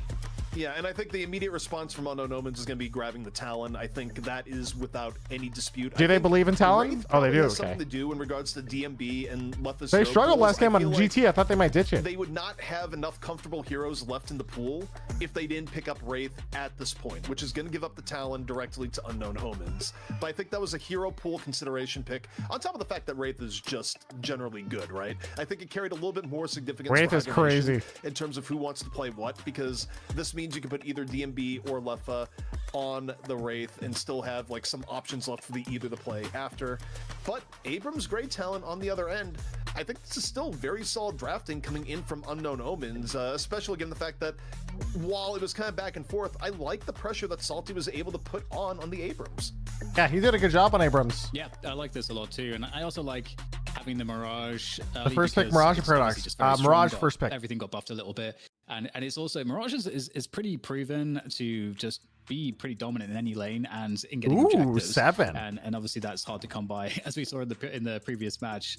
It took a long late time game. 7 farming. And we get the 7 coming out from Hydra Nation as well. 7 is seeing so much playtime lately in these pro matches. It's a difference that I think one of you guys asked a question. You know, why is that happening? And we talked about it, but I think it's been fairly evident. We've seen from these matches how powerful 7 can be. Great stun, great farmer, good late game carry. It's a block on Quig, 100% block on Quig, and I think Jason, it says they'd rather Quig's just gonna play McGinnis than or face Ivy. Kelvin. I don't think he cares. I mean, I'm more worried about. I mean, yeah, I think it's obviously smart to kind of pick your support player right now and obviously deny Quig, but I'm kind of curious, like, who are they going to play as their, like, quote unquote carry? Because with Infernus out, Wraith out, 7 out, it kind of doesn't leave you with too much unless you're going to play a team more about protecting Grey Talon to allow him. I don't know what they pick either. I thought they were going to pick 7 earlier in the comp too. We're going to see Pocket picked up for the side of Hydra Nation to 9. Yeah. The pick for the Unknown Omens. That'd be fun. I like this. Yamato or something on the Unknown Omens instead. You know, I like Hydration's comp. Damage online. Again, I'm not a huge believer in the early Abrams. If you're feeling the pain. But I could be wrong. Other carries, but yeah, sad to see the Pocket go. I wanted to see Elian on that potentially, but again, we'll see potentially what else Elian might be playing and also be very good at. But yeah, this is one hero we haven't seen at all today is Dynamo, actually. Yeah, I don't know if Dynamo is really wow. in vogue. Dynamo was already kind of on the way out last week, and even with more indoor areas, it hasn't been favored. Now, the interesting thing to me here, McGinnis still available, has not been picked within here. Maybe this is a time Hydra Nation. I think so much. I think Ivy's better than McGinnis. Out of play. Ivy has better. Yeah, there it is. Yeah. Kind of what I expect. Ivy has more macro play on the map with an organized team with the fly. And Ivy does disgusting damage too. Still available. Also, Yamato's still available. A lot of mainstay picks that we've seen throughout the day kind of going to the wayside here, Jason. Yeah, I'm actually really surprised because Yamato was just every single match when it came to EU. Yamato was every match in EU, it's true, but also the biggest combo of Yamato was Yamato Viscous, and Viscous is banned. But I feel like the Yamato. Oh, they're doing the haze. They're doing it. The late game carry haze, boys. Let's go. Grey Talon a lot of protection, but they're gonna go for the haze instead. And I mean, we did see Play With Me have a fantastic haze with DMS as they took down Pulgelius Cumbria. It's going to be tough to make this work because, again, I feel like if you fall behind early game, Hydra Nation is going to snowball against you. If you fall behind mid game, Hydra Nation is going to snowball against you. And you need to be able to get in a position to make this haze work. Yeah, I actually don't okay. I mean, too much with having technically as well because we saw Haze in EU finals do work the whole game by going for ganks with an early slowing hex to carry the early game into so that way they could come online in the mid and late game and actually won the game. I think won the finals in EU. Play With Me is the only player we've seen really have an okay game on Haze. Everyone else has what feels like a disastrous game on Haze, and it doesn't really feel like it's to their fault per se. I feel like there's more to the story there, but ultimately I'm way more comfortable with the Unknown Omens lineup here. The only thing that they may be lacking is the damage until Haze comes online. Yeah, I mean, to your point about where Haze is at, I feel like I like Hydration's team more. I think getting Paradox Wraith 7 is and Ivy is just crazy. I really like that that core, and then having Pocket, Moan, Krill. Even an Infernus does to an extent. You are sort of waiting to come online. It's just so much damage. Where if your team is behind, the Haze and I think from what I've seen of Grey Talon so far, as many team fights as other more it doesn't. I don't think it feels as strong as it is. Like, hey, look at the post game damage. Put it. It looks like it's more impactful than it is from a Spectre POV, but I also haven't seen a Grey Talon get totally free yet. Also, I think it's worth noting here too, and talking about Haze getting picked again, it's the devaluation of Warden relative to Paradox, Wraith, Mo, and Krill without a Viscous. Yeah, there's like anyone gets caught, you don't have Cube to save them. Again over Warden. We think that was enough. So I kind of want to go back to the Haze really quickly. because some of the points you made, I'm kind of like really curious about, because I feel like if you're going to play Haze at this level of play, you have to be able to play 5v6. Like, as in, you have to be able to understand, okay, Haze can Either 5v6 or the Haze has to change the build a little bit. See it coming. We have to use Haze as a cleanup kind of hero, where they'll come in like midway through the fight, or past the midway mark, which means you need to be able to fight really successfully as a 5-man squad to allow Haze to come in like we saw Play With Me be able to do. So I think that's like one thing that can kind of help alleviate that pressure. And I feel like teams aren't necessarily willing to play around that. Honestly, really I am okay with Unknown's comp if the Talon was a 7. Talon, Abram, Shiv, and Mirage, and even Greytown, I feel like you have a lot of survivability. I think it'd be fine in these fights too. And then you replace the Haze with something else. I just don't like Haze that much. And to allow the team, or allow you to play around your own team, if that makes sense.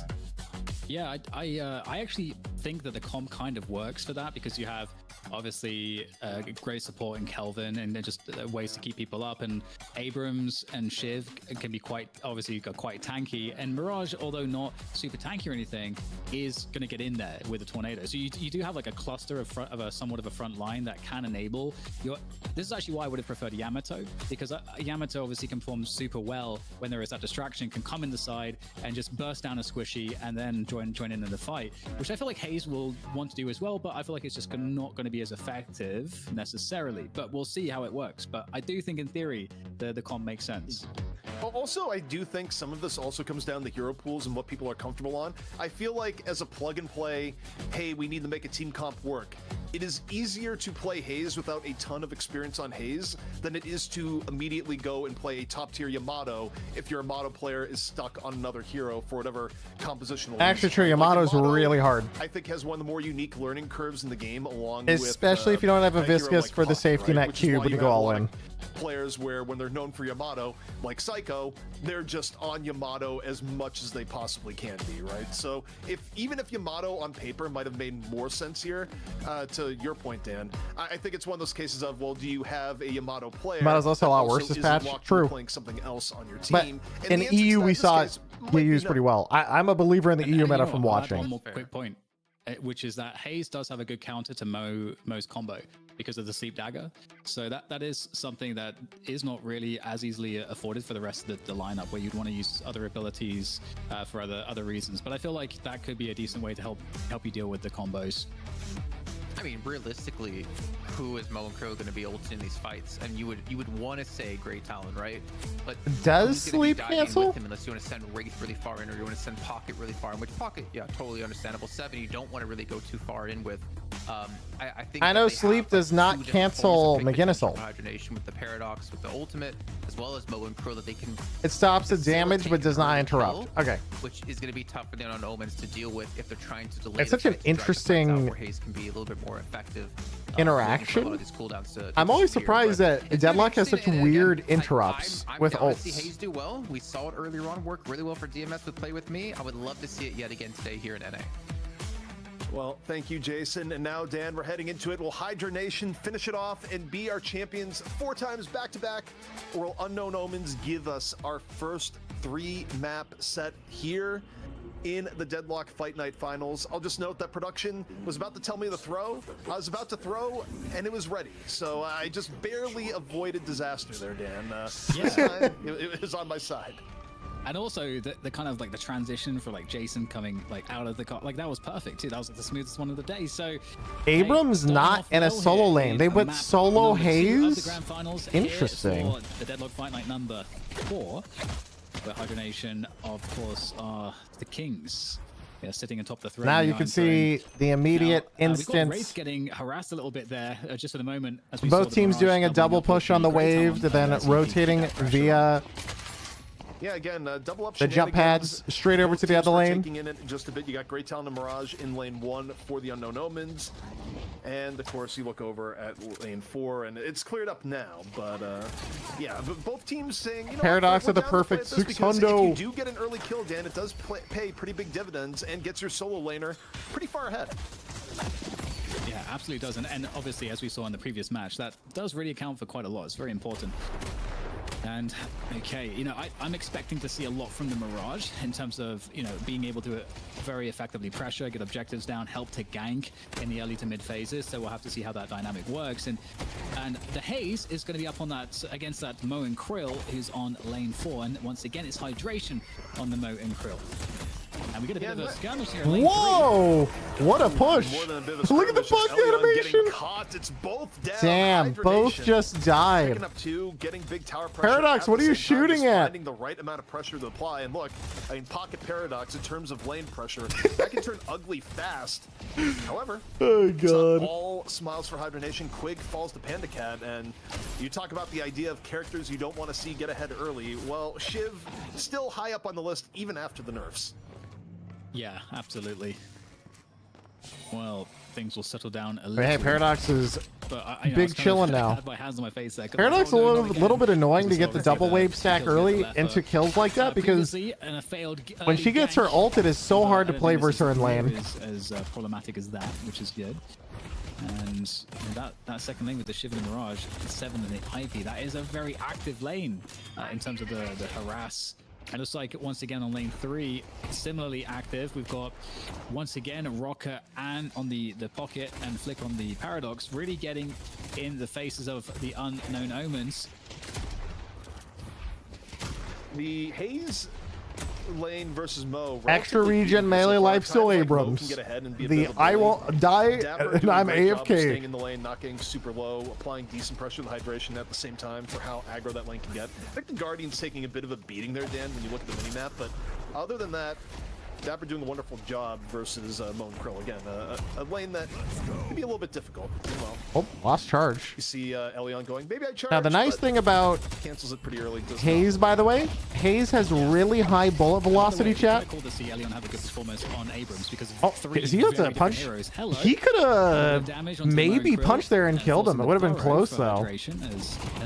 Yeah, when you refresh stacks, but he can actually kill. Mo and Krill can die. Mo and Krill can die here if he fucks up. The terrain as best as he can to try to escape her, and you can see the discipline. He's at like 35 stacks right now in lane or more. Too greedy and just letting that go.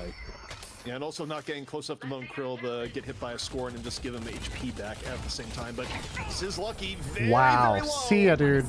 Man, Great Talon's having a tough time in the last game too. Lane 1, it was rotation that came you watch this in game? Yeah, you can. Just grab the match ID in the bottom right, plug it into spectate in game. You watch.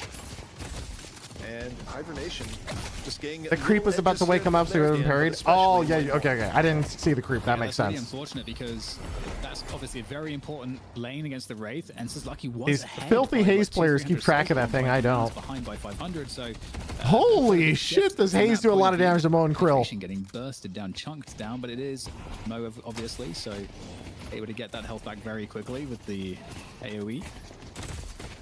And yeah. Mo is very deceptive in the early game, especially because it's the one character in the game that can go from near dead to just. But he's just ulted. He's just ulted. Should they get in melee range? So but they're flying over. Dead Mo's in the but here we go. Quig rotation, airdrop. Haze is 1 HP. Mo and Krill might kill him. We don't want this Talon to be fed at all. Oh, that's so fucked up. They're throwing a Wraith at the Talon with 3 cards. That's so toxic, dude. That is brutal. That is so brutal. There's nothing you can do there. And oh god, here's some trouble. Oh no, dude. They are getting crushed early game. Nice fight. Last game they were down 5k as well though, and they brought it back for the first 15 minutes. So give it time. Give it time. Now the interesting thing is, look at Dapper Souls as a solo Haze. He is equal to the Mo and Krill. At the early phases of the previous so honestly, well done on the Haze to be, you know, 50-50 with Mo and Krill. With Mo and Krill so spooky as a soul lane. Make sure that they maintain their farm as best as they can.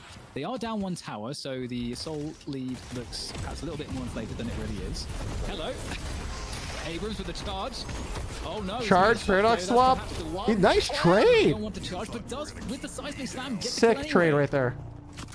I can't believe he still got the trade there. I thought he was dead in the water. So the fact that a trade even happened with Grey Talon's also even to Wraith now too. It's really just the Kelvin who's behind. Everyone else is kind of chilling. Like Abrams and Kelvin are both just a little bit behind right now. That just barely worked out. Oh. Oh my. Ah, he's dead, right? Not dead. Okay, hydration gets. Actually, hydration's pretty. Wait, deep. Mo and Krill's dead. Wait, everyone's flying in. The Avengers is here to back him up. Abrams to try to punish things, and then with the charge, there's a great. A third charge on the way out. Trying to escape the dash jump coming through. Damn, dude, nice bait, dude. Dapper getting out in that situation, really, really well played. Now he's ahead of the Mo and Krill. Took a little bit of a risk going for the double melee.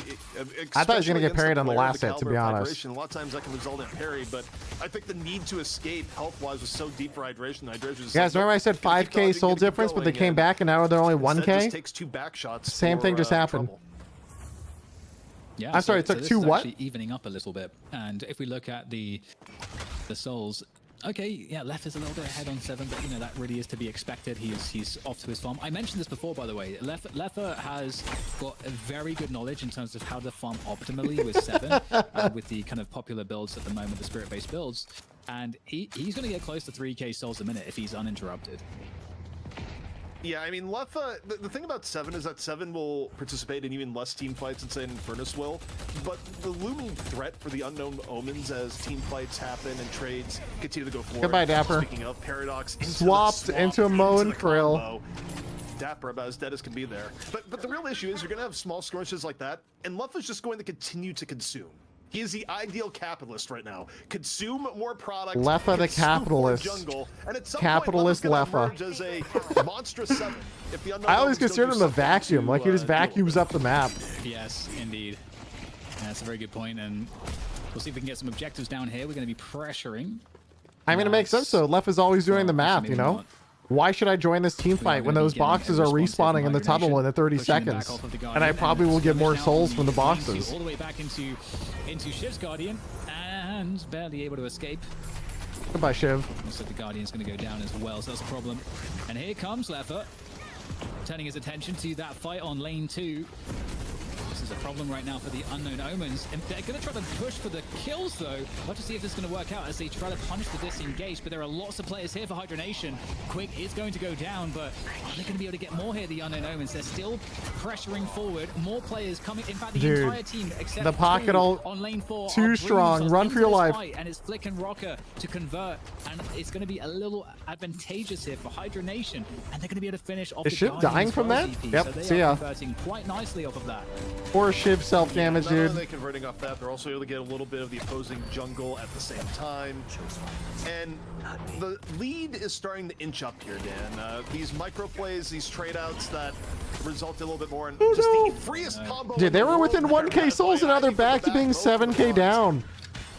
It's tough out here. It starts to add up. 48k to 41k. It might not seem like a ton on paper, but in actuality, it is quite a bit. The one thing that is good. Yo, Mo and Krill just got decay. Let's go. Panda Cat, it all started with that early kill early on, has had a pretty blessed game so far in terms of farm. The downside is that while Shiv is still good, he's not quite the extreme hyper carry he was before the nerfs. I mean, yeah, indeed. And the other issue that's becoming that will become a huge problem is Rocker. Rocker's got 5 kills in a row. Yep. On that pocket. So we talked about how devastating pocket can be. He's owning his pocket. We haven't seen a pocket have Picking Haze equals auto lose. Wayne, did you see the EU Finals 1 with Haze? They do early slowing hex Haze and they just spam gank. By the Walker, able to escape? No, absolutely not. Another conversion. Whenever Hydronation go for these picks, they've had so many successful picks. Decay time. Paradox off of Mo and Krill. Yeah, Paradox and Mo and Krill have been the movers here. The mid buffs are up, immediately consumed. The Hydronation got left. Unknown Omens might have gone the one on the right. Elion coming on in. Unknown Omens looking for a play, some sort of trade out, trying to slow down the Up machine. dome, huge dome, splits out the Mo and Krill, and he can turn this now. Definitely more in favor of the Abrams there. Hydration should be soon to fall. Man, I am not a believer in 0 gun item Kelvin as a support build. I actually hate it with a burning passion. How stupid it is. I am like absolutely not a believer. 0% believer. Lane 2 Walker they're attacking now as well, so yeah, they're gonna lose some ground there. It takes 1,000 souls to get like double damage. Yeah, I mean when you look at the building progress so far too, Unknown Omens, they still don't even have a flex slot right now, Dan. So even when they're keeping things somewhat even at points in the skirmishes, unlike the first game where both teams were struggling in terms of macro building pressure, not quite the same. Didn't they just get a flex slot actually? Caught. And I feel like every big gank we've seen is coming off of Flick with the paradoxical swap. Flick's game sense on Paradox is almost unmatched. It's like farming time. Look at Leffa. What a capitalist. Yeah, maximizing his quarterly earnings right now, guys. He might be, you know, of all the paradoxes some teammates must die so that we can have our we can hit our revenue targets this quarter. I'm impressed by how effective Flick is at getting value out of Paradox. Just a very high skill player. And with that said, the lead is starting to extend quite nicely now. Again, obviously there is somewhat of an objective advantage, but it's not too crazy. So now we have a pretty troubling scenario because, okay, yeah, Leffa is he's going to be starting to farm a lot more quickly, and you can see as you look at, you know, the soul distribution across the Unknown Omens, they're kind of struggling. You know, Dapper is behind DMB on the farm a little bit. Says Lucky has been getting just ganked incessantly, and your Mirage as well in Veninu is also not looking too strong at the moment. So they're going to need some good team fights here, ZP. But the question is, how do they find them? It's going to be difficult, but they're also running on a timer here too, because you talk about the level of farm. Is it buff timer in game? No, it's a production feature they have. Right at the threshold of Abrams going to a spot that Abrams does not want to be at. Abrams is not a character that can really handle being super far behind, and one more bad team fight potentially puts Elion in the spot of, oh, that's an Abrams. Well, he can't really do anything even if he gets a charge and a hit right after. So I mean, they don't really want to throw this. They might just let this urn go. They don't want to throw this. Fighting in that base, dude, when you're only 9k up, this is a fast way to feed the game. We saw it before. We've seen it multiple times. That conversion. Problem is that the urn is currently held by Quig. So are they just going to delay the turn in, or is it going to be the case that they're going to try to force the issue into the enemy territory for the delivery of that urn?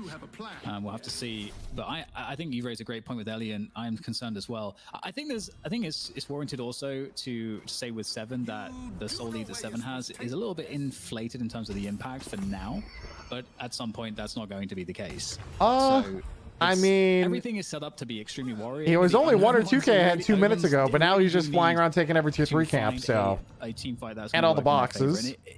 You know, in theory, you want it to be. I think Quig is just going to hold this in AFK and just get boxed on the rooftops. Smashing crates, smashing statues, and just like. I don't think they want to take the risk of this team fight. I think they just want to keep scaling with the lead they have. Right now from the Omens, and now here comes Leffa, moving on in, drops the ball, gets slept. A little bit of rotation in towards lane 3. Paradox. Ooh, goodbye, Hayes. You're a goner. Swap in. And drops the gold. 400 gold drop too. It's even worse. Super clean executions by Flick. You see it's not stopping there. Rocker on hot pursuit. Oh, they're going in, huh? Want a little bit of a piece of Abrams. Let's go in. Let's grab him. Nah, they're not. They're not. It's fucking Abrams, dude. He's not going to take the cloak out. That would have been aggro even by Rocker's standards. Yeah, absolutely. And Unknown Omens just getting a little bit further behind. Miss Kelvin, ooh, not having a good time, Miss Kelvin. Not having a good time. Self-rescue beams too? Oh, dude, he just gets bullied. Everybody has double the Kelvin's net worth. He has 7k at 15 minutes. He's just running around dying. What does he even do? Oh, I didn't die there, actually. Take it back. Back into the game, getting a kill, up to 11k souls, trying to be more competitive. However, at the same time, Leffa taking down Leffa split pushing, farming. Backs up. He's got camps to do. See you guys.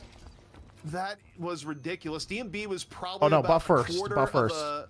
Second now he's camping from actually getting out for the teleport. Instead, seismic slam hits just in time, lets the Unknown Omen secure the kill. 2 slots to 0. Still pretty far behind, but now Dan, they have 2 slots to 1, I think. Yeah. They're gonna go for a turn in here, but Hydra Nation says, yeah, we want this fight. Yeah, they've got kazoo bombs they can put all over the place. There's no frozen shelter. Peer content used that very recently, so that's actually kind of an issue. If they wanted to have one ult, they're diving. Them winning that fight, but bro, hey, there's going to be an engagement before we. Hydra Nation knows they're going to turn in there, so they're taking the fight before they get caught up. Or before they rotate to the turn-in. It just kills the momentum of the push. They have to stay back. And now they just have to wait 20 seconds for Shiv to respawn. They can actually wait with the urn. They can choose. Makes all the sense in the world given the comeback. potential of the urn. Now the problem is, if you look at the mini map, Wraith is split pushing this whole time. Mirage is gonna match. While they're in a holding pattern, Dan, they lose walkers, they lose progress on the map, they lose map control, they lose camps. So it all comes at a pretty terrible cost. And Mirage is dead. Wow. Get Wraith. And Kelvin turns in. I mean, at least Kelvin turned in. Paradox swap, slowing hex. Flick is honestly just such a god on Paradox. The plays are always so good. And just like you said, CP, the just sheer dominance and map control that they have, the presence on this map for Hydra Nation is so extremely oppressive. Yeah, and I mean, you think about what just transpired. Bro, he's at 22k souls, 16 minutes, and they're gonna do mid boss. But in return, they get the world. They get a whole bunch of map control. They get Walker. I see he's gonna group up now for mid. Yeah, he is. All right, here comes Seven. He's gonna have stun for mid boss just in case. The contest is gonna be here, but they just leave hydration to finish mid boss. The rest go to fight those that coming in. Rescue beam on the haze. Nice try on the escape. Once more, gets the divine barrier and rescue beam from the Kelvin, able to get away. He's dead. He's dead. But right? Now that the fought off the unknown omens, Dan, the mid boss is theirs for the taking. Didn't die. Indeed, and there's really no stopping this. It's such a difficult spot. At the same time, we've got Electric Hoodie. Watch the EU games today. Actually, really good. I have trouble saying his name. Vanenu trying to get some objective money on number one lane. Oh, Seismic's not coming in. Wait. To actually steal it. Oh, close. They aren't able to steal it. They go in with the frozen shelter. The Abrams was so close to stealing that. It was a good idea. It was a Hail Mary play, and I mean, it feels like they really did need to commit to some kind of Hail Mary. It's as good as any other, but it's not going to work. Also, is Venenu going to be able to get out? The cavalry is coming. Self stuns, chase Mirage. Boom. Maybe on the menu here, but instead, it's going to be Venenu taking the 1v2. Welcome to 7, boys. Going the way, you have a very he's farmed enough. Ivy. He is going to stat check you. Yeah. What is that bug on the animation? There for the Mirage is you do need time to actually get the TP off. So if you can already see your opponents in that fashion, there's not enough time at that point. You need to be able to, I think the other problem there too just would have been Ivy, where they have Stone Form in reserve. As soon as you try and go to teleport, you're probably just going to get interrupted. So it was the right to send the shutdown to Mirage. Absolutely, and now the lead is going to compound. But something again we can remind those of you that were not around for the first. I think it's an accidental self-cast there. No, I think he's. We actually had an it could have been comeback from a 55k soul deficit. Well, I say comeback. They managed to equalize the deficit. Oh, they're got not him. losing, but they showed it could be done. A's caught, swapped, and done. Like damn, dude. See, this is support builds I'm talking about. It's a support build, but you do a lot of damage. That's how I feel like support builds should be in this game. You should do damage and support. It's not like I buy 0 gun items. I'm very passionate about this. Dapper spent more time in a space-time warp than getting to play the game. Yes, yeah, absolutely. And at this level of play, you know, okay, an Infernus has a flame dash. The Wraith has a teleport. You know, these are the carries that are really impactful, and they have ways to escape getting targeted. But if you're a Haze, you don't really have any tools like that. You get a Sleep Dagger. That's good for one player. He self-cast this, so Mirage can't tornado timing the stun. Like a tickle. Patron getting burned on down. He still could. Still in play for Hydra Nation, and Dan, probably more difficult to know the timing. And the 4-peat on the way. Boom. Shot, swap, dead. Once more, Flick setting the stage on the Paradox, and you see the Patron exploding before your eyes. Hydra Nation going for the finish here and now. Unknown Omens stuck in their spawn. Last gas spear from Elion moves on out, immediately burned down. The telekinesis in, so is the GG well played. The Patron burned on down here. Rip Haze, boys, rip Haze. Lefa though drops a storm cloud, and it is over. GG! You're 4-time champions of Deadlock Fight Night North America. That's it. We're gonna DQ them, get them out of here. Let's bring in some other teams so some other guys can make some money. Yeah, they are very dominant. And yet again, we're seeing why they are one. Man, I mean, hey, the EU games today though were completely competitive. We have 3 different winners and 3 different weeks in EU. In NA, we have the same team dominating for 4 weeks. Honestly, I don't think it's a surprising thing at all. Like, Hydration's team is incredibly, they're just really, really good.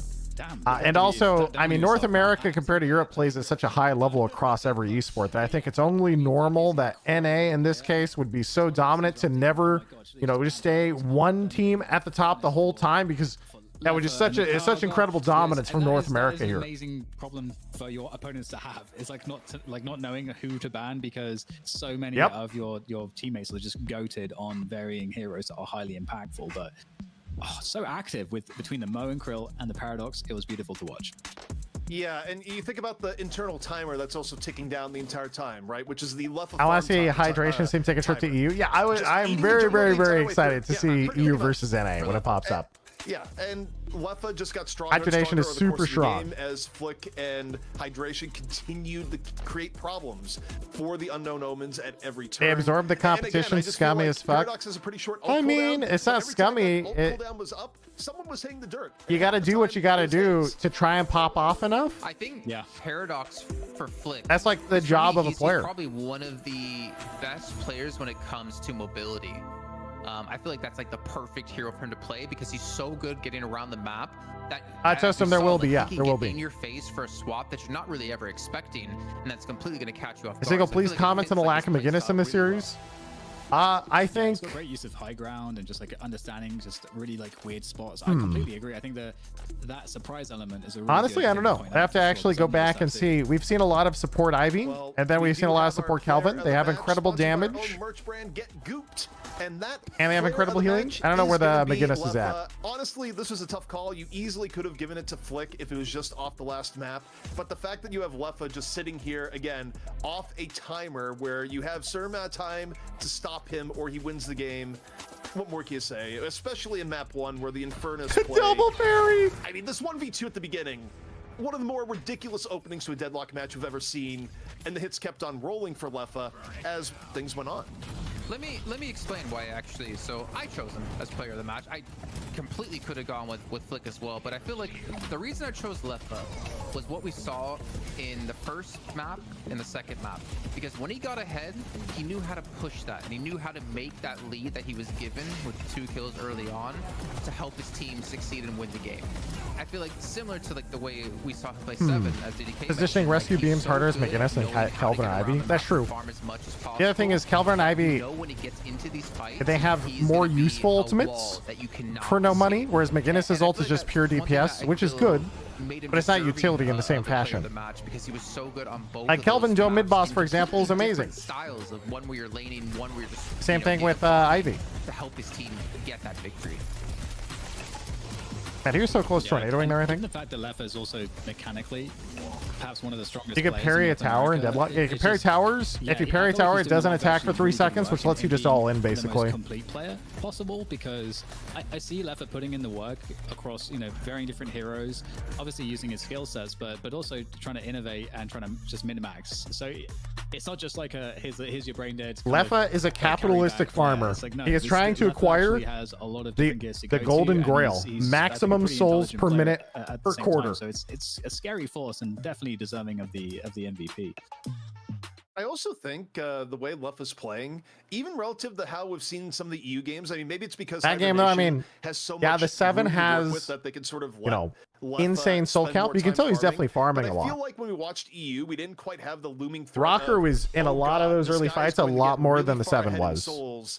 If something doesn't happen, and quite the same level of doom that we saw for Leffa. But take a look at stats here for the last game again. Yo, what happened to Shiv this game? Let's talk about Shiv. How does the Shiv do less damage than the 0 gun item Kelvin? 17k That's damage tough. when the highest in the game is 19k. On Paradox, that's definitely tough. I was questioning the Shiv. He must have had that must have been a really rough game for Mr. Panic Hat. That's a tough way to go. Norm with being the main initiator on top of all of it. He got Paradox the whole game. Completely agree. He did kind of, yeah. He was playing Abrams last game, wasn't he? Highest damage dealer in the game as a kind of supporty as kind of style. Like, it is ridiculous. I forgot there's a Shiv that game. Yeah, well, I think a lot of us did. I didn't really fully catch his item build that he had, but I'd be curious to go back and maybe I should do that after the show and take a look, because like, bro, he's like out damaging. I mean, obviously 7 wasn't there for most of the fights, but he's out damaging a Wraith, and we saw the damage DMB was doing up against Venenu. Yeah, yes, it's a great point. Oh, as for support builds though, compare Quig's support damage. Like, it's a little bit less, but still like respectable versus the Kelvin. I know they lost and they got stopped this game. I was talking in general, like supports should try to be slightly behind, but still like good damage. Although I guess, you know, hey, on his team that might have been good damage because I got kind of steamrolled. So I take it back. Like he's actually relatively close to Abrams and Shiv. And all of that in the right places at the right times. And the damage is so. I think it was just a really rough game for him over across board. These thoughts, and I think, you know, at some point we're going to start having the conversation as to, you know, who is the best in the region on a certain hero. And I feel like for me, Flick and Paradox are two things I really put together in my head. Yeah, I think the two are inseparable at this point. I also think in terms of drafting, part of the reason why you saw Abrams twice for Unknown Omens is that they didn't want to deal with Flick's Abrams, which is also probably the cleanest Abrams that we've seen in the region.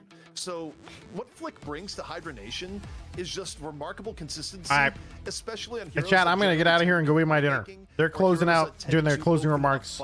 Thank you all so much for hanging out and watching me watch Deadlock Fight Night number 4. For anyone who wants to watch these in the future, they are doing these essentially every Wednesday. And so if you were just, you know, hey, come check it out next week, every Wednesday. So tomorrow, are you normally off Thursdays? I will be streaming tomorrow. I will be, yeah. I will be here tomorrow. Also, if you guys are ever interested in supporting Deadlock Fight Night, they're doing some merch here. You can contribute straight to the prize pool or anything else here. It's a super indie, like it's just grassroots, just a few people putting stuff together, trying to find sponsors to put up and have a cast and have a good time. So, you know, gravitate towards. Huge stream anniversary stream tomorrow. Oh God, I forgot. Tomorrow is technically my 9th year anniversary streaming. Of course, the VOD is So, available, but this was the it'll be interesting. that the teams went on here today. I have no plans, by the way. As DMS took down the Deadlock But it might be in my title. then finished off Pajaleya Scumbria. He forgot. I did kind of. I didn't forget, but I forgot it was tomorrow. But, for NA, the Unknown Omens, Big plans. Yeah, big plans. Showing up to stream tomorrow. Big plans. Map, but Hydra Nation proving dominance, winning the 1000 once more. I love this game, but I think it's like a year away from competition, not trying to be toxic. Oh yeah. Also, no one is going to pretend like this is super serious competition that's super high level. Part of the fun of watching a tournament in this stage of a game is that it's kind of silly and so much changes week to week that you don't know what to expect the next week. It's not like Counter-Strike where you're like, oh boy, you know, I wonder if they're going to buy the op this game. You know, like, you know what I mean? Like, those games are so much more refined. There's so much more depth in those games because they've had years and years to polish and get down to the nitty gritty. And Deadlock, we're still learning the basics all the time. They are doing God's work here to make us look good and to make the game. And it's just kind of like, because of that, the gameplay is worse and it's more silly.